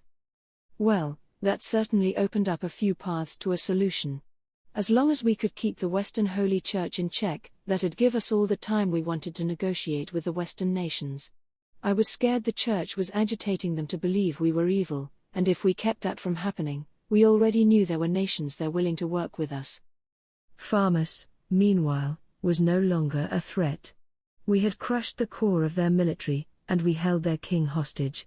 We'd helped pave the way for Yom to establish a new nation and focus the attention on him, and nobody there would even have the free time to meddle with us then. So what problems did that leave? Right. I think something's gonna come together after all. I would focus exclusively on striking the Demon Lord Clayman. Millen told me that anyone who declared themselves a Demon Lord would quickly face retribution from the others. Why not turn it into a big debutante ball, get my name out there with a bang and go on stage as the sassiest, brassiest Demon Lord out there? Ah, has an idea come to mind? It sure has. I've decided to become a Demon Lord, in name and deed. He. That's the spirit, Sir Rimuru.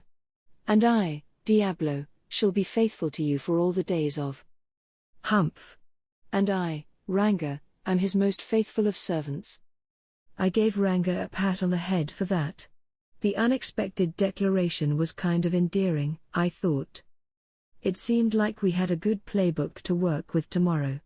And under a sky full of stars, atop Ranga's back as he squinted in bliss, my own mind felt just as clear and glittery.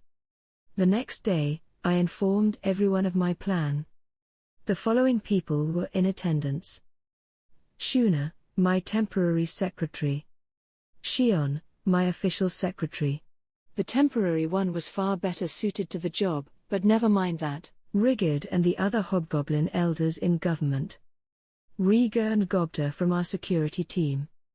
Benimaru and Hakuro, representing our military.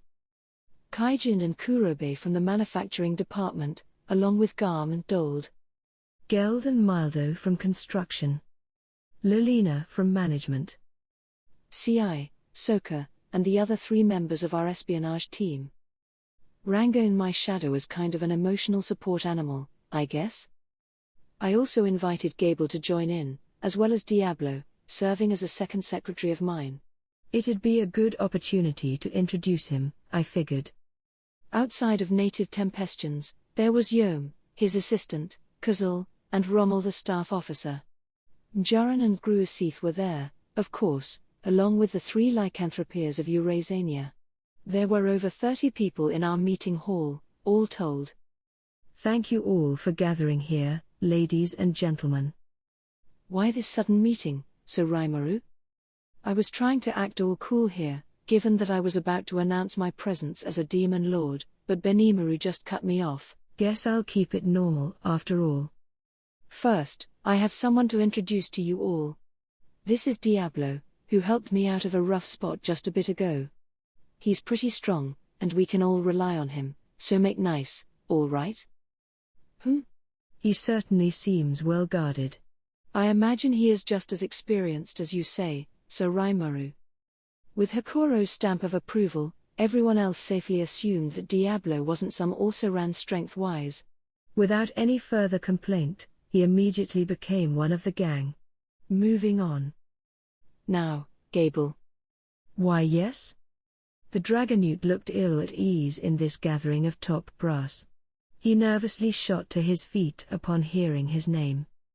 Effective today, I'm going to name you head of our development department. That's a provisional title, but it means you're now in Tempest leadership. Make me proud, all right? Why yes. Yes, sir. I promise you that I, Gable, will eternally put my nose to the grindstone for you. He choked up midway as he accepted the offer. Research and development seemed to suit Gable a lot more than I would have guessed. I was sure he'd do a great job. Now it was time to visit the main topic. So I've decided on our direction going forward, and I wanted to relay it to all of you. This has everything to do with Yom and the 3 lycanthropias as well, so I want you to listen carefully. Whatever you want, pal. Does this have to do with rescuing Lord Carillion? All eyes were upon me. Without further delay, I turned into human form and faced them. I've decided to become a Demon Lord. Right. Huh? Kind of a tepid response. Meaning that I'm taking the role. You already have, haven't you? Shion gave me an odd look. I guess she figured that was the whole reason she was alive now. And yeah, I was a true Demon Lord in terms of my rank or whatever, but... I don't mean that. I mean, I'm going to declare to the world that I'm a Demon Lord, too. Oh? Meaning that you're going to challenge the other demon lords at their own game, so Rimuru? Hakuro was kind enough to say it for me. Right. Exactly. And not the other demon lords exactly. I'm gunning straight for Clayman. Yom, Mjaran, Gruasith, and the three lycanthropeers nodded their earnest approval. I see, said Benimaru, boldly smiling. Seizing a seat at the demon lord's table for yourself, then? Interesting. Nobody else had any objection. Right. Behind the scenes, as Farmus attacked us, it was Clayman controlling Mjaran and all the rest. I can't let that stand. There's a pretty good chance he's the one who sicked Milim and Frey on Eurasania, too.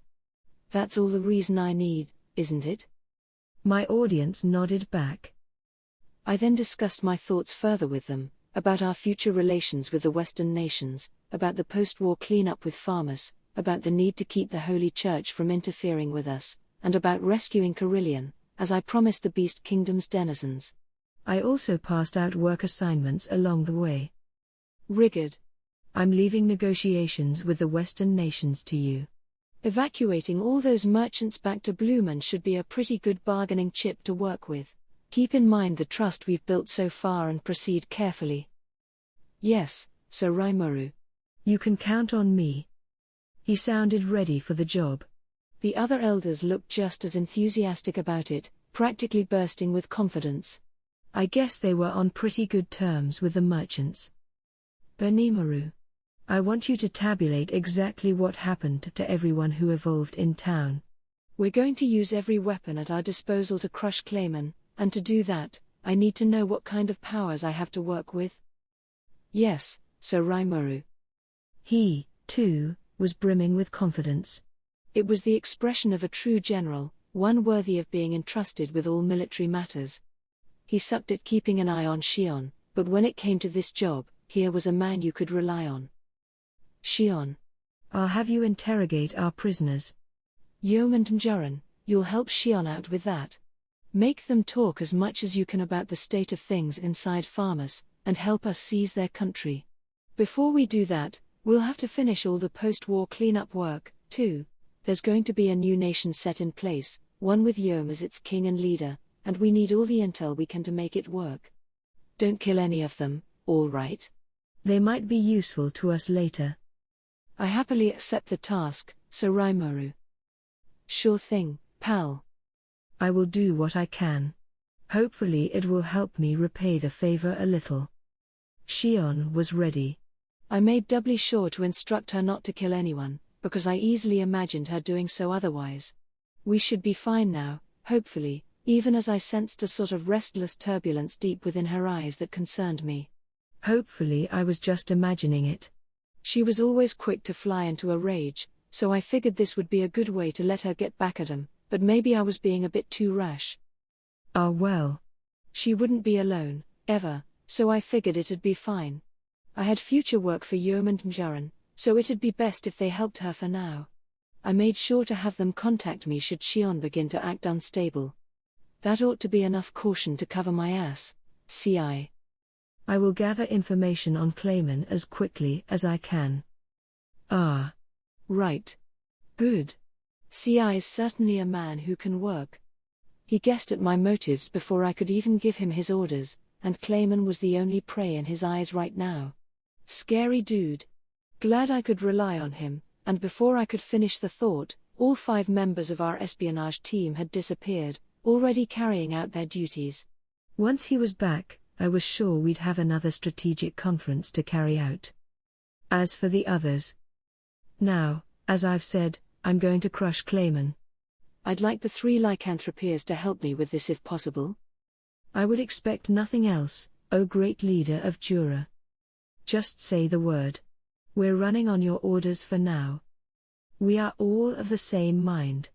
We lycanthropes reward trust with trust, we repay our favors with our lives. We trust you, and you have given us a favor we could never repay. Now allow us to stake our lives on paying you back. All right. Well, here's the order. I want you to rest up, recharge yourselves, and prepare for the decisive duel. Yes, Sir Rimuru. All three of them kneeled and acknowledged that they were under my orders. That'd be a huge boost to our war power, not to mention some extra provisions to use against Clayman. That was a relief. Good. So, I want everyone else to evaluate the damage to our town and repair it. We also need some living quarters set up for the lycanthropes, help them maintain a decent quality of life while they're here. And keep up your security patrols to make sure we don't have any fights or trouble. Everyone nodded their agreement. That marked the end of this salvo of orders. Excellent. Now we'll just wait for CI's report before we hold another conference. Until then, I want all of you to figure out the main issues with the work you're assigned and put together a plan we can execute against them. Yes, sir. The audience stood up and saluted me. I nodded and gave them a little smile, putting on my mask as I sat down. Get to it. Every one of them immediately sprang into action. The only ones left in the room were Diablo, Shuna, and me. Shion griped a bit about being the real secretary and all that, but, luckily for me, she put the orders I gave her first. She lectured Diablo a bit on what the job of secretary entailed, but he was perfectly safe in ignoring all of that. Already he was eagerly nodding and giving thoughtful looks at what I said, so maybe that made Shion get all stuck up with him. If I hadn't stopped her, she might still be yapping at him now. I had given her 3 prisoners to interrogate. She had to take that job seriously or else it'd be pointless. It wasn't an interrogation so much as torture at Shion's hands, truthfully speaking. I had given permission for her to deal any kind of mental anguish she could think of, as long as physical pain wasn't involved. The victims I resurrected were allowed to join in, too, and I was sure they'd be more than eager to make them sing like canaries. The anger swirling within me had largely calmed now that they were all back. It meant I had no real drive to kill that seedy-looking old man and the guy from the Western Holy Church. The main perpetrator already had his heart broken by Diablo, besides. I couldn't forgive them, but I no longer had much interest in laying my hands on them. Depending on how things went, it might be better to let the King of Farmers and the Archbishop live so we could more effectively use them. As long as Shion didn't kill them, then, I was prepared to give tacit approval to whatever she did. If someone hits you, you gotta hit back. Hit back, put the fear of God in them, and make sure they never make the same mistake again. Shion was the perfect person to handle this, and once she extracted the info we needed, I was sure she'd give them a hearty meal, using Master Chef to make sure it tasted just the way she wanted. While Shion played the role of interrogator, I had other business to take care of.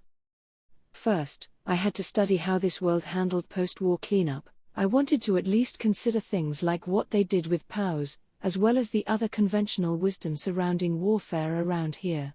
If all of mankind considered us to be monsters, then I could just operate by my own rules, but if there was a chance we could build cooperative relationships, like we had now, I wanted to nudge things in that direction as much as I could. Thus I decided to examine what nations generally did in times like these. Yom and Ellen's gang wouldn't know anything about politics or government. For something like this, Vesta was my man. Soon, there was a knock on the door, followed by Diablo bringing the former dwarven minister into my chamber. "I hear you called for me, sir?" he asked when he set eyes upon me. "And let me say, I am so glad to see you safe after all these calamities that befell us." "Yeah, that ain't the half of it." Not that they were over yet, either. I decided to cut straight to the point. "You said it." "But I wanted to ask you, how do human countries around here wage war against each other?" "Ah, you are curious about farmers, then? That is a rather thorny issue to deal with." Vesta then began discussing the rules of war with me.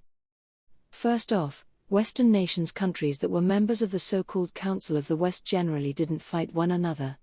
Even if they did, it'd have to involve formal declarations of war and a litany of strict rules. Failure to adhere to those would put the full weight of the Council against you, meaning every other nation in that Western region, pretty much. What about nations not involved with the Council, though? Assorted scenarios could play out in that case, but basically, the Council never got involved no matter who won or lost. If one side engaged in behavior that was cruel and inhumane beyond reason, however, it would certainly torpedo that nation's reputation within the council. Just because rules didn't apply to the other side, that didn't mean you could do whatever you wanted. Trying to navigate the boundaries of this seemed like a big headache to me. On the other hand, though, if you were invaded by another nation, that was a different story. You had the right to request rescue support from the council, and that was one major reason why the council had so many small kingdoms represented among its ranks. Larger nations, such as the Dwarven Kingdom and the Eastern Empire, full name, Nazca Namrium Ulmaria United Eastern Empire, naturally weren't involved with the council. Get stormed by one of those outfits, and the council was ready to handle that with a unified front, but if you're the one storming them, the council was totally hands-off. You might even get kicked out of the council for needlessly riling a superpower like that. Having it laid out for me like that, it sounded like the council, this sort of United Nations-like presence in this world, was based pretty heavily around the idea of weaker nations helping one another out. Considering the ever-present threat of monsters, I suppose, people there had learned that wars among mankind were pointless. Now I had some level of understanding to work with. Within that framework, the Kingdom of Farmus had staged a single-handed invasion of Tempest. Was this a holy war, involving the full will of the Western Holy Church? That was a thornier question. That's exactly the issue, Vesta advised. If Farmus had won or at least forced a stalemate, the Holy Church could have driven a litany of other nations to join the battle. The way things are now, though. Yeah. It took one slime to wipe out the entirety of Farmus's military force. We're talking literally 3 survivors. It had to be one of the biggest routs in all of history. Plus, they invaded a country with ties to Bloomond. Was it really worth picking a fight with a nation like ours? Beating us wouldn't earn them anything, it wouldn't make anyone move from one side to the other. And winning was a pretty big long shot from the start. So, I said, if the Holy Church abandons Farmus, is it safe to say no other human nation will be willing to stage a military operation against us? The Dwarven Kingdom isn't part of the council, but they do keep up on their internal goings-on. From my perspective, I would not expect any moves from them at all. Well, maybe we're in a better situation than I thought. He. I see. Perhaps a show of force would be advisable against the Western nations. Hang on, Diablo. I have my own thoughts about that. My pardons. Nah. I think I'm gonna ask you to make Farmus capitulate to us. Oh. I would be glad to take that duty. I nodded at him as I thought this over. Once we had Veldora resurrected, the Western nations and the Church would be essentially bound and gagged. We could use that opportunity to prove we weren't their enemy. Farmus was probably going to get cut out of the council before long, besides. Report. I believe matters will proceed in the way you predict. Good. With Raphael, Lord of Wisdom and all that backing me up, it had to be a sure thing. Now, how were prisoners of war handled in this world? Unfortunately, even Vesta didn't have much to offer. Wars just weren't that common, and POWs were generally exchanged for other prisoners, for money, or for other rights and privileges. The idea of a nation taking a rival supreme leader prisoner was practically unheard of. Such a talentless king would quickly lose the faith of his people, no doubt, so I'd be surprised if anyone accused us of regicide or some other dirty deed like that. I suppose we could say that he died in battle, but it'd be much better to give him back alive, I think. All right. Thanks for the advice. I'm glad you're here for us, Vesta. Oh, no, it's nothing that impressive, he replied, visibly blushing. His personality had mellowed out considerably here in Tempest, making him kind of a cheerful, intelligent man with a darker side that occasionally rose to the surface, but blushing definitely did not fit his look. There's nothing cute about a middle-aged guy acting all bashful. I almost forgot, is it all right if I report on these events to King Garzel? Sure, no problem. Tell him to give me some feedback if he has any. Even if we tried to hide it, they'd find out in a flash. Better to just give him the whole, unvarnished truth. Very well. I will be off, then. He was still blushing when he took his leave. Then something clicked in my mind. Wait a second. What if he wasn't being bashful at all? What if he was just that, charmed by me? I did have my mask off. Wait. No way. Assorted concerning scenarios flashed through my mind. I'd just have to hope none of them came to fruition. The moment Vesta left the chamber. Report. Analysis and assessment of unlimited imprisonment is complete. Well, perfect. Thanks, Raphael. Let's go outside and get Veldora out of there pronto. I've got some business to take care of, so I'll be gone for a bit. I don't need anyone to accompany me. Shuna, show Diablo around town for me. Very well. Take care. Thank you for your consideration, Sir Rimuru. No prob. See you later. Before long, I was deep inside the sealed cave, the very place where Veldora was being held, a region I didn't even let Gable and his army come near. Unleashing the dragon in the middle of town was likely to cause some, consternation, so I went down here instead. Besides, even when sealed, the area around him was so dense with magicules that people couldn't even come near the place. For me, though, it was easy. It used to take several minutes to pin down the coordinates for spatial motion, but now it required no more than a passing thought to wrap it up. In an instant, the 2 points in space were connected, and a hole opened up before me. One hop was all it took to reach my destination. Okay. Let's review where we're at right now. I've evolved into a demon lord, and my skills have changed quite a bit as a result. Essentially, all those skills, spatial motion included, have been brought together under the same umbrella, an umbrella called Raphael, Lord of Wisdom, making them all much easier to use. The ultimate skills Raphael's powers involved, quoting from him, were Mind Accelerate, Analyze, and Assess, Parallel Computation, Cast Cancel, All of Creation, Combine/Disassemble, and Ability Adjust. The unique skill Deviant, an old memento from Shizu, was gone, now integrated into Raphael's own abilities. Maybe that was why he was a lot more talkative than my old partner? Incorrect. That is unrelated. So it wasn't just my imagination this time. And that must mean. But let's not pursue this right now. By the way, Mind Accelerate lets me extend my rate of thinking by up to 1,000,000 times. It's a little hard to picture that with words alone, but crank it up, and it feels like time stopped for you. Thanks to all these skills, I could now trigger multiple magics at the same time, with no more than a fraction of a second's delay between them. It was virtually incomparable with the Great Sage. The ultimate skill Beelzebub, meanwhile, encompassed predation, stomach, mimicry, isolate, rot, soul consume, and food chain. Soul consume was a new power for me. Merciless, a power I thought could come in pretty handy, was subsumed into the others, a pity, but it was still active within soul consume. I still needed to break my target's heart before I could take their soul, but it was pretty handy in practice anyway. Another interesting thing was that receive and provide had merged into food chain. It set up this entire skill tree of sorts to tap into, with myself at the very peak. Monsters below me could provide their strength to back me up, and I could divert some of my own strength down to them. It was ridiculous, and even now, it was doing its thing, granting me access to the skills the town's monsters picked up in their evolution. I was letting Raphael take care of all that for me.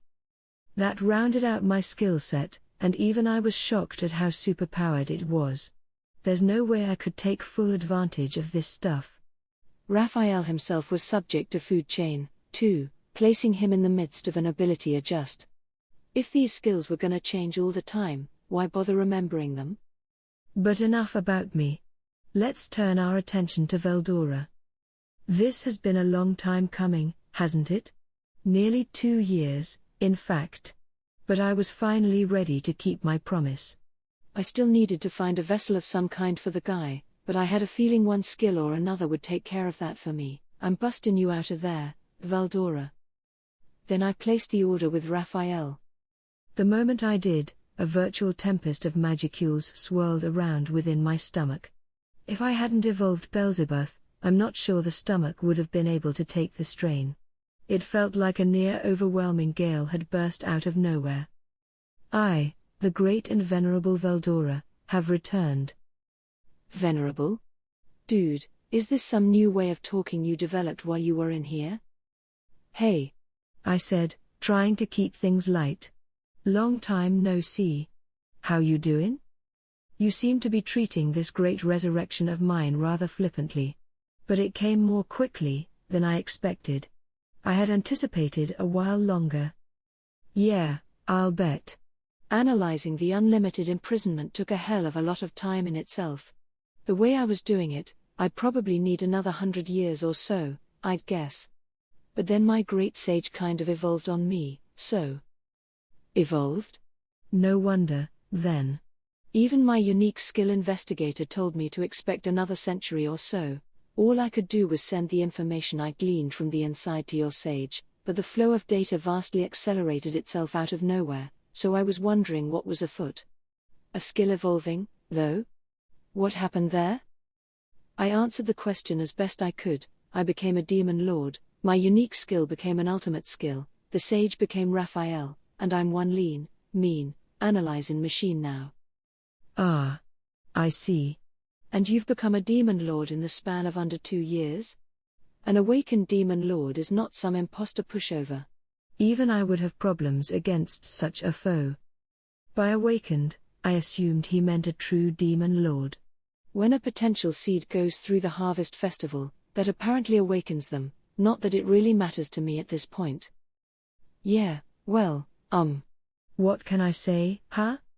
I was always kind of like a genius, wasn't I? Even back then. No regular dude would be reborn as a slime, after all. I kept on naming people, too, and that made me evolve really quickly. I mean, really, it was easy. You've taken far too many risks, you fool. No wonder I noticed my magical energy being taken from me when I wasn't paying attention. Whenever you lacked the energy to carry out your ridiculous naming sprees, you took what you needed automatically from me. Of all the foolish things. It was such a blow to my analysis performance that I feared it would extend my imprisonment. But your evolution saved us this time, then? Never did I ever anticipate anything of the sort. Huh? So I survived all those epic naming sessions mainly because of Veldora? I mean, I did think it was kind of weird, pulling off all these evolutions at what seemed like a minimum of risk. Definitely got to knock off the naming jags in the future. Hell, no wonder the demon lords didn't immediately set out to build a vast army for themselves. Now it made sense. But what's done is done. Let's just call it all part of the plan, huh? I bet you didn't. Well, I planned it that way the whole time. Did you receive any gift from my evolution, by the way? The world language said something about everyone in my spiritual genealogy getting something. We should have been connected that way, too. But instead, I felt an audible huh? From my thought communication.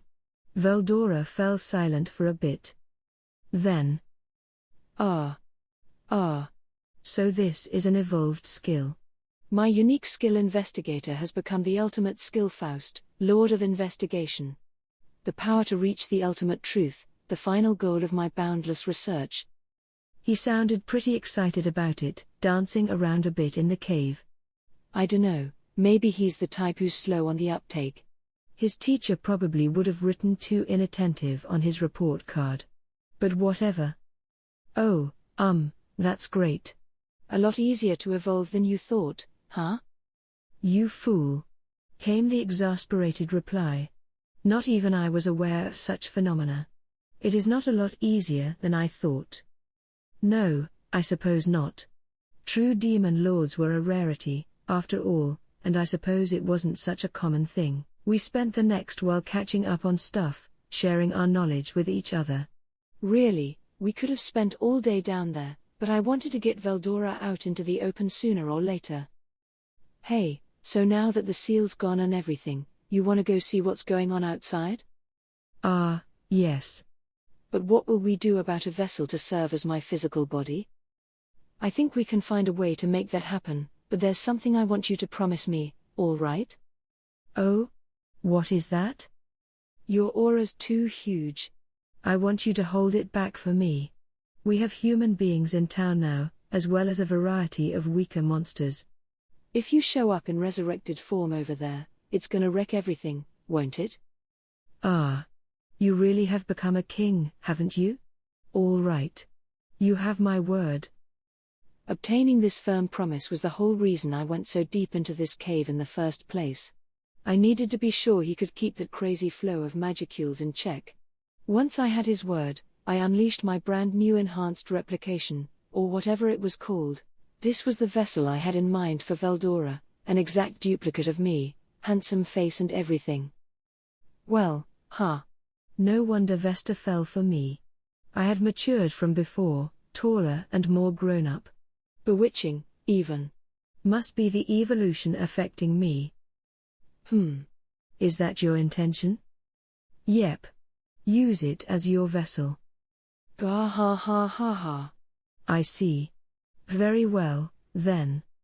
With his blessing, I transplanted Veldora's spiritual body, his heart, as it were, from my stomach to the enhanced replication. He didn't even have an astral body at the moment, making the operation very unstable, although it had gradually rebuilt itself as part of Veldora's spiritual life process. My replication should be the final defense he needed for now, or so I thought. Report. I have an important development to share. Whatever Raphael had, it sounded important. Something to do with Veldora, perhaps. Report. I have confirmed the establishment of a soul corridor between my master and the individual Veldora. After consuming the remains of the individual Veldora and analyzing them, I have obtained the ultimate skill Veldora, Lord of the Storm. That was some pretty heady crap that Raphael was reporting on, as if it was the day's weather. So shocking that I lost my words for a moment. Apparently, Beelzebub consumed the dregs of Veldora that remained in my stomach, obtaining part of its powers for itself. This firmed up the link between our souls, transforming it into this new power. The ultimate skill Veldora consisted of Summon Storm Dragon, Restore Storm Dragon, and a family of storm-related magic. Summon Storm Dragon called forth Veldora in dragon form, the way I remembered him. He was a spiritual life form now, but once he was fully recovered, I should be able to summon him in that shape as well. I can summon only one dragon at a time. If I summon another, the first one disappears. Maybe I could take advantage of this for transport purposes? It seemed feasible. Restore Storm Dragon copied Veldora's memories into my own mind. In other words, if Veldora died for some reason, I could replace him, or, to put it another way, the real Veldora would reside within my own soul. That was what allowed me to summon him whenever I wanted, I suppose. The storm magic granted me access to Death-Calling Wind, Dark Lightning, and Storm of Destruction. These were all incredibly powerful spells, not at all the sort you'd find in a grimoire down at the local library, so it was a nice bonus. That rounded out the set, and to sum up, it meant Veldora was using me as a kind of backup. Which I didn't mind, especially if it unlocked all of Veldora's skills for me. A soul corridor? Veldora asked. So all my memories and experiences are gathered in your mind, regardless of where we are in time and space. As long as you do not cease to exist, I am immortal. If I am subjected to unlimited imprisonment, you can simply resummon me to spring me out. I was once nearly invincible, but now I see I've been granted eternal life as well. Wow. Really? That totally seems like cheating. Although it assumes I'll manage to keep myself alive going forward. Still, crazy. I could create these situations, haha. You thought you could take me? Well, check out this storm dragon I just happen to have bumping around in my pocket. I almost felt bad for my rivals. Talk about the ultimate ace in the hole. With that soul corridor connection, changes began to occur within Veldora. With his heart linked up to my soul, he had lost all his vulnerabilities. In a single moment, both his astral and spiritual bodies were regenerated, giving him new life in his original, complete form. And then? MNH? He grunted, and then his enhanced replication began to mutate. It grew and grew and grew, coming close to 7 feet tall. Now he was tall, well-built, supple, and quite muscular. His skin was a dark shade of brown, his hair blonde, and his looks rugged and masculine. He was a fine figure of a man, one with just a few suggestions of my own facial features still in place. It was kind of like if you took my external human form and made it deliberately manlier. I couldn't get this manly even if I tried faking it, so Veldora's will must have been involved with this. Just like the battle-obsessed freak he was, he probably wished for something that looked strong and would hold up in a fight. Ah well. At least he didn't grow into his full, gigantic dragon form. This resurrection certainly seemed to fill him with joy, too. Gah ha ha ha ha ha. I am fully restored. I have obtained ultimate power. Anyone who defies me shall be slain. Hang on a second, that's weird, isn't it? He's starting to sound like a villain here. And where have I heard that line before? Wait. That's gotta be a famous line from the boss character in a manga I used to love. Dude. Why do you know that line? Gah ha ha ha ha. I was rather bored in there, so to pass the time, I analyzed your memories and read through the works I found inside. Don't you think your analysis work would have gone a hell of a lot faster if you didn't waste your skills on stuff like that? What? Huh? We stared at each other. It wasn't exactly an affectionate moment. Veldora's eyes swam as he considered what he had done. Well, regardless, I have finally been released. My thanks to you, Rimuru. Way to change the subject, you bastard. I swore in my heart that I would pursue this issue in detail later on. Still, just as I requested, Veldora was trying his best to rein in his aura. He was trying, but after having his full, vast, expansive strength restored to him, it was all gushing out like a tsunami. So I gave him a crash course in aura suppression, otherwise, I'd never be able to introduce him to anyone else. Not like that. Try to picture it building up in a little compartment in your body. MMH? Speaking of which. Veldora closed his eyes, meditating over something for a moment. Then I noticed his aura shrink down a considerable amount. How is this? Oh, much better. Bah ha ha ha. I see my manga knowledge has paid off. It is as if all the knowledge of the world was contained inside those arcane volumes. No, it's not, dumbass. What a goofball, trying to act out all those crazy stories. But, well, with a little practice, he ought to be fine. Report. The food chain process on the monsters who share in your soul hierarchy is complete. A large number of skills have been gifted to you, their master. Would you like me to sift through them and execute ability adjust? Yes. No. Now the harvest festival had done its work on the townspeople. There was no way I'd be able to fully harness the dozens, perhaps hundreds of skills streaming my way. Better to have someone rework them to be as simple and easy to use as possible. I mean, really, a skill's something you may or may not be able to obtain after many years of diligently applying your latent talents. Now I had a zillion. It was just too much, a waste of power on someone like me. So I thought yes, and the process of elimination wrapped up in an instant. Report. Using the unique skill Unlimited Imprisonment as a base, the consolidation process has been completed. The unique skill Unlimited Imprisonment has evolved into the ultimate skill Uriel, Lord of Vows. Wait. Wait a second. Since when did I have Unlimited Imprisonment, too? Because I think that's kind of an important piece of information, but Raphael treated it as a total given, didn't he? I guess he's just the kind of person to lose all interest in a solved problem, no matter how difficult it was. So, Lord of Vows. Or loyalty, to put it another way. The collected prayers from those who vow fealty to me. All those prayers crystallized to form this new ultimate skill, and the moment I obtained it, I could feel a new strength. Strength, and an unbelievably reassuring peace of mind. And why wouldn't I? This strength was proof positive of the bonds my friends and I shared. But, hang on. Does this now mean I'm in possession of 4 ultimate skills? Those are some amazing toys, there. Nobody's gonna mind if I get a little carried away with them, would they? Ah, but I shouldn't let my guard down. Villains usually meet their tragic doom when they get all cocky like that. No self-proclaimed demon lord would leave themselves open like that. Whenever I do, things usually go awry, don't they? We need to proceed carefully. For now, let's go over our new skills. Understood. The forces of the ultimate skill Uriel, Lord of Vows, are as follows. I had Raphael spell them out for me, as always.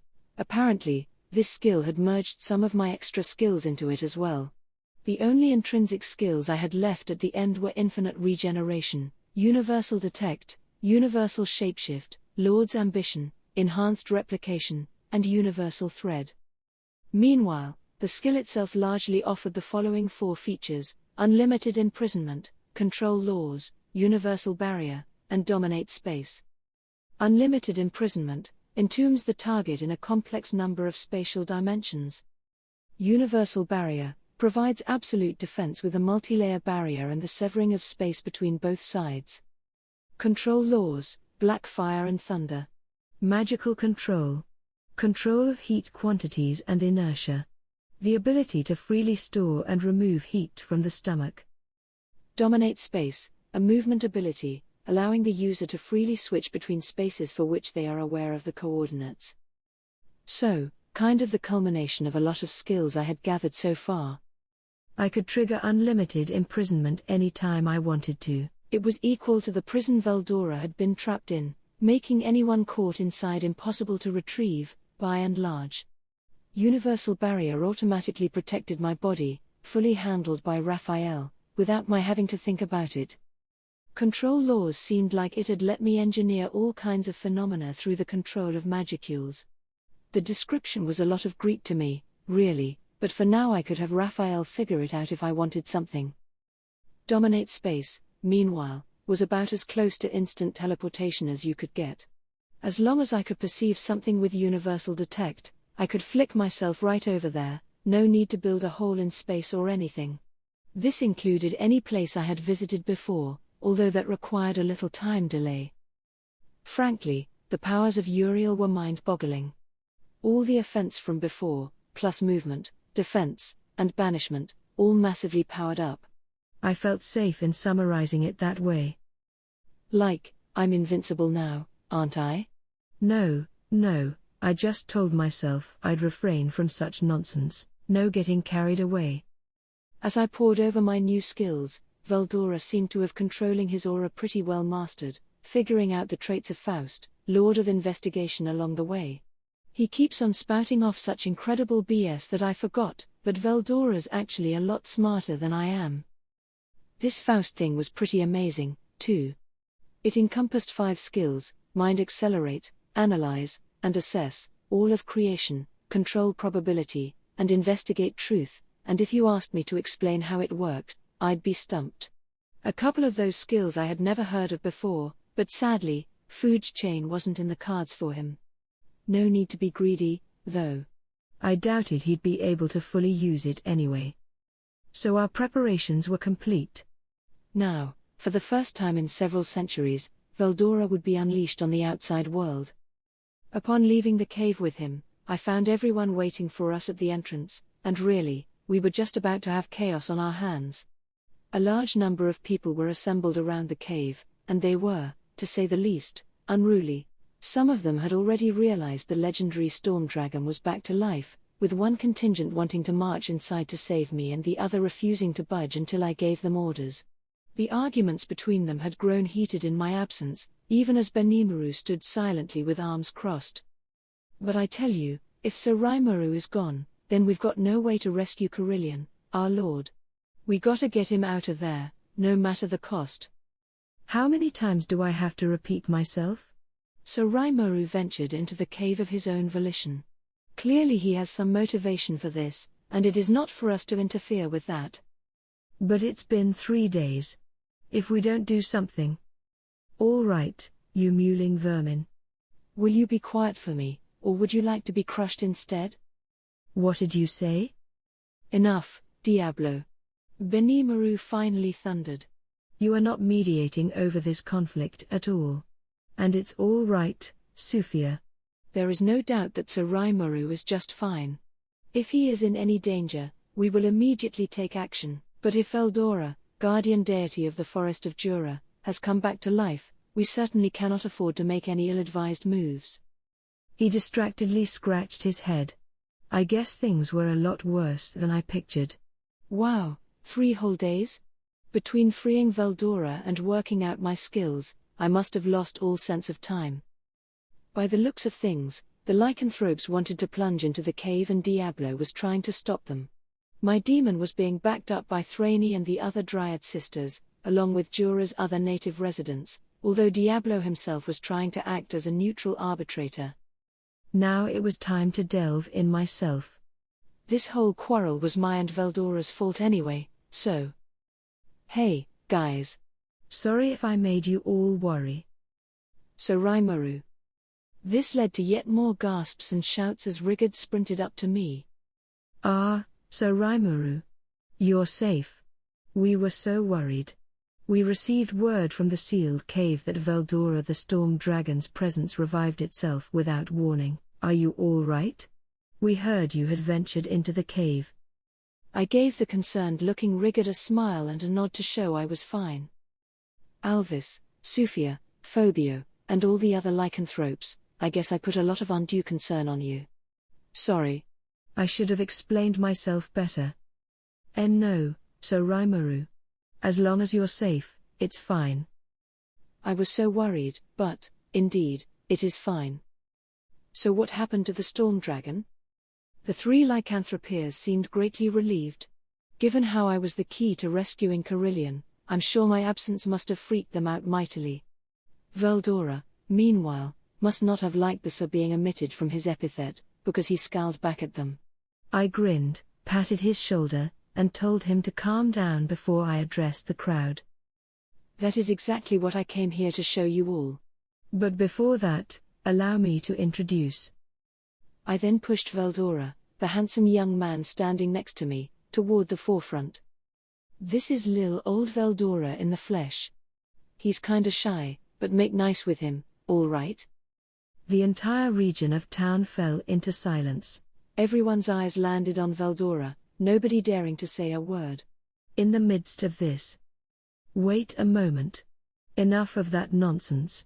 I am not in the least bit shy, I just had so few people reach my domain, while they were still breathing, up to now.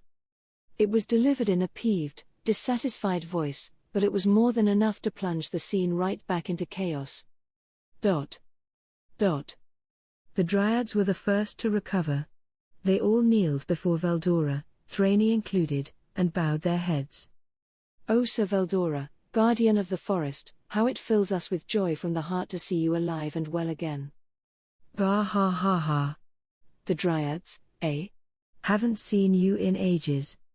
Well done managing my forest for me. Oh, we hardly deserve your praise. It is still nowhere near enough of a task to repay the favor you showed us, taking us in after we were separated from our spirit queen.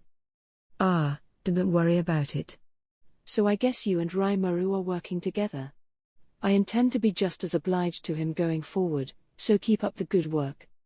Whoa, what's he mean, just as obliged? We're gonna have a talk about that later on, to be sure. I had a feeling I'd be taking care of a lazy, useless bum unless I stepped up and did something about it. Why yes. Certainly. But. If I may, piped up Dorith, youngest of the Dryads, recovering from her paralysis just in time to take the words from Thrani's mouth. Sir Veldora, what kind of relationship do you have with Sir Raimaru?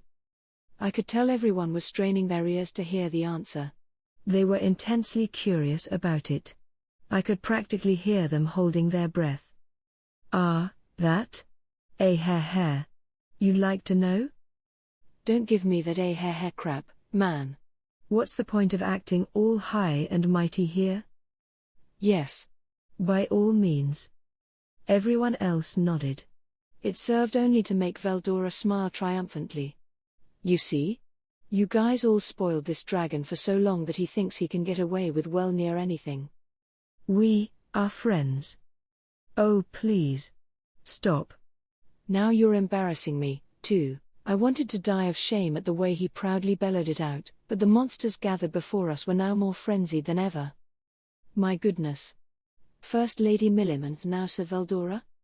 When did he ever do that? Oh, yeah, old Raimuru's always been that way. Really cool. Yeah, that's sure the slime I know. I've come to expect damn near anything from him, really. The murmuring continued for a few more moments. So. Why are you taking that form, Sir Veldora? Oh, this? My friend Rimuru prepared it for me. Over the past 3 days, he has helped me learn how to restrain my aura so I can converse with all of you without any adverse effects. What do you think? Don't you agree this is better as well? I do. Thraney sighed, overcome with emotion. I really do. This will be a great help to all of us, truly. You look so amazing, Sir Veldora. Yes. Yes, I do, don't I? Bah ha ha ha. The other Dryad sisters gave Veldora just the kind of praise he craved. Well, if he's happy, I'm not gonna rain on his parade. Ha ha ha ha ha. Well done, Sir Rimuru. You trained him to hold back that all-powerful aura of his? How fascinating. You said it, Diablo. But more than that, he's friends with Sir Veldora? That's what I'm more surprised about. Perhaps, Rigid said, but looking back, it makes sense. Sir Rimuru first showed himself in our village just when Sir Veldora himself disappeared.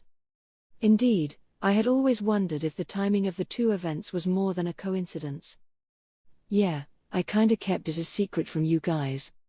I thought at the time it'd take a century or so to free Veldora, and if word got out, there was no telling who'd take that as a signal to attack us. Ah, I see.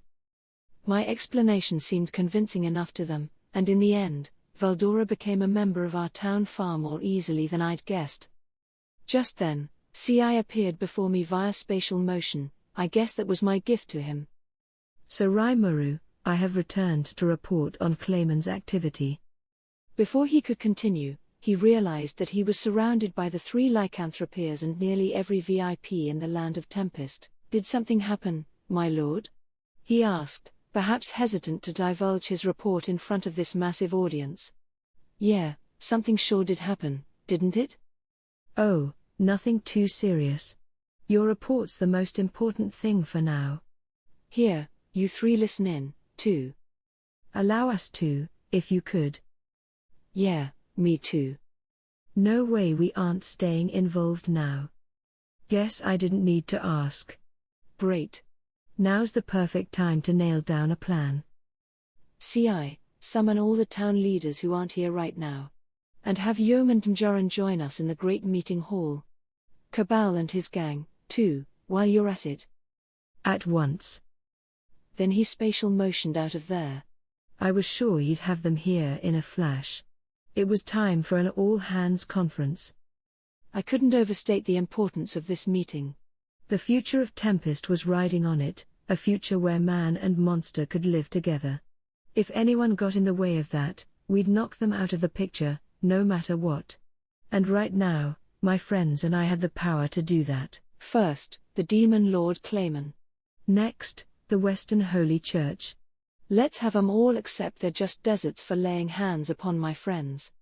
The thought brought a soft smile to my lips. Epilogue. The string puller in the shadows. The anger was writ clear upon the Demon Lord Clayman's face. He had come so far, and now one plan after another was falling apart on him. He schemed to have Carillion be attacked by Milim, and then she just flew over, declared war, and flew on back. Learning of Pharmas's ambitions, he ordered Mjaran to wreak even more havoc, only to have Rimuru, leader of the monsters, return to the scene and erase the Pharmas military from the face of the earth. Clayman planned to use all this chaos to awaken himself and become the true demon lord he knew he could be. But none of this made sense to him. Damn all of them. And after that kind benefactor set everything up for my awakening. The frustration made him grind his teeth. But his efforts weren't a complete failure. Mjaran, one of his pawns, had been killed by Rimuru, and he could always use that as a pretext to declare war. That was the original plan, and Mjaran was always meant as a sacrifice toward that end. Now, though, there was another problem. In the end, can I actually win? That was a serious issue. Among the weak human states that dotted the continent, the kingdom of Farmus was among the more decently powerful ones. For this campaign, they had a legion of nothing but knights, numbering 20,000 strong, a figure not even Clayman could afford to ignore. And it took just one magic-born, one Rimuru, to slay them all. The unbelievable news left the Demon Lord in a daze for a few moments. Even worse, Corone, the little finger of the 5 fingers that formed Clayman's closest, most faithful confidants, had died in the midst of an espionage operation. Unlike Mjaran, the ring finger, Corone had been eminently useful when it came to infiltrating deep into human society. How annoying this is. Of all the coincidences, the nuclear cannon strike that Demon deflected landing a direct hit on my own agent. The unexpected loss of a vital pawn in his strategy irked him. But the next ebullient dispatch he received made all the dark clouds in his mind evaporate away. The Demon Lord Milim had dispatched Carillion, putting an end to the beast kingdom of Eurasania. Now, finally, Clayman had something to rejoice about. He hadn't managed to bring Carillion under his own control, but in terms of daunting the other Demon Lords, this would serve well enough. Any Demon Lord who didn't bend to his will was just trash in his way. Milim alone was powerful enough to overwhelm someone as strong as Carillion, and with her on his side, he doubted he needed to beef up his offenses any further. The news came by way of the Demon Lord Frey, elegantly sipping her tea, as she delivered her tidings. There was no reason to doubt it. The Demon Lord Carillion was dead. Milim Nava had had no problem dealing with him, and now she was Clayman's. 10 Demon Lords controlled the vast majority of power in this world. 3 of them, counting himself, were now on the same side, and 1 was out of the picture. It pained Clayman that his planned awakening had failed, but Milim had more than made up for this shortcoming. Ha. I think we can alter my plans to point matters back in a beneficial direction. Oh, you think so? Well, glad to be of service, then. With that less than heartfelt endorsement, Frey stood up. I have nothing further to report, and with that, I've fulfilled my duty to you. I'm going home, but what are you going to do with Milim?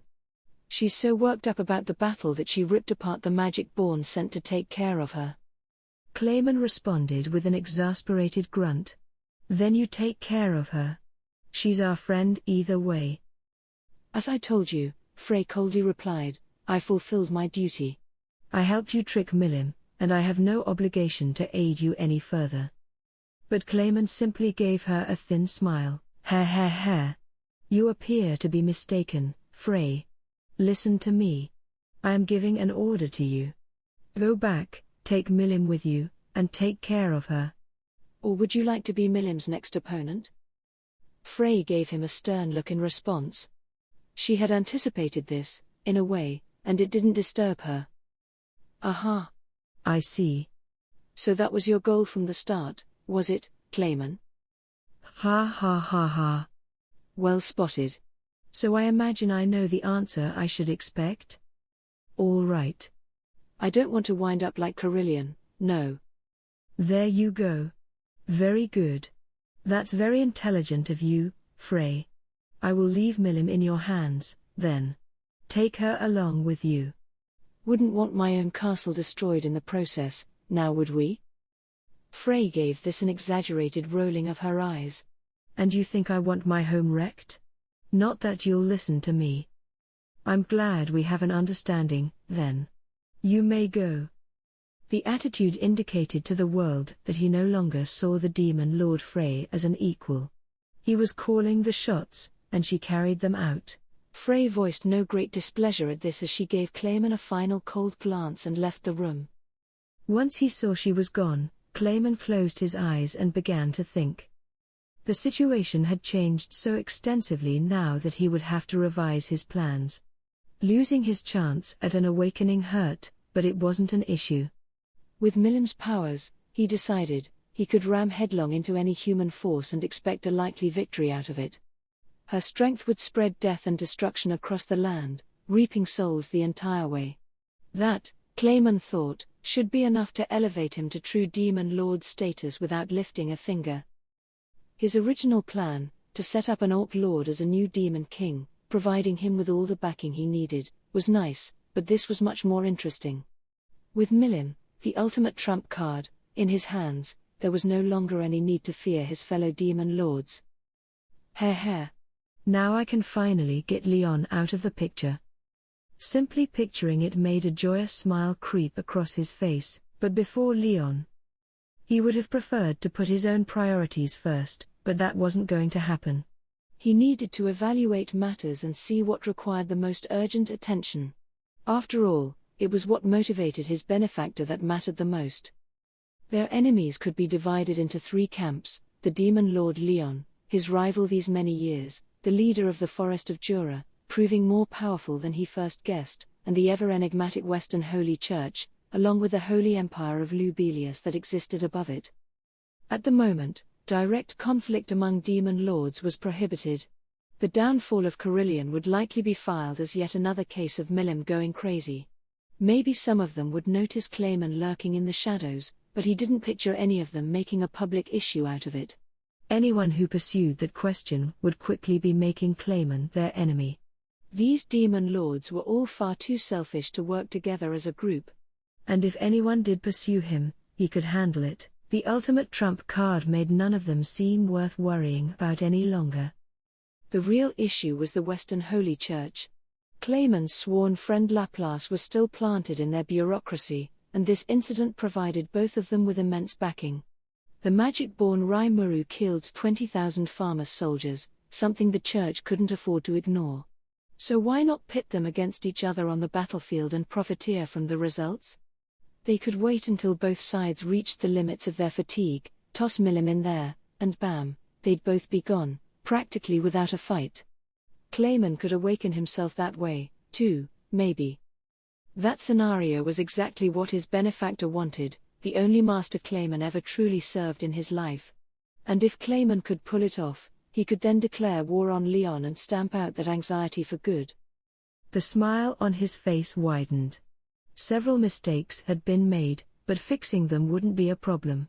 Now he just had to report back to his benefactor and await the final decision. He laughed loudly and boldly, there in his room, already picturing his lifelong dream finally coming true.